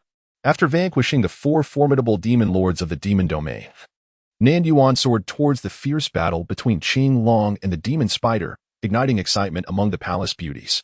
This female cultivator, having slain 4 demon lords, was undoubtedly an ally, perhaps even a hidden confidant of Fengge, although they were confident that Fengge could defeat the bloodthirsty demon lord. The presence of this mysterious ally would surely expedite his victory. The air was thick with webs as Qing Long roared, breaking free from the massive spider silk cocoon. The demon spider, relentlessly entangled in the large cocoon, was caught unawares as Qing Long's razor-sharp claws severed its legs. After slicing through the spider's limbs, the dragon's claws descended upon its back, shattering the hardened carapace and causing blood to flow profusely. A colossal spider plummeted from the sky. When Nan Yuan arrived, she beheld this scene. Her eyes widened in fury as she ascended into the air. A Qing Despite the demon spider being a monstrous beast several times larger than a human, Nan Yuan effortlessly lifted it with her human form, gently guiding it back to the ground. Sister. The man, with his once pristine complexion now stained with blood, coughed forth another spurt of crimson as he spoke. With a stern expression, Nan Yuan retrieved several vials and administered a handful of elixirs to him. She was aware that Aching would sustain injuries and had timed her arrival accordingly. As long as Aching still drew breath, she could revive him. Yet, witnessing Aching, drenched in blood at this very moment, ignited her fury. Big sister, I'm fine. I cannot bear to die, Aching reassured her. Though the Azure Dragon is formidable, I am no slouch either. I managed to bite it several times, almost turning it into my prey. Pei Ziqing flashed her a melancholic smile, tinged with regret. What a pity, it was just a step away. Ultimately, he was no match for that being.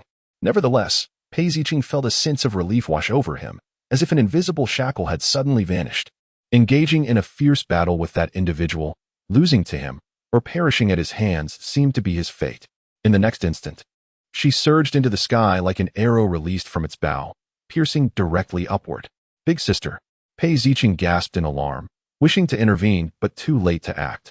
Nan Yuan had already transformed into a mere speck. As the speck traversed the air, it left in its wake a vast expanse of thick black mist that rapidly intensified and spread in all directions, affecting the battlefield miles away. The sky above the battlefield was engulfed in darkness, akin to the onset of night. The warriors embroiled in combat paused, their expressions a mix of confusion and trepidation, turning their gazes toward the encroaching ominous clouds. Within the shroud of darkness, an aura of dread seemed to emanate, an existence more fearsome than the ancient divine beast. The Azure Dragon. Instinctively, the crowd held their breath, their hands gripping weapons trembling uncontrollably.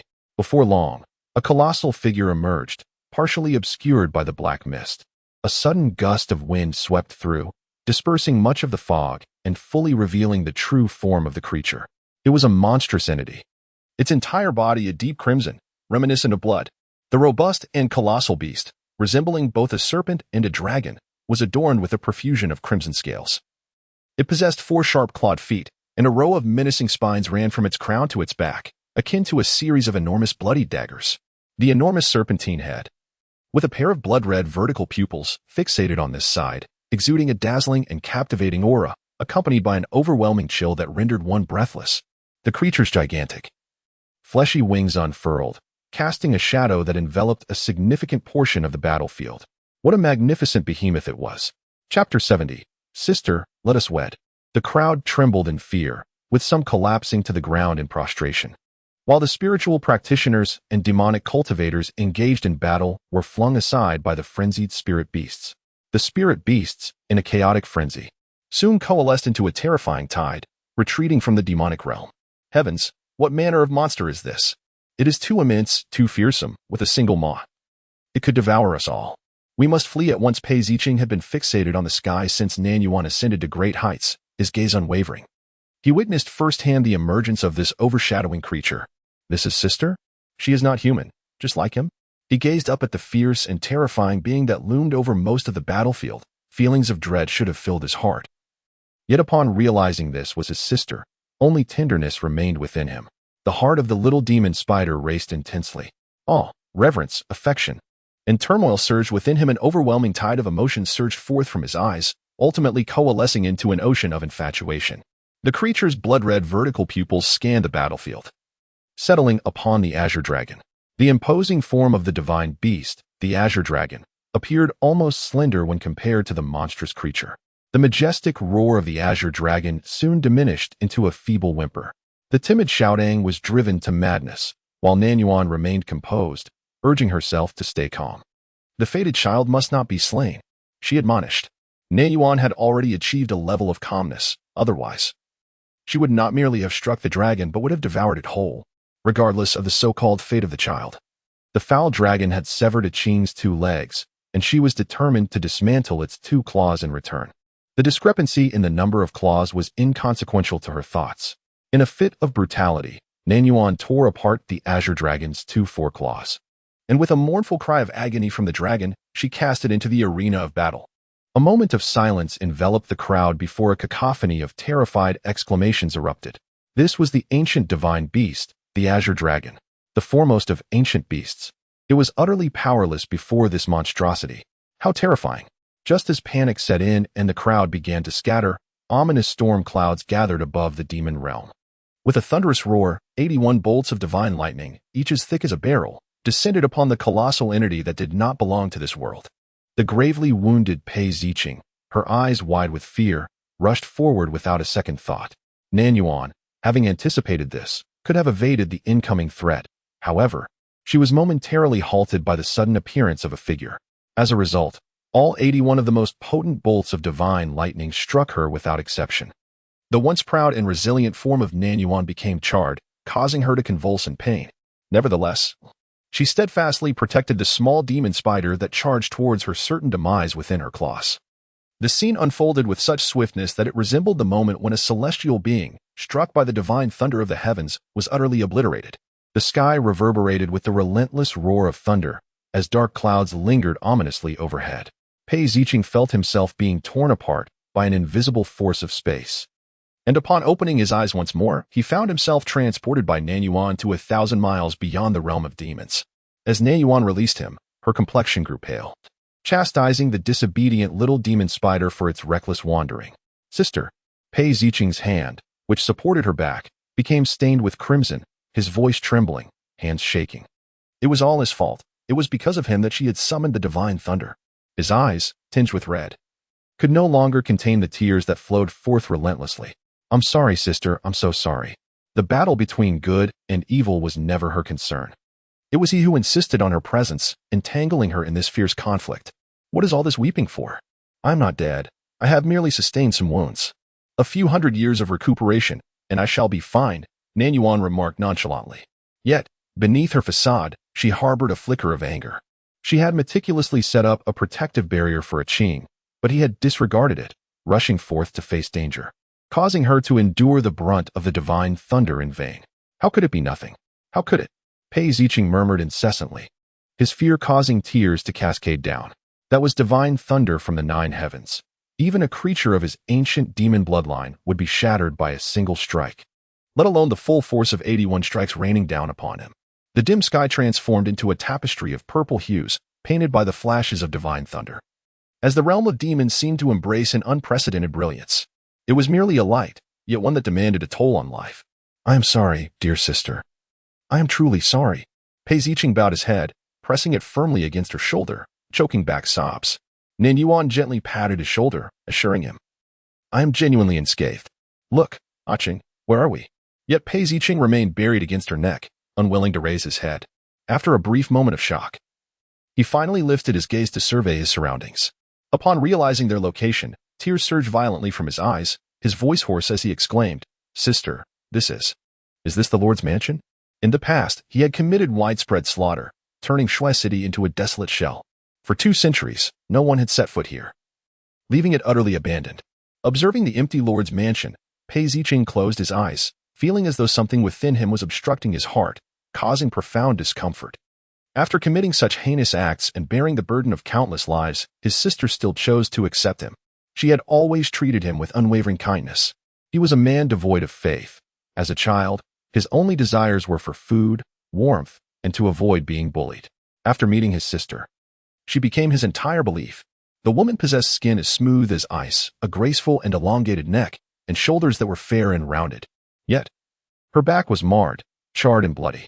Qing, please help me apply the medicine, Nan Yuan requested, though her skin was tough and resilient. The wounds inflicted by the divine thunder of these 9 days would not heal easily. Qing responded affirmatively, his hand trembling uncontrollably as he held the medicine bottle. The person he cherished above all else, whom he could never bear to see harmed, was now injured because of him. He carefully sprinkled the medicinal powder over the wound, his hands encircling the woman's waist from behind, his cool lips gently brushing against the edge of the injury. His voice, as soft as his movements, whispered, Sister, Qing, am enamored by you. Nan Yuan momentarily froze, responding with a soft hum. She was acutely aware, even if she had once been oblivious, of how this little demon spider expressed his affection for her daily. Eventually, she could no longer deceive herself. Qing's feelings for her were undeniably those of romantic love. She resolved to treat him with utmost kindness. Sister, let us wed, Qing suddenly proposed, tightening his embrace around her waist. From now on, We shall live as an ordinary couple in this snow-laden city. What do you say? Chapter 71. You have no idea how much I love you. Nan Yuan fell into silence for a moment before nodding in agreement. Very well. It was her first time indulging a child to such an extent, yet she yearned to do so. Qing possessed a pure heart, and she cherished that quality. The moment she uttered those words, Pei Ziqing was overwhelmed with joy, tears wetting Nan Yuan's neck. You've become increasingly inept, Nan Yuan remarked with a hint of disdain. Unable to contain himself, Pei Ziqing held the woman close and wept quietly for a long while, eventually breaking into loud sobs. Sister, Qing truly loves you more than you can imagine. Nan Yuan wished to respond with, I know, but upon reflection, perhaps she truly did not comprehend the depth of his feelings. Pei Ziqing carefully set the injured woman aside and busied himself, swiftly tidying the room. His spirits were high, his beautiful brows and eyes radiating with delight. He and his sister truly survived, and henceforth, there would be no more bloodthirsty demon lord. They would simply be an ordinary couple. Nan Yuan dispelled the transformation spell, returning to her original visage. Pei Ziqing gazed at her stunning face, recalling her formidable beast form. His admiration intensifying. Unable to restrain himself, he stepped forward, cradled her face, and kissed her, transitioning from ferocity to tenderness, from ardor to lingering affection. That single kiss seemed to stretch into eternity. Once satiated, he blushed and withdrew, stating, I shall fetch some food for Yuan. With that, he fled in haste. Upon hearing her name, Yuan felt a peculiar unease. It was distinctly different from how little Tang addressed her. Just as she pondered over little Tang, it emerged from the spatial realm, immediately exclaiming, Yuan, you scared me to death. I thought we were both doomed. Knowing we were in peril, and yet you did not flee? Nan Yuan inquired. If you do not leave, neither shall I. Little Tang declared boldly. Nan Yuan gently stroked its fur, a rare tranquility washing over her. Such calmness was seldom achieved so swiftly post-transformation. With curiosity, little Tang asked, Yuan, do you truly intend to marry the great spider? Nan Yuan responded affirmatively. Qing desires it. If we cultivate together, his prowess shall greatly increase. Yet, her words abruptly halted as she sensed something, her expression shifting as she seized little Tang and departed. Pei Ziqing ventured into the snow mist forest, intent on capturing a spirit beast to roast for his sister. He envisioned a not-so-distant future, a smile and tenderness gracing his features from brow to lips. Suddenly, he sensed something, his steps faltering as he lifted his gaze. Dark storm clouds silently gathered in the sky, resembling the divine thunder from the 9 heavens once more. Pei Ziqing's heart momentarily halted, his mind a blank slate. Without a second thought, he transformed into his beast form. The colossal 8-eyed demon spider exuded an overwhelming malice and murderous intent. After capturing the attention of the storm clouds, it frantically sprinted away from the snowy city. Employing its remaining 6 legs in a desperate flight, the little demon spider ran as if its life depended on it, exhausting every ounce of its being.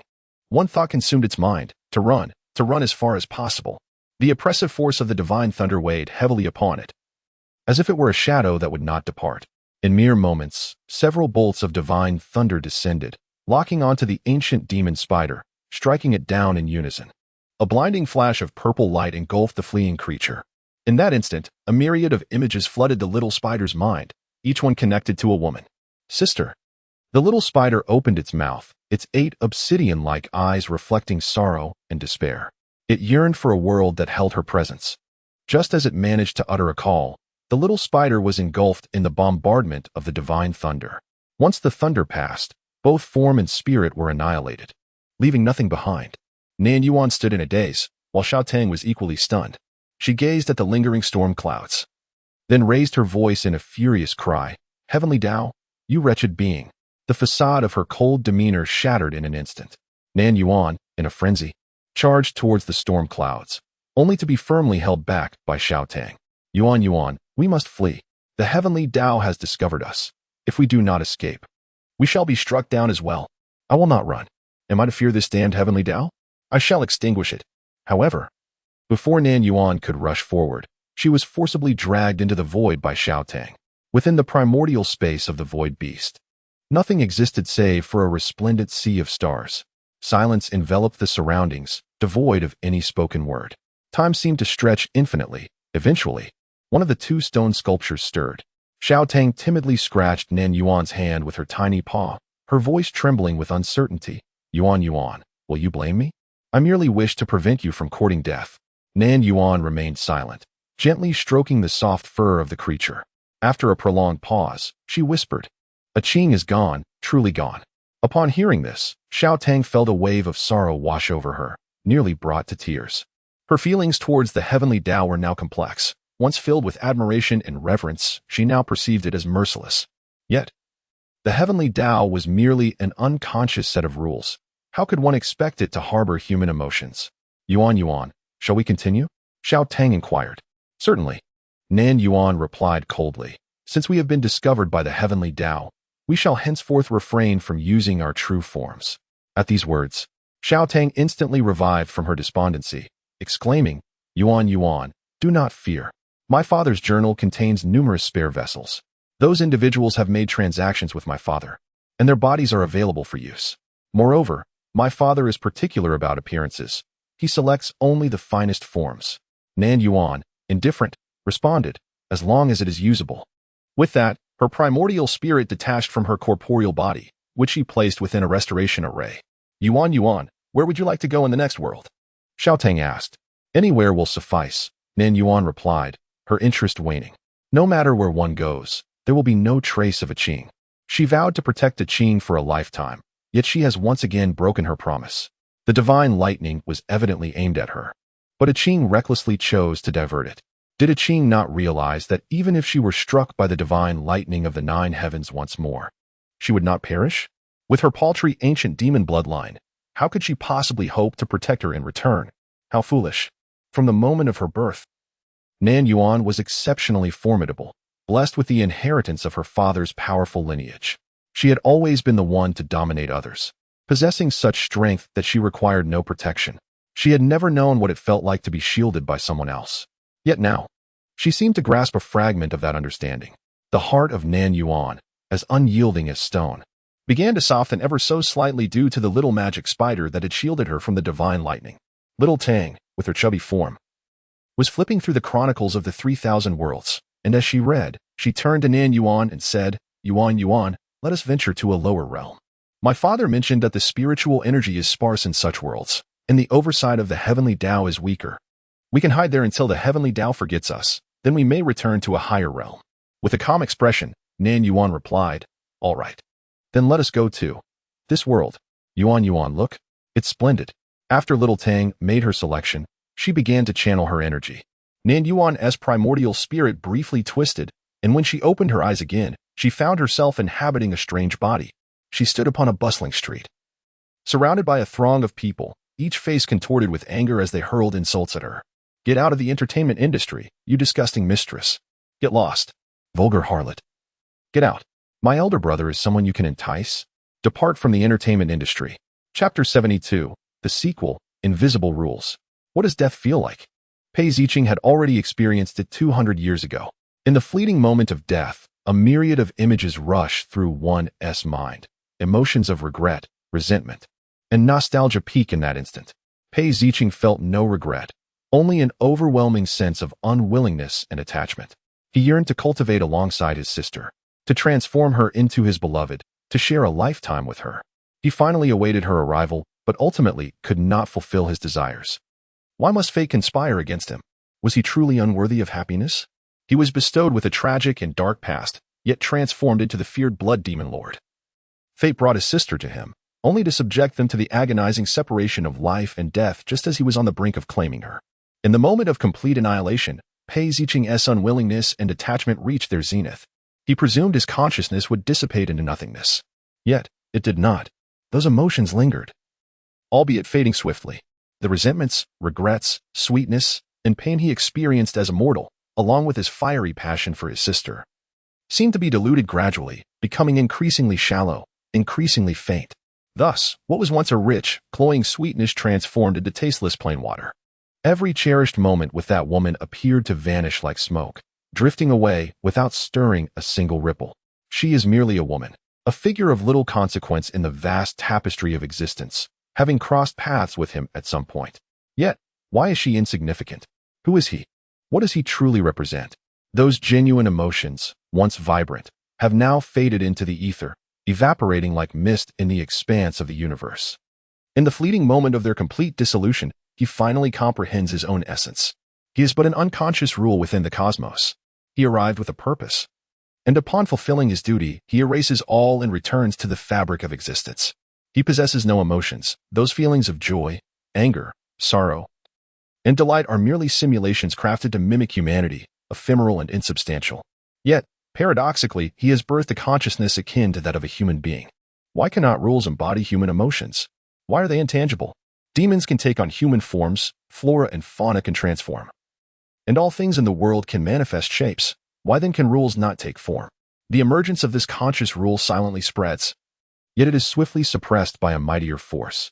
Thunder and lightning rage across the heavens, enduring for an eternity. In the land of Tsangmiao, several years have elapsed since the battle between good and evil concluded. Though the Azure Dragon was gravely injured, the 5 demon lords of the demon realm were annihilated, leaving the demon cultivators leaderless. The elders of the righteous sects, accompanied by their disciples, vanquished the demon cultivators. Bai Lingfeng, who had lost both arms, encountered a fortuitous opportunity for rebirth, emerging as the revered Azure Dragon Immortal, feared by all in Tsangmiao. Although many witnessed the harrowing scene of the Azure Dragon's torment at the hands of a monster, after the creature was vanquished by divine thunder, Bai Lingfeng, bearing the bloodline of the Azure Dragon, ascended to become the sovereign of this realm, and gradually, the memory of his most humiliating moment faded from the collective consciousness. When the epic battle between good and evil is mentioned, the first figure that springs to mind is not the leader, Bai Lingfeng, but rather the enigmatic female cultivator who vanquished the 4 great demon lords. This mysterious woman has since vanished. Some speculate that she was tragically consumed by the last demon lord she defeated. Others believe she was struck down alongside the creature by the divine thunder of the 9 heavens. Even more far-fetched rumors suggest that she did not perish but has instead retreated into the depths of the mountains. While the populace speculates and seeks to uncover the true identity of this remarkable woman, a male cultivator named Gu Lanji, with a complex expression, reveals her identity. It turns out that this female cultivator was the lord of Jishui City, who, 2 centuries ago, leaped from the city walls to save its citizens from a tide of beasts. Originally, it was Zhuang Huayin who, out of personal vendetta, forced this innocent female lord to take that fateful plunge. It is revealed that the Lady Lord had once taken in an extraordinarily ugly child, and their bond resembled that of siblings. This child later became the bloodthirsty demon lord. The revelation leaves the crowd astounded. It is no wonder that the bloodthirsty demon lord sought to annihilate the city and relentlessly pursued the Zhuang family. He was avenging the woman who had raised him. With this newfound understanding, the public's animosity towards the bloodthirsty demon lord has considerably diminished. Miraculously, the female lord, who was supposed to be engulfed by the beast tide, not only survived but also experienced a remarkable enhancement in her cultivation. During the battle between good and evil, she arrived on the battlefield and aided the righteous in slaying the 4 demon lords, ultimately seeking to eradicate her own kin, the bloodthirsty demon lord. It was at this pivotal moment that the mysterious creature made its appearance. To this day, those who participated in that great battle still shudder at the mere mention of that beast. No one knows how that monstrous being came into existence, not even Bai Lingfeng, the very person involved. At that time, he was deeply afflicted by spider venom, and after breaking free from the web that ensnared him, his mind was shrouded in a haze. The monster attracted divine thunder, and the female city lord, along with the bloodthirsty demon lord and the creature, were all reduced to ashes. The populace lauded the female city lord's noble act of sacrificing her kin, spontaneously erecting a monument in her honor, holding her as a paragon of virtue. To the south of the demon realm lies the most desolate wasteland. The demon cultivators who fled back in the day established a new regime. A male demon cultivator, with a scar etched across his face and clad in tattered garments, expressionlessly toiled alongside others to move stones for the construction of a demonic palace. If one were to overlook the scar, it would be apparent that the male cultivator was once strikingly handsome. Nearby, 2 other demon cultivators, while laboring, began to critique the great battle of yore, inadvertently shifting the conversation to the female cultivator widely celebrated by the righteous path. That woman is the queen of the bloodthirsty demon lord, sneered the disfigured male cultivator. How absurd. How could she possibly be the queen? Everyone knows the queen is deeply devoted to the bloodthirsty demon lord. She hails from our demon realm. How could she assist the righteous in slaying the 4 great demon lords? The queen is far more enchanting than that wretched woman. The 2 nearby, displeased by his remarks, joined forces to give him a beating. Were it not for the current scarcity of populace in the demon realm and the prohibitions against killing, they would have surely ended the life of one who dared to insult the queen. Despite the decline of the demon realm, both the bloodthirsty demon lord and his queen remain indelibly etched in the annals of its history, and no one could tolerate such defilement. Yunwu lay on the ground like a lifeless dog, and only after the two had their fill of beating him did he rise, limping as he resumed his labor. The cunning rabbit has 3 burrows. None can fathom that the smiling demon lord who perished on the battlefield was merely another incarnation of Yunwu. In preparation for that great conflict, he transferred all his power into his avatar, leaving his original self to dwindle into the insignificance of an ant, easily crushed beneath anyone's foot.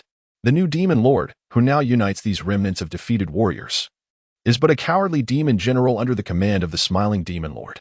The women he embraces are none other than the once submissive concubines of the smiling demon lord. A single battle has caused Yunwu to plummet from the heavens into the mire.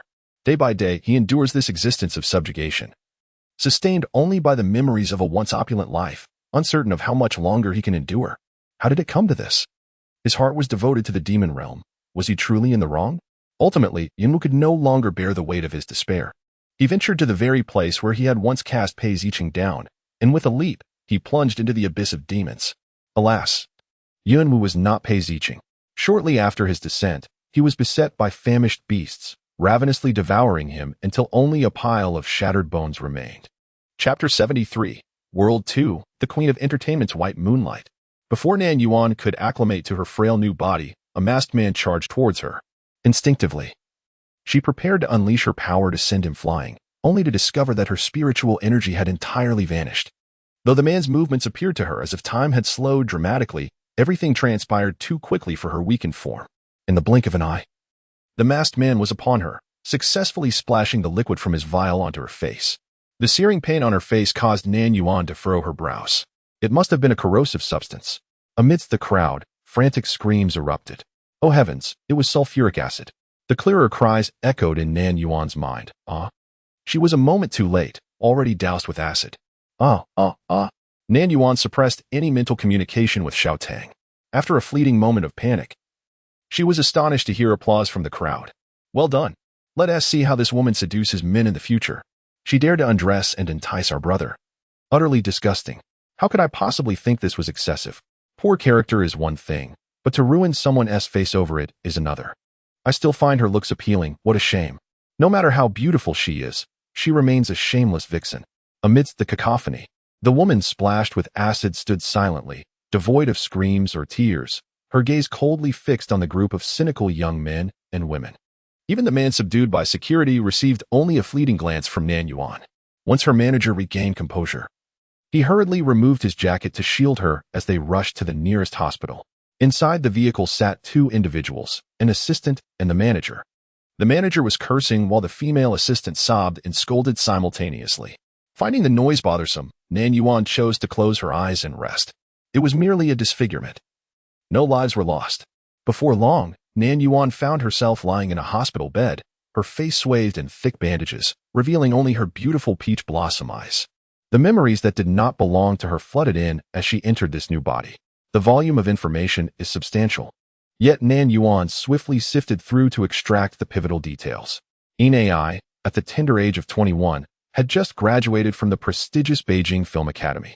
With her radiant and pure appearance, coupled with remarkable versatility, she caught the eye of a director during her freshman year, leading to her starring in a youthful campus idol drama, which significantly elevated her fame. In contrast to the struggling actors laboring at the bottom, AI's career flourished effortlessly, promising a bright future. However, her intentions were far from noble. She perpetually sought shortcuts. AI's beauty and commendable acting skills, paired with her audacity, allowed her to cultivate advantageous connections with producers and investors over the years, positioning her on the brink of becoming a top-tier actress. Yet, at this juncture, she clung to a naive belief of reaping benefits without offering anything in return. Relying on her cunning, she enticed numerous industry moguls but hesitated to fully commit.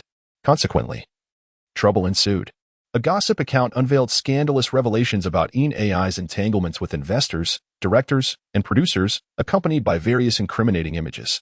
In these visuals, the enchanting woman was often seen perched on the lap of a rotund investor or entwined with a balding producer, creating a rather distressing tableau.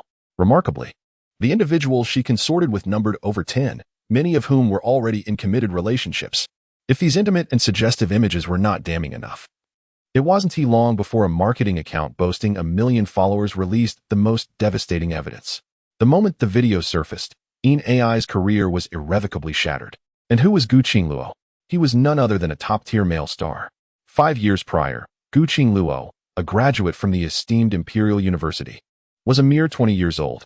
This exceptional scholar had astonishingly turned down offers from some of the world's top 10 corporations to delve into the entertainment industry. Gu Qingluo achieved remarkable success with his first period drama, garnering immense popularity and earning the title of period drama heartthrob from the audience. In just 1 month, his fanbase skyrocketed by 30 million. Over the past few years, Gu Qingluo has consistently delivered 1 or 2 blockbuster dramas annually, with his Weibo followers exceeding 100 million and countless admirers among female fans. With a striking physique, long legs, stunning looks, exceptional acting skills, a clean personal life, and the added brilliance of academic excellence, it is no wonder that fans are utterly enamored with him. Gu Qingluo's female admirers are notoriously fierce within the fan community. Any aspiring actress seeking to spark rumors with Gu Qingluo is swiftly dismantled by his devoted fans.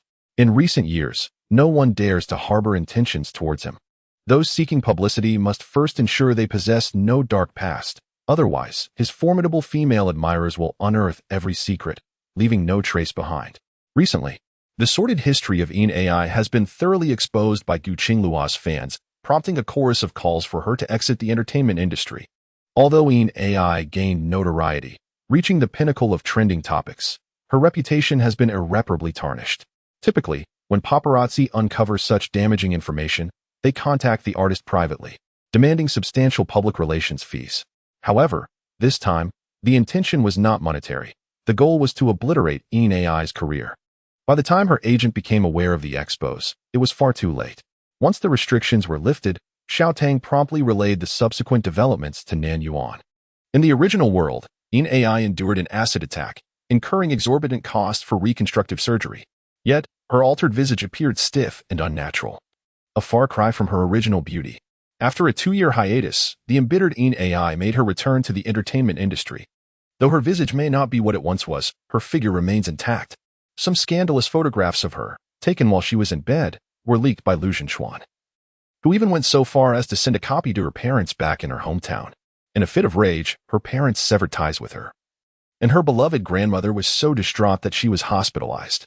Unbeknownst to anyone, during this tumultuous time, AI had fallen into a deep depression. Amidst the cacophony of online vitriol directed at her, she ascended to the rooftop and leapt to her demise. Qi Yunzi, filled with righteous indignation, chastised Lu Zhenxuan for his cruel actions, leading to a prolonged period of coldness between them. Eventually, Lu Zhenxuan employed every means at his disposal to win her back, and they resumed their affectionate relationship. Meanwhile, AI soon faded into obscurity, forgotten by the masses. From the perspective of Qi Yunzi's narrative arc, AI appeared merely as a malicious supporting character, serving to highlight and contrast Qi Yunzi while inadvertently contributing to the development of Qi Yunzi's romance with her destined partner. It remains a mystery who captured the footage. Yet the video is strikingly clear. In it, a woman adorned with exquisite makeup gazes alluringly, exuding irresistible charm. In the presence of a man, she tantalizingly begins to remove her dress, revealing her voluptuous form, a figure that could be described as nothing short of mesmerizing. Nevertheless, the man opposite her remains utterly impassive, his expression unchanged, as if he were gazing at a mere statue. When the woman, swaying her enticing figure towards him, attempts to entwine herself around him, he abruptly pushes her away. As he turns, a visage that seems meticulously sculpted fills the frame of the video. Chapter 74, Yuan. This man possesses a charm reminiscent of you. The man in the video sports tousled hair and is strikingly handsome, bearing a face that will undoubtedly remain etched in Nan Yuan's memory. With brows that are perfectly sculpted and eyes akin to bright stars, yet shaped like slender willow leaves, he possesses the true allure of captivating eyes. However, his gaze is strikingly indifferent, imbued with a languorous disdain for the world, which tempers his inherent charm and adds an air of aloofness. As the man turned, his soft pink lips pressed together ever so slightly, exuding a careless demeanor tinged with lethargy and weariness. Nan Yuan felt she had mischaracterized him, standing before him in a state of undress. Her utmost attempt at seduction likely registered in his eyes as nothing more than a mere stone statue, or perhaps a heap of refuse. Pausing, she gazed at his impassive face, lost in contemplation. His expression, devoid of emotion and utterly disinterested, struck her as oddly familiar. At that moment, Su Shouting suddenly exclaimed, Yuan Yuan, this person's temperament seems remarkably similar to yours. Nan Yuan replied, No, it's not. How could her expression ever be so insufferable? Although the consensus among the crowd was that Ai was a shameless seductress, it was undeniable that her beauty was breathtaking. In the presence of such a provocatively nude enchantress, few could remain as unmoved as Gu Qingluo. He resembled a sage who had inadvertently wandered into the mortal realm. Were it not for the vibrant characters he had previously portrayed on screen, fans might have believed that Gu Qingluo was indeed a saint reincarnated. However, the notion of Ai seducing Gu Qingluo was far less sordid than the online spectators imagined. Her affection for him was genuine. Regardless of how her life spiraled into disarray, tainted and darkened, there remained a sanctuary within her heart. This sanctuary was Gu Qingluo. In the lexicon of this world, Gu Qingluo is akin to the unattainable moonlight for Ai, a shimmering beacon forever out of reach. On that fateful day, she resolved with great determination that if she could win Gu Qingluo's affection, she would henceforth lead a life of propriety, eschewing any shortcuts in her craft. Alas, fortune was not on her side. She not only lost her wager but also left herself vulnerable, inciting the ire of Gu Qingluo's admirers, some of whom even resorted to the heinous act of throwing acid. Ai had many rivals, and at that moment, they all seized the opportunity to strike, rendering her a pariah, akin to a rat scurrying through the streets. Nan Yuan mused that regardless of her flaws, the young woman had not descended into unforgivable wickedness. The misdeeds she had committed were common in the entertainment industry. She merely happened to be the one exposed. In Nan Yuan's eyes, even murder could be viewed through a lens of mitigation, depending upon the victim and the circumstances. Let alone a consensual transaction such as that between Ai and Gu Qingluo. Then there was the scandal of seduction. Ai's failed attempt to allure Gu Qingluo had resulted in her own humiliation, without extracting any tangible loss from him. The true malice lay with those fans who cursed her family and doctored her image, revealing their insidious nature. Were anyone to utter such words in Nan Yuan's presence, she would surely retaliate with ferocity. Casually perusing the vitriolic comments below, she tossed her phone aside, stifling a yawn, and languidly inquired, What fate awaits Gu Qingluo? Gu Qingluo? He suffers from emotional detachment, replied Su Shouting. Nan Yuan raised an eyebrow, intrigued. With her new form, she found herself capable of expressions previously elusive, such as squinting smiles, playful smirks, and raised brows, which filled her with a sense of delightful novelty. Xiaotang elucidated that emotional deficiency syndrome refers to an individual's indifferent attitude towards most emotions, including the profound experiences of life and death. Such individuals are devoid of desires, lacking in aspirations, and exhibit no interest in anything, living their lives akin to soulless automatons. Nan Yuan was somewhat taken aback. Gu Qingluo, though a genius, was capable of simulating various emotions despite his apparent emotional detachment. He could perform the different feelings required for diverse scenarios. His initial foray into the entertainment industry was motivated by a desire to refine his craft. Nan Yuan mused. How unfortunate he is. Although I possess a naturally aloof disposition, I still experience the requisite emotions, albeit hindered by my expressionless visage. Yuan Yuan, this is a mundane realm. We can only accumulate merit by performing good deeds. Oh, and if we garner the affection of many, we shall gain significant faith power. Therefore, Yuan's aspiration is to ascend to the pinnacle of the entertainment industry. Contemplating the scandal-ridden Ai, she fell silent. Xiaotang cleared his throat, also ensnared in silence. Had he calculated the timing correctly, he would not have arrived late, and the circumstances would have been far less dire. Xiaotang, you must emerge from the space. Xiaotang immediately grew wary, resolutely refusing to appear. There are no divine beasts in this world. Nan Yuan replied. I can transform you into the form of a small dog using transformation water. Xiaotang retorted. I feel somewhat insulted, sob. The incident involving Gu Qingluo's radical fans dousing Ai with sulfuric acid swiftly ascended to the top of trending topics. Over the past few days, it has undeniably become Ai's moment in the spotlight. The vast online community has divided into three factions. Some continue to insult Ai, claiming she deserves her fate. Others blame Gu Qingluo's fans for their venomous behavior, believing that the fans should be accountable for their idol's actions, while a portion of bystanders maintains a neutral stance. The manager, when hung, stormed into the hospital room, nearly shattering his phone in anger. "I sought out President Liu, and all the photos and videos online have been deleted." When Heng's face was a mask of frustration as he exclaimed, "In AI, why did you choose to seduce Gucci Luo of all people? Have you lost your mind?" What could have been a manageable situation has now ensnared Gucci Luo. In the entertainment industry, many engage in transactions of resources for physical favors. Aside from a few pure souls, no one is entirely blameless. Had this incident not involved Gucci Luo, Wen Heng could have suppressed the news and redirected the public's attention with other stories, and this storm might have simply blown over, for netizens are notoriously forgetful. However, AI has unfortunately implicated the top-tier star, Gucci Luo. Gucci Luo's fans are ubiquitous. Wherever AI goes, they will relentlessly pursue her with vitriol. And the uninformed bystanders will inevitably be educated on AI's various scandals. If AI wishes to remain in the industry, she is destined to tread the path of infamy. Alas, with her disfigurement, she can no longer even pursue that route. Even if she were to invest a fortune in cosmetic surgery, she would require years of recovery. The entertainment industry evolves swiftly, and by that time, who would still remember her? Wen Heng had invested considerable energy into AI, and now, with her downfall, all previously arranged engagements have evaporated, leaving her to face substantial penalties for breach of contract. It was only upon Wen Heng's reminder that Nan Yuan realized she had become destitute. Su Xiaoting let out a soft sigh, expressing her regret. "My apologies, it is indeed my fault for arriving late." Nan Yuan responded, "Why not simply sing it out loud?" Chapter 75.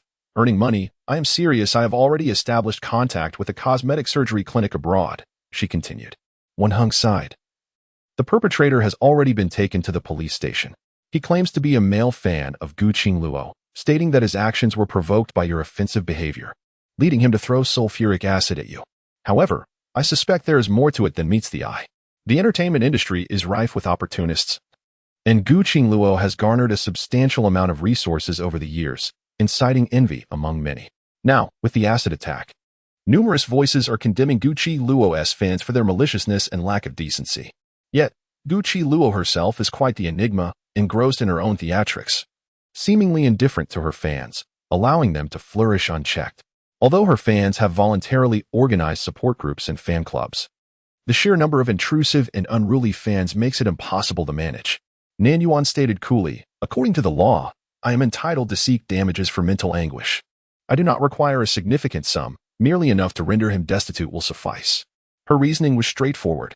The individual had disfigured AI's face, subjecting her to exorbitant penalties for breach of contract, and she felt compelled to ensure this person faced ruin in return. In an ideal world governed by law, she would prefer to take more drastic measures. Wen Heng opened his mouth, seemingly taken aback that even in such dire circumstances, she was contemplating compensation for emotional distress. AI, from now on, you must tread carefully. Having served as AI's manager for nearly 4 years, he believed he had done all he could. Wen Heng hesitated to speak but refrained from dousing her enthusiasm, merely nodding in agreement. "Very well, I shall await your return." Nan Yuan did not seek out any cosmetic surgery clinics. With such minor injuries, a simple pill would suffice for her recovery. During this year of convalescence, she aspired to engage in various pursuits, familiarizing herself with this world and acquiring its knowledge before ultimately amassing wealth. We live in an era where appearances and financial status reign supreme. She possessed beauty, and soon, fortune would follow.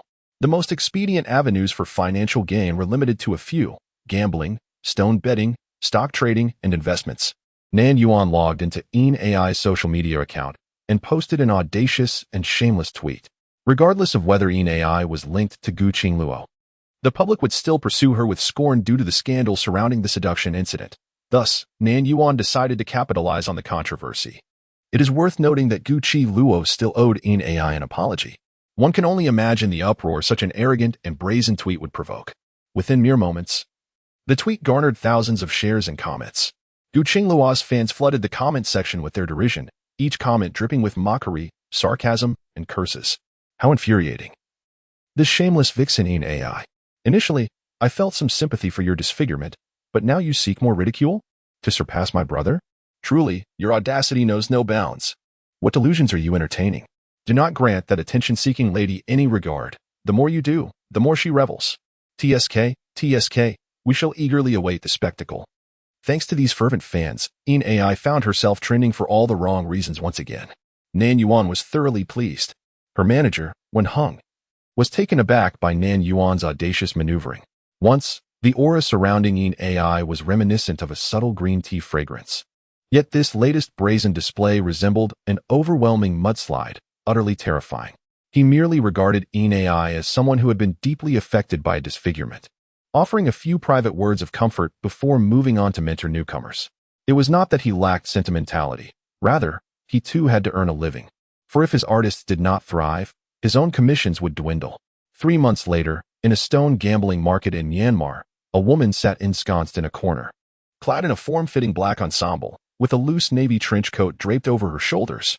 Her long legs were sheathed in knee-high black boots, elegantly crossed. The woman possessed exquisite features, captivatingly beautiful, yet her eyes were devoid of expression, exuding an air of cold elegance.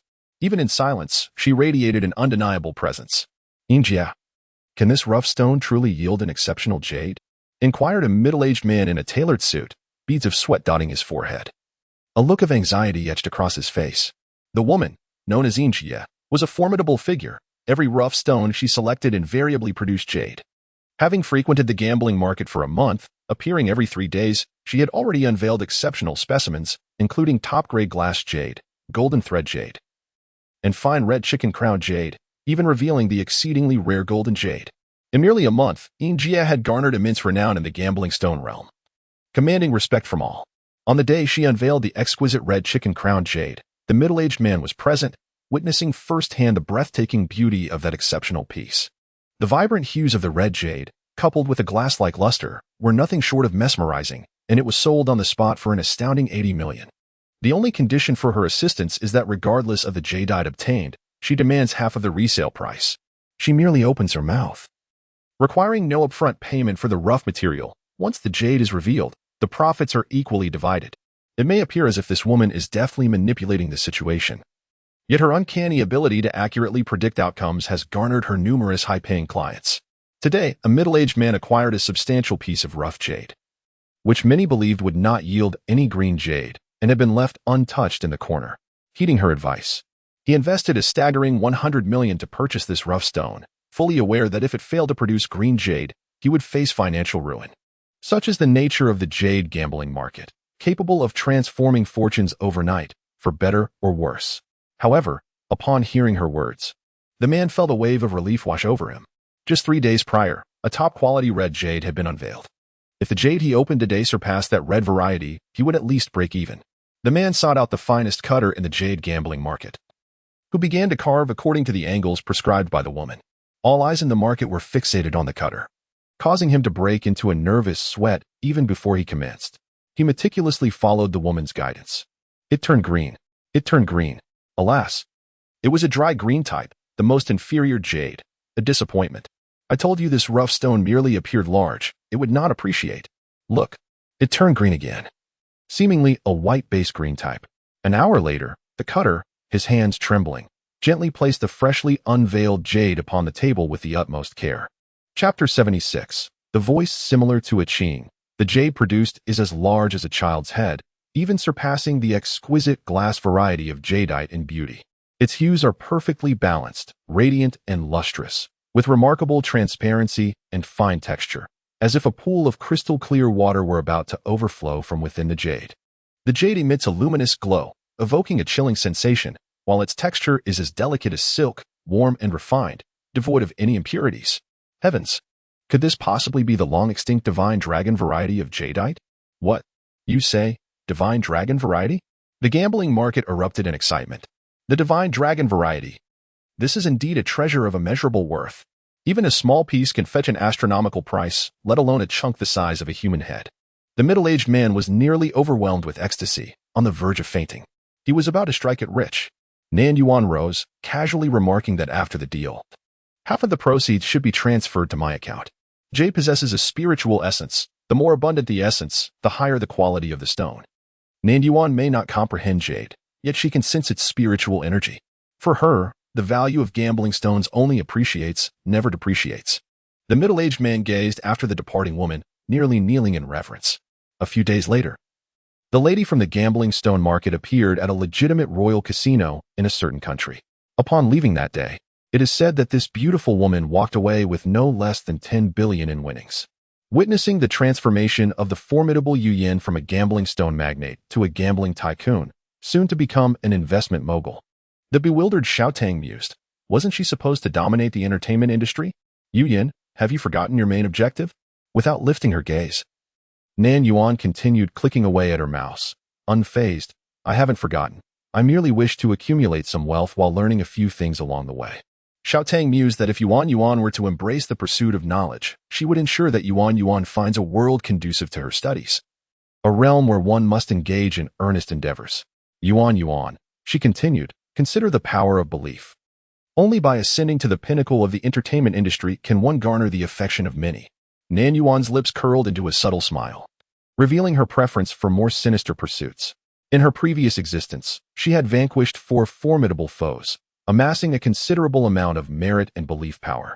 Meanwhile, within the confines of space, Xiaotang trembled with trepidation. For reasons unbeknownst to her, Yuan's smile proved to be far more daunting than her frown. This was a rudimentary world, a peaceful yet simplistic one, and Nan Yuan lamented the impossibility of accruing merit comparable to that of her former, more advanced realm. After all, there were no great demons to slay, nor was there a need for her to uphold global harmony. Thus, Xiaotang's advice to ascend the heights of the entertainment industry indeed emerged as the most pragmatic solution. In this world, the profession of an artist was highly coveted. Once one achieved fame, a legion of devoted fans would inevitably follow. When the adoration of these true fans reached a certain threshold, it could transmute into a palpable force of belief. Initially, Nan Yuan found this concept perplexing. After all, acting and singing seemed trivial. Devoid of any significant contributions to society, how could such endeavors inspire faith in others? However, as she infiltrated a fan club dedicated to Gucci Luo under an alias and interacted with some of the most ardent supporters, a glimmer of understanding began to dawn upon her. This was a world both opulent and restless, populated by countless ordinary individuals. When these commonplace souls resigned themselves to a life of mediocrity, they sought a spiritual anchor. Those who stood in the limelight, glamorous and resplendent, effortlessly attracted the admiration of such yearning souls. Because of their striking beauty and remarkable talents, they bask in the limelight, living life with a flourish. What you possess, which I lack, offers me a semblance of solace, hence my infatuation with you, my pursuit of you, and my desire to see you flourish even further. Nan Yuan reflects that perhaps it is merely a consequence of leading a rather comfortable life. If one were to struggle for sustenance, who would have the heart to idolize? With the money she earned, Nan Yuan invested in several major projects, acquired a luxurious residence, and hired a versatile housekeeper. Then, she turned on the television, switched to a channel featuring Gucci Luo, and comfortably sank into leisure. Yuan, it seems you have a fondness for Gucci Luo's performances? Nan Yuan replied nonchalantly. He possesses an appealing appearance. Gucci Luo is quite popular. Whenever she changes the channel, there is a 70% chance of encountering his dramas. If not him, then whom? Moreover, she finds it challenging to differentiate characters in other shows, given her face blindness, a condition that remains unchanged even if she were to inhabit another body. Yet, these are not the primary reasons. He has a captivating voice, Nan Yuan murmured. His voice is reminiscent of a Qing. When she disregards his appearance and focuses solely on his voice, it always feels as though it is a Qing speaking. Their tones are identical, though one is imbued with a coaxing warmth while the other is as frigid as if steeped in icy waters. A Qing occasionally adopts this tone, particularly when reprimanding subordinates. On the television screen, Gucci Luo, portraying a formidable general, rode a majestic steed, drawing a long bow, his piercing gaze captured in a close-up. With a deft release, 3 arrows were loosed, striking 3 wild geese soaring through the air. South Yuan waited half the day without hearing a single word from him. And even though the screen was frozen on a face of unparalleled handsomeness, she decisively switched to another channel. In a different drama, Gucci Luo's lines finally increased. The man, adorned in a resplendent robe, stood tall and dignified, bowing respectfully to the opulent woman before him, declaring his desire to usurp the throne and seeking his elder sister's assistance. Upon hearing the term elder sister, South Yuan momentarily lost her focus.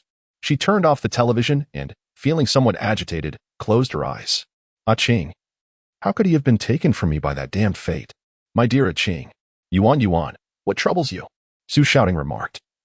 Surprised and curious as such a vexed expression seldom graced her face. South Yuan replied, I miss Qing. Su shouting fell silent. After a long pause, it tentatively suggested, Yuan, death is irreversible. Perhaps you should consider adopting another child to shift your focus? South Yuan also recognized that her current state was not ideal. She rose, lost in thought for a while, and then logged into Weibo. Her previous ambitious declaration still prominently displayed, with comments surpassing 1 million. She posted a new message, seeking to adopt a child. Age and appearance are not concerns, yet the voice must resemble that of Guqi Luo, ideally identical. Reward, 1 million. In the first 5 minutes after posting, there were few responses, but shortly thereafter, comments and shares surged at an astonishing rate. Less than a year since that flamboyant wench returned. Sounds like my brother? Why don't you just say you want to adopt my brother? Disgusting. I feel nauseated. Are you attempting to indulge in fantasies about my brother's voice? It resembles that of Guqi Luo, who is undoubtedly an adult. Is this a desire to keep a pet akin to Guqi Luo? Wait, am I the only one intrigued by the 1 million reward? Is it genuine? Before long, AI became a trending topic. AI offers 1 million for Guqi Luo's voice Yunuan Stoki Papet like Guqi Luo Chapter 77. Posing. The dazzling young lady Nan Yuan casually browsed through a few hot comments and felt quite speechless. The creativity of netizens exceeded her expectations. Shortly after, a wave of Guqi Luo's fans arrived. I advise a certain shameless lady to leave my brother alone. Stop clinging like a piece of chewing gum. Can AI's antics be any more repulsive? Thankfully, my brother doesn't frequent Weibo, or he would surely be nauseated. I've already foreseen how this ostentatious vixen will continue to cling to my brother for publicity. It's making me want to cry. Does my brother's company not care? Nan Yuan. Perhaps she was momentarily confused to have posted such an irrational tweet. If she were to act, she would have no time to nurture any kind of pet. She promptly deleted that tweet. Nonetheless, her actions solidified her image as shameless and audacious. The trending topic quickly subsided, as someone paid to have it removed. The implication was clear. You should focus on recuperation and refrain from causing any more disturbances. Guqi Luo's manager was furious and had even sent warnings my way. Moreover, should you persist in your mischievous antics, the question of whether Ishing Entertainment will renew your contract upon its expiration in a year remains uncertain. This reminder jolted Nan Yuan into the realization that her contract was indeed nearing its conclusion. Ishing Entertainment, being the company aligned with Qi Yunzi's fortune, posed a challenge in resource competition. After all, Qi Yunzi was endowed with extraordinary luck that surpassed ordinary measures. Nan Yuan resolved to promote herself independently. With her financial stability, she faced no anxiety. In the remaining 6 months, she intended to enhance her acting skills. Yet, she soon encountered a dilemma. Although her expressionless demeanor had dissipated upon inhabiting AI's body, her long-standing habit of maintaining a blank visage rendered her incapable of manifesting a wide range of expressions. Even with a new, animated face, she had mastered raising an eyebrow, squinting with a smile, curling her lips in a smirk, and offering both a charming grin and a subtle smile. However, the ability to erupt into hearty laughter, weep uncontrollably, or exhibit astonishment with wide-eyed disbelief eluded her. Nevertheless, the astute Nan Yuan swiftly devised an alternative approach. She observed that many of the A-list celebrities were not versatile actors. Among them were those with mediocre acting skills but exceptional promotional prowess, veteran actors who had spent decades portraying steadfast war heroes, and entertainers who were fixtures on various variety shows. Thus, she could concentrate on a specific path, embodying high-cult characters that relied more on piercing gazes than expressive features. She aspired to become a master of martial arts cinema, captivating audiences with her mesmerizing eye performances. Merely envisioning this prospect ignited her fervor, yet while her spirit soared, her body remained languidly sprawled on the sofa. It was not until Aunt Zhang, the nanny, had prepared the meal that Nan Yuan lazily yawned and finally shifted her posterior from the sofa. Su Xiaodong mused, feeling that Nan Yuan had become increasingly lethargic. Fortunately, Nan Yuan still dedicated an hour each day to physical exercise. However, couldn't she engage in her workouts in a more conventional manner? Who practices with a real knife? Dancing around in the yard? Su Xiaodong genuinely feared that one day, in a fit of anger, Nan Yuan might actually wield the knife against someone.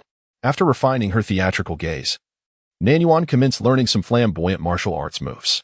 Having once been an influential figure, she had only needed to raise a finger to eliminate adversaries. Yet, Those seemingly exquisite martial arts maneuvers were beyond her capabilities. Consequently, Nan Yuan sought out a personal trainer to learn sanda, boxing, taekwondo, and more. The trainer was astounded, exclaiming in disbelief at how quickly she grasped the techniques, mastering them after merely a single demonstration. Under Xiaodong's encouragement, Nan Yuan began to stage complex martial arts poses daily, sharing them on her social media. For instance, she would showcase a sanda move, sweeping the leg while supporting herself on the ground. Accompanying this was a well-lit, fiercely dynamic posed photograph. In the image, her face was not fully visible. It was either from behind or at a distance. After all, due to the incident, she was perceived as disfigured by the public, and even with cosmetic surgery, recovery would not be swift. Initially, the comments were rife with mockery and derision. But after a month of her relentless posting, while the criticism still predominated, a different sentiment gradually began to emerge. "Sister, that move is incredibly fierce. May I ask how your leg bends to that extent?" Due to Miss AI's resilience against the rumors and her optimistic, strong approach to life, I find myself drawn to her. After silently observing her Weibo for a month, I genuinely feel she has undergone a transformation. Should she truly have turned over a new leaf, I shall refrain from criticizing her in the future. As a seasoned veteran within the fan community, I must confess that the entertainment industry resembles a vast cauldron of intrigue. It is rare to find anyone without some form of scandal, save for my brother Gucci Luo. I harbor no disdain for AI, yet her actions in seducing my brother are utterly abhorrent. I remain unaware of the discussions surrounding AI on Weibo, nonetheless. I continue to savor each day of my life. Having mastered all attainable skills, and with the year-long deadline swiftly approaching, I dial my agent Wenheng. Half an hour later, upon standing before me, Wenheng's astonishment is palpable, his eyes nearly bulging from their sockets. "Is that AI?" The individual before me bears an uncanny resemblance to AI yet seems transformed. A year prior, AI suffered a vicious acid attack, and I had presumed that even with cosmetic surgery, she could never fully revert to her former self. While she may not be identical to her past visage, she is undeniably more exquisite now. Her face remains familiar, yet her skin is as smooth and flawless as a delicate egg, requiring no foundation to appear immaculate. Even more striking is her altered aura. Her vitality radiates, and simply standing there, she exudes an irresistible charm. It's astounding. How has she achieved this? The cosmetic clinic I recommended was not her destination. Where then did she undergo such remarkable restoration? The results are nothing short of extraordinary. Wenheng was overwhelmed with excitement, contemplating a face that, as long as it refrained from self-destructive behavior, could easily ignite flames of success. Wenheng remarked, "Are you still in the realm of slumber? Do you truly believe you retain the unblemished reputation of your? There is no need for auditions. Offers will come knocking at your door." Nan Yuan retorted, "I possess beauty. In this world that prizes appearances, having good looks equates to having achieved half of one's success." Wenheng found himself at a loss for words. After a moment of contemplation, he hesitantly inquired, "Are you still considering the same path as before? Recently, there is a promising idol drama. The role of the second female lead remains uncast. You should arrange a meeting with the investors of this production to secure that role." Nan Yuan shot him a glance and replied, "I have turned over a new leaf."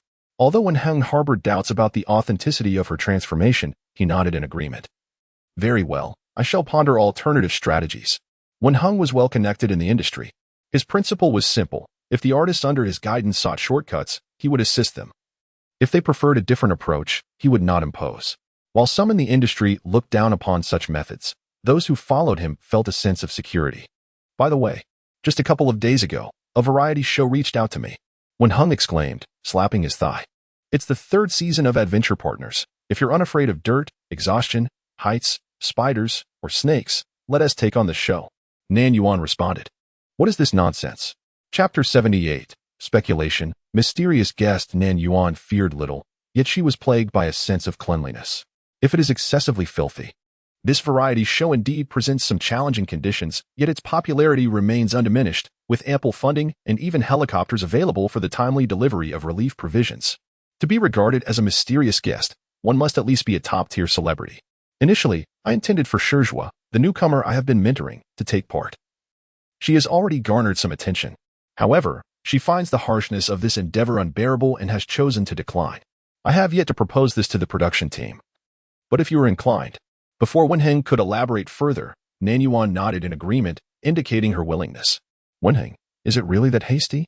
Adventure Partners may not be classified as a sensational variety show, yet it has the potential to yield a first, second, or even third season, supported by a substantial viewer base. As for the challenging conditions, Nan Yuan did not perceive them as such. Deep in the mountains? In the wilderness? A remote and underdeveloped village? What constitutes as difficult conditions? Live broadcast? Nan Yuan raised an eyebrow in surprise. Yes, the entire process will be live-streamed. During the second season of Adventure Partners, there were issues with chaotic editing, leading viewers to suspect that the guests employed stand-ins. Many artists are reluctant to participate in the show, not solely due to the arduous nature of the work, but primarily because it poses a significant risk to their public persona. Under stress and urgency, individuals are most prone to reveal the flaws in their character.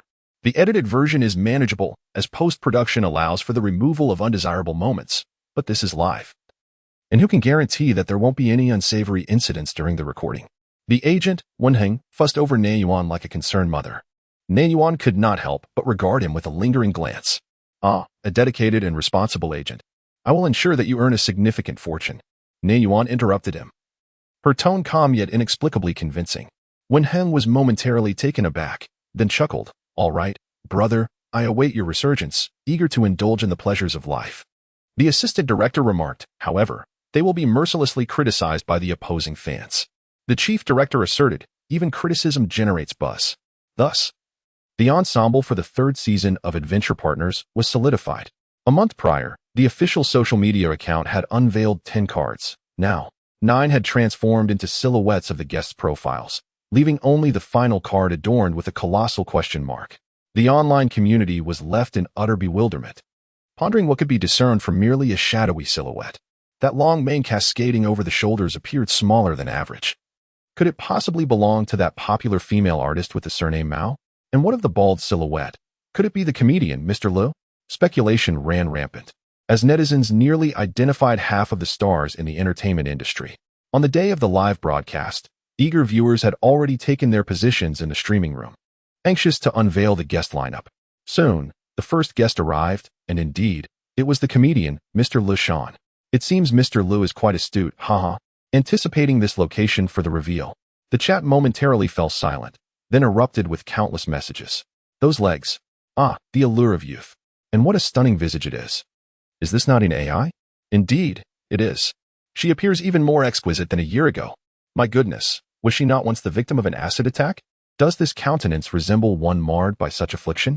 Pray tell, which esteemed cosmetic clinic performed this miraculous restoration? Initially, the conversation revolved around beauty, but soon a plethora of detractors emerged. I've had enough, No matter how splendid the subsequent guests may be, I shan't continue watching. Although Nan Yuan remained oblivious to the audience's reactions following her appearance, she could surmise the general sentiment. The arrival of AI caused the viewer count in the live stream to surge significantly. At this juncture, the guests had already reached the halfway mark. As the door swung open, the jovial chatter of the guests ceased abruptly, and all eyes were fixed upon the woman at the entrance. Their gazes were a mixture of appraisal and astonishment. No one anticipated that AI, who had vanished for a year, would re-emerge before the public in such a resplendent manner. She exuded vitality and charm, radiating a captivating brilliance, as if she had undergone a profound transformation. Chapter 79. It is Gu Qingluo. It was evident that the guests present recognized AI. After all, she had been quite the sensation a year prior. Hello, I am Pei Yin, greeted a newcomer with dimples when she smiled, extending a friendly hand. Nan Yuan offered a slight smile in return. Hello, AI.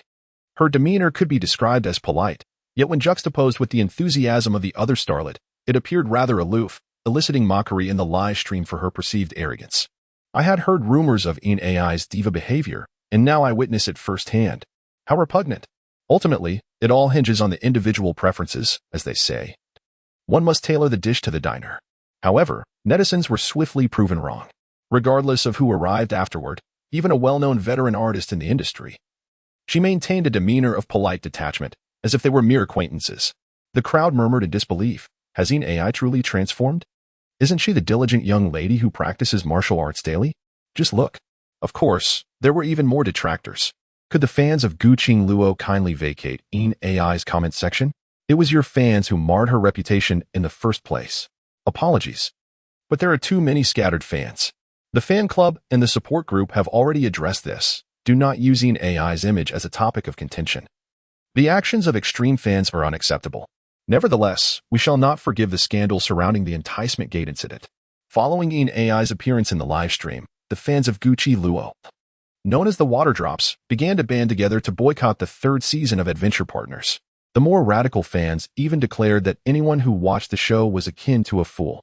Currently, 9 out of 10 guests have arrived, with one final mysterious guest yet to make an entrance. At last, this enigmatic figure made a grand appearance.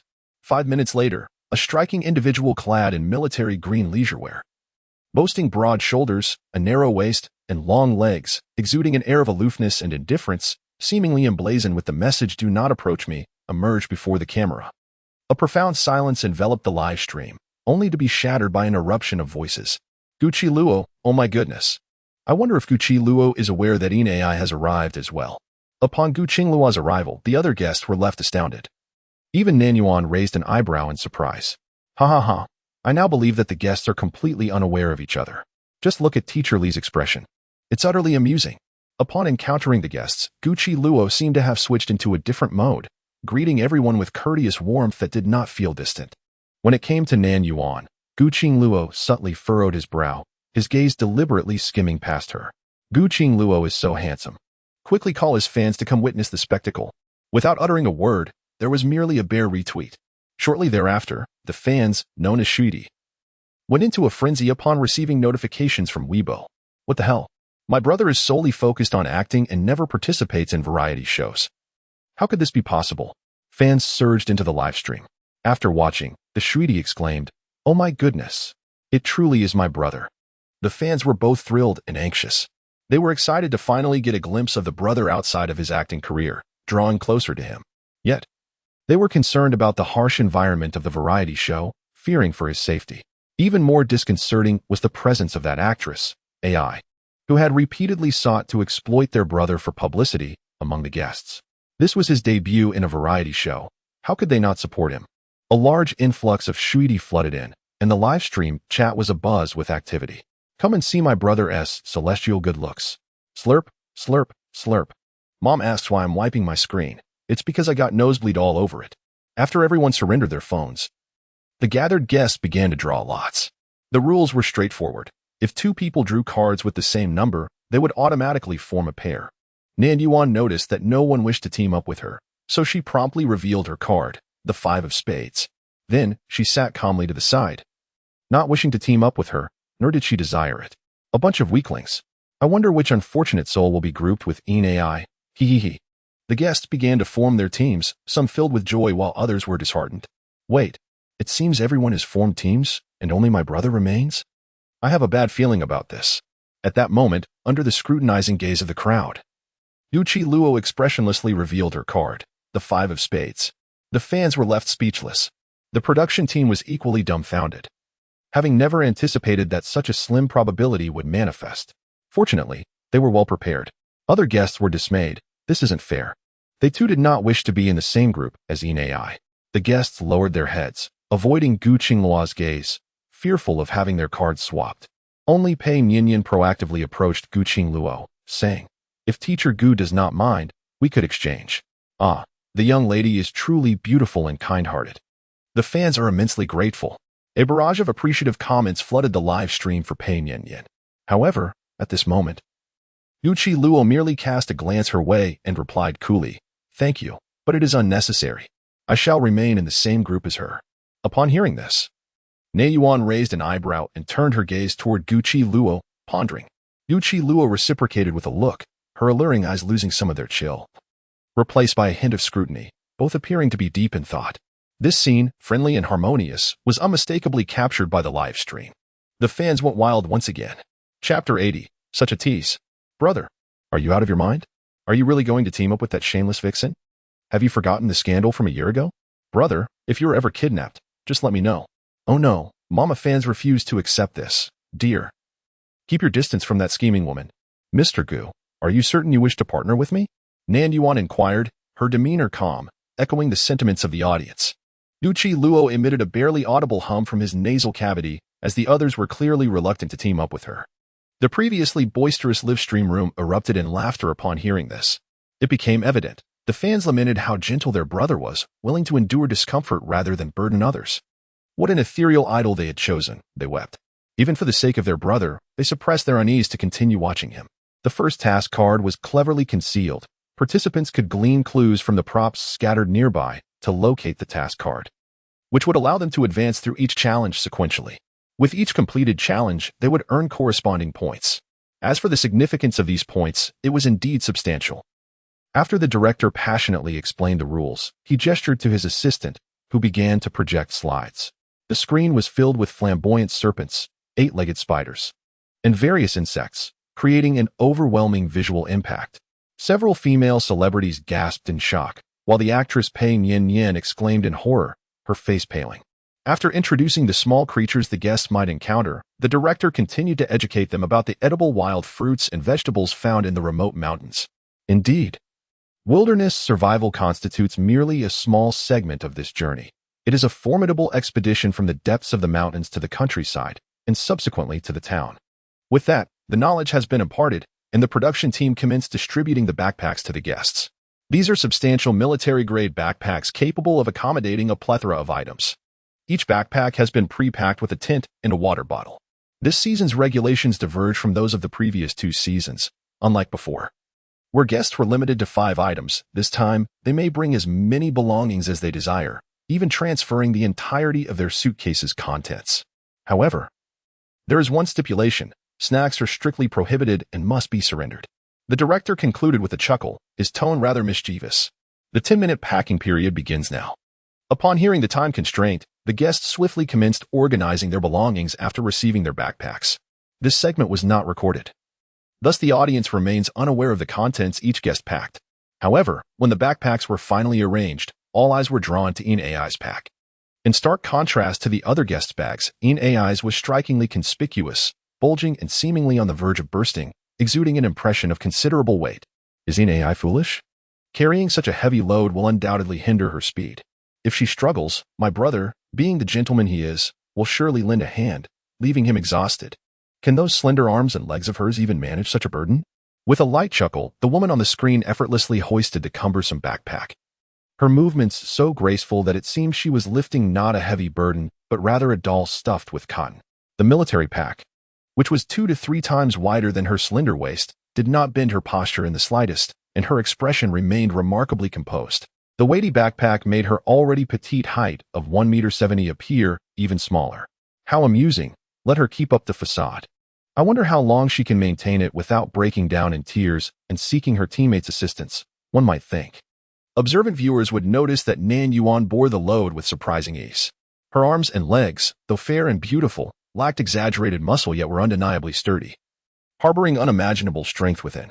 The sight of Nan Yuan's large backpack drew several peculiar glances from the other guests in her group, who were baffled by what could possibly warrant such a full pack, even if one were to adopt the persona of a hard worker. Subjecting oneself to this level of hardship seemed unnecessary. Nan Yuan paid no heed to the scrutiny of others. She was not one to feel sorry for herself. Were it not for the constraints of this lower world, she might have simply brought a comfortable couch from her space. Her teammate, Gucci Luo, cast a fleeting glance her way, lingering for a few moments before moving on. Standing beside her was a tall man, carrying his own pack, his eyelids slightly drooped, exuding a detached demeanor and an air of extraordinary coolness, as if he were removed from the world. Nan Yuan shot him a glance, her expression flat, silently thinking, "This demeanor is truly insufferable." The other 4 members of the group had quickly grown familiar with one another, yet these 2 remained silent, the atmosphere decidedly frosty. How splendid. My brother stands alone in his beauty. What is so splendid about it? If the 2 continue in this manner, Guyin's team is bound to finish last. Once all 5 groups were fully prepared, they boarded 5 helicopters numbered 1 to 5. It was only at this moment that the live broadcast focused on the departure location, revealing it to be a certain helicopter airport. The helicopters set off for 5 different drop zones, and the live stream was divided into 5 separate channels for each group, allowing viewers to switch freely. In the other channels, the guests were already engaged in light conversation, even if it was somewhat awkward. However, within the helicopter bound for Drop Zone 5, an unusual silence enveloped the atmosphere. Gucci Luo and Nan Yuan sat quietly together, Gucci Luo crossed her arms and closed her eyes to rest, while Nan Yuan gazed out the window, her brow slightly furrowed. The noise was overwhelming, quite bothersome indeed. In the live stream, the audience commented, "It's a bit unnervingly quiet." Weren't we told that AI is a manipulative tease who would surely cling to Gucci Luo for publicity? Yet here she is, not uttering a single word. What kind of publicity is that? If not for Gucci Luo's striking looks and considerable fame, not to mention her innate ability to draw attention, and the fact that AI has garnered a significant number of detractors, this standoff between the two would have long since cooled the broadcast. 20 minutes later, the helicopter soared into a dense mountain forest. As it descended to a height of 20 to 30 meters above the ground, a rope ladder was flung out from the aircraft. Then, the director's cold, impassive voice echoed through the live stream. "Secure your backpacks and descend." Haha. I just came from Teacher Lee's segment, where it was even worse. They had to jump into the ocean and swim to the shore. Haha. Nan Yuan, having grown weary of the helicopter's din, swiftly shouldered her backpack and began to descend the rope ladder with precision. The rope ladder touched the ground.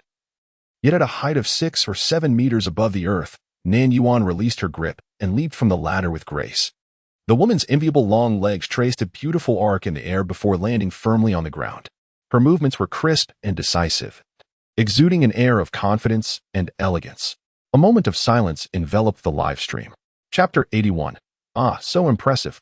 After the silence, the live chat erupted. That height must be equivalent to 2 or 3 stories. Did Jin AI really just jump down? And her legs are intact? No film would dare portray such a stunt. My goodness. If it weren't for the live broadcast, I would have thought they hired a stunt double. I think I've fallen for this woman. She is absolutely stunning. Gucci Luo stood at the doorway, absorbing the sight of the woman's bold demeanor. A flicker of intrigue passing through his calm gaze. He slung his backpack and descended the rope ladder, leaping down at an appropriate height. So handsome, both of them. Ah. I ship the Luo couple. All cult followers, please step aside. After the various pairs were dropped off at different locations, the helicopter departed mercilessly. Nan Yuan surveyed her surroundings. Indeed, they were deep in the mountains, surrounded by either lush trees or knee-high grass. This forest was expansive. She turned to Gucci Luo and inquired, "Do you have any suggestions?" The first task card was hidden within this dense forest. And if they did not find it before nightfall, they would have to spend the night here. No, even if they found it, they still wouldn't be able to exit the forest before darkness fell. Brother is so clever. It is evident that prior preparation has been undertaken. Nan Yuan glanced at him and suddenly inquired, "Can you climb trees?" Gucci Luo, puzzled, still nodded affirmatively, stating he could, though not higher than 20 meters. Nan Yuan shook her head, deeming that insufficient. "Never mind, I shall do it myself." With that, she retrieved a bundle of ropes and a pair of binoculars from her backpack. The audience in the live stream began to speculate about her intentions, with many accusing her of posturing.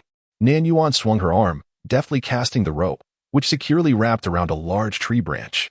Gucci Luo asked, "What are you planning to do?" In response, Nan Yuan seized the rope and swung upwards. She soared from one tree to another, higher one, tossing the rope aside before continuing her ascent.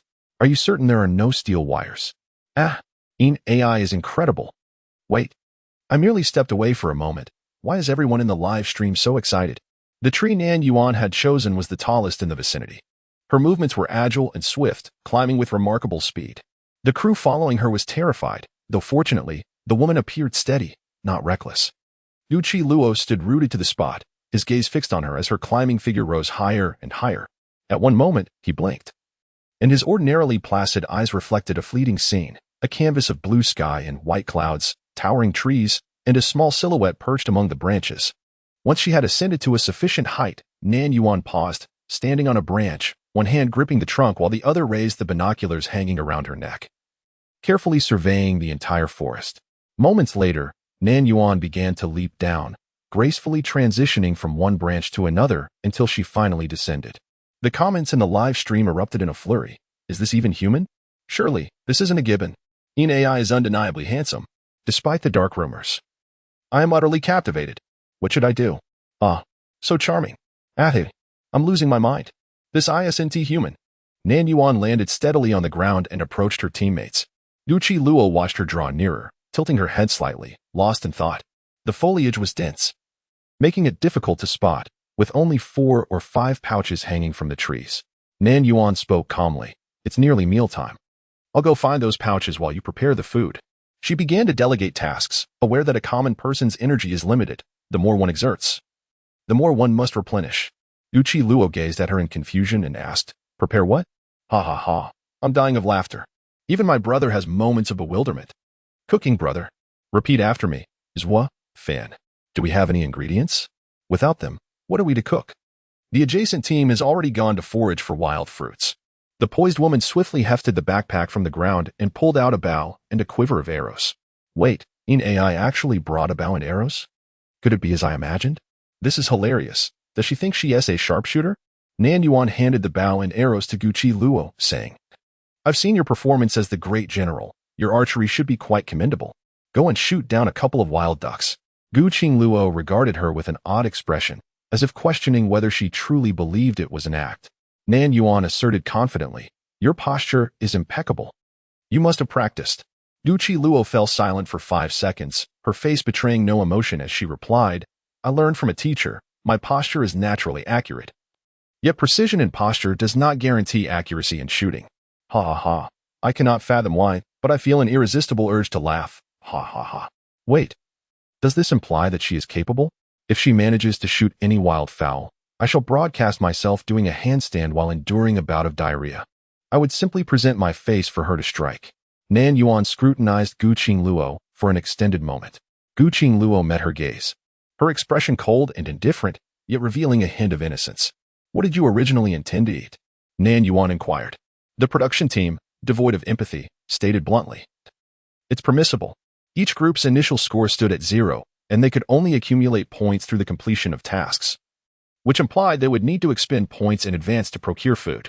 Nan Yuan, somewhat exasperated, cast a glance at them before departing with her bow and arrow.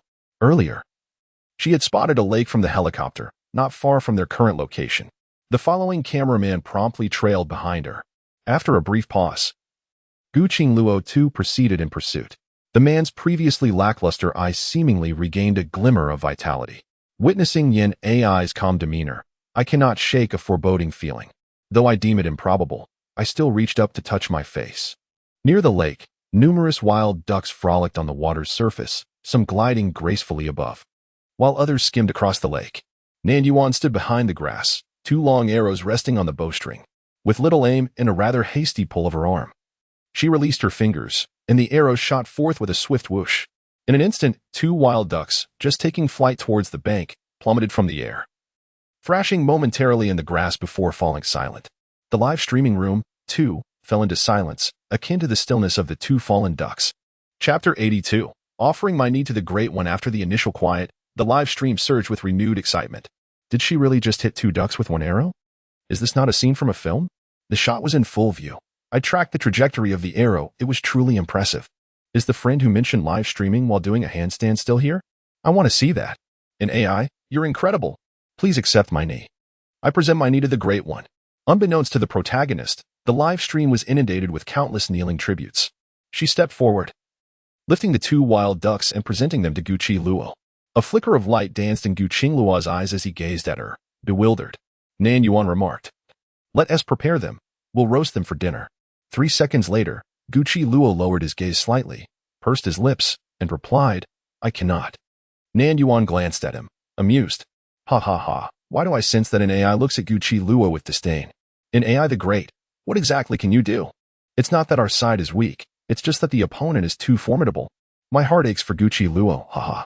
Suddenly, I've discovered Gucci Luo's endearing foolishness. The water droplets fell silent, uncertain of what to say. Initially, I harbored deep concerns regarding the antics of this scheming individual, yet upon observing for an extended period, it appears she has done little of consequence. Instead, it is her brother who stands idly by, offering no assistance whatsoever. Alas, how has their seemingly omnipotent brother devolved into such mediocrity? The audience discreetly ventured into other live streams, only to exhale in relief. Their brother has not hindered their progress. In fact, other teams face far graver predicaments. Teacher Lee's group has already exhausted their points, receiving merely a few blocks of compressed biscuits in exchange. Conversely, Pan Yan Yan's team managed to secure a slightly larger advance, acquiring 2 packets of instant noodles. The remaining 2 groups, reluctant to part with their points, are pitifully scavenging for wild fruits. The young and handsome Xiao expressed sheer delight at discovering a single fallen wild fruit, exclaiming with joy reminiscent of a goose's honk. It seems the misfortune lies more heavily with the other teams. In this moment, the audience felt somewhat embarrassed to continue their vitriol towards AI. For it is due to her that their brother is on the brink of a feast. Guqing Luo likely recognized her inability to contribute meaningfully after contemplating briefly. She finally settled on a task she could undertake, gathering firewood. One gathered wood while the other retrieved a small knife from her bag to prepare the duck by the lakeside. The atmosphere was undeniably harmonious. No need for hot water, just pluck the feathers directly? AI is quite the ruthless character. Goodness, is AI not overly gruesome? Just look at her method of gutting. It's utterly terrifying. Is there a saintly figure ahead? If one has the audacity, why consume chicken, duck, or fish? By the way, wild ducks are indeed considered wildlife. Is it not illegal to consume wild animals indiscriminately? The avian creatures in the forest are semi-free range, otherwise. Why do you think there are so many ducks by the lakeside? In the depths of the mountains, do you truly believe that this is an untouched wilderness? Those who have yet to witness even a single season ought to refrain from speaking. Is this amount of firewood sufficient? Guqi Luo inquired. Nan Yuan glanced over and replied. It is ample. With that, she picked up a relatively thick, damp stick from the ground and began to sharpen one end. Once the stick was fashioned into a pointed tip, she grasped a duck in one hand and the sharpened stick in the other, thrusting it forcefully through the duck. The two prepared ducks were then skewered onto the stick. The boss is quite ruthless, came a quip from the audience, accompanied by a flurry of laughter. Guqi Luo propped up two wooden frames with the stick so that the skewered ducks could rest upon them for roasting. Everything was set. All that remained was. It would have been better to exchange for points early on. Teacher Lu has already finished his compressed biscuits and is now searching for a tool. While we are still drilling for fire, the production team fell into silence. Ha ha ha. I can't take it anymore. I'm going to die laughing. Don't celebrate too soon. Even processed flint can be tricky for amateurs to use, let alone this natural firestone. However, one could always count on the formidable Nan Yuan to deliver a swift rebuttal. She grabbed a handful of dry grass and vigorously struck the two pieces of natural flint against it. Sparks erupted from the friction, igniting the grass in an instant. The live stream audience was left in stunned silence, and the production team was equally taken aback. After a brief pause, seemingly unconvinced, she added, "Turn it every 20 minutes. And don't let it burn." The audience erupted into laughter once more, marveling at just how little faith she had in her teammates. After being repeatedly dismissed, Guqing Luo pressed her lips together and softly murmured, "No." Nan Yuan ventured into the forest ahead, armed only with a small knife. The live stream camera split into two frames, one showcasing Guqi Luo roasting a duck, while the other depicted Nan Yuan navigating through the woods. The cameraman is impressive. Despite the rugged terrain, the footage is only slightly shaky. Initially, Nan Yuan walked slowly, but after determining her direction, she suddenly broke into a sprint. The previously calm live stream erupted into chaos, causing viewers to squint against the jarring motion. Minutes later, the following cameraman lost sight of her, and half of the live stream went dark. The following director urgently contacted the head director. Every location where the red pouches were hung was equipped with cameras. And once the head director spotted Nan Yuan, he promptly switched the live stream to the corresponding camera angle. In the frame, a vivid red pouch dangled conspicuously from a tree branch. At that moment, the lost figure reappeared on screen. Finally, we see her. Miss AI runs so fast. For those tuning in from other streams, I heard Miss AI's tree climbing skills are incredibly impressive. I missed it earlier, so I came to catch this. However, the big shots always take unconventional routes. Just as everyone expected Miss AI to climb the tree to retrieve the pouch. The woman in the frame raised her small knife and hurled it directly at the pouch hanging from the tree. The knife soared through the air, severing the thin line holding the pouch, which then plummeted down. The viewers were left speechless. Chapter 83. Oh my, there's a snake. Ahe. Is Little Yin's flying knife making its debut? With great admiration, I humbly bow before the esteemed figure. The distinguished individual, exhibiting no semblance of self-importance, nonchalantly picked up the satchel and dagger. After perusing the note within the satchel, the esteemed one continued onward to the next destination. It is remarkable that, due to Yin AI's exceptional sense of direction, she could swiftly locate the satchel amid such vast woodlands. One might ponder why Yin AI chose to enact a melodramatic romance when action-packed martial arts films could provide far more excitement. In truth, should Nan Yuan desire to locate something, she would not require a telescope. Her formidable spiritual awareness allowed her to effortlessly survey the entire forest with just a hint of mental energy. However, she adhered to the principles of fair competition and refrained from exploiting her advantages. Furthermore, she had promised Xiaotang not to exceed her abilities in a lower realm. Nan Yuan subsequently discovered a yellow satchel and a green satchel. The latter was cleverly concealed within the lush foliage, making it a challenge to uncover without careful observation. With a subtle flick of her wrist, she deftly severed the branch along with the green satchel using the dagger she had thrown. Ah, how stunningly captivating she is. This graceful woman possesses a beautifully delicate visage, her demeanor composed and her gaze cool. The occasional squint of her eyes exudes an air of elegant nonchalance, embodying a noble and languid grace. The serene poise she emanates is utterly enchanting. I am unaware of any past indiscretions AI may have had. But from this moment forth, I find myself utterly enamored with her. There are qualities that cannot be feigned. If she truly possessed such extraordinary acting prowess, she would have long since secured the title of Best Actress. The current incarnation of AI resonates deeply with me, although there remain numerous detractors. Divergent voices have begun to emerge, and this faction is proliferating at a notable pace. Nan Yuan successfully acquired 3 pouches, and en route to her next destination, she fortuitously discovered another nestled within a tree hollow. This hollow was situated 2 meters above the ground, concealing a pouch of a similar brown hue. Nan Yuan stepped back a few paces, gathered momentum, and deftly leapt onto the trunk, ascending 2 or 3 steps before swiftly retrieving the pouch from the hollow and then jumping down. The entire sequence of movements flowed with grace, exuding remarkable elegance. The audience erupted in admiration. She is so incredibly cool. I am a fan now.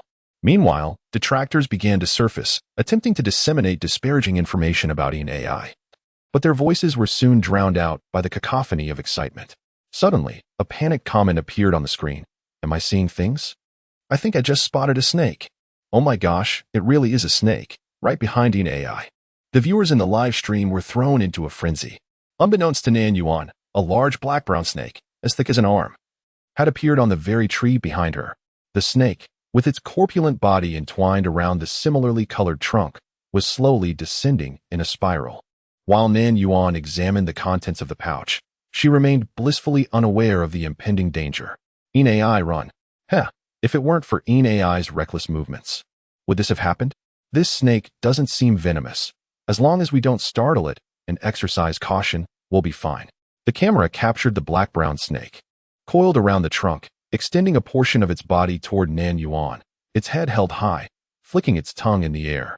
The distance between a person and a snake is not great, sufficient for the serpent to spring forth and sink its fangs into the woman's neck. Many viewers in the live stream held their breath, too frightened to look further. Finally, the woman in the frame sensed the imminent danger and glanced back. Ah, please. AI, do not scream. Do not startle the snake. Nan Yuan regarded the serpent, narrowing her eyes slightly, and calmly uttered, Ugly, not fond of you, depart. Viewers were left bewildered. What just transpired? It seems that an AI uttered something, and the snake retreated? Am I imagining things? Did I detect a hint of desperation in its retreat? You are not overthinking. I noticed it too. Haha, what a false alarm. I was terrified. Surely, it must have been the overwhelming aura of the esteemed one that frightened the snake away. Have you all watched too many fantasy dramas? The young lady remained so composed upon seeing the snake. I adore her. Unbeknownst to Nan Yuan, her calm demeanor in the face of the snake had garnered her a new wave of admirers. After all, these were merely small serpents devoid of intelligence. They would revere her as their ancestor, so how could she possibly feel fear? She had sensed the snake's approach long before it got close. Ignoring the little serpent, it sought her proximity instead. Indeed, it was quite hideous, its beady eyes lacking any spark. She found it unappealing. Nan Yuan chose not to search for the talismans further. Though she possessed only 4 of them, the clues within the green and brown talismans were precisely the 2 crucial leads. Only when an AI entered the camera S view, and the directing team switched to the corresponding angle, could the audience continue to witness an AI. Amidst the facade of calmness, it was evident that she had been startled by the snake. AI had already proven herself formidable, while in the adjacent group, led by Xie Xiao, 2 robust men had exerted tremendous effort to retrieve the first pouch. The filming crew hurriedly arrived, and upon confirming her safety, collectively exhaled in relief. Give me another 10 minutes, Nan Yuan stated as she lingered nearby. The photographer had no choice but to continue filming. Is she searching for the pouches? That seems unlikely. Could it be that she asks after the task card? Is she so easily swayed by finding a few pouches? If the task card were so simple to uncover, the other contestants might as well concede defeat. After countless impossibilities turned into possibilities, my face has already endured enough bruising. This time, I shall remain neutral. Indeed. In the preceding 2 seasons, even if the guests discovered all clues, it did not guarantee the precise location of the task card. For one to assume they could locate the task card after acquiring merely 4 clues was an audacious presumption. She simply seeks to garner attention for herself, showing no regard for her teammates. Just when I began to hold a sliver of admiration, it has now vanished. The scathing remarks in the live broadcast room did not linger for long. After a brief perusal, Nan Yuan finally stumbled upon her desired object. Her enchanting almond-shaped eyes slightly arched, she swiftly advanced with her long, slender legs, purposefully parting a patch of grass. There, hidden within the foliage, a concealed camera was unexpectedly revealed. Chapter 84, The Task Card, The Master 666. Upon discovering the concealed camera's location, Nan Yuan strode directly to the stone pile opposite it. With a swift kick, she dislodged the stones, casting a fleeting glance before retrieving a seemingly ordinary rock, cloaked in a thin veneer of moss. With a decisive motion, she hurled the stone to the ground, and to everyone's astonishment, it shattered into 2 pieces.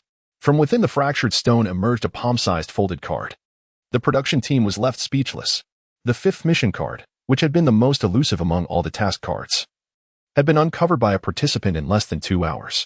Exhausted, they felt no desire to speak. Wow, I think I just heard the sound of slapping faces. A delightful sound.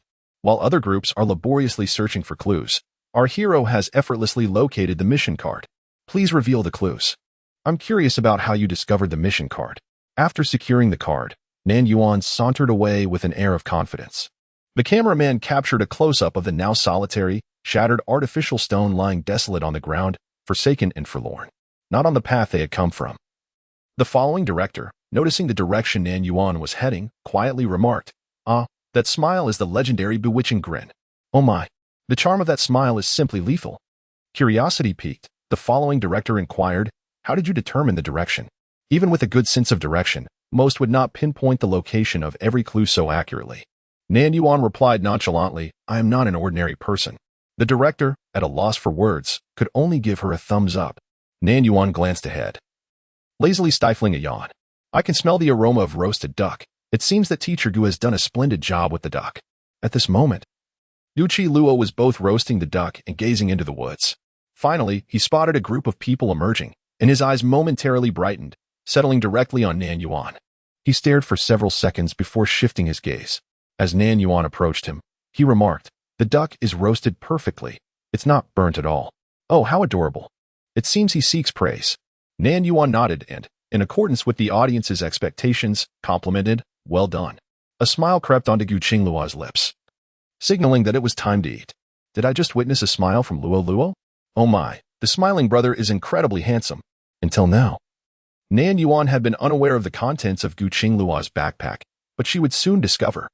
Gucci Luo retrieved a tablecloth and a set of exquisite blue and white porcelain dinnerware from his bag.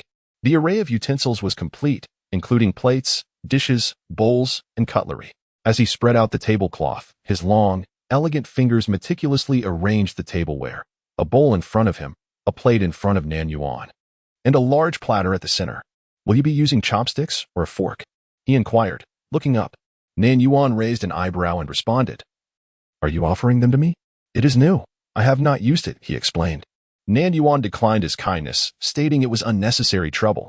With that, she lifted the skewer holding the roasted duck, plucked one from it, and placed it onto the plate presented by Gu Qingluo.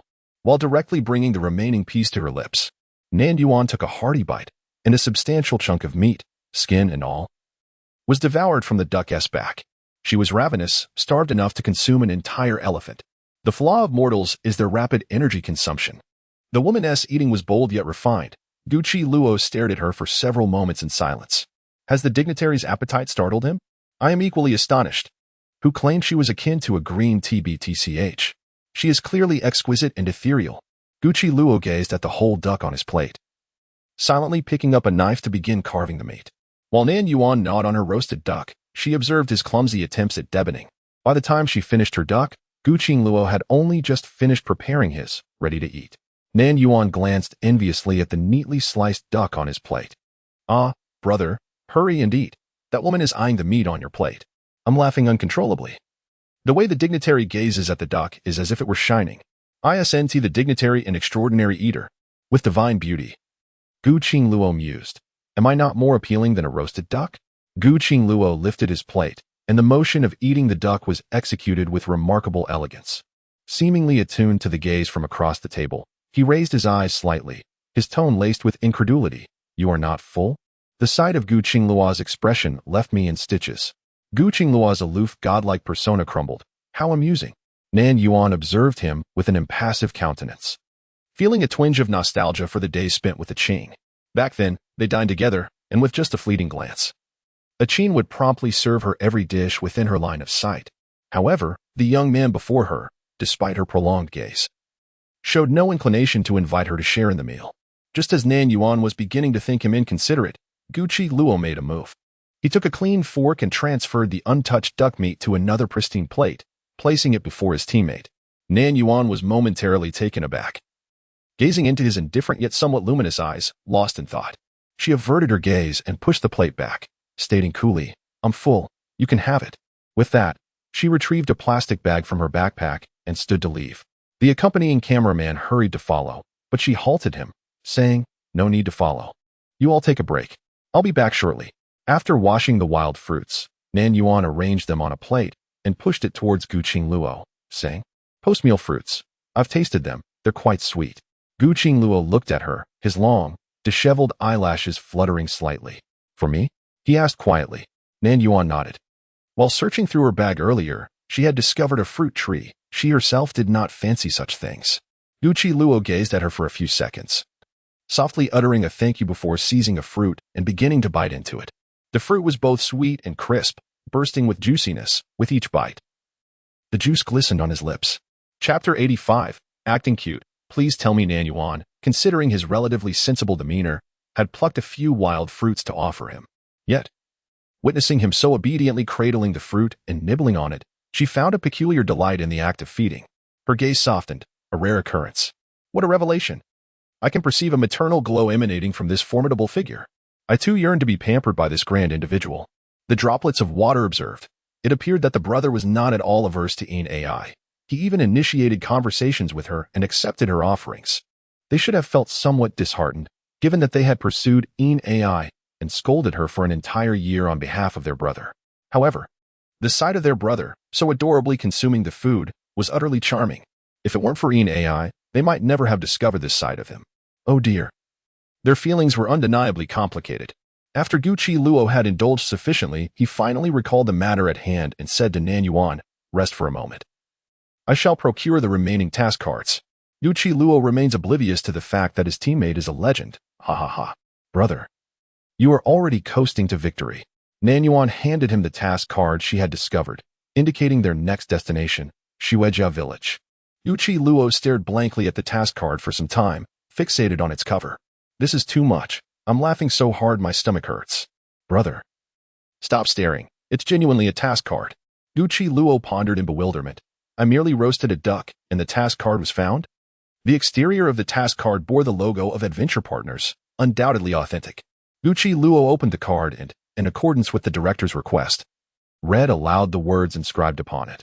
Congratulations, adventurous partners. After enduring countless hardships, you have successfully located the task card and earned 200 points. Please proceed to Shueijia village, located 20 kilometers away, to seek the next task card. Enduring countless hardships? I find this utterly hilarious. I could burst with laughter. Indeed. It sounds quite arduous. Gu Qingluo's voice was melodious, and with a hint of warmth, it resonated like the enchanting little spider from her memories. How did you find the task card? Gu Qingluo inquired, raising her gaze to her companion, her eyes twinkling with curiosity. The audience expressed their eagerness to know as well, urging her to share the details. Although it was Gu Qingluo's first time recording a variety show, she astutely laid the notes out flat on the ground. The photographer promptly approached, capturing a close-up of the words on the notes. For small pieces of paper bore the following inscriptions: 100 miles in circumference. A dream in Huainan, astonishing revelations, and survival in the crevice. Seeing his eager demeanor, Nan Yuan offered a hint. The clues 100 miles in circumference and astonishing revelations are hidden within the green and brown pouches, respectively. They are pivotal clues. Gu Qingluo nodded, beginning to analyze each clue in turn. In ancient times, 5 households formed a neighborhood, and 5 neighborhoods constituted a li, approximately 500 meters, yet here. The term li surely does not denote its true measure. The range cannot be that expansive. Thus, I conjecture that 100 miles in circumference refers to a radius of 100 meters. Many often mistakenly equate a li with a meter, which is a misinterpretation. The task card may indeed lie within the 100 meters surrounding the green pouch. Upon finishing her thought, Gu Qingluo turned her head to look at Nan Yuan. As Nan Yuan acknowledged with a slight sound, Gu Qingluo continued to point towards another note. Huai Nan Meng is an idiom. However, the character for Huai is misspelled and should be Huai Nan Meng, referring to the locust tree. Thus, it is highly probable that a locust tree is situated adjacent to the task card. He then pointed to Sherpa Tianjing, indicating that the task card pertains to stones. Within a radius of 100 meters, there lies a locust tree and stones. The man's fair and slender fingers rested upon the final note, pondering the meaning of Jia Feng Qiu Sheng. Could it imply that the task card is nestled between the stones and the locust tree? After murmuring to himself for a while, he suddenly turned to Nan Yuan and said, I still cannot decipher it. Please tell me swiftly. Your plea for clarity carries an air of expectation. Brother, you are so clever. I was utterly bewildered when I saw these idioms. I was initially clueless as well, but recalling the operations of the esteemed figure made it clear. Thanks to the great AI, truly remarkable. The task card is concealed within the crevice of a stone, Nan Yuan explained. At first, I was uncertain until I caught sight of that artificial stone. The production team remarked that as heart-wrenching, they spent considerable time crafting that prop. So it is thus. You are quite impressive, Gu Qingluo openly praised. You are not so bad yourself. Nan Yuan began to pack her backpack, stating, let us rest for 20 minutes, and then we shall set off for Xuejia village. Covering a distance of 20 kilometers on flat ground would typically take 3 to 4 hours, not to mention traversing such difficult terrain in the jungle. Therefore, before nightfall, both she and Gu Qingluo would undoubtedly remain within the forest overnight. As Nan Yuan focused on packing, Gu Qingluo sat quietly beside her, resembling a noble prince who had unwittingly wandered into the depths of the jungle. The man basked in the golden sunlight, his tousled hair glimmering with golden edges, and his exquisitely sculpted features softened by the delicate fuzz on his face. He turned his head to gaze intently at Nan Yuan, his expression focused, lost in thought. As Nan Yuan finished packing her bag and looked up, she met the man's scrutinizing gaze. Gu Qingluo's lips tightened slightly. Nan Yuan inquired, what do you wish to say? After a moment's hesitation, Gu Qingluo replied, you have changed. You are quite different from before. A brief silence enveloped the live stream.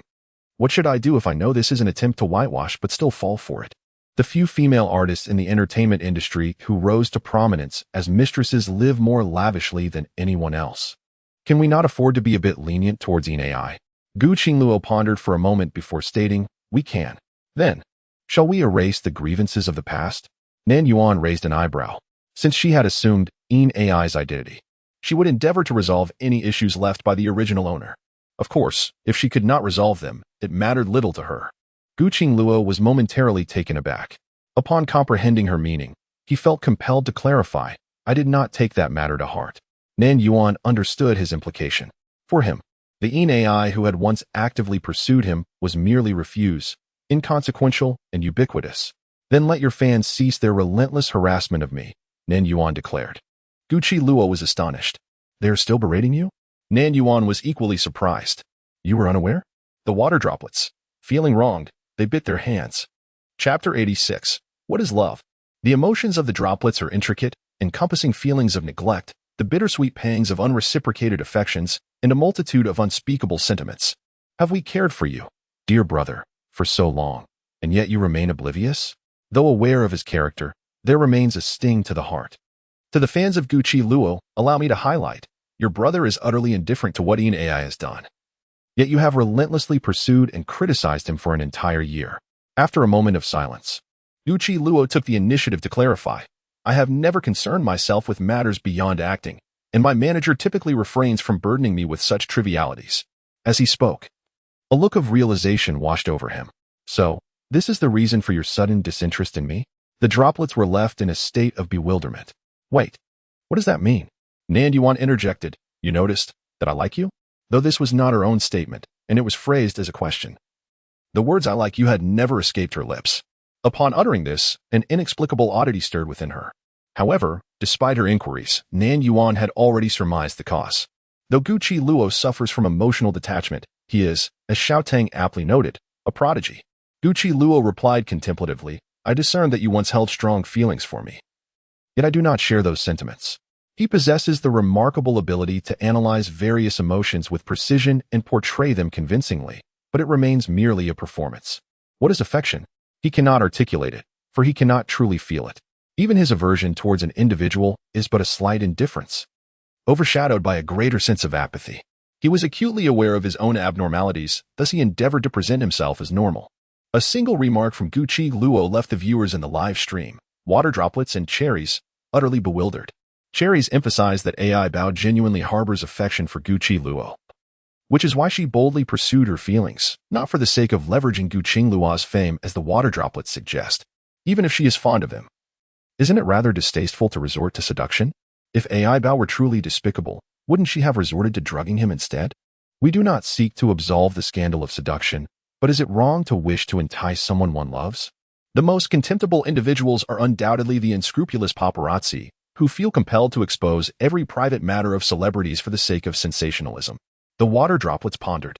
If they were merely an ordinary couple, would the female's attempts at seduction, driven by affection, provoke such ire? The answer is no. The man is unmarried, and the woman is unmarried. Though their conduct may seem liberal, what business is it of others? It is simply because every action of public figures is magnified, and they are subjected to stringent scrutiny by the public. "I no longer have feelings for you, so you needn't feel constrained," Nan Yuan suddenly stated. The words were delivered with a carefree demeanor, her expression remarkably composed. Upon hearing this, Guqi Luo was momentarily taken aback, and after a prolonged silence, he lowered his head and emitted a soft grunt in acknowledgement. With the two stars reconciled, the fans from both sides naturally ceased their quarrels. Water droplets and cherries resolved to allow the two stars to shine independently, without interference. Of course, owing to AI's remarkable performance, many bystanders had gradually evolved into casual admirers, with some even leaning towards becoming devoted fans. As anticipated, Adventure Partners became a sensational hit. Adventure Partners Guqi Luo teams up with Een AI 6-meter jumping female flyer, Een AI tree climbing prodigy, Een AI's archery skills, praised by professional shooting instructors, Een Clan's flying knives emerge. Other guests also made their way onto trending searches, albeit with lower rankings. Unlike Een AI, whose presence on the trending list swiftly propelled her to the top, often accompanied by multiple entries marked with explosive popularity. Nevertheless, some individuals captured Een AI's shining moments on their phones, such as her tree climbing, arrow piercing the heart of a duck, and flying knives slicing through silk pouches. These dazzling moments were discreetly shared online, quickly igniting a frenzy. Passers-by who had never watched Adventure Partners were astonished by Een AI's seemingly extraordinary skills, akin to special effects, expressing their disbelief. Consequently, an increasing number of viewers flocked to the live stream. In comparison to other guests, the live stream featuring Guqi Luo and Een AI boasted an astonishing number of viewers from the outset, which surged to an alarming figure as several trending topics about Een AI emerged, continuously climbing higher. The production team, previously nearly struck by cardiac arrest from Een AI's various audacious feats, was now rejuvenated and elated, practically jumping 3 feet high. Who would have anticipated that the most captivating aspect would stem from a female artist mired in controversy? The chief director chuckled heartily, recognizing his own foresight as a stroke of genius. In the live studio, after a brief respite, the duo prepared to head to their next destination. "How can you be certain this is the right direction?" Guqi Luo inquired curiously, walking alongside Nan Yuan. Nan Yuan cast a glance at him. "I have a feeling that the big shot is about to drop some profound wisdom." Hee. The audience's intuition proved correct. Guqi Luo. Ha. I find myself laughing uncontrollably once again. No wonder the expert was gazing out of the window at that time. It turns out they were surveying the terrain. Ahem, Luo has been overwhelmed with a packed schedule, so during that moment, I was merely resting my eyes. Guqi Luo continued to inquire, "How did you ascertain that it was indeed Xuejia village?" Nan Yuan elucidated, "I gauged the distance, approximately 20 kilometers seems about right." Unlike ordinary individuals, Nan Yuan possesses a substantial form, granting her a broader perspective. Distances that are unmeasurable to the average person can be easily discerned by her. Just as a typical person can effortlessly estimate a meter or two, Nan Yuan can similarly assess distances that are either smaller or comparable to her own stature. Nan Yuan reassured her teammates, stating that even if the settlement was not Shuejia village, encountering people and having access to transportation would significantly ease our journey. Upon hearing this, Guqi Luo sincerely praised her. You are truly insightful. Then why are we traversing alongside the lake? Guqi Luo posed another question. Nan Yuan paused momentarily, retorting, Guqi Luo, are you a curious little one? Guqi Luo, ha ha ha, the curious little one feels quite aggrieved. Guqi Luo then realized he was asking too many questions. After a brief contemplation, he analyzed. Wherever there is water, there are people. Thus, this lake is likely to lead us to a village. Upon finishing his statement, he glanced at Nan Yuan, his eyes bright and spirited, and asked, am I correct in my assertion? Chapter 87. It seems there is a hint of joy to avert such a possibility. They had already conferred with the nearby villagers, requesting that they refrain from fishing in this area for the next couple of days. Just as they breathed a sigh of relief, they heard Bug AI continue. Let us keep an eye on the shoreline. Perhaps we might discover some abandoned boats left by the villagers. It would certainly be swifter to row than to walk. The production team. Do you really think your luck is that fortuitous? As it turned out, Nan Yuan indeed possessed little in the way of good fortune. The two of them walked along the shore for a solid 2 hours without encountering any derelict vessels. However, Nan Yuan did stumble upon a grove of bamboo. The production team, a sudden sense of foreboding, given that this was a wilderness survival scenario. I believe the bamboo here should be permissible to cut. Nan Yuan glanced at the director, who hesitated before responding. In theory, yes, but Nan Yuan nodded. That is good. I can almost envision the director's exasperated expression, haha. Gu Laoshi, let us go and cut some bamboo to construct a raft. Guqi Luo, hearing her call him Gu Laoshi, recognized that although she had addressed him as such before, this time her tone was notably gentler. Consequently, his own tone softened considerably as he replied. You rest, I shall go and cut it. Nan Yuan did not decline. She retrieved a long box from her backpack and drew forth an axe, exclaiming, I will use this. The big shot actually brought an axe, truly impressive. I wonder what other treasures lie within the big shot's backpack. I too am curious. Guqi Luo hoisted the axe and set off, his demeanor still exuding an air of cool detachment. Yet, the audience discerned a flicker of eager excitement in his aloof expression, and his departing steps were surprisingly light. Remember to select the older bamboo, the pale yellow variety. Nan Yuan reminded him, seizing the moment before he ventured too far. Guqi Luo waved the axe, his tone slightly elevated, acknowledging her words. Not only did Guqi Luo possess an impressive physique, but his arms also bore considerable strength. With each swing of the axe, the bamboo, as thick as a calf, fell effortlessly to the ground. In a remarkable display, he felled 35 stalks in succession, and had it not been for Nan Yuan's interjection that he had enough, he would have continued with fervor. He meticulously stripped the excess branches and fashioned the bamboo into suitable lengths. Meanwhile, Nan Yuan began to bind the bamboo raft with rope. Her fingers danced with agility, and before long, she had crafted a sturdy raft. No bamboo went to waste. The thickest stalk was transformed into 2 oars, while the remaining pieces were woven into a small bamboo stool. Skilled at climbing trees, proficient in archery, adept at crafting bamboo rafts and stools, and possessing a sharp intellect, where on earth can one find such a versatile young lady? Guqi Luo mused, gazing at the assembled raft. His once cool tone now laced with a hint of urgency, he proposed, shall we give it a try? As the bamboo raft floated steadily on the lake's surface, Nan Yuan took the lead, stepping onto it with an arrow in hand. Guqi Luo followed closely behind. The raft swayed momentarily, but quickly stabilized. Indeed, we have succeeded, he thought, casting a glance at Nan Yuan. The corners of his mouth curled slightly upward, his tranquil heart stirred by a gentle ripple of joy. It seemed, perhaps, that he felt a touch of happiness. Eagerly, he seized the oars and began to paddle the bamboo raft. However, he struggled to master the technique, causing the bamboo raft to spin aimlessly along the lake's edge.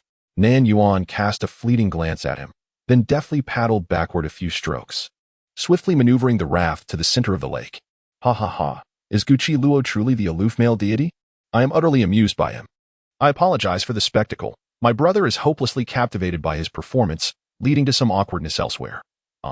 Once the raft reached the water's center, Nan Yuan set down the paddle, and gestured for silence towards Gu Qingluo. Understanding her cue, he nodded eagerly and obediently stood to the side, completely still. I want a close-up. Come closer and capture it. The follow-up director, on the verge of tears, reached out to the chief director, urgently requesting 2 additional boats. Their team was indeed quite unfortunate.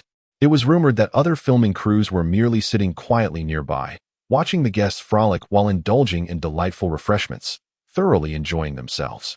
After a moment of gazing at the lake's surface, Nan Yuan's arm moved in a swift motion, and with precision, she thrust her long arrow into the water. Emerging from the depths, the arrow bore a magnificent, plump fish. Incredible! Once the fish ceased its struggles, Nan Yuan retrieved it and expertly skewered it with a finely sharpened bamboo stick she had prepared earlier. Without her needing to ask, Gu Qingluo took the fish from her. Nan Yuan continued to spear another. In a short while, 3 sizable fish were strung upon the bamboo skewer. Just as she was about to utter the word enough, Gu Qingluo suddenly recalled something and promptly closed his mouth. The audience in the live stream erupted in laughter. Gu Qingluo, no, I cannot offend the big shots. I still wish to indulge in their hospitality. In AI, they don't eat much, just a tad more than usual.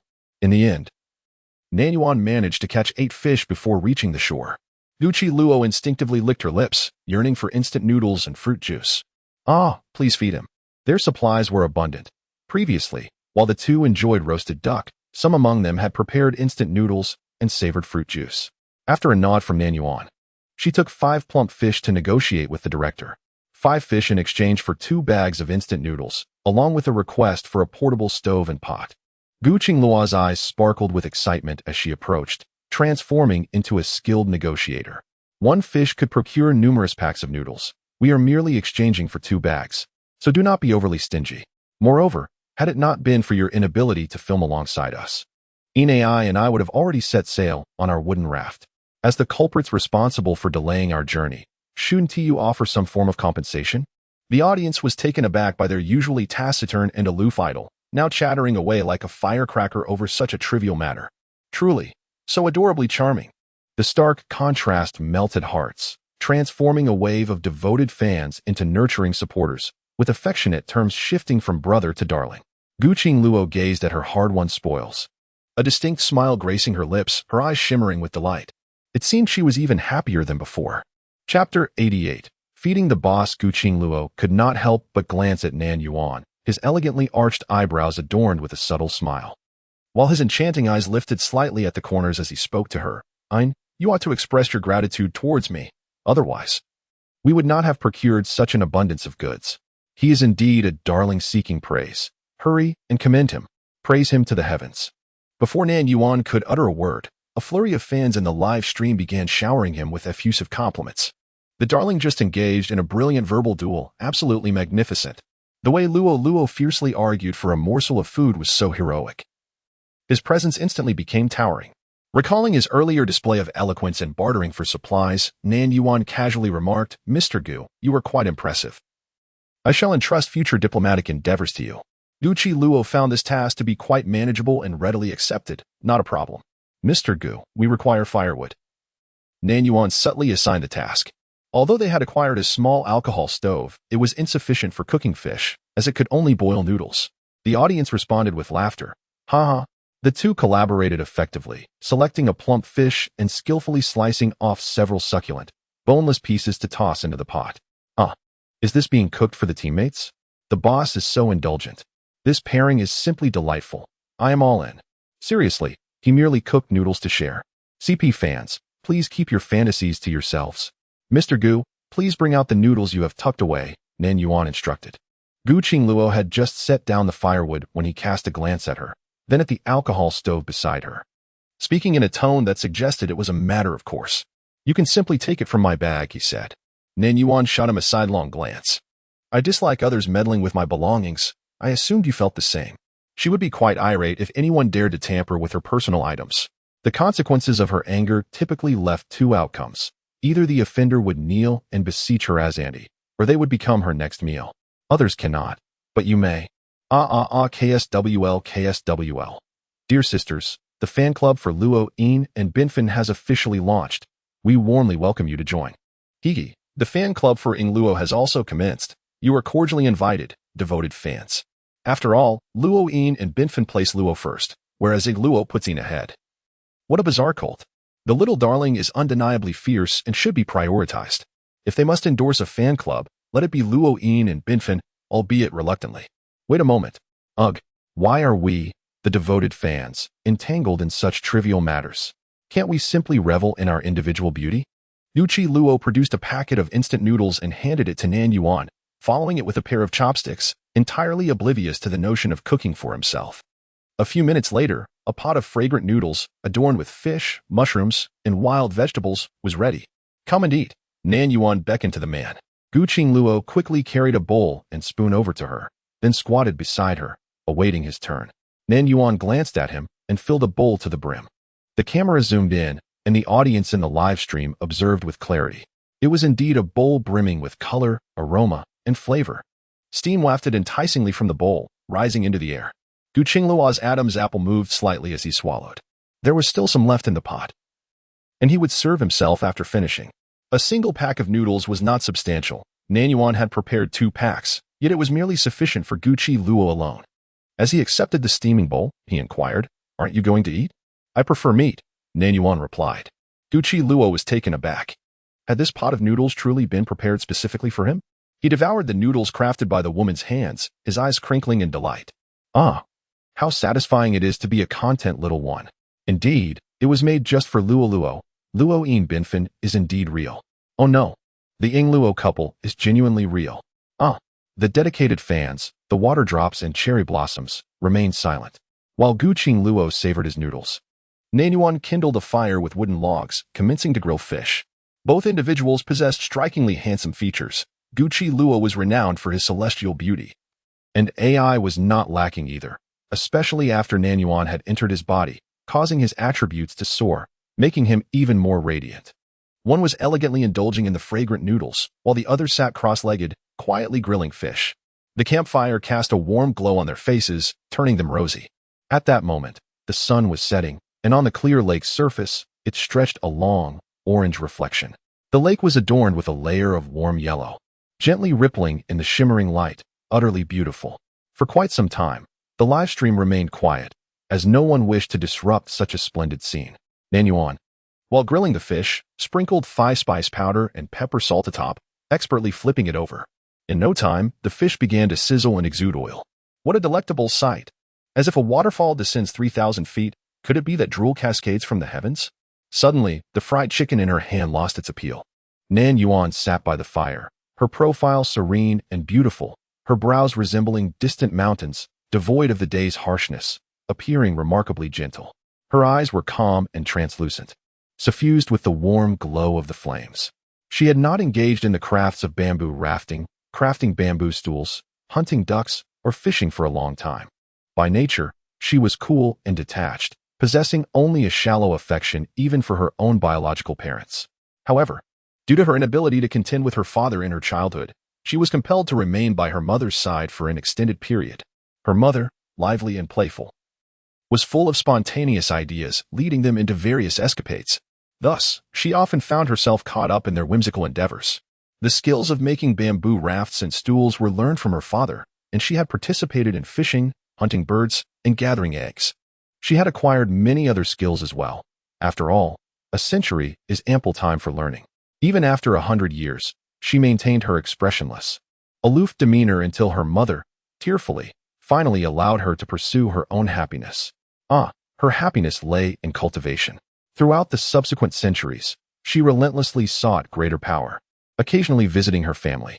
If it were not for the daily displays of affection between her parents, who engaged in fantastical displays of love each night, unwilling even to spare a moment to train with her, she would have gladly spent more time with her 2 blood relatives. Chapter 89. Because you are beautiful. Fortunately, Nan Yuan had witnessed her father's various cowardly antics before her mother, which deeply impressed upon her the resolve that she must never be like that. A formidable ancient beast, the 4-clawed blood-soaked serpent, feared by all divine creatures. How could one reveal such an aspect that is utterly unbearable to behold? Although the source of her father's tenderness, which sends shivers down her spine, is her mother, what of the dignity inherent to an ancient beast? The notion of romance is indeed a path to degradation.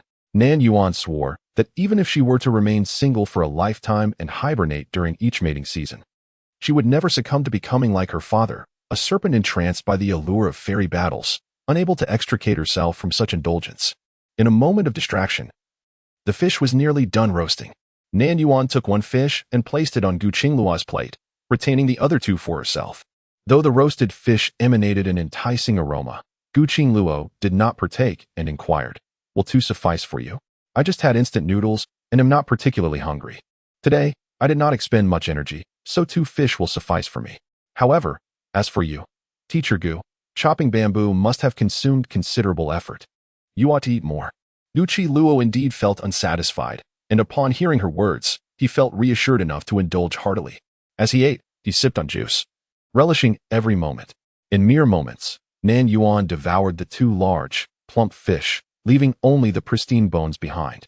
Gu Qingluo watched her intently as he ate, his gaze fixated. The campfire illuminated his eyes, igniting 2 flickers resembling flames that seemed to rise from the depths of his being. His stare was so fervent that Nan Yuan, lifting her eyelids to glance at him, initiated conversation. "Why do you keep staring at me? Oh dear. It seems my brother has been captivated by this woman." The little one actually praised Yin Ai's beauty. "This is a disaster." Without embellishment, Yin Ai truly is stunning. The face of that household is as large as a basin. As the sun dipped below the horizon, the jungle began to cool. Nan Yuan added a handful of firewood to the flames and, in a moment of unexpected curiosity, inquired, "Did you bring a mirror?" Gu Qingluo assumed she wished to check her appearance and shook his head, replying that he had not. "But you needn't bother with a mirror. You look splendid." The woman across from him wore only a light dusting of powder, presenting herself with an almost natural visage, entirely devoid of the need for touch-ups. Nan Yuan's expression remained impassive as she clarified, "I meant for you to look at yourself." Gu Qingluo was momentarily taken aback, questioning, "Why would I need to look in a mirror?" "Ha ha ha, Gu Dai truly embodies all my sources of amusement, even more so than Teacher Lu." "Indeed. For the esteemed one, seeing yourself is far more enlightening than gazing at me, Gu Dai." Gradually, Gu Qingluo comprehended the underlying sentiment in Nan Yuan's words. His pace of eating fish slowing as he pondered, "You are complimenting me on my appearance?" He was well aware of his handsome features, having received numerous accolades for his looks, yet he had never given it much thought. However, now, the fact that he was being indirectly praised by Nan Yuan stirred a peculiar sensation within him. "Thank you for your kind words," he replied, a subtle smile gracing his lips. As twilight deepened, the two sat encircled by the flickering flames, exchanging occasional remarks. Most often, it was Gu Qingluo who initiated the conversation. Should Nan Yuan speak first, it was invariably because she had been observing him for an extended period. Due to the leisurely demeanor of the guests in room 5, some viewers had stealthily drifted to other streams. Teacher Lu, true to his role as the comedic relief, had already provided a plethora of amusing expressions on the very first day of the broadcast, even composing a whimsical song about finding joy amidst hardship. The third-tier female artist, once wearing a face of anguish, transformed into a cheerful demeanor after spending time with him. The audience in the live broadcast room mirrored this change. The pairing of the rising star Xie Xiao and the retired kayaking champion drew considerable attention. As 2 robust men engaged in amusing antics, Xie Xiao riding on his teammate while reaching for the prize bags, and the duo leaping with sticks to strike at the prizes, eliciting laughter from many viewers. Pan Yin Yin, teamed with a budding singer, initially garnered favor from the audience due to her graciousness. However, as time passed, her charm gradually waned. This woman was excessively delicate, tiring easily after a short walk. Lacking in talent yet burdened with trivial complaints, she took her teammates' care for granted. If it weren't for the stark contrast with her neighbor, Yin Ai, the situation might have seemed less dire. In comparison, she appeared entirely inept. While her fragility was secondary, the crucial issue was her unilateral decision-making. She advanced the point redemption for food without consulting her teammates, opting for the priciest instant noodles. The gentle and humble persona of the budding singer almost crumbled under the strain of her actions. Lastly, an established figure in the entertainment industry was paired with an obscure actress. The former's serious demeanor and slightly patriarchal tendencies led to the dismissal of any suggestions from his teammate, sparking considerable controversy. In summary, each live broadcast room had its unique highlights. After witnessing the serene moments shared by the powerful and Gu Qingluo, Contrasting them with the misfortunes of other groups offered a delightful duality of enjoyment. By the end of the day, while Gui and S group achieved a qualitative leap in their schedule, the other groups lingered near their starting point. After enduring numerous hardships, Xie Zhao's group managed to acquire 7 precious clues. Unfortunately, lacking the wisdom of a seasoned expert, they were unable to locate the task card despite having the 7 leads. Peng Yan Nian's group fared the worst, securing only 2 clues, while the remaining 2 groups obtained 4 and 5 respectively. The audience once again marveled at the prowess of the experts, who had effortlessly transformed the adventure variety show into a leisurely travelogue. Once the firewood had burned down, Nan Yuan sought a flat area to set up the tent. As it was her first attempt, her technique was somewhat clumsy.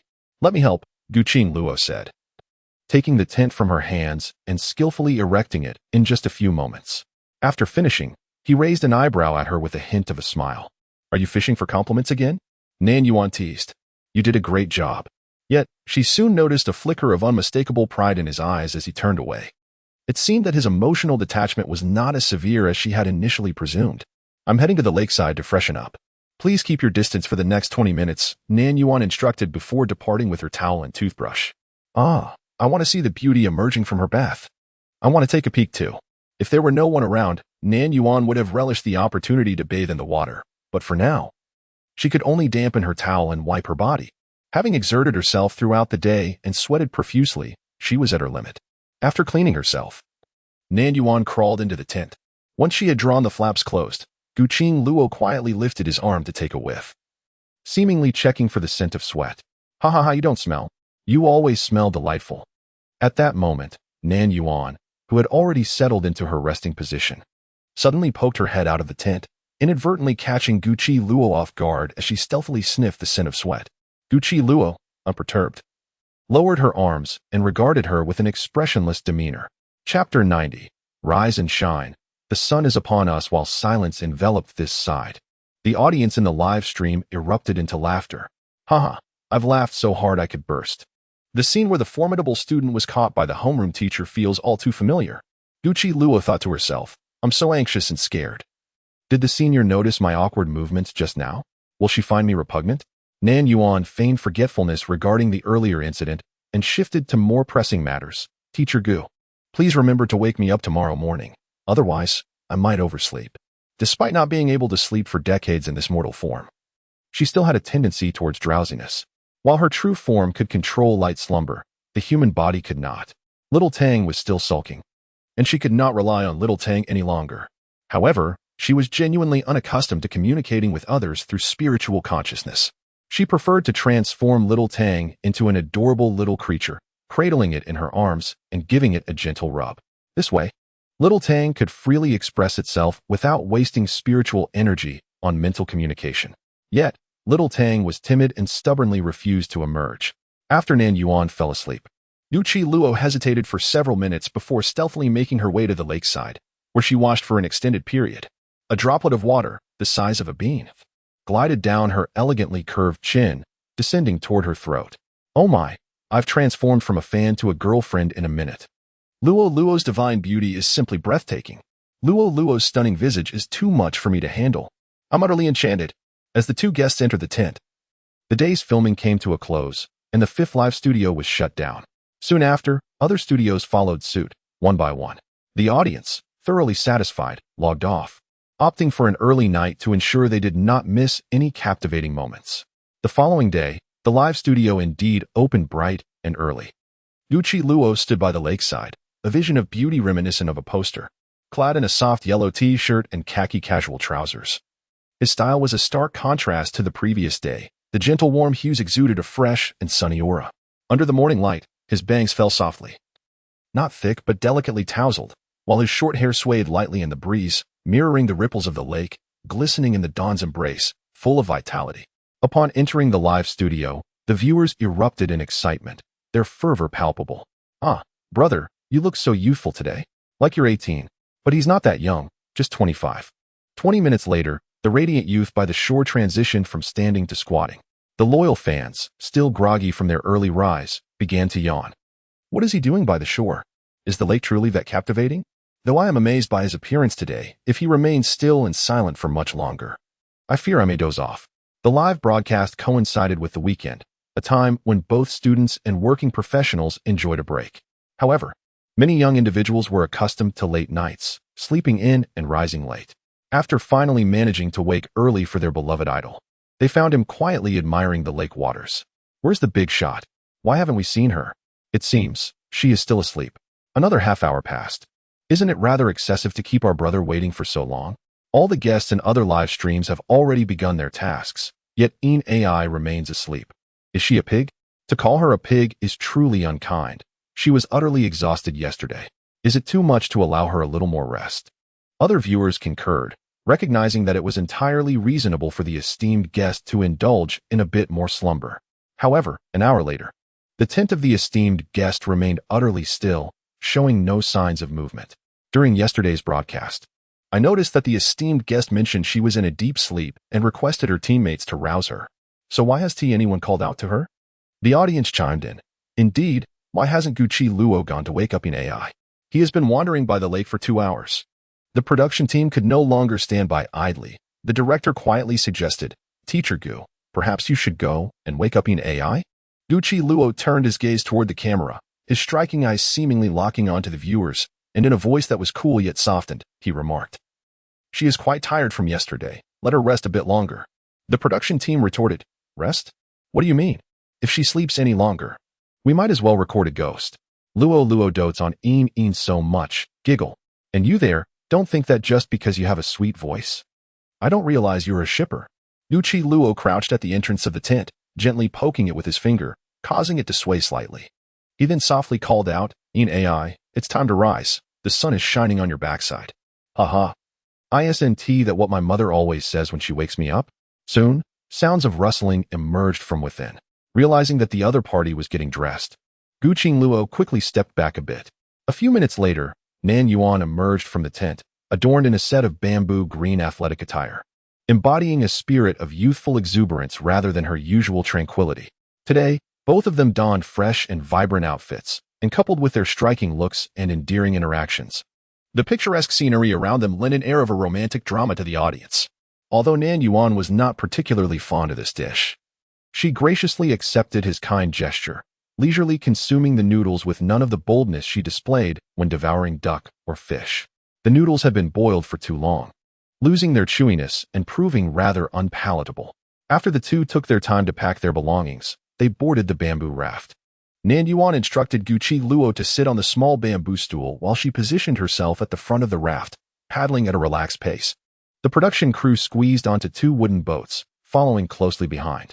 If you're tired, just call out to me, the man sitting upright on the bamboo stool remarked, observing her silhouette. Never mind. You should just sit still, Nan Yuan replied, turning her head back to continue paddling. Gucci Luo, however, truly believed he could manage. He possessed a strong aptitude for learning and could grasp many concepts after just a couple of attempts. His practical skills were commendable as well. With a few more tries and by discovering the nuances, he was certain he could paddle effectively. However, the feeling of being cared for in this manner was not unpleasant. Gucci Luo gazed at the woman paddling, momentarily lost in thought. At this point, the sun had climbed considerably in the sky. The sunlight, spilling onto the lake's surface, was shattered by the rippling water, reflecting countless tiny sparkles that became somewhat blinding when stared at for too long. The bamboo raft glided along the lakeside, disrupting the reflections of the trees, sending ripples across the water that gradually settled into tranquility. It is uncertain how long the woman had been rowing. The reflections of the trees by the water's edge gradually shortened. Half of her figure rested in shadow, while the other half basked in sunlight. Gucci Luo gazed intently, and at a certain moment, his steady heartbeat suddenly thumped loudly. Then it continued to thud for quite a while. Abruptly, he averted his gaze to the shimmering surface of the lake, until his eyes stung slightly, at which point his inexplicably accelerated heartbeat returned to its normal rhythm. Gucci Luo lowered his head, lost in thought. The bamboo raft glided along the lake's edge, shaded by trees, providing a respite from the heat.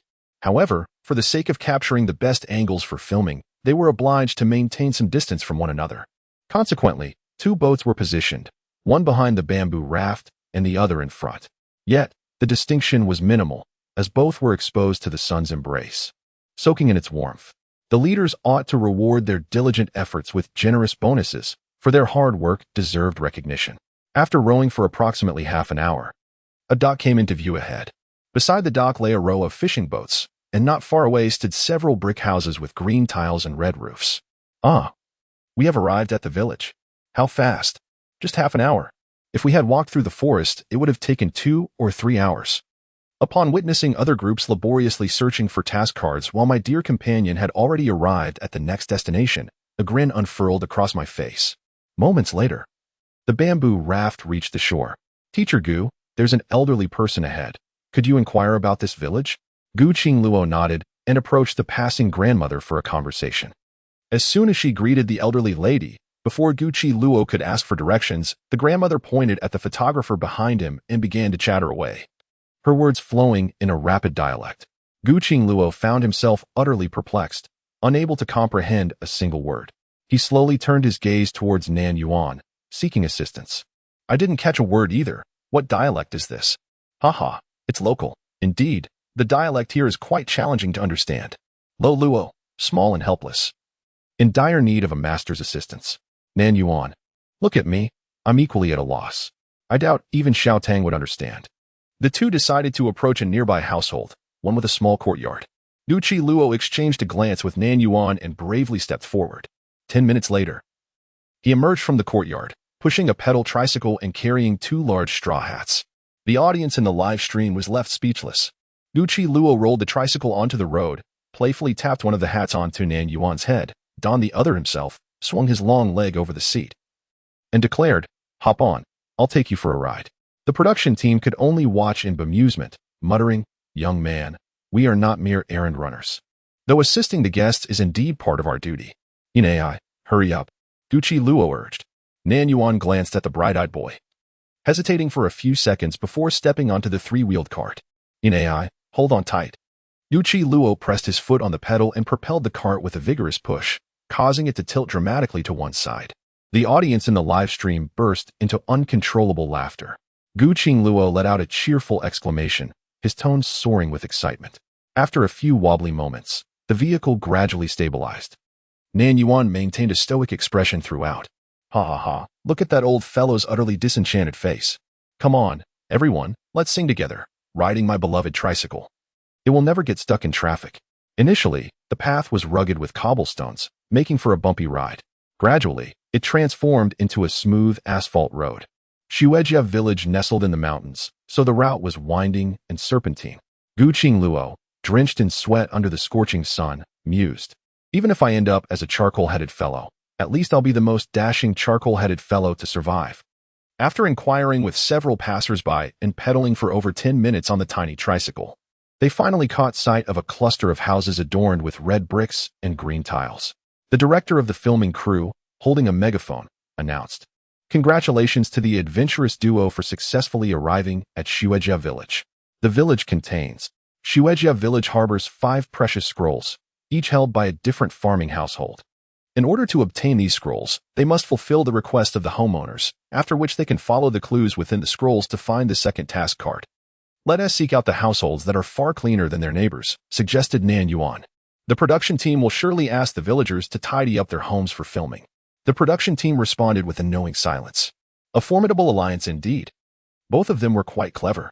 The diplomat, Gu Qingluo, took the initiative to enter the first suspicious farmhouse they encountered at the village's edge.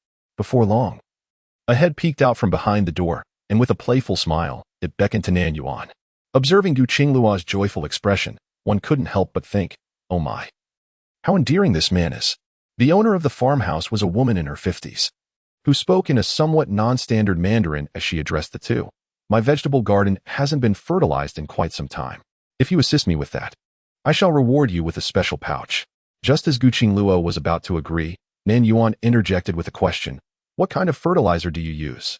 The woman's lips curved into a broad smile, her warmth palpable as she replied, "The fertilizer comes from my own cesspit. Vegetables grown with it flourish extraordinarily well, completely natural and exceptionally flavorful." Upon hearing the word cesspit, Gu Qingluo was utterly petrified. "Teacher Gu, I have a cleanliness obsession," Nan Yuan remarked. Gu Qingluo hesitated, opening his mouth slightly before finally saying, "Then I suppose I shall go." "Oh no, this is too much. How cunning of AI to have him do such filthy work," someone exclaimed. "Well, Why don't you mention that our dear AI has undertaken all the laborious tasks? Another retorted, Teacher Gu, are you truly willing to handle manure? Nan Yuan inquired, raising an eyebrow slightly.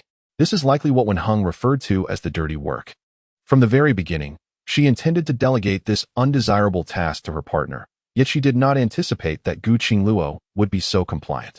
With a slight pursing of her lips, Gu Qingluo insisted, such tasks ought to be performed by men.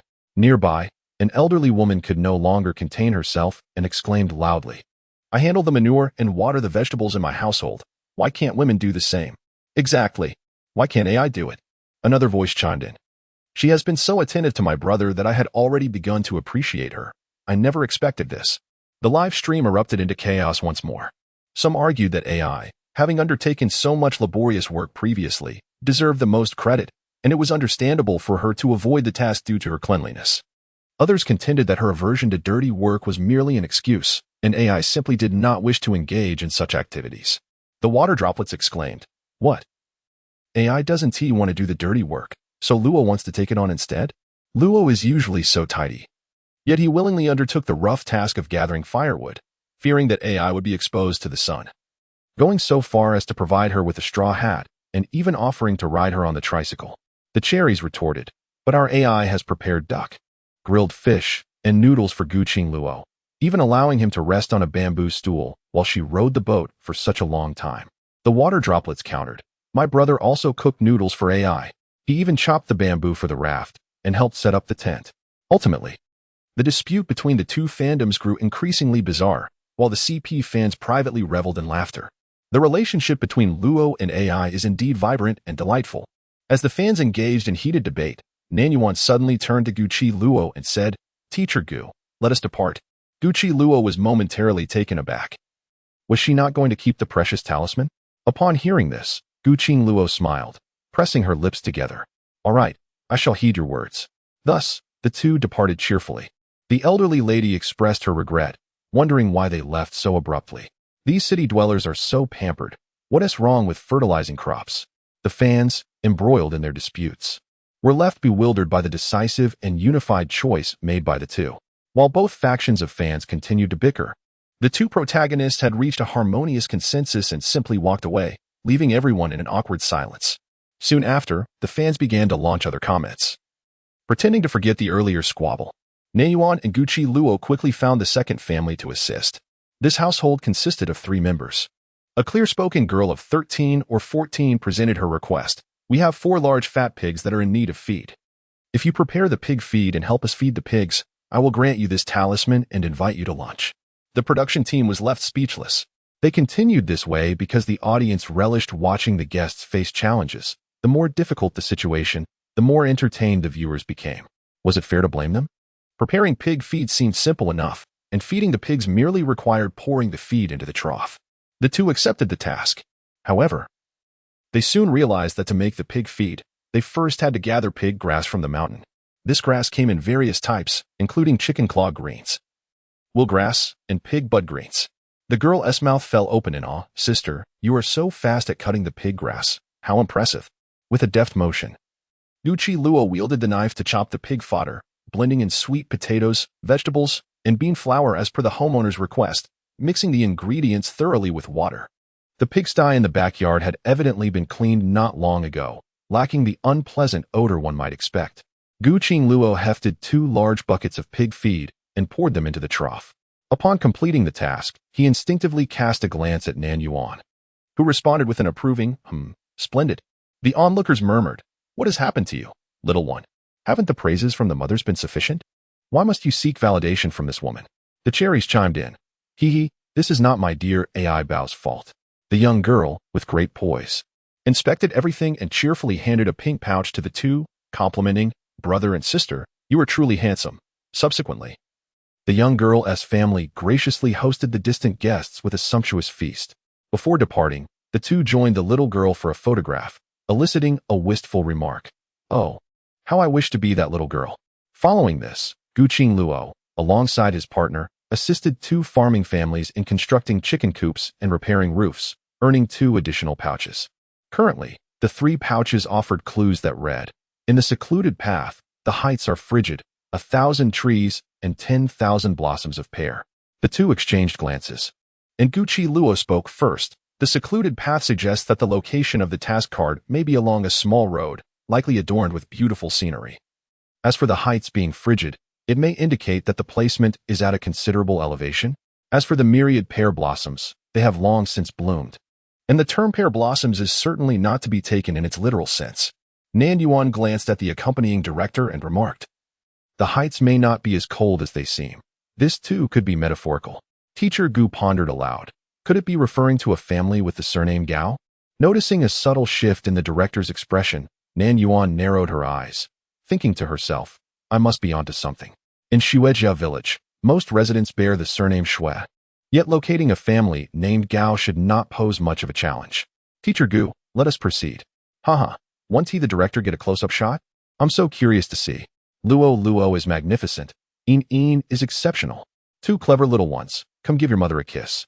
Ambassador Gu soon re-entered the fray, swiftly gathering information from the villagers about the Gao families within the village. There were only 2 households with that surname in Shuejia village. One was located at the village entrance, where the head of the household, a son-in-law, adopted his wife's surname Gao. The other was nestled on the hillside at the village's rear. A Gao from elsewhere who had acquired the entire hill and constructed a villa halfway up. Residing there were 2 retired elders. Upon receiving this intelligence, Yuqi Luo smiled slightly at Nan Yuan, confident that the task card must be located on that hillside. You were truly astute. I had not thought to look here.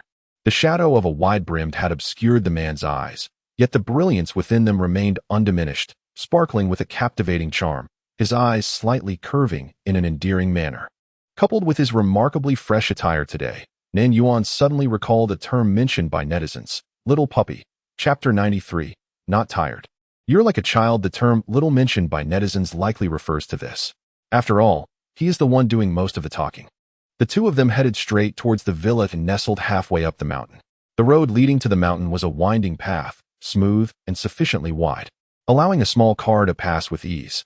However, considering the uphill climb, Gu Qingluo opted for safety and abandoned the tricycle in favor of walking. 20 minutes later, Nan Yuan and Gu Qingluo stood before the villa, built on the mountainside, momentarily entranced. The villa was neither large nor extravagant, yet it exuded a beautiful charm. The walls were constructed from stones with a reddish hue, and several stone recesses adorned the exterior, each filled with blooming flowers, creating clusters of vibrant life along the walls. On one side, a trellis entwined with wisteria flourished, its blossoms in shades of violet and blue, appearing like a celestial tapestry from afar, captivating the heart. On the opposite side, an array of flora and fruit trees showcased fiery reds, golden yellows, and deep blues, their contrasting colors painting a resplendent world. Standing amid such a riot of blossoms, the villa resembled a whimsical abode from a fairy tale. Ah, how beautiful! I wish to live here. Sugar-coated cannonball.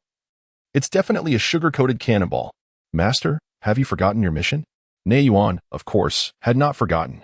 After a day filled with travel, she found herself yearning for a moment of respite, and this beautifully maintained place seemed like an ideal sanctuary. The elderly couple, both in their 70s, appeared remarkably spry and spoke fluent Mandarin. Yet, when the grandmother spoke, she uttered a remarkably astonishing statement.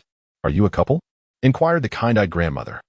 The audience responded with enthusiasm, and the fans of the couple giggled. Oh, grandmother has such keen insight. The grandmother's eyes crinkled into slits as she smiled. Not now. But surely in the future. The devoted fans retorted. Don't think just because you're a grandmother, we won't critique you.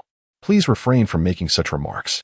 The two elderly individuals conversed, with the grandmother being more talkative while the grandfather remained reserved. Before long, the caretaker presented a platter of fruit to entertain the guests. The platter, crafted from pristine wood, featured edges delicately carved in the shape of lotus leaves. The fruits, freshly washed, glistened with droplets of water, their vibrant hues almost inviting one to savor their rich aroma from beyond the screen. Nan Yuan selected a red fruit for herself, casually picking 2 more to offer to Gu Qingluo. Gu Qingluo accepted them gracefully and began to munch away. The elderly couple observed them with warm smiles, exuding kindness and affection. Ah, how adorable the little one looks while eating. So sweet. Nan Yuan, unwilling to indulge alone, proactively assisted the elderly couple by peeling a variety of nuts. The locally sourced nuts, known for their tough shells, yielded easily to Nan Yuan's gentle touch. With a slight squeeze, the shells cracked open, and a subtle flick revealed the nut meat inside. In no time, she had prepared an ample platter. "We wish to explore the rear mountain," Nan Yuan told the grandmother. The grandmother, beaming, replied, "Go ahead, take this small path. What you seek lies within that grove of fruit trees." The production team remained silent, simply amused. "Teacher Gu, let's go," Nan Yuan called out. And Guqi Luo promptly licked her lips clean of the fruit juice that had stained them, shouldering her bag to follow suit. The two bid farewell to the elderly couple and continued onward, soon discovering what they sought within the orchard. As Gu Qingluo gazed at the scene before her, she suddenly comprehended why the third clue was 1,000 trees and 10,000 pear blossoms in bloom. On 7 or 8 fruit trees hung identical task cards, each tree adorned with approximately 30 to 40 of them. From a distance, the cluster of fruit trees indeed resembled an extraordinary spectacle. With so many identical task cards, when will we find them? Even if the expert can climb trees and wield throwing knives, the workload is immense.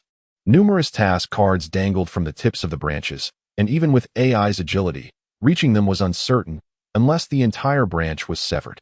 Furthermore, using throwing knives would require hundreds of attempts to detach all the task cards. Unless luck favored the duo, they might only retrieve a few before stumbling upon the authentic task card.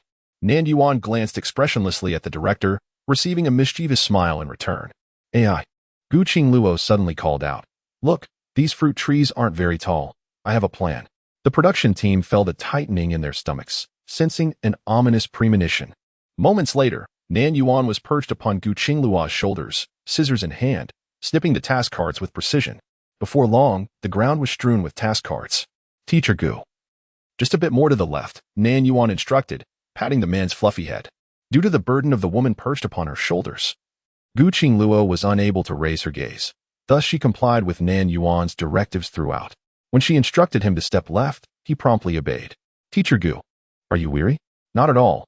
You are quite light, akin to a child." Amidst the verdant orchard, Gu Qingluo upheld the woman on her neck with an upright and graceful posture, her expression remarkably relaxed, as if the woman she carried was merely a child. Yesterday, the esteemed one pampered the teammate. Today, the teammate dotes on the esteemed one. Ah, this maddening camaraderie. Help! Why is my smile inexplicably broad, resembling a bumbling fool? To the one ahead, you might require a surgical procedure for your grinning lips. The cherries exclaimed. Perhaps Guqi Luo should first remove the hand that clutches AI Bao's thigh. Does a gentleman not comprehend? Must one grasp with their hands rather than apply pressure with one's arm? Such blatant advantage-taking. Do they assume we are blind? The CP fans, the watermelons, chimed in. How sweet. KSWL, I'm utterly smitten. Chapter 94. The bittersweet essence of idol dramas. Such scenes of one riding upon another have been witnessed with other guests, such as the young heartthrob Xia Zhao's pairing. Yet, while two grown men merely ride on each other's backs, this instance involved one directly perched upon the other's neck, over there. The partner's expression contorted painfully beneath Xia Zhao's weight, while here, Gu Qingluo effortlessly bore her partner as if cradling a child, her demeanor even exuding delight. Amidst the laughter over there, this side was enveloped in rosy bubbles. Nan Yuan and Guqi Luo exhibited remarkable synergy as they completed the task cards from a tree. After reviewing their findings, they took a moment to rest. If no genuine cards were found, Nan Yuan would continue her ride to pluck pear blossoms from another tree. However, fortune rarely favored Nan Yuan. The duo diligently harvested task cards from 3 trees, only to discover they were all counterfeit. Upon unveiling these fraudulent cards, a particularly mocking phrase awaited them. Apologies, but these are merely false task cards. Please try harder. After a brief respite, they finally stumbled upon the sole authentic task card on the 4th fruit tree. The weather was already sweltering, and their exertions had caused beads of sweat to form on their foreheads. Nan Yuan retrieved her handkerchief from her pocket to wipe her face. Gu Qingluo fixed his gaze upon her for a moment, and upon realizing he would not garner the desired attention, he gradually averted his eyes. Hey, wake up. That's a girl's handkerchief. You cannot use it. Come here, darling. Let me wipe it for you. The director called out, holding a megaphone. Gu Qingluo read the words on the task card in a monotonous tone. Congratulations, adventure partners, for enduring countless hardships and successfully locating the second task card, earning an additional 200 points. The next destination is City C. Please resolve your travel expenses independently. Note: illegal fundraising is prohibited. including collecting money through group photos. And one must not offer their charms for a ride. Ha ha ha, that is hilarious. Are they serious about selling one's charms? After all, Lolo's beauty is universally appealing. A mere smile from her could inspire others to willingly offer their lives, let alone anything else. As dusk approaches, the two find themselves without a penny to their name. Compelled to spend the night in Shueijia village, contemplating ways to earn travel expenses by tomorrow. The production team, feeling left out, murmurs, "What about us? We wish to reside in a villa as well." Nan Yuan and Gu Qingluo arrive at the mountainside villa, and before they can utter a word, the elderly matriarch warmly invites them to dinner, graciously offering them accommodation for the night. Given that the elderly couple prefers to maintain their privacy, the filming concludes once the two enter their abode. I, too, feel a pang of envy after spending the entire day watching youth idol dramas. Now I can finally indulge in other live streams without worry. With filming halted, the production team must first tidy up the mess they left behind before seeking alternative lodgings in nearby farms. Indeed, the elderly couple has already risen. The grandmother is tending to her flowers in the yard, while Gu Qingluo sits beside the grandfather, assisting him in preparing food. The large plate of nuts that Nan Yuan had shelled the previous day is being ground into powder by Gu Qingluo. As for AI, some viewers expressed their annoyance at her perceived laziness, questioning why she could not rise earlier despite not sleeping late the previous night. Are certain critics so desperate that they can only find fault with this? They wonder. AI's phone was confiscated, so it is entirely reasonable that she could not wake up without an alarm. The elderly couple, being kind-hearted, did not wish to disturb her. What is there to criticize about that? I do not criticize. Rather, I am envious, huh? To be honest, I too wish to continue sleeping in. The sentiments of both envy and admiration are palpable. To be cherished by someone is indeed a beautiful thing, sweet enough to evoke a sigh of delight. Ground nuts kneaded into dough, combined with brown sugar and shaped into cakes, are placed into a pot for steaming, filling the air with a delightful aroma in no time. "Xiao Gu, you may go and wake your family member for breakfast," the grandmother said with a cheerful smile. Gu Qingluo did not bother to contradict her, simply responding, "Oh, I will go call her now." The audience observed with curiosity, sensing that Gu Qingluo might indeed harbor some feelings for the esteemed Dean. Conversely, Dean seemed to treat Gu Qingluo like a younger sibling, offering care and attention. However, onlookers, wary of the fervent fan bases, refrained from voicing their thoughts, fearful of inciting conflict between the two factions. Unlike the other female guests, Dean completed her morning routine swiftly, her hair styled in a high ponytail, appearing naturally radiant and full of vitality. Indeed, how could her spirits be low? One could easily surmise that the villa was well furnished and comfortable. After spending a night in the mountains, they had laundered their soiled clothes, enjoyed a hot shower, and even had a meal, making it evident that their stay was more about leisure and enjoyment than a rugged adventure in the countryside. In stark contrast, the other participants, who endured the elements and faced hunger, appeared truly pitiful, evoking sympathy from those who witnessed their plight. "Teacher Gu, do you have any thoughts on ways to earn money?" Gu Qingluo honestly shook her head. "If we were in the city, it would be a different story, as there are numerous avenues to make a living. At worst, one could perform on the streets. However, here in this remote and underdeveloped village, even helping the farmers with their chores may only earn you a meal, but not any monetary compensation." Nan Yuan responded affirmatively. "Then Teacher Gu, you should follow my lead." Gu Qingluo nodded in complete agreement. Two fans. It seems that the quarrel has completely fizzled out. One is willing to fight, and the other is willing to endure. So what is the point of continuing the argument? Good. Gu Qingluo responded. Nan Yuan observed his obedient demeanor and felt compelled to elaborate further, suggesting that following the lake would lead them to the nearest town, where they could devise a plan to earn some money. While the town may not rival the city, it possesses the essentials, making the pursuit of wealth considerably easier. Once they have money, everything else will fall into place. After bidding farewell to the elderly couple, the two donned their wide-brimmed straw hats and descended the mountain. Gu Qingluo located the tricycle he had parked at the base and adeptly began pedaling. In high spirits, the man softly hummed a tune. Nan Yuan, seated on the wooden board of the vehicle and basking in the gentle morning sun, lazily squinted her eyes, enjoying the melodious sound that drifted from the front. Chapter 95. I am here to amuse you, my dear friend. As they passed a few palm trees, Nan Yuan instructed Gu Qingluo to pause, and she plucked 5 bunches of palm fronds. The palm leaves resembled circular fans, with their fronds deeply divided into 30 to 50 wrinkled, sword-shaped segments, each bunch being quite substantial. As Gucci Luo returned the boat, he took the opportunity to inquire about directions from a fan. Following the lake path, he discovered it would indeed lead to a quaint little town.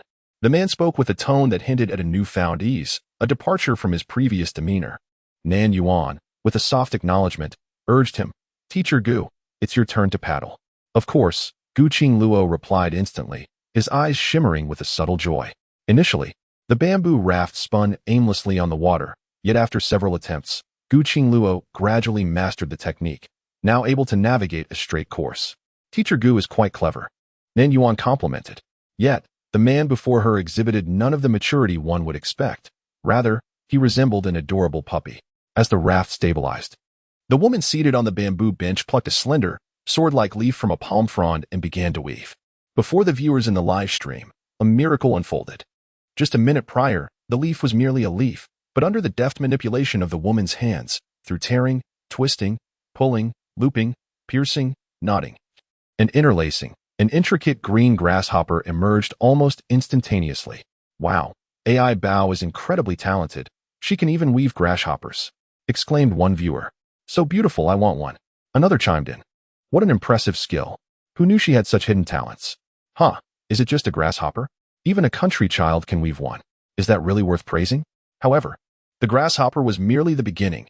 Nan Yuan continued to craft the next creation.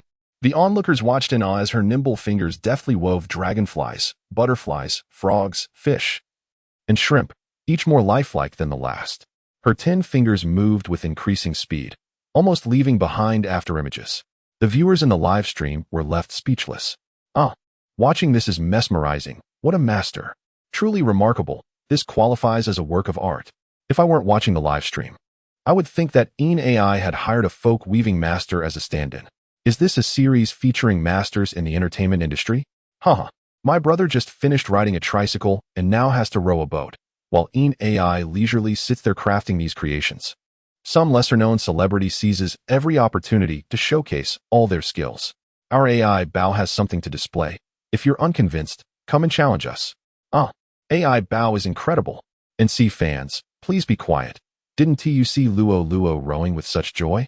AI can do whatever she pleases without dragging Luo into it. Guqing Luo diligently paddled the bamboo raft, completely unaware that those behind her had taken advantage of their leisure time to create a miniature insect world. AI, we have arrived, Guqing Luo said, turning her head, only to be taken aback at the sight before her. Ha ha ha, Gu Dai, are you surprised? Is this unexpected? I just love seeing Luo's astonished expression. All of this. Did you create it? Guqi Luo inquired, her eyes slightly widening, the clear glimmer reflecting the figures of Nan Yuan and the group weaving small creatures. Nan Yuan responded with a hum, grasping a portion of the leaf stem, lifting these quaint trinkets, while holding onto the remaining 3 palm fronds. AI, you are truly remarkable, Guqi Luo exclaimed, her bright eyes fixed on her. Let us take these to the market, surely. We can earn enough for the fare to the city. Oh, brother, how naive. What value could these trinkets possibly hold? I doubt even $3 would find a buyer. And you there, don't think that just because you call him brother, you'll win any favor. You're clearly a fan of Wu something. And your pretense is quite distasteful. I just found out. Those who claim it's worthless should open their eyes. The art of palm leaf weaving is a significant part of our intangible cultural heritage, embodying rich cultural values and aesthetic consciousness, reflecting the wisdom of our people. Intangible cultural heritage. Is this something that can simply be purchased with money? Once more, I bow to the great master. Truly impressive. Your aunt is indeed your aunt. Why do those repeatedly embarrassed fools still flaunt their intellect? AI, I wish to marry you. Among the audience of adventure partners, the male viewers actually outnumbered the female ones. However, they were quite annoyed by the overwhelming barrage of messages from various fans, particularly the legion of Gu Qinghua's devoted female admirers professing their affection, prompting many to silence the comments. Yet, having witnessed so many remarkable feats by the esteemed AI, numerous male viewers found themselves captivated, unable to resist the urge to join the chorus of admiration. Before participating in the variety show, AI's Weibo followers had dwindled from over 20 million to merely 8 million due to various scandals. Of course, the remaining 8 million are not true fans. The majority consist of detractors and inactive accounts. However, In recent days, AI's follower count on Weibo has surged dramatically. It is anticipated that after the conclusion of the adventure variety show, her follower count will return to the levels it was before the scandals plagued her. Among this new wave of followers, the proportion of male fans surprisingly exceeds that of female fans, although there are generally fewer male fans than female. Once male fans become fervent, they overshadow their female counterparts. Does Guqi Luo possess a plethora of female admirers? That is of little consequence. Our AI Bao is also attracting an increasing number of male supporters. In the future, should anyone dare to challenge AI Bao, we shall simply close the door and welcome the male fans. Upon the bamboo raft reaching the shore, Nan Yuan instructed Guqi Luo to investigate the surroundings. As they planned to visit a nearby culinary street, in AI, why are we here instead of selling goods at the market? Guqi Luo inquired, puzzled. Nan Yuan replied, these items are merely trinkets for children. The buyers will be few. Therefore, I intend to use them as gifts. Guqi Luo frowned slightly, disagreeing with her assessment. How could they be mere toys for children? I find them quite valuable. After a moment of contemplation, Nan Yuan suddenly asked, do you like them? Guqi Luo nodded without hesitation. They are beautiful. I like them. Then this one is for you, Nan Yuan said, presenting him with the intricately crafted red-crowned crane. Guqi Luo accepted it carefully, a peculiar expression crossing his face as he asked, why the sudden gift? Just because I said I liked it? Because I wish to indulge you, dear friend, Nan Yuan replied, leaving Guqi Luo momentarily speechless. Suddenly, those beautifully arched lips gently pursed, and the corners of her mouth involuntarily curved upwards. Chapter 96. The unbelievable feeling before participating in adventure partners and teaming up with AI. Guqi Luo felt disconnected from the world around him, indifferent to the joys and sorrows of others. He could discern their emotions, yet felt none himself. He was unable to comprehend his own expression in that moment, thus could not analyze his current mood immediately. Nonetheless, he sensed it was predominantly joy, perhaps mingled with other emotions. He needed time to dissect these feelings. Yet, one thing was certain to Guqi Luo. It was AI who had stirred his emotional fluctuations. Just yesterday morning, his heart raced because of her. When a person's heart suddenly accelerates, it typically indicates one of two conditions, physiological or pathological. He had recently undergone a health examination and was in excellent shape, so it could not be pathological. If it were physiological, it would either be due to sudden physical exertion or heightened emotions. At that moment, he was sitting still on a bamboo raft, without any exertion. Thus, it was indeed his emotions that had ignited this rapid heartbeat. Guqi Luo found it utterly unimaginable that such symptoms could arise from a surge of emotions. Upon realizing this, he began to unconsciously observe this woman, seeking to uncover the reason behind his peculiar reactions. However, before he could identify the cause, he discovered other changes within himself. He had begun to speak more frequently in front of AI, relishing the opportunity to engage in conversation with her. He even did not shy away from the prospect of physical contact. Moreover, it appeared that he yearned for her attention. Guqi Luo gazed at the crane in his hands, lost in thought for a considerable time. He silently added a realization to his heart. He derived joy from AI's playful teasing. Teacher Gu, I'm leaving. As he uttered these words, he subtly surveyed the other small creatures in the woman's hands. Among the woven animals, insects predominated, creating an impression of an insectarium at a glance. Though a few small fish, shrimp, and even scorpions and spiders were interspersed. The spider's 8 legs were crafted with remarkable realism. He found them all quite appealing. If she were to gift him something else, he would be equally pleased.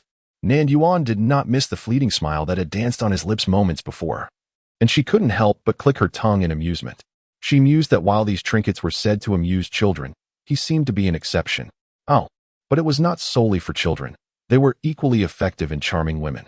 After all, her father had often employed such tactics to win her mother's affection, and she had honed this skill from him. The image of the big shot using woven animals to amuse Guqi Luo swiftly ascended to the ranks of the sweetest interactions among the various couples in the fandom. The fans, euphoric, erupted in cheers on their dedicated forum, their excitement palpable. It was indeed true. They had genuinely invested in this pairing. The phenomenon of CP fans indulging in their own fantasies has become an unwritten rule within fan circles. After all, if you perceive an ambiguous relationship between the two main figures, rife with undeniable chemistry, that sentiment resides solely within the minds of CP enthusiasts. To devoted fans, the two protagonists you pair together are merely friends in a conventional sense. insisting on declaring that their bond transcends friendship, particularly in front of fans who firmly believe the protagonists are nothing more than acquaintances, seems to invite conflict. Thus, while the enthusiastic supporters might exuberantly vocalize their excitement in their designated spaces, they maintain decorum in the live broadcast of adventure partners. Nevertheless, every fan community harbors a segment of uncontrollable individuals. Within devoted fans, there exist radical and overly zealous supporters, individuals lacking rationality yet brimming with combative spirit, akin to childish behavior. This leads to conflicts and verbal spats that can tarnish public perception. Similarly, the CP fanbase is not devoid of its share of irrational and self-serving individuals. Consequently, dedicated fans harbor a deep disdain for this faction of CP supporters, leading to a general aversion towards the entire CP community. In turn, CP fans feel aggrieved, as they too contribute to supporting the main figures through voting and promotional efforts. Yet, they are scorned for their affection towards CP pairings. Compounding this tension are provocations from marketing accounts and rival factions, making coexistence between dedicated fans and CP enthusiasts seem improbable. A state of mutual avoidance may be the most favorable outcome. Presently, for instance, tensions have flared in the comments, with devoted fans clashing with a few overly zealous CP supporters. Guqing Luo and Een AI have locked out. The relationship between Luo and Een is genuine. How absurd. Can the CP fans please keep their distance? The connection between Luo and Een is indeed real. We, as a group, revel in our ship's sweetness far more than you delusional fans who fantasize about being with the idols. Who is more noble here? Truly, the prevalence of CP fans is astonishing. So many people pair with our brother, yet none are as brazen as you. Let me reiterate, step away. AI bow is our term of endearment for cherry. Please refrain from misusing it. CP fans. Caught between the droplets and the cherries, the CP fan peaches lament.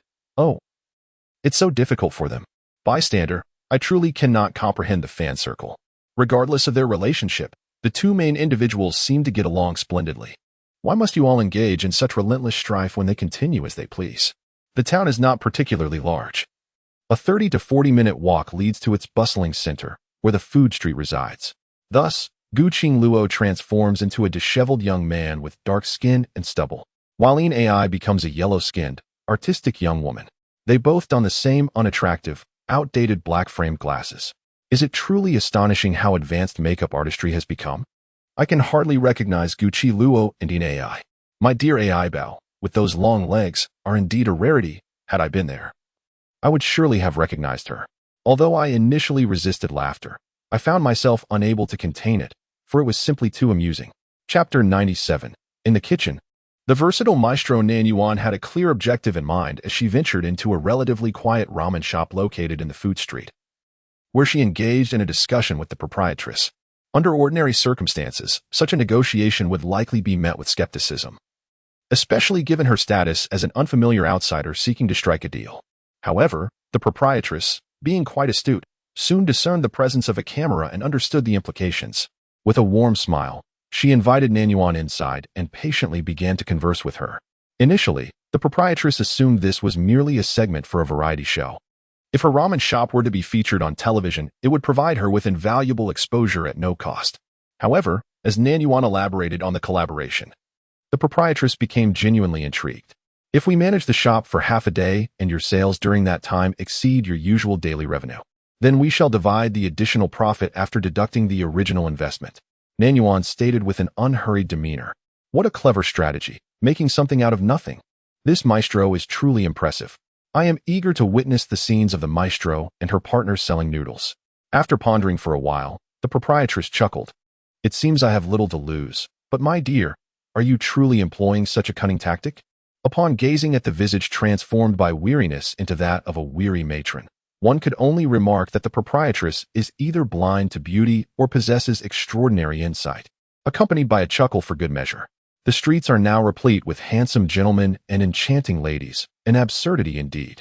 As for myself, a hefty individual standing at 175 centimeters and weighing 200 pounds, I found it amusing when someone referred to me as a handsome man, prompting me to toss my head back in jest. Nan Yuan, with a calm demeanor, remarked, "You provide the ingredients and the venue, while my friends and I offer the labor. How could that be construed as a mere ruse? Yet, it is well understood that in these times, labor holds little value. In a moment of distraction, Gu Qingluo, overhearing the mention of my friends, exhibited a fleeting look of surprise. He turned to regard the woman with an intense and contemplative gaze, a look so unguarded that Nan Yuan noticed, albeit she chose to disregard him. Preoccupied with the business at hand, a glimmer of shrewdness flickered in the proprietress's eyes as she inquired, "What if the sales you achieve in half a day do not surpass what I can sell in the same span? Wouldn't that mean a loss for me?" The production team could only respond with laughter. "Bravo, esteemed one." Upon hearing this, the proprietress finally felt at ease, swiftly reaching a verbal agreement with Nan Yuan. With numerous spectators bearing witness, she could not afford to renege on her word. Before the camera, she unveiled the shop's account statements, revealing nearly a week's worth of daily sales, quickly calculating an average. "From now until dinner's conclusion, you must exceed this figure to earn a profit. Otherwise, this half-day's labor shall have been in vain." South Yuan remarked, "There is no need to wait until evening. Once we finish serving lunch, we shall depart." Not only was the proprietress taken aback by her audacity, but the viewers in the live stream were equally astonished, due to the sensitive nature of the matter. The figure the proprietress wrote down was not captured in close-up by the camera, yet the audience sensed it would not be insignificant. Although this noodle shop had average business, the foot traffic at the food street was considerable. How low could it possibly be? To claim that selling one meal could surpass the earnings of another that sold 3 meals was indeed a bold assertion. The proprietress smiled quietly, choosing not to respond, as it mattered little to her. Once an agreement was reached, the proprietress led South Yuan to the kitchen, where they met the chef and inspected all the ingredients available. After that, she left them to their devices and took a break outside. South Yuan wandered around the kitchen. The chef's noodles were commendable. The thin noodles were smooth and even, while the wide noodles maintained a consistent thickness, cooked to perfection with a delightful chewiness. However, the broth was rather pedestrian, lacking any distinctive character. Upon identifying the issue, South Yuan swiftly donned an apron. Initially, the noodle chef appeared somewhat displeased, but as South Yuan began to slice, his expression transformed from disbelief to admiration. The woman wielded the knife with a touch that was initially tentative, but her movements soon became swift and precise, displaying an extraordinary skill that marked her as a master in her craft. What remarkable knife skills! AI Bao, is there anything you cannot do? These knife skills are truly exceptional.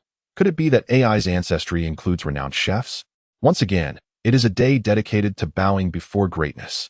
As noon approached, Nan Yuan found herself pressed for time, prompting her to act swiftly. In a short span, she prepared a large basin of steaming meat sauce. The minced meat was impeccably uniform, enveloped in a rich, thick gravy that made one's mouth water. Nan Yuan went on to create 5 varieties of broth, transforming even the most mundane tomato and egg soup into a dish of exceptional allure. The kitchen was filled with an enticing aroma, causing even the noodle chef to swallow hard in anticipation. Pray tell, what is it that our omnipotent master cannot accomplish? The sight is simply tantalizing. I must hasten to catch a flight. Is there still time for me to savor a bowl? I am in Sea City, so close. I yearn to see it all. Yet the student life binds me to my classes. Fear not, dear friend. You may yet encounter chance, for the next stop is Sea City. Having completed the broth, Nan Yuan turned to find Gu Qingluo leaning against the wall behind her. The man stood rigidly, his gaze fixed upon her, though she could not ascertain how long he had been there. "Mr. Gu, what brings you to the kitchen?" Nan Yuan inquired. "Haha, this is utterly hilarious. He has been right behind you the whole time." Gu Qingluo paused before explaining, "I intended to lend a hand, yet I soon realized my assistance was unnecessary." Nan Yuan remained silent.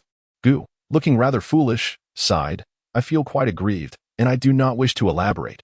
The boss lady could no longer contain her excitement.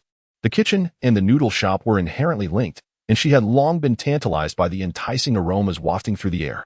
Stealthily, she slipped into the kitchen and was astounded by the sight of several large bowls of broth prepared by Nan Yuan. "Did you truly create all this? May I sample the flavor?" The noodle master, having prepared a pot of noodles, served the boss lady 5 small bowls, each drenched in a different broth. 10 minutes later, the 5 small bowls were entirely consumed, with not a drop of broth left. "Either you are a plant or a drama queen. Could it possibly be that my AI Bao's broth is simply too delectable? No matter how delicious, can it possibly reach such heights? Do you think this is a gourmet film?" The onlookers fell silent, secretly agreeing that the boss lady's reaction was somewhat exaggerated. After a hearty belch, her eyes sparkled with enthusiasm. "My dear, this is incredible. Your broth is simply divine. I could easily devour 5 more bowls. The onlookers were taken aback, finding her enthusiasm even more exaggerated. Chapter 98. Because of AI, please hold this for me. While the boss lady offered her exuberant critique, Gu Qingluo's gaze fell upon the empty bowls. Earlier that morning, he and AI had breakfast at the hillside villa, where he had crafted nut flour cakes alongside an elderly gentleman, substantial and remarkably filling, and he had consumed 3 of them. He had assumed that he could easily forego meals for the day without feeling hunger. However, at that moment, the enticing aroma of the broth reached his senses, and witnessing the boss lady's unabashed manner of eating, he suddenly found himself hungry again. At present, it is still not yet 11 o'clock. At this moment, Nan Yuan inquired, "Teacher Gu, are you hungry?" Gu Qingluo immediately nodded.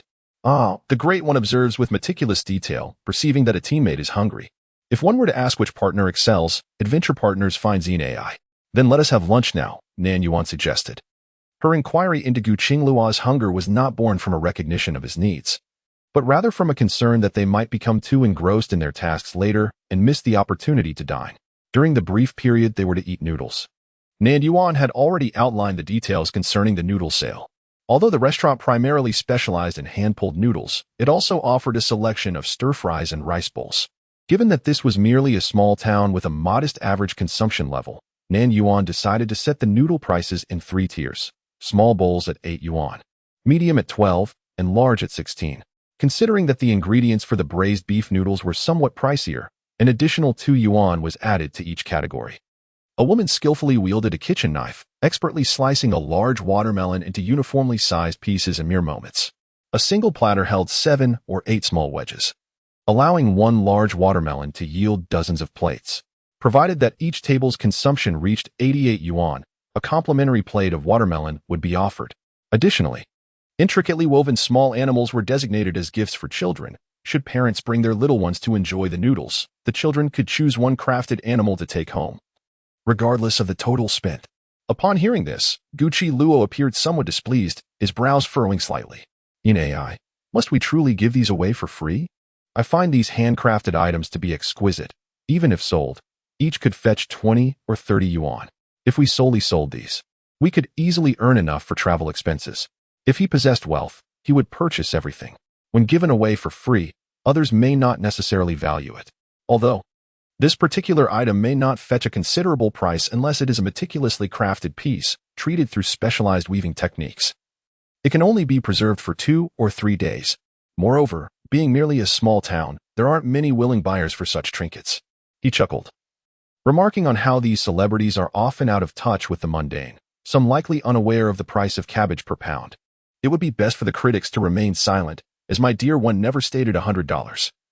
Only when a single dollar is misrepresented as 100 should they cast their aspersions. As for the grasshopper, I shall refrain from commenting. But the crane crafted by AI is quite intricate. If it has been treated for longevity, selling it for 20 or 30 should pose no challenge. Seeing his reluctance to gift the little one, Nan Yuan raised an eyebrow and inquired, "Do you truly enjoy it this much, Teacher Gu?" Gu Qingluo responded with a soft murmur of acknowledgement. "What if I were to give it all to you?" Nan Yuan's eyes narrowed slightly, as if amused. Gu Qingluo was momentarily taken aback, but then nodded, saying, "Of course, I would cherish it dearly." Laughter ensued, with comments reflecting on how Gu Qingluo's playful nature was unexpectedly revealed. "Did you not see that this is a jest from a prominent figure? Gu Qingluo is truly endearing. The notion of a cold persona crumbling entirely? Such highbrow facades are merely projections of the onlookers. Luo has never conformed to any persona. Regardless of his demeanor, we, the admirers, hold him in high regard." Onlookers found Gu Qingluo's demeanor to be more relatable, endearing in its authenticity. Despite the popularity of the aloof and domineering CEO archetype in novels and dramas, in reality, people tend to prefer men who are gentle, humble, and down-to-earth. Nan Yuan was taken aback by Gu Qingluo's lack of courtesy. Wasn't he referred to as a genius? Surely, a genius should be able to discern the underlying meaning in her words.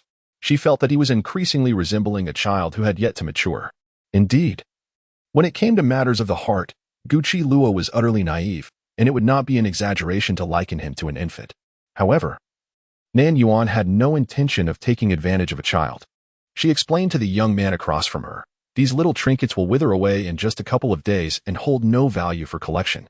If you truly like them, I can create something intricate for you in the future, something that won't fade or dry up, which can be cherished for a long time as a token of gratitude for your care over the past few days." Upon hearing Nan Yuan's words, Guqi Luo hesitated for just a few seconds before nodding in agreement, adding a gentle reminder, "Just don't forget." The onlookers remarked, "Brother, you truly are quite unreserved. However, you seem rather easy to please. What if, in the future, you inadvertently find yourself swayed by another woman? Such a concern weighs heavily." Nan Yuan also cautioned him, "If you have a particular fondness for any small animals, please tell me in advance. No matter what it is, I can weave it from leaves." Guqi Luo was taken aback that he could casually make a request. Initially, he intended to say that anything would suffice, but at the last moment, he changed his mind. "I prefer something more formidable, creatures that crawl on the ground or soar through the sky, such as spiders, snakes, and eagles." He had expected his brother to mention tigers and lions, but instead, eagles are acceptable, but how are spiders and snakes considered formidable? Those venomous reptiles are undeniably eerie. Cobras and pythons can indeed be quite imposing, spiders too. "I apologize, I can't continue this line of thought." Nan Yuan's gaze flickered as she observed him. "It's nothing. I quite like them as well." Just as the two had finished their noodles, a family of 3 was drawn in by the tantalizing aroma. "Teacher Gu, we have guests," Nan Yuan informed Guqi Luo. He was preoccupied with a dilemma. In his hand, he held the woven red-crowned crane that Nan Yuan had gifted him, uncertain of where to place it. The other woven creatures had been set on a small table against the wall, a designated space kept by the proprietress for herself. However, he did not wish to place this particular crane among the others. He feared that if he were not vigilant, this special gift from AI might be taken by someone else. Yet, keeping it in his bag would risk damage. After calling out and receiving no response, Nan Yuan tilted her head and called again, "Teacher Gu, you should attend to the guests." Guqi Luo acknowledged her with a sound, carefully handing the woven crane he had clutched for so long, even during his time in the kitchen, into her hands, and specifically instructed, "AI, please take good care of it. Do not let it get damaged." Nan Yuan. Chapter 99. The aroma wafts for miles. Ha ha ha. This is hilarious. Let the one giving gifts be careful not to break anything. So odd yet so adorably cute. This indicates that my little one truly cherishes the gifts received. After Guqi Luo had settled her little toys, the moment she turned around, her aura shifted. It wasn't that her presence became more imposing, rather, it diminished, rendering her akin to a minor character, almost inconspicuous.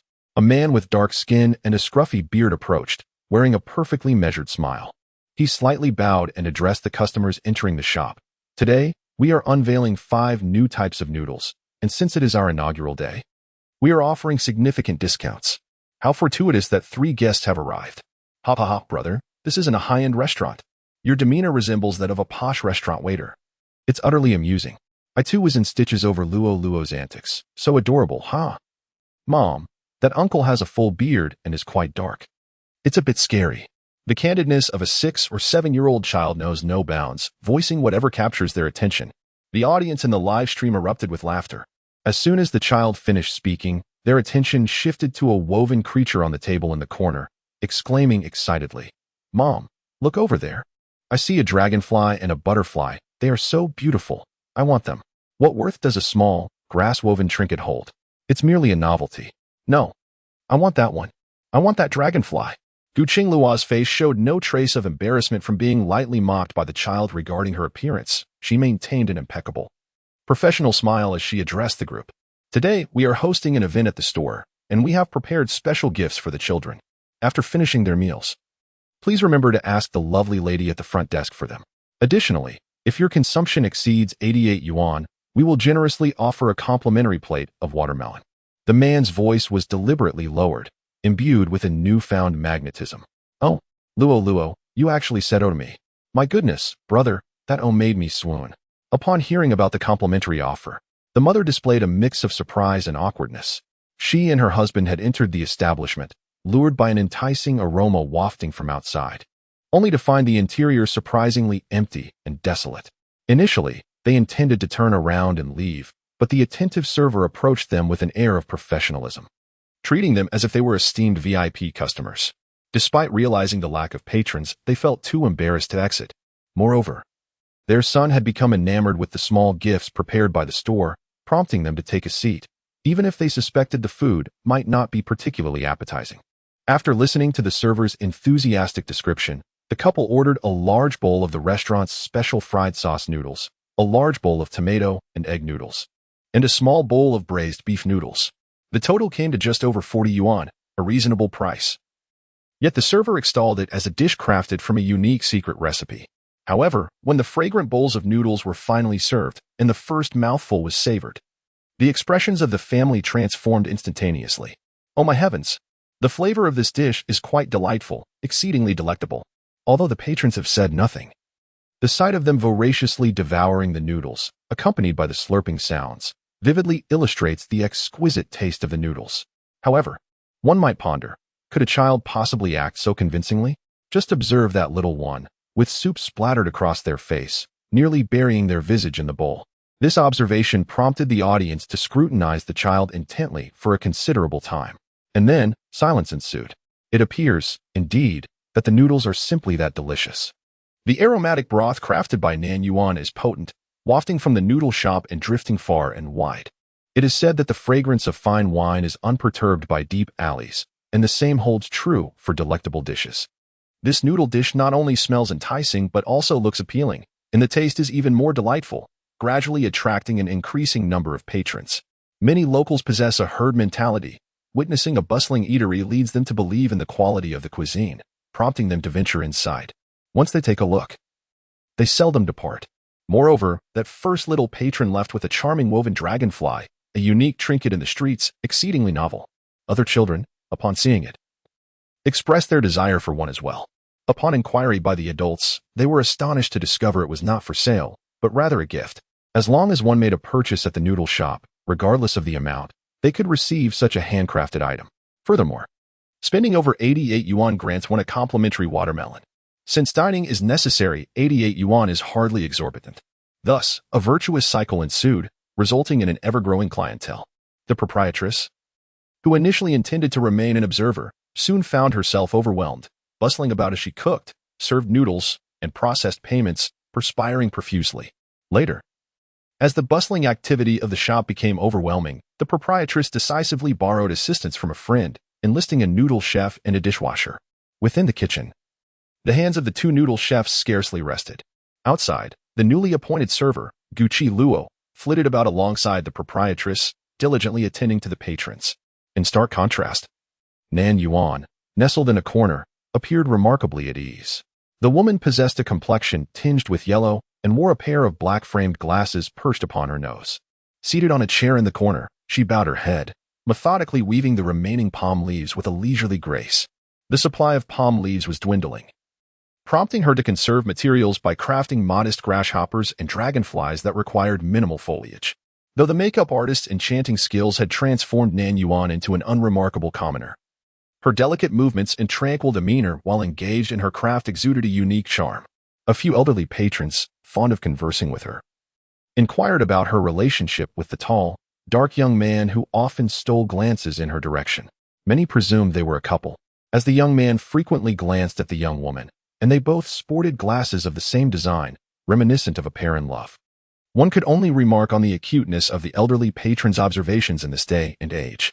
Thus, the noodle shop welcomed wave after wave of customers. Eventually, as the seating grew insufficient to accommodate the influx, many, tantalized by the offerings, requested takeout. Numerous patrons departed while following the shop's official account on their phones, expressing their intent to return. It was only after 2 in the afternoon that the flow of customers began to wane, allowing the few remaining staff members a moment to catch their breath. All of Nan Yuan's woven small animals have been given away, and the watermelon platters are all gone. A testament to the booming business. We are about to leave. Please calculate the total, Nan Yuan said to the proprietress. The proprietress, her face blooming with delight, responded with an ah, and swiftly began to tally the accounts. Even after deducting the average daily revenue of the shop, the remaining amount, when divided after costs, yielded Nan Yuan an astonishing 2,200 yuan. The audience was left in utter disbelief. The viewers in the live stream mirrored the astonished expressions perfectly. Oh, after subtracting the previous daily revenue, the profit still amounts to over 2,000? This expert is remarkable. Please accept my humble admiration. Excluding the minor figures, the profit amounts to 2,000. the excess profit totals 4,000. With the restaurant industry averaging around 50 profit, the excess revenue is approximately 8,000. Taking into account the geographical location, size of the establishment, and previous price points of the ramen, one could speculate that the proprietress's former daily revenue was around 10 to 20,000. Therefore, just during this brief lunch period, the establishment has generated roughly 10,000 in revenue. Just for a single lunch service, they achieved around 10,000 in revenue. The evening is usually the peak time for the dining industry. By the end of the day, the total could easily reach 20 to 30,000. Consequently, the monthly revenue could soar to 60 or 90,000, perhaps even more, considering that business tends to triple on weekends. Those long-established noodle shops in large cities are hardly more impressive. Thanks to the data expert for allowing me to witness the prowess of such a remarkable individual once again. In the live broadcast, those who initially regarded the esteemed figure with skepticism are now met with a resounding slap of reality, a painful reminder of their folly. Why must they continually question someone so accomplished? Knowing full well their stature, why assess their actions through the lens of ordinary reasoning? My dear, allow me to share some of my bounty. The proprietress beams with delight, her eyes narrowing into mere slits, seemingly unfazed by the outlay of 2,000 yuan. Nan Yuan said, "No rush," then leaned closer to a camera tucked away in the corner, addressing it, "Director, won't you join us for a bowl? We have some broth and sauce left, just enough for everyone." Though they had already dined on boxed meals earlier, nothing could compare to the tantalizing aroma of the freshly prepared ramen. The production team, forgetting all notions of propriety, decided to indulge without hesitation. Yet, they felt compelled to voice their thoughts. Shouldn't they treat the esteemed figure with a bit more kindness? Following in their footsteps and enjoying the lavish offerings should be a delight, rather than a source of endless troubles. The guests labor tirelessly, and the crew follows suit, almost inviting hardship upon themselves. When the esteemed figure invited them to dine, the proprietress had already counted her cash. She had nearly exhausted her entire day's earnings, just enough to cover this expense.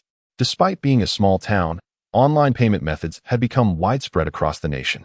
Moreover, the ramen shop owner kept pace with modern trends, offering QR code payments and even establishing a public account for the shop, occasionally commissioning articles for promotion.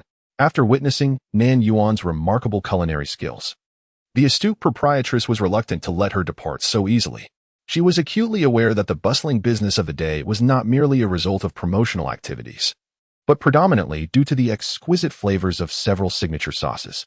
Earlier, she had surreptitiously inquired of her husband, the ramen chef, only to receive the disappointing response that he had been unable to discern the precise quantities of ingredients or the intricate steps involved due to the rapidity of Nan Yuan's movements. The proprietress beckoned Nan Yuan aside, pouring forth her woes with heartfelt expression before turning to the matter at hand. "My dear, would you be willing to sell me the recipe for your exquisite sauces? I am prepared to pay." Nan Yuan regarded her in silence. The proprietress, gritting her teeth, raised two fingers. 20,000. That is my final offer. I simply cannot afford more. Nan Yuan's silence was not a tactic to negotiate a higher price. Rather, she was puzzled. She had not concealed her methods when preparing those sauces. Surely, one viewing would suffice for learning. Although she had no intention of profiting from her recipes and found the 20,000 to be beneath her interest, the offer was on the table, and such a sum was too tempting to dismiss. Thus, Nan Yuan readily acquiesced. Witnessing AI bow drift away from the opportunity was a heart-wrenching sight. Ultimately, it is these artists who possess a narrow vision, far inferior to the perceptiveness and audacity of the lady from the small town. Wait a moment. If this recipe is indeed a treasured ancestral secret, how can AI carelessly sell it off without fearing the wrath of her forebears? Unbeknownst to Nan Yuan, the netizens had already embarked on a wild train of thought regarding the ancestral secret. She promptly noted down the recipe and handed it to the proprietress, cautioning, "While I have provided you with the recipe, the precision of the knife skills and the control of the heat are equally paramount. I cannot guarantee that the flavor you produce will mirror mine perfectly. However, if you adhere strictly to this recipe, you should achieve about 70 to 80% of the taste." The proprietress nodded. Achieving 70 to 80% would suffice. 200,000 is no trifling amount. She specifically went to a nearby bank to procure a card, which contained exactly 200,000. The card was handed directly to Nan Yuan. Thus, "I have become a wealthy woman," she mused. "My 5 years of savings pale in comparison to what the magnate possesses in just a few hours. It is disheartening. After all, he is a magnate, and we are mere mortals, alas." Lemon trees bear lemons. Beneath the lemon trees, you and I shall share the sourness together. Nan Yuan, your secret recipe was sold far too cheaply. Gucci Luo could not help but remark after leaving the noodle shop. He had intended to voice this opinion earlier, but the other party had consented so swiftly that he had no opportunity to interject. In this day and age, craftsmanship is worth more than anything else. 200,000 is far too modest. It is not merely a secret recipe. Nan Yuan remained unfazed, declaring, "The dishes I possess that can truly be deemed secret recipes have yet to be revealed." Indeed, she had quite a repertoire of culinary skills. After all, her mother had a penchant for indulgence, while her father, during his travels across the vast realms, had acquired numerous culinary techniques. Occasionally, when her father felt lethargic while cooking, he would delegate the task to Nan Yuan. Yet, the meals were invariably prepared by her mother. Her father was a laborer, and she was the laborer's laborer. However, during their family times, had Nan Yuan been alone, she would never have engaged in such elaborate culinary endeavors. Firstly, it would be a waste of time and overly complicated. The more delectable the dish, the more intricate the preparation, requiring considerable time investment. Secondly, she was inherently lazy. Chapter 101, Suffocation, Buying a Phone. In luxury cars, Nan Yuan believed her laziness was largely hereditary. After all, her mother shared the same trait. Having reached a level where she would lie down rather than sit, and sit rather than stand. In contrast, Nan Yuan considered herself somewhat better, as she would meditate and cultivate her skills while reclining or sitting. Suddenly, a realization struck her, causing her to pause. Previously, her mind was solely occupied with cultivation, with scant thoughts of her parents. Yet now, when faced with a bottleneck in her practice, her reflections on them had increased. The moment the expert spoke, it was evident to all. Viewers in the live stream were stirred by the expert's words.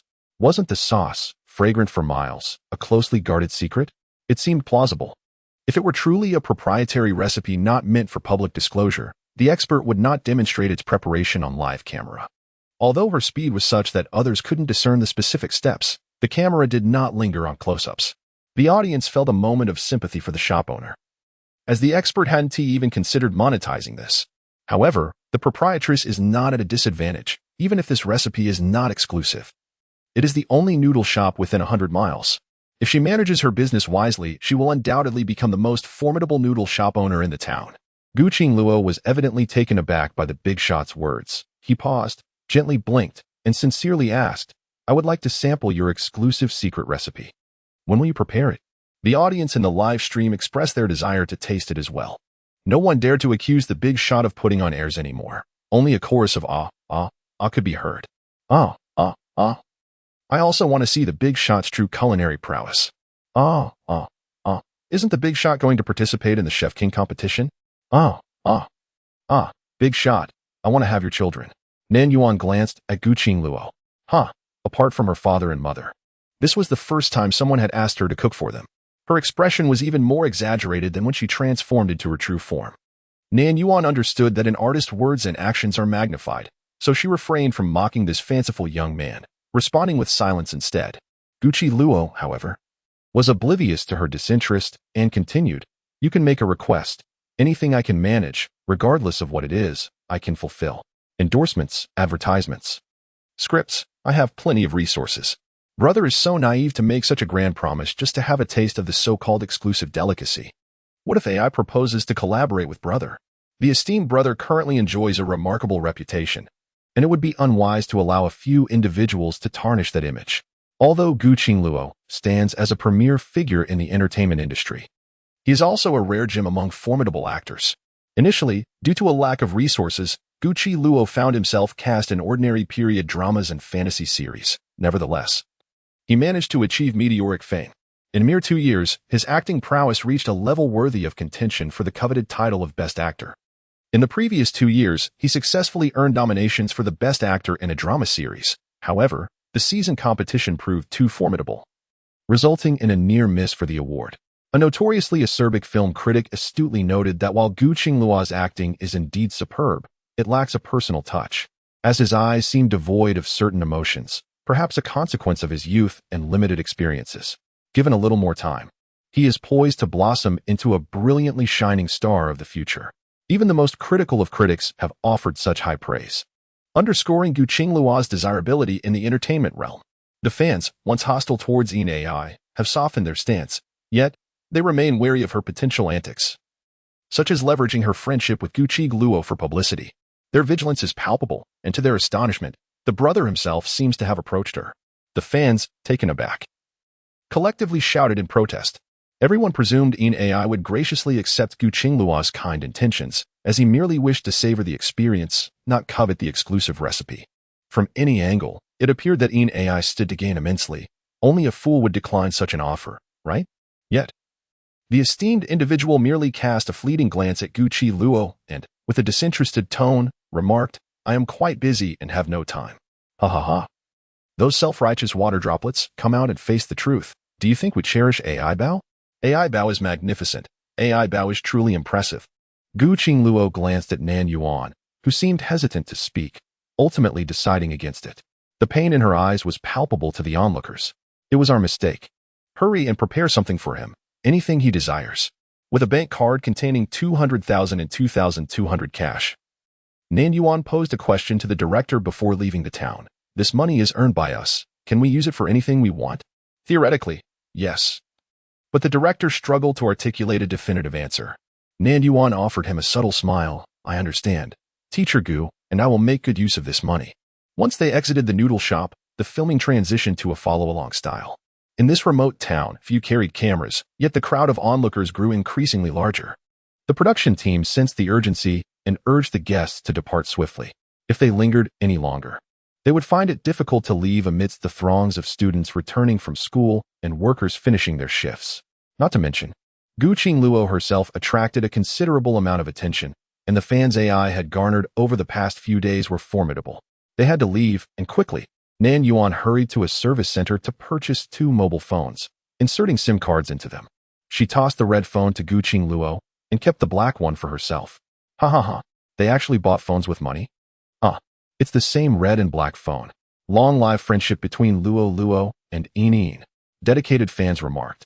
Don't think that by transforming love into friendship, we are unaware of your true nature as water peaches. Forget it, forget it. After all, AI truly treats her brother well. Moreover, many fans within the fandom have come to realize that AI may very well be akin to them. It is inevitable. The charmingly naive and adorable aura that the little one exudes makes it difficult for anyone not to dote on her. The director never anticipated that AI would engage in such astonishing behavior as purchasing a mobile phone. He contemplated confiscating the device, but, recalling his recent words, could only turn a blind eye. Upon hearing this, Gu Qingluo's eyes sparkled with intrigue as she eagerly added, and when bored, playing video games. Look at that little glimmer in her eyes, so endearing. I want to affectionately ruffle Luo's hair, just to be safe. The director reluctantly conceded. All right then. Nan Yuan downloaded a ride-hailing and rental application, directly linking it to the bank card provided by the noodle shop owner. Extravagantly, she upgraded to the highest tier of membership and summoned a luxurious stretch limousine. The director seethed. Can this really be tolerated? Chapter 102. Lavish, in capital letters. Ultimately, the director endured, even developing a sense of resignation as if he no longer cared about AI's whims. Who would have thought this woman would take things further? Not only buying a phone and calling for a luxury car, but also audaciously requesting his mobile number as the official filming director for any necessary communication? He was left with 3 words, unsure whether to voice them or not. The director sighed deeply. Nan Yuan was not simply hailing a cab. She had chartered a luxurious stretch limousine. After paying 100,000, she was immediately elevated to the status of a supreme member, just as she placed the order. The platform promptly called her. The customer service representative, fluent in Mandarin, gently and meticulously provided the esteemed VIP with the optimal solution, due to the remote pickup location. A nearby vehicle would be dispatched to collect the guest, while a luxurious stretch limousine from the branch office would simultaneously set out. Thus, within a maximum of 30 minutes, the distinguished member would be seated in the specially assigned stretch limousine. The representative also subtly suggested that for future requests, whether for car service or rentals, it would be beneficial to arrange them a day or half a day in advance. This would allow them to prepare accordingly and have the vehicle waiting at the doorstep, ensuring that the guest would not have to wait even a moment longer than necessary. Nan Yuan remarked, "The service is commendable, deserving of a 5-star rating." While waiting for the car, Nan Yuan and Gucci Luo swiftly removed their makeup, reverting to their natural appearances. Having grown accustomed to unattractive faces, I now find this visage remarkably handsome. Let me indulge in a moment of admiration. Before long, a modest luxury sedan arrived. The two guests boarded the vehicle. Oh, they too had a car, having prepared in advance, a van that appeared decent but was, in reality, rather shabby. The juxtaposition of a luxury vehicle and a van was somewhat disheartening. Yet, this was not the most disheartening aspect. Half an hour later, Gucci Luo and Dean AI transitioned to a lavish stretch limousine. This vehicle was genuinely opulent, showcasing a sleek, polished black exterior that exuded sophistication and grandeur. Its lines flowing with an extraordinary flair. It radiated an unmistakable aura of affluence. The accompanying photographers exchanged knowing smiles with the other team members, waving as they boarded the vehicle amidst the envious and begrudging gazes of onlookers. Their journey to City C would still take 2 to 3 hours, and they were mindful not to neglect their audience in the live stream. Alas, it is not that they cannot share in the tribulations, they are merely fulfilling their duties. The spaciousness of the limousine is remarkable, furnished with plush sofas, a television, a bar counter, an array of beverages, and even a refrigerator. Yet, this woman is undeniably excessive. Although it is South Feather's first encounter with such opulence, she finds it hardly astonishing. The comfort of this sofa pales in comparison to a Qing's fur-covered chaise, and this vehicle does not boast significantly more space than a Qing's majestic wolf carriage. The 4 grand and formidable winged wolves lined up in formation are surely more impressive than this compact car. A Qing's wolf carriage can traverse both land and sky. With a thunderous roar, the magical wolves can send any obstacle fleeing in terror, more effective than a mere car horn. Wouldn't you agree? This limousine merely boasts a few additional electrical appliances within its cabin.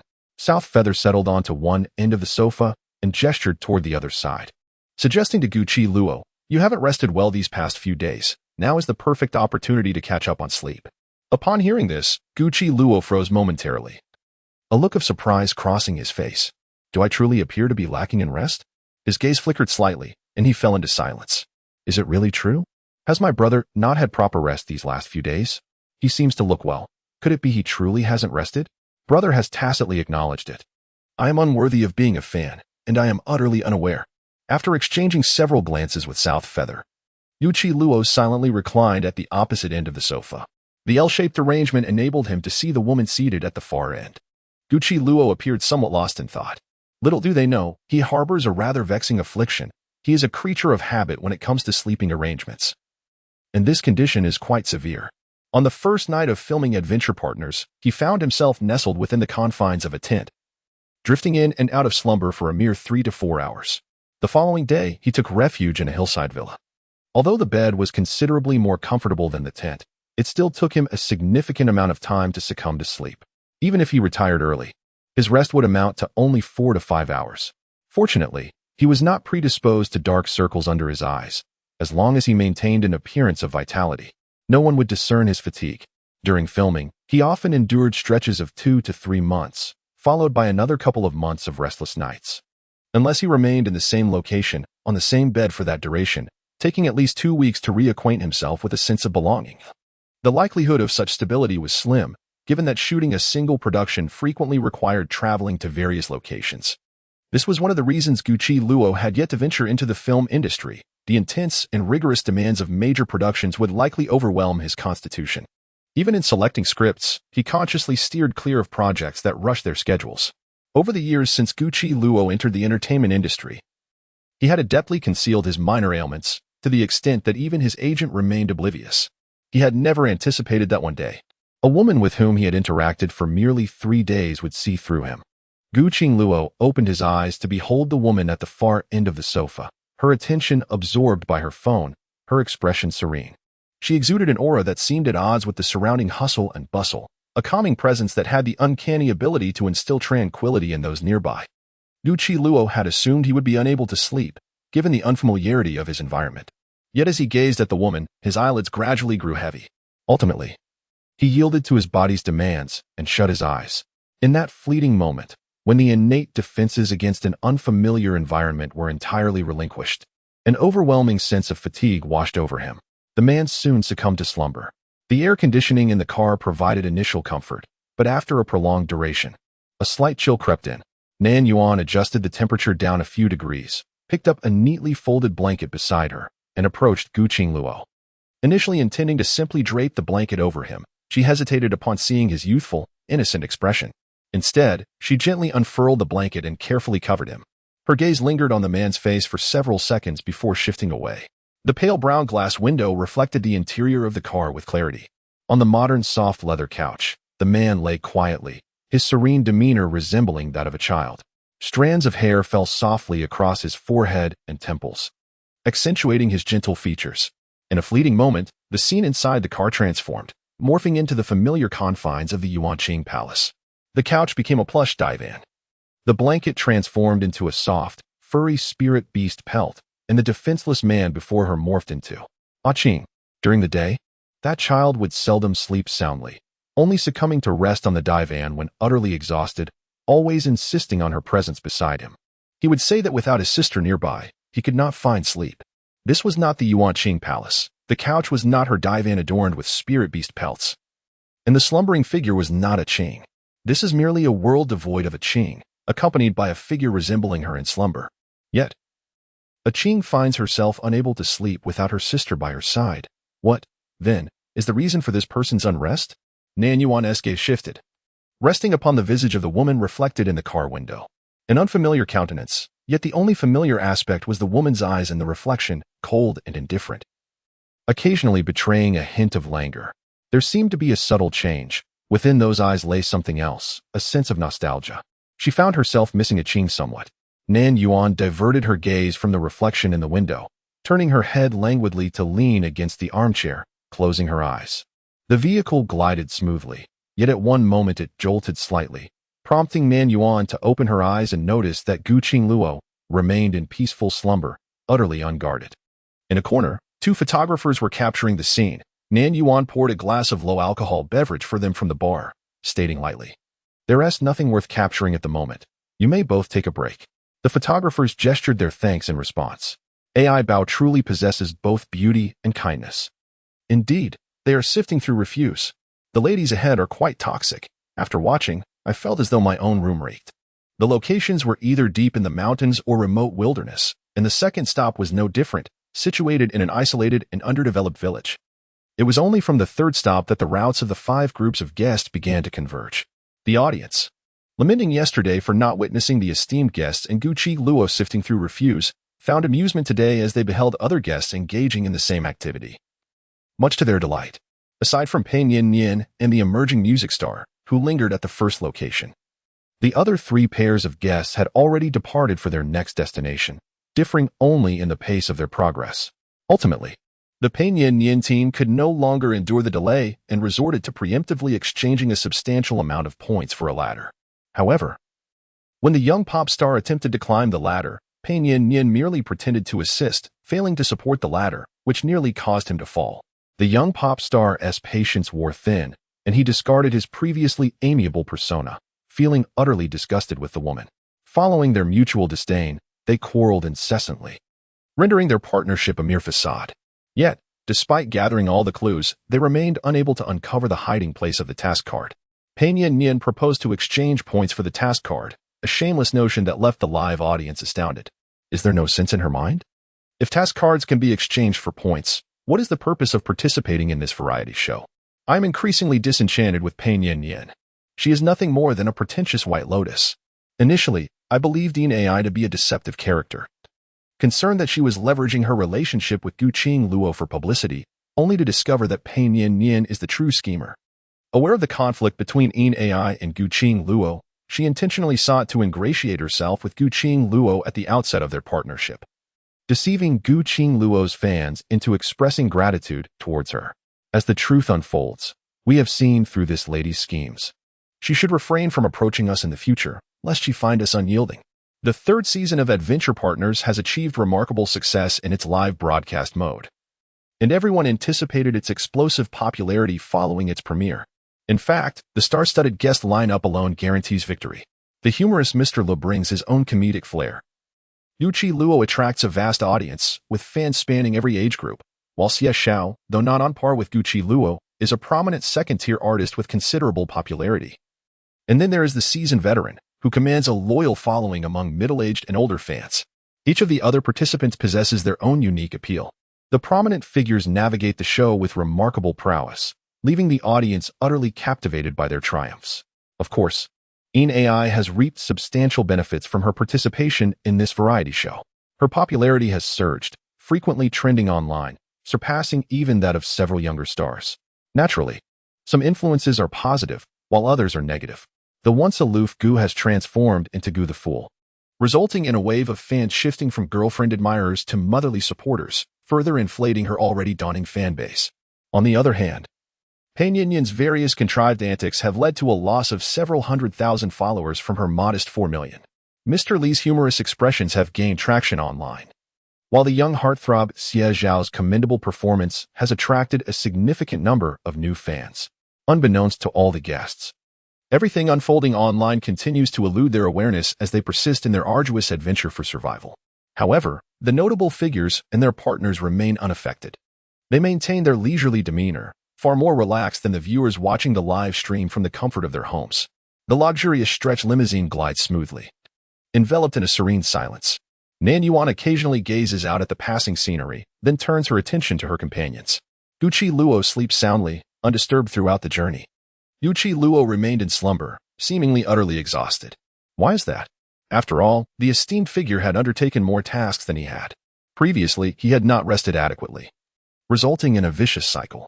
His brother never uttered a word about his fatigue, which made one feel a pang of sympathy for him.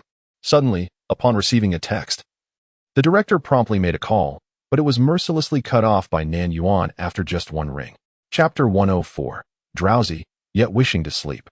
The content of Nan Yuan's text was magnified and captured by the photographer. The audience reacted. Is someone dozing off over there? My goodness, what a sudden misinterpretation. The esteemed figure truly dotes on his teammates. The fans also express gratitude for AI's care for the brother, but please refrain from insinuating a bond. Their relationship is merely a fleeting collaboration. Upon witnessing AI's presumptive, commanding tone, the director, feeling dejected, pondered, am I the director, or are you? Nevertheless, after a few sighs of resignation, he provided an address. Now in a densely populated city, the live broadcast work had begun a portion of its confidentiality. Upon receiving the address from the director, Nan Yuan showed it to the driver, instructing him to proceed directly. Sea City is so vast, I wish to explore.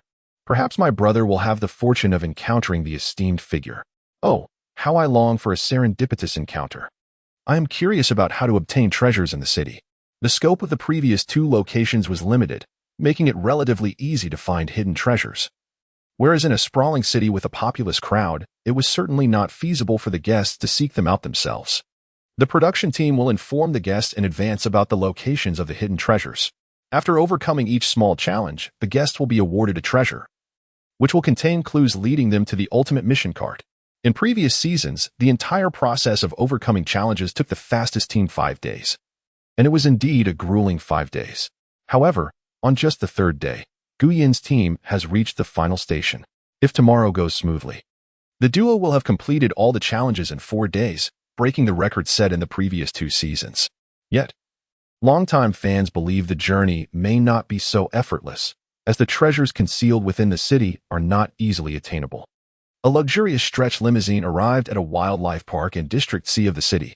Once the vehicle came to a halt, Nan Yuan moved quietly towards the man who appeared to be in a deep slumber, bending down to observe him closely.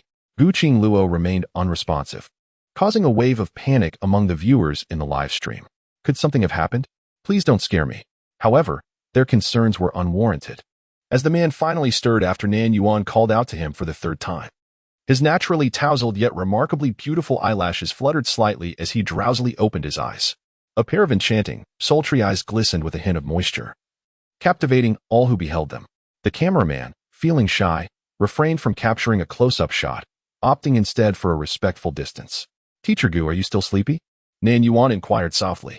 She always displayed a gentle demeanor towards the young one and understood the need to speak softly to someone just awakened, as loud voices could easily startle them. Thus, she asked her question 3 times, each time in a hushed tone. Guqi Luo squinted slightly, exuding an air of having not rested sufficiently, his typically cool voice now tinged with an unprecedented softness as he mumbled, tired, want to sleep more.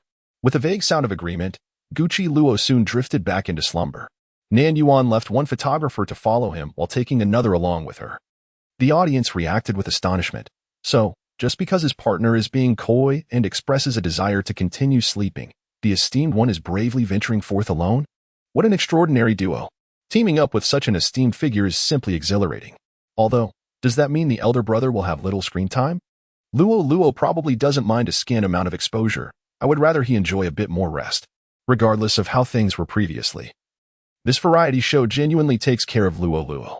After all, the challenges at this third station were not as simple as those at the first two. As the audience witnessed the vehicle enter the wildlife park, this sentiment intensified. With no hints provided, the treasure was concealed within the confines of the wildlife sanctuary. How long will it take for the two to find it? Can an AI manage alone? Although the esteemed one is formidable, some tasks truly cannot be accomplished alone. As it turns out, the esteemed one indeed lived up to his reputation.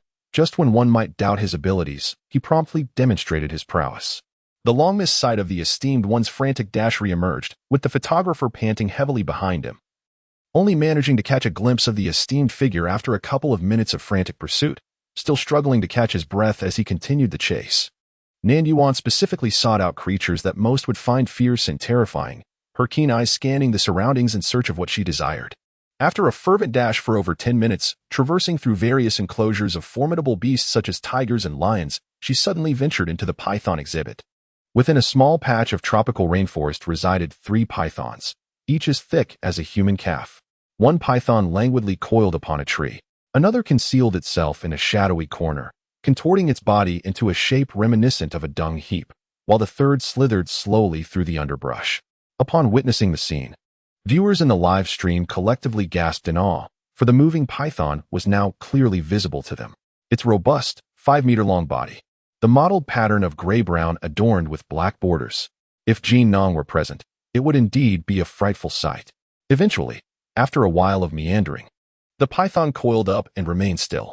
To be honest, creatures like alligators, pythons, and spiders give me goosebumps, whereas tigers and lions, despite their ferocity, possess a certain elegance. Has the animal kingdom truly descended to a superficial level? Look quickly. Is that not a yellow pouch? I see it too.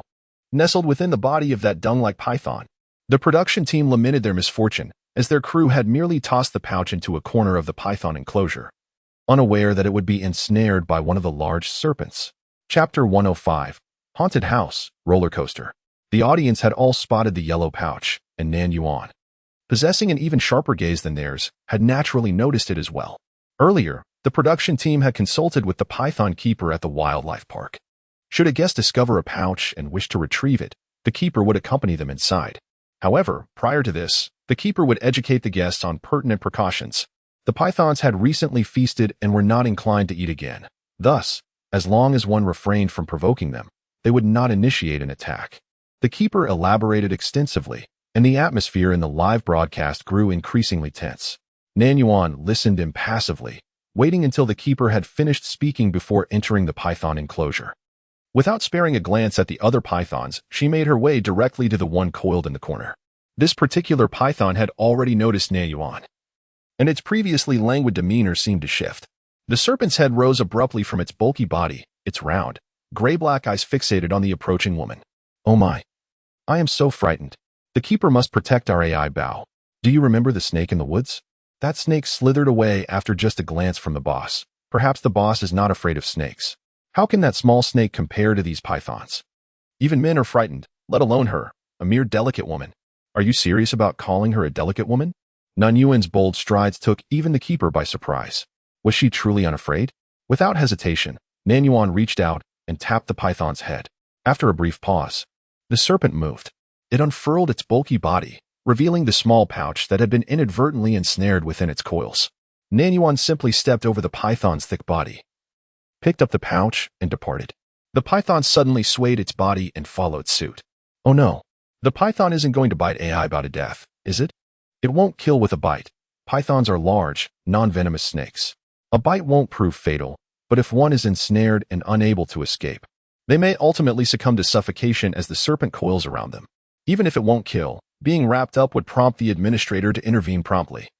Yet anyone bitten would undoubtedly bear psychological scars. The administrator sensed something amiss with the python and rushed forward, intending to distract it. However, at that moment, the woman unexpectedly turned and gently patted the python's head. Instantly, the creature froze, its round, glistening eyes fixated on her as she strode away. What in the world? Can she tame snakes? Oh my goodness. I have uttered those words too often. I humbly submit my admiration to her. Nightfall was approaching, and she needed to gather more supplies before darkness fell. Inside the vehicle, the man on the sofa remained asleep, and Nan Yuan merely cast a glance at him before disregarding it. As they neared their next destination, Nan Yuan squatted beside Gu Qingluo, teasingly tugging at a strand of her ponytail and lightly scratching his face with it. Gu Qingluo rubbed his face, still half asleep, and continued to doze. Haha, how mischievous. How can she bully an unsuspecting sleeping beauty like this? Nan Yuan playfully scratched him again with the hair, her expression remarkably earnest, devoid of any mischievous smirk. Ahead lay an amusement park. Should they venture in for some fun? Gu Qingluo was roused by her antics, squinting at her with a gaze tinged with melancholy. Little Gu. Shall we go to the amusement park? I am not a little one. I am a grown-up. Gu Qingluo replied ambiguously. The audience, well, it's evident he hasn't fully awakened. Otherwise, why would he engage in a debate about being a grown-up or a little one? The sleepy Luo is indeed easy to deceive. Longing to possess him, as a grown-up, I could at most allow you another hour of slumber. If you sleep any longer, you won't be able to sleep tonight. Gu Qingluo murmured. Even without sleeping, I still won't be able to rest at night. His voice was barely audible, with the microphone concealed within the blanket, leaving the audience unable to discern his words. In any case, it was clear that the child yearned for sleep. Let him rest. As expected, the elder allowed him to continue sleeping. She had not deceived Gu Qingluo. Their next destination was the renowned theme park in City C. Like the wildlife park, this amusement park was already closed at this hour. WTF? I just visited this place yesterday. Sympathies to those who perfectly missed out earlier. The staff then escorted the group to the haunted house. Do you think my elder is someone who fears ghosts? Nan Yuan was not afraid at all. Even if confronted by real ghosts, she would remain unfazed. Let alone mere props that were obviously fake. Are there staff members inside the haunted house? Nan Yuan inquired suddenly. The director became alert. There might be one or two. Nan Yuan replied nonchalantly, tell them not to touch anything they shouldn't. Otherwise, I fear I might lose control and inadvertently twist their arms off. The production team and amusement park staff. So ruthless? The amusement park staff promptly advised the haunted house actors to exercise caution. Of course, a few frights and encounters were necessary. Otherwise, the essence of their haunted house would be lost. This haunted house was vast and elongated, featuring remarkably realistic special effects, with staff members personally portraying ghastly faces and eerie hands, creating an atmosphere of chilling terror. Even a grown man might emerge in a state of sheer fright. However, merely 2 minutes later, Nan Yuan exited the attraction, her demeanor remarkably composed, while the photographer trailing behind her appeared pale and trembled uncontrollably. The production team and amusement park staff exchanged incredulous glances. I was utterly terrified just now. How horrifying, one exclaimed. There was indeed a bloodied hand behind the boss. Wasn't there? Another queried. Indeed, but the boss inadvertently stepped on it upon turning, came the reply, accompanied by laughter. And that ghastly face, my goodness, it was so blood-soaked. It's terrifying. I'm doomed to sleepless nights after this. After sharing their experiences in the live chat, viewers spontaneously began to flood the comments with 666. The sought-after talisman had indeed been discovered, albeit hanging from a ghastly face smeared with red paint, prompting Nan Yuan to gingerly grasp it with 2 fingers, finding it rather unsightly. At that moment, the director simply wished to quietly retreat to a corner and light a cigarette. An assistant softly reminded him, Director, there are 2 talismans in this amusement park. One is at the roller coaster. The director chuckled and instructed her to proceed with her task.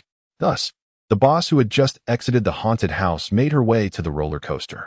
Given that Nan Yuan's essence was akin to soaring through the air, this ride posed no challenge for her. She kept her eyes wide open throughout the entire roller coaster ride, her expression serene. When the director mentioned that there were hidden mysteries along the track, Nan Yuan simply acknowledged with a sound, having seen the enormous words that were unmistakable to anyone with sight.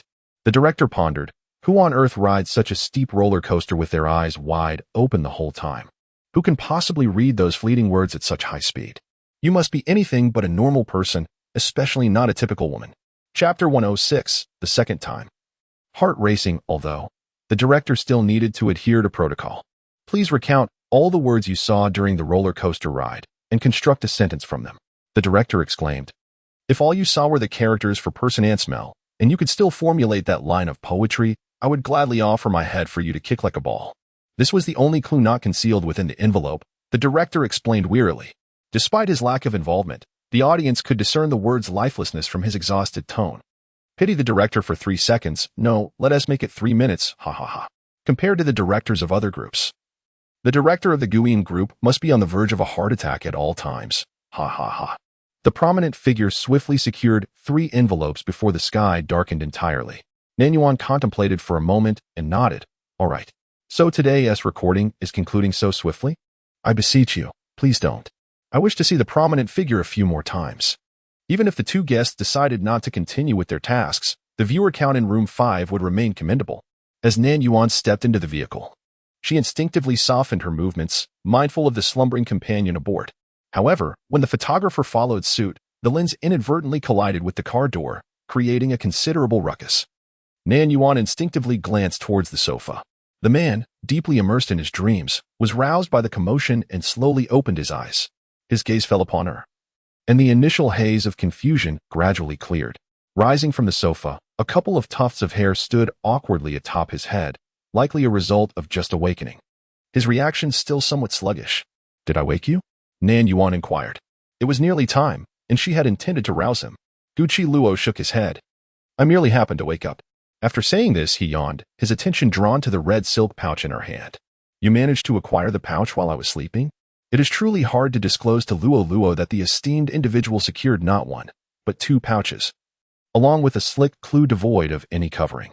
Nan Yuan extracted the 2 slips of paper from the yellow and red pouches and handed them to him. Gucci Luo accepted them, rubbing his eyes before reading aloud from the notes. May I inquire where the tavern is? The east wind releases 1,000 trees of blossoms at night? Gucci Luo pondered for a moment before shaking his head. The clues are limited. I cannot deduce the answer. As he spoke, his gaze shifted towards Nan Yuan, the remnants of sleep still lingering in his eyes, giving him the appearance of a fawn. Nan Yuan questioned. Why are you looking at me? Gucci Luo replied. I thought you might discern what I cannot. You overestimate me. My previous successes were mere strokes of luck. In this regard, I am not your equal. What does this statement mean? Is it disparaging my brother? My AI Bao is the most intelligent. AI Bao is simply the best. I sense something amiss. The clues from the previous 2 rounds were deciphered by an AI. How inept can the others truly be? Even Teacher Le pondered for quite a while before arriving at the solution. Haha, An AI is indeed remarkable. An AI's preparation is exceedingly thorough. As if she was forewarned about the route and the location of the task cards. If you suspect something, then kindly keep your mouth shut. Some individuals, seeing my AI Bao outperform her peers, resort to various means to criticize her. My AI Bao can leap 6 meters, scale towering trees, shoot an arrow through a duck's heart, spear fish with precision, craft bamboo rafts and stools with her own hands, and concoct delicious noodle soup and sauces. Are these accomplishments fabricated? Some people simply cannot accept defeat and end up embarrassing themselves. Bystander. Did this argument erupt out of nowhere? Where is the evidence of a senior disparaging their teammate? Are some fans overly sensitive? Didn't the 2 performers do exceedingly well? The bystander is perplexed. Disputes in fan circles are commonplace, where a seemingly nonsensical comment can ignite irrational conflicts between fandoms. This phenomenon has led to the proliferation of marketing accounts. Many entertainment agencies cultivate these accounts, as their ability to drive traffic is formidable. A single post can swiftly garner an astonishing number of shares. Additionally, some unscrupulous marketing accounts will accept payment to defame or instigate conflict. They excel at masquerading as fans to incite public outrage and provoke discord between fandoms that were previously on good terms. The previous barrage of provocative comments appeared rather dubious. Rational fans harbored suspicions that someone might be attempting to exploit the situation to tarnish An AI's reputation. After all, An AI's formidable resurgence had disrupted many people's interests, and using Gucci Luo as a pawn to malign An AI seemed the most expedient route. The prominent fans from both factions promptly posted pinned messages in the discussion forum, urging their followers to remain vigilant against certain marketing accounts and disguised antagonists masquerading as fans in order to thwart any deliberate instigation of conflict. Meanwhile, The two central figures were blissfully unaware of the turmoil within the fandom, engaging in lighthearted conversation. Nan Yuan recounted how she had obtained the 3 clues. Though her explanation was succinct, Gu Qingluo felt a twinge of anxiety, though it did not manifest on his face. "You've worked hard," he remarked. "Venturing into the snake garden for the treasures and braving the haunted house roller coaster. These are not typically activities for a young lady." Gu Qingluo's elegantly arched brows knitted slightly. "In AI, these tasks should fall to me." Nan Yuan clarified. "You were in such a deep slumber that I couldn't rouse you." Gu Qingluo was taken aback, not anticipating such a reason. His memory was hazy. He indeed had been in a profound sleep, the kind from which one cannot be easily awakened. Yet, how could that be? He usually slept lightly outdoors. "You could have called me loudly, I would have heard," he asserted. Nan Yuan's lips curled in a subtle smile. "I simply couldn't bear to wake you, seeing how peacefully you slept." Upon hearing her words, Gu Qingluo suddenly found himself unable to meet her gaze. He instinctively lowered his head, his heart racing in that moment. It was the second time this had happened. His heartbeat quickened. Chapter 107. What did she mean by that slight smile just now? Was she mocking him? His analysis led him to conclude that she indeed was teasing him, in a playful manner. It was quite a novel sensation to be teased in such a way. Is our dear one feeling shy? Ah, sisters, quickly take a screenshot. That gentle bow of her head. Oh, I am undone. As for the remaining challenges, I shall take care of them tomorrow. You should rest. Gu Qingluo softly remarked. Nan Yuan responded affirmatively, entrusting everything to teacher Gu. "So where shall we go now?" Gu Qingluo inquired. Nan Yuan countered. "Shall we go for a meal? What would you like to eat?" Gu Qingluo fixated on her, his eyes blinking momentarily as he tentatively suggested. "I would like to eat that. May I ask what that is? Why am I not understanding?" Luo mentioned it earlier in the day. "Which one?" "It is the exclusive recipe that the esteemed individual referred to." The onlookers fell silent, while the cherry blossoms scoffed derisively. "But dear, my AI Bao merely inquired where you wish to dine. She is treating and not inviting you to make unreasonable demands." 10 minutes later, a luxurious stretch limousine halted before the finest 5-star hotel in City C. So they went to a restaurant, and Luo's wish was unfulfilled. "Please, have pity on my dear one. Let him have just a taste. Just one bite." The production team. Well, this might not be appropriate. However, honesty prevailed over decorum. And once the director relented, all the staff eagerly indulged, devouring their meals with gusto. The camera recorded the scene as everyone chatted and feasted, creating an exceptionally delightful atmosphere. In the live broadcast room, a group of individuals murmured in amusement, reminiscent of a superior inviting a subordinate to dine, eliciting laughter. I too wish to indulge alongside the esteemed. Yet, there occasionally emerged a discordant voice. Isn't AI excessively extravagant? The cost of this meal could sustain a family in impoverished regions for an entire year. With such wealth, why not donate it? What concern is it of yours how they choose to spend their own money? How do you know they haven't contributed to charity? You prattle on. Yet have you ever donated even a cent? Here they come again, that cadre of envious individuals. As filming continued for the following day, no one partook in alcoholic beverages. Instead, they raised their drinks in a toast. Gu Qingluo's seat was adjacent to Nan Yuan, and he occasionally cast glances at the woman beside him. Beginning to doubt his own allure. It was one thing to decline his request, but to invite so many others to dine while scarcely acknowledging him was disheartening. The production team remarked, "This time, we were genuinely moved to tears." They never anticipated that amidst such challenging filming conditions, they would dine in a 5-star hotel and reside in luxurious accommodations. Now, it shall be the turn of the other colleagues to envy them. Oh, how delightful. Nan Yuan enjoyed a rejuvenating warm bath, reclining on the plush bed while calling out to a certain individual in a huff. "Little sugar? Cotton candy?" After a full 5 seconds, Su Shouting finally responded with a reluctant murmur. "What do you want?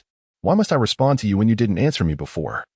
Nan Yuan replied, "As long as you respond, it signifies your temper has nearly subsided. Young ones tend to have tempers that flare swiftly but fade just as quickly. When I engage in conversation with others, and you suddenly interject, do I respond to them first, or to you? The cacophony of external and internal voices is truly overwhelming. Xiaodang, I seldom engage in spiritual communication with others. You are one of the rare exceptions. I tend to speak more with those closest to me." While Nan Yuan often prefers brevity in her discourse. However, since she has assumed the form of an ordinary human, she seems less reluctant to express herself. Articulating such lengthy thoughts does not exhaust her as much as one might expect. Upon hearing this, Xiaodang chirped contentedly, and thus their relationship was restored to its former warmth. What have I been occupied with these past few days? As a figure of wisdom, Nan Yuan must occasionally inquire into the well-being of the young. Yuan. I found myself quite busy lately. I am no longer a divine beast with nothing to do. Instead, I am diligently studying the 3,000 Worlds handbook bestowed upon me by my father.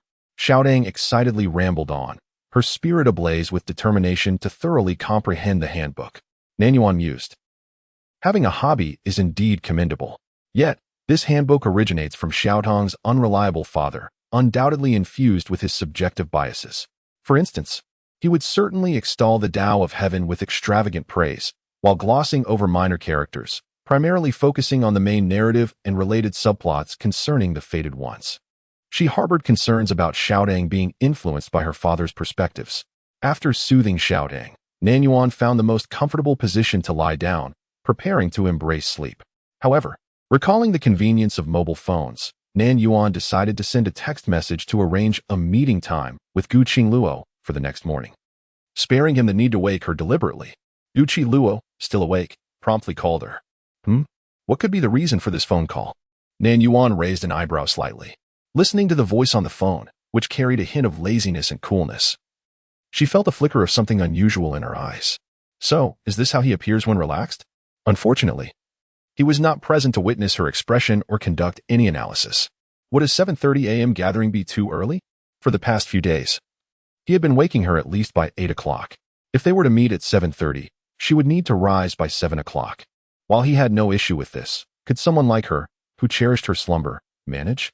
In AI, we are not in a rush. You may indulge in a bit more sleep, Gu Qingluo suggested. Nan Yuan felt that this young man held a significant misunderstanding about her. She did not particularly enjoy sleeping in. Her recent late awakenings were due to her struggle to adapt to her mortal body, which rendered her slumber particularly deep. Initially, she had intended for him to wake her earlier, yet he consistently lingered until late. Gu Qingluo, Nan Yuan called out suddenly, her tone faint. I do not relish sleeping in. Gu Qingluo was taken aback for a moment, his lips slowly pressing together. Therefore, she likely did not truly appreciate addressing him as Teacher Gu, did she? Chapter 108. This woman is truly formidable. Gu Qingluo discerned her meaning. She did not enjoy sleeping in, yet he had taken it upon himself to wake her late these past few days. He furrowed his brow slightly and explained. You mentioned today that you could not bear to wake me, and I felt the same. I cannot bear to rouse you early, for I believe that experiencing such deep slumber is a true blessing. I apologize. I shall refrain from doing so in the future. Gu Qingluo spoke with utmost sincerity. Indeed, he had exhibited rare emotional fluctuations due to AI, which caused him to pay her particular attention, but he genuinely disliked disturbing others' rest. What he did not anticipate was that AI did not favor sleeping in. A flicker of grievance arose within Gu Qingluo. He was merely acting in her best interest. Yet she had responded to him with such coldness. Upon hearing his apology, Nan Yuan replied indifferently, It's fine, your intentions are good. It's getting late. We should sleep. See you in the morning. Her demeanor had grown even more aloof. Once Nan Yuan comprehended what he had said, she fell into silence. Had she not merely called him by his full name? This fellow was rather overly sensitive. It was not that she disliked it. Rather, she was simply unaccustomed to it. For her, an antiquated soul, to address him as teacher seemed almost absurd. Gu Qingluo remained silent for a moment before saying, You need not force yourself. Simply be yourself. And many will appreciate your genuine nature. Oh, Nan Yuan raised an eyebrow slightly. She felt that this human vessel had intensified her previously subdued emotions. Otherwise, how could she suddenly find herself with a desire to tease a child? Teacher Gu, do you truly believe that I can call you whatever I wish? The voice on the other end of the line responded with a low, contemplative Suddenly, Nan Yuan let out a soft laugh. I prefer to call you Gu, little friend. May I call you that from now on? The phone line fell into an eerie silence, as if even the sound of breathing had vanished. Gu Qingluo was uncertain whether he was angry or simply bewildered. Nan Yuan clicked her tongue inwardly and continued, or perhaps, My dear friend Gu? Another silence ensued. In AI, are you intentionally teasing me? Gu Qingluo's voice emerged softer than usual, tinged with an unusual emotion. Nan Yuan candidly admitted, Yes, you appear to invite such treatment. The fluffy fur of the little sugar reminded her of a desire to caress, and she never anticipated that one day she would feel such an impulse towards a grown man. The tousled hair of this young man appeared exceedingly soft, likely to provide a delightful texture. Reflecting on this, Nan Yuan slightly narrowed her eyes, a faint smile gracing the corners, but the breeze soon dispersed it. Upon hearing her words, Gu Qingluo's eyes widened slightly, and for a fleeting moment, his mind went utterly blank. The rush of emotion was swift and ephemeral, leaving him no time to process. In AI, you. Before he could complete his sentence, his heart suddenly began to race wildly. This was the third instance of accelerated heartbeat, even more intense than the previous two. I'm going to sleep now, goodbye. Gu Qingluo hastily ended the call. His gaze fell upon the red phone in his hand, momentarily dazed. This phone was a gift from AI. She possessed the same model, albeit in black. Contemplating this, the sound of his heartbeats grew louder, thumping like a drum within his chest. Gu Qingluo even began to suspect that there might be something amiss with his heart.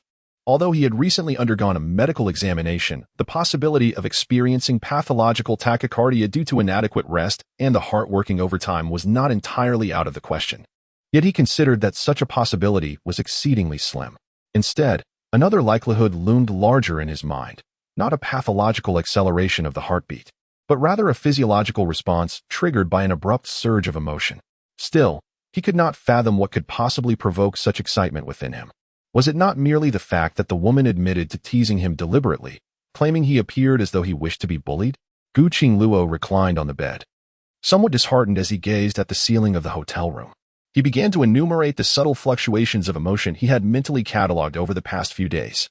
Everything traced back to that moment when AI had leapt into the air.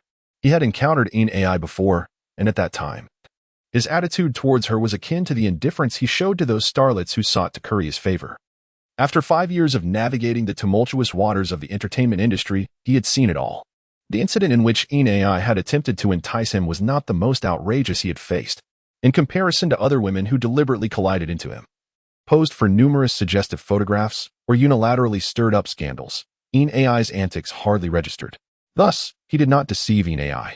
The episode of seduction had long ceased to occupy his thoughts.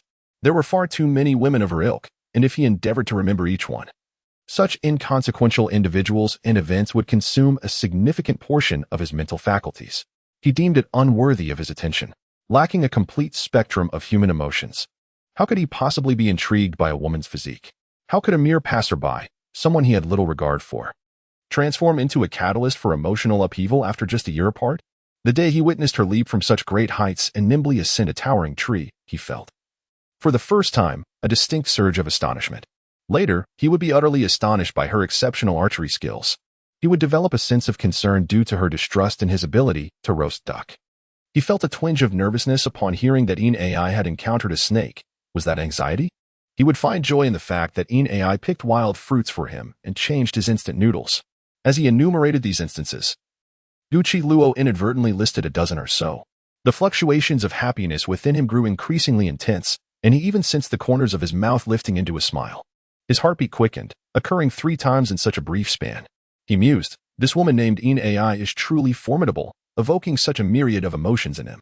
If it were possible, he would very much like to confine AI in his quaint villa, conducting a more meticulous study of her each day. In the dimly lit room, illuminated only by a wall lamp, Gu Qingluo's wide-open eyes were shrouded in the soft glow, appearing particularly spirited and startlingly bright, almost eerie. Chapter 109. AI. Thank you. Strange thoughts flitted through Gu Qingluo's mind, each one intricately connected to AI. Unfortunately, before he could formulate a coherent strategy to address them, he succumbed to slumber amidst the chaotic musings. Surprisingly, this time he fell into a deep sleep and dreamt a peculiar dream. As Nan Yuan opened her door, she immediately spotted Gu Qingluo across the hall. His door had barely cracked open, indicating he was just about to step outside. Upon seeing her, Gu Qingluo swung his door wide open and greeted her warmly. Good morning. Nan Yuan nodded in response, inquiring whether he had slept well the previous night. At this moment, the live broadcast had yet to commence. Gu Qingluo's eyes sparkled with clarity. Any traces of bloodshot that had appeared over the past few days had vanished after a restful night. Did you know? Alzheimer's patients, those afflicted by senile dementia, possess brains that, devoid of any bacteria or viruses, exhibit an abnormal proliferation of a substance known as amyloid protein, present in quantities far exceeding those found in healthy individuals. A large question mark formed in Nan Yuan's mind. She had merely greeted Guqing Luo and inquired about his sleep, only for him to delve into a discourse on dementia. As cognitive function is restored, blood flows back into the brain, while cerebrospinal fluid is expelled, carrying away some of the waste generated during brain activity, including amyloid protein. Nan Yuan thought. Now she was convinced that Guqing Luo was indeed an academic prodigy.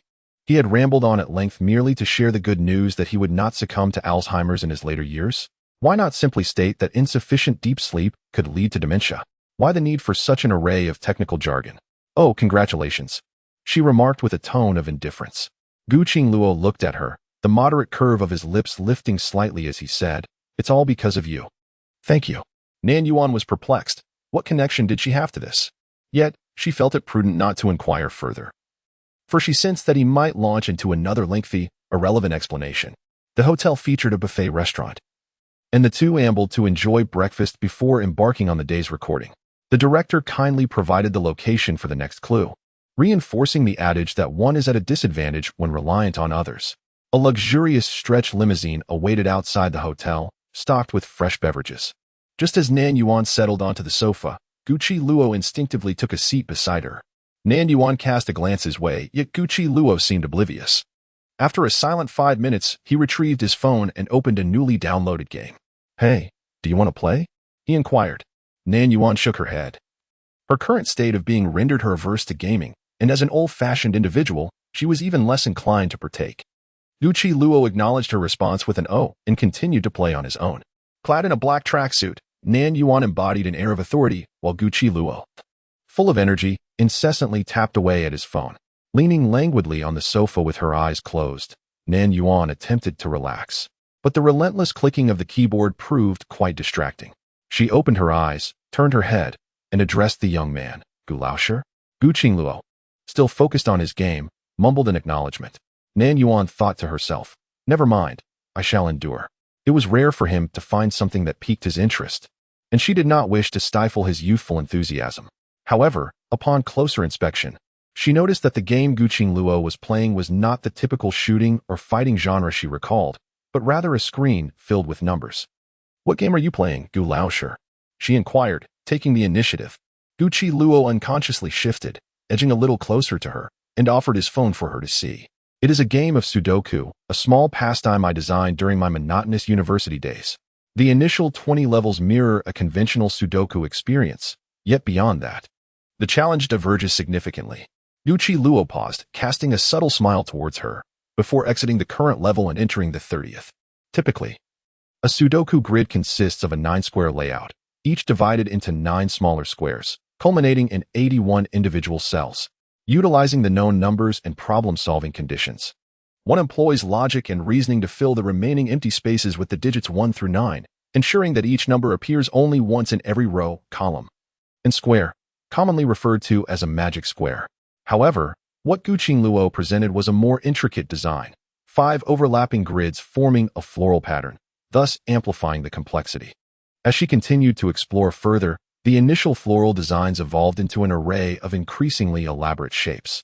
Ultimately, the Sudoku grid transformed into an 81-square configuration, with a plethora of densely packed numbers that could easily overwhelm the eyes. Certain sections were magnifiable, as demonstrated by Guqing Luo in her casual manner, remarking that it was merely a game of numbers, devoid of significance. Once one grasped the technique, it became rather straightforward. Nan Yuan inquired, "Did you design this game?" Guqing Luo acknowledged with a simple explaining it was merely a compilation of code, not a difficult endeavor, one layer nested within another. Nan Yuan couldn't help but detect a faint note of pride in her tone. "Programmers, please refrain from misjudging the uninitiated. I code daily, and I'm on the verge of losing my hair. Finding a partner is becoming increasingly elusive.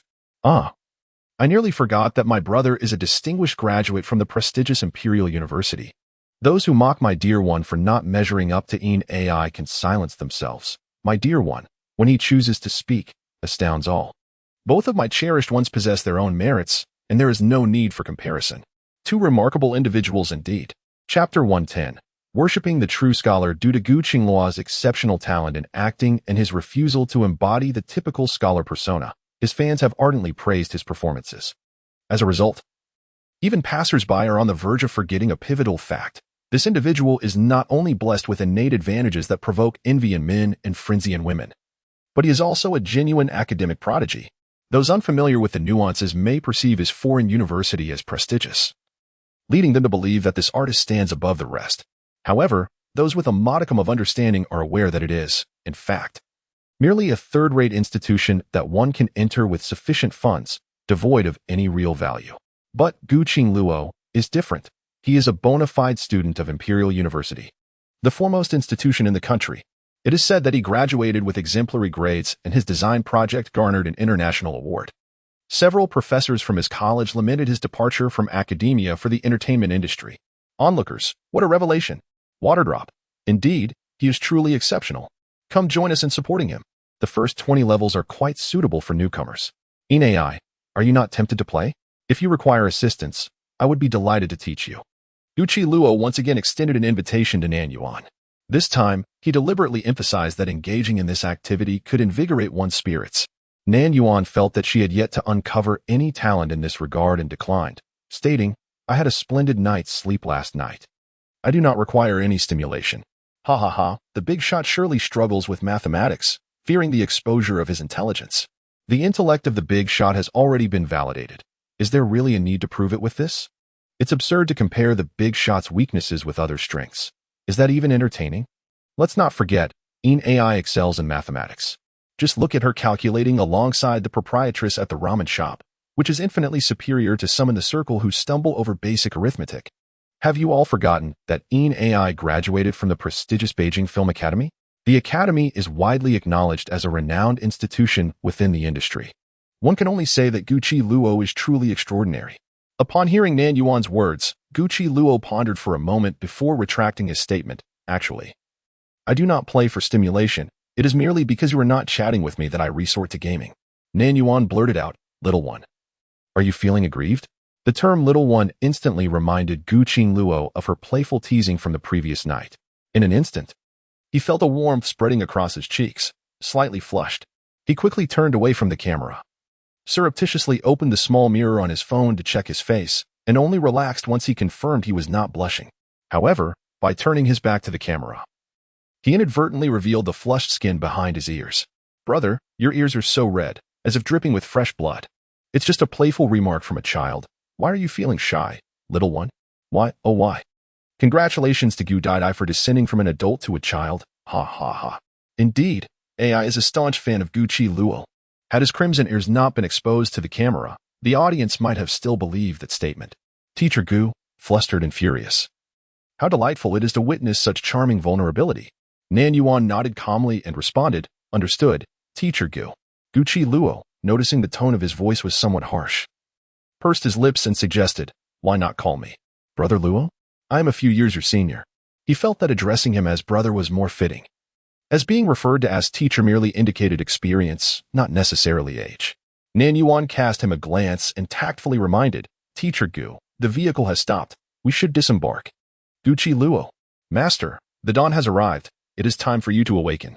Teacher Gu, returning in defeat, heartbroken, hoping for Teacher Gu to persist, for surely the day will come when the master calls you Brother Luo. The vehicle entered a small sports arena. Upon realizing the purpose of this minor challenge, the audience erupted in laughter. In the center, there was a grid of 9 squares, each adorned with towering blocks of considerable height. The guests were to advance from the starting point, pushing one block forward into an adjacent square with each move. The blocks could only progress forward and not retreat. The participants needed to maneuver the blocks within a designated time frame, creating a pathway to navigate through the maze of blocks. Gu Qingluo walked a distance and, when the moment was right, suddenly leapt into the air. Initially, onlookers were perplexed by his actions, but after he executed 3 consecutive jumps, they comprehended his intent. Remarkably, Gu Qingluo was memorizing the position of each block within the 9-square grid. How astonishing! 81 large squares. And he had committed them all to memory after just 3 jumps? With so many blocks in each row and a total of 9 rows. Did he not need to memorize the arrangement of 3 rows with each leap? I wonder how Gu Qingluo's mind works. This genius is incredible. A struggling student comes to pay homage. Upon recalling the position of every block, Gu Qingluo promptly applied to pass through the level.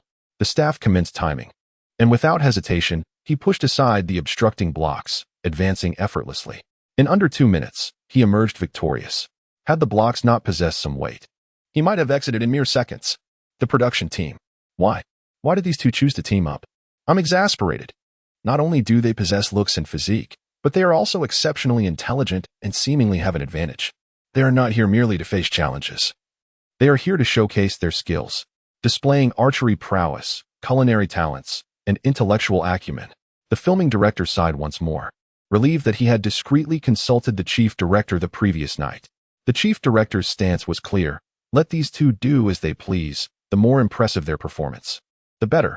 However, due to the extraordinary nature of their actions, the director would occasionally find himself short of breath. Chapter 111. What? Aren't you young? This level is far too easy, isn't it? The enthusiasm had dissipated entirely. Before hastily forming conclusions, I urge you to observe the performances of the other participants. After all, since the onset in City C, everyone faced identical challenges. The apparent ease you perceive is merely due to the skill of Gu Qingluo. I wonder how others would fare in her stead. It is easy to speak from a position of comfort.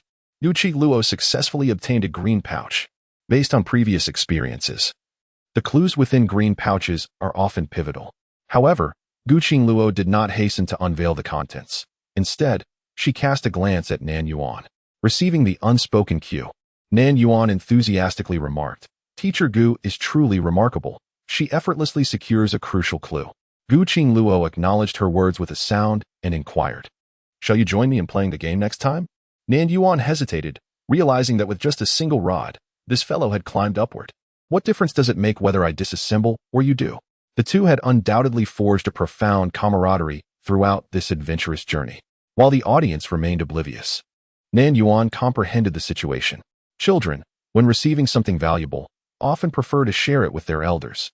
Upon opening the note within the pouch, it indeed contained a critical clue. The boat and the egrets skim low over the water. There is a boat, there is water. The implication is unmistakable. In City C, there is but one bay that fits this description. However, this bay is home to two ports. And should it refer to a specific vessel docked at one of these ports, the scope becomes overly broad. At this juncture, it is essential to integrate the other three clues for further analysis. The line, "May I inquire where the tavern lies?" suggests a connection to wine, potentially indicating a renowned tavern in their vicinity. However, there exists an alternative solution. The inquiry, "Where can one find a tavern?" may indeed hold the true clue.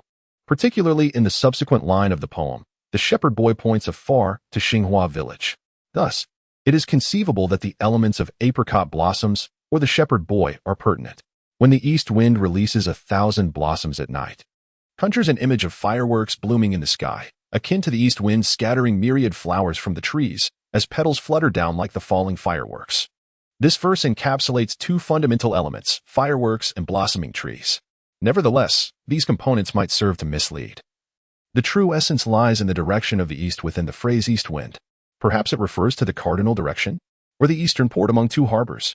The preceding line, "This tune ought to exist only in the heavens," evidently pertains to melody or sound, potentially hinting at an instrument capable of producing celestial harmonies, or perhaps a person with an enchanting singing voice. If the interpretation of the eastern port holds merit, then en route to this eastern harbor, they may uncover the answers to the subsequent couplet of the poem. The solution is beginning to take form, and action is entirely feasible. Even if they inadvertently misinterpret, there remains ample time to alter their course. The two exchanged a knowing glance. "Should we still seek the remaining pouch?" Gu Qingluo inquired. Nan Yuan cast a glance at the director, suggesting, "Let us proceed," lest the director shed tears. Director. Ha ha ha, the director indeed wishes to weep, ha ha ha. The group proceeded to the final checkpoint, the renowned Grand Theater of City C, where a splendid performance awaited. It was a genuine theatrical production, rooted in traditional opera. On stage, the four principal roles, Sheng, Dan, Jing, and Shou, gradually made their appearances.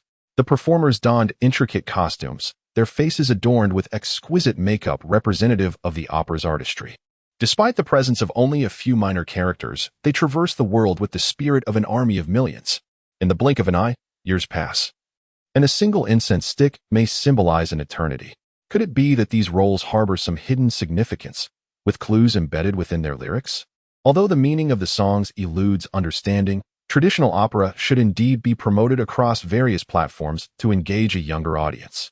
As the performance concluded, the actress portraying the leading female role stepped forward to introduce traditional opera. This form of art encapsulates the dedication of artists throughout history, passed down through generations to the present day. It is evident that the opera teacher possesses a genuine passion for the craft, discussing various aspects of the performance, including the script, character roles, musical styles, and costumes. Yet, the complexities of singing, reciting, acting, and listening nearly lulled Nan Yuan into slumber. In contrast, young Gu appeared to be genuinely intrigued. "Does Gu like opera?" Nan Yuan inquired. The opera teacher primarily directed her explanations towards the camera, allowing Nan Yuan to seize a moment to converse with Gu Qi Luo. Undeterred by the interruption, Gu Qi Luo remained attentive to the teacher's discourse, turning slightly towards Nan Yuan as he explained, "My first minor role in the entertainment industry was in a Republican-era drama, where I had a couple of lines and a few movements. For that role, I sought the guidance of a professional opera instructor. However, at that time, my exploration was merely superficial, lacking in-depth understanding.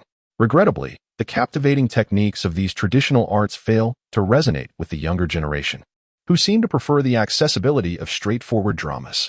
Nan Yuan observed him, his demeanor reminiscent of a small teacher earnestly imparting knowledge, and found this earnestness rather amusing. She raised an eyebrow, seizing upon a flaw in his argument, and retorted, "What? Are you not a young person?" Gu Qingluo paused, momentarily taken aback, muttering, "Of course, I am. I just am not an ordinary young person." Chapter 112, Teacher Gu, come here. What nonsensical words is this child uttering? Gu Qingluo, you are indeed not an ordinary young person. You are a Superman, haha. I absolutely adore this erudite Luo Luo. My dear Luo Luo is truly dedicated. Even for a mere supporting role, he specifically sought out a teacher to learn traditional opera. Ah, what a divine idol. A 30-something sister inadvertently became a fan of this younger brother.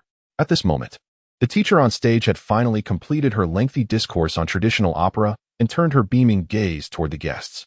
The two conversing quietly fell silent. If more than half of the judges deem it acceptable, you shall pass this stage. I will present you with the final token. Perhaps due to her years of experience in performing, the female teacher's speech was imbued with a captivating rhythm, her voice exceptionally melodious. However, Nan Yuan was taken aback by the substance of her words. Her expression stiffened slightly, and with unwavering resolve, she addressed Gu Qingluo. Teacher Gu, I believe it would be best to forego this and seek the ultimate task card directly. Director, are you kidding me? The esteemed individual has finally encountered a monumental conundrum. Is it not merely a matter of delicately curling one's fingers and singing in a theatrical manner? Bao remains undaunted and ready to proceed. Do not give up, esteemed one. I yearn for your performance. Before long, the assistant director received directives from the chief director, and with a reluctant resolve, announced, this challenge is mandatory. The adventurous partners must collaborate to complete the theatrical segment designated by the drama instructor. Dog, we dined together last night. How can you be so brazen? You truly possess an audacity that knows no bounds. Nan Yuan cast a chilling glance at the director, who, feeling the weight of her gaze, began to gaze skyward and scratch the back of his head. What consequences would arise if Teacher Gu and I chose to forego this challenge? The director cleared his throat, attempting to feign confidence despite his evident unease. Should the adventurous partners abandon this endeavor, they would be compelled to remain in place until the arrival of the second group of adventurous partners before they could proceed with their next actions. The audience collectively gasped. Such shamelessness. While they were eager to witness the two distinguished individuals perform, must it be so brazenly audacious? Among the remaining four groups, the swiftest was Xie Xiaozu. This group had endured a series of odorous tasks, including mucking out stalls, feeding pigs, and herding ducks, before finally gathering all the clues. After exerting tremendous effort and traversing numerous detours, they had barely managed to locate the task card for the second station. At this very moment, they were laboriously devising a means to earn money. However, these two were not of the same caliber as the esteemed individuals. They lacked the ability to amass such a fortune in mere hours. It was evident that they would require a significant amount of time to gather the necessary fare. If the Guian troop were to wait here, would it not mean waiting for a day or two? Eventually, Nan Yuan relented, merely observing the two teachers who had just performed, revealing a contemplative expression. A minute later, she turned her gaze towards Gu Qingluo, who appeared perplexed. Teacher Gu, I wish to play the role of a young male scholar. You shall take on the role of a Qingyi. Gu Qingluo's lips parted slightly in astonishment. What? Nan Yuan replied, "You heard me." The audience reacted with disbelief. How audacious to even consider this. Is it really fair to treat Luo Luo this way? Are we truly asking our brother to portray a female role? This is too extreme. That is not a woman, it's a chingy. The female role in traditional opera. In fact, historically, the performers of Dan roles were predominantly male, such as the 4 renowned Dan performers who were all male. In the early days of theater, it was indeed a male-dominated profession where roles like Dan and young scholars were exclusively played by men. Gradually, women were permitted to step into the limelight and perform. However, many restrictions remained. A troupe would either consist entirely of women, with females playing both Dan and Sheng roles, or entirely of men, with males performing both roles as well. Thus, it was customary for women to portray male characters and men to portray female ones, with strict separation of genders on stage. It wasn't until more recent times, with the advent of gender equality, that men began to sing male roles and women female roles.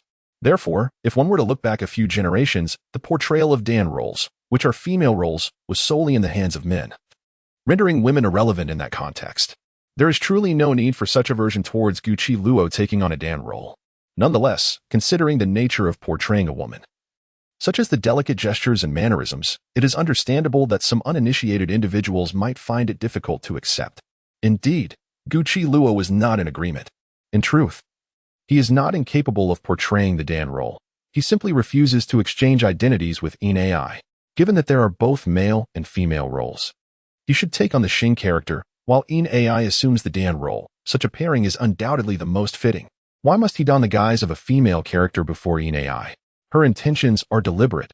She seeks to bully him. Nan Yuan could not help but narrow her eyes in contemplation for a moment. Suddenly, she beckoned to Guqi Luo. "Teacher Gu, come here, we need to discuss something." Guqi Luo leaned in attentively. Nan Yuan whispered a few words. The man, who had previously displayed a countenance of refusal, instantly lit up with curiosity. "Are you serious? You're not deceiving me?" "Of course." After a brief hesitation, Guqi Luo nodded. "Very well then. Brother, you have agreed so readily? I am eager to hear what AI said that led my dear Luo Luo to willingly sign such a humiliating and unequal agreement. I too am curious. I venture to guess it's an exclusive secret recipe from a prominent figure. It must be an exclusive recipe. Ah. This little glutton has sold herself so easily. There is no need to go that far." Before the performance even began, the sight of Guqi Luo, with a serene expression,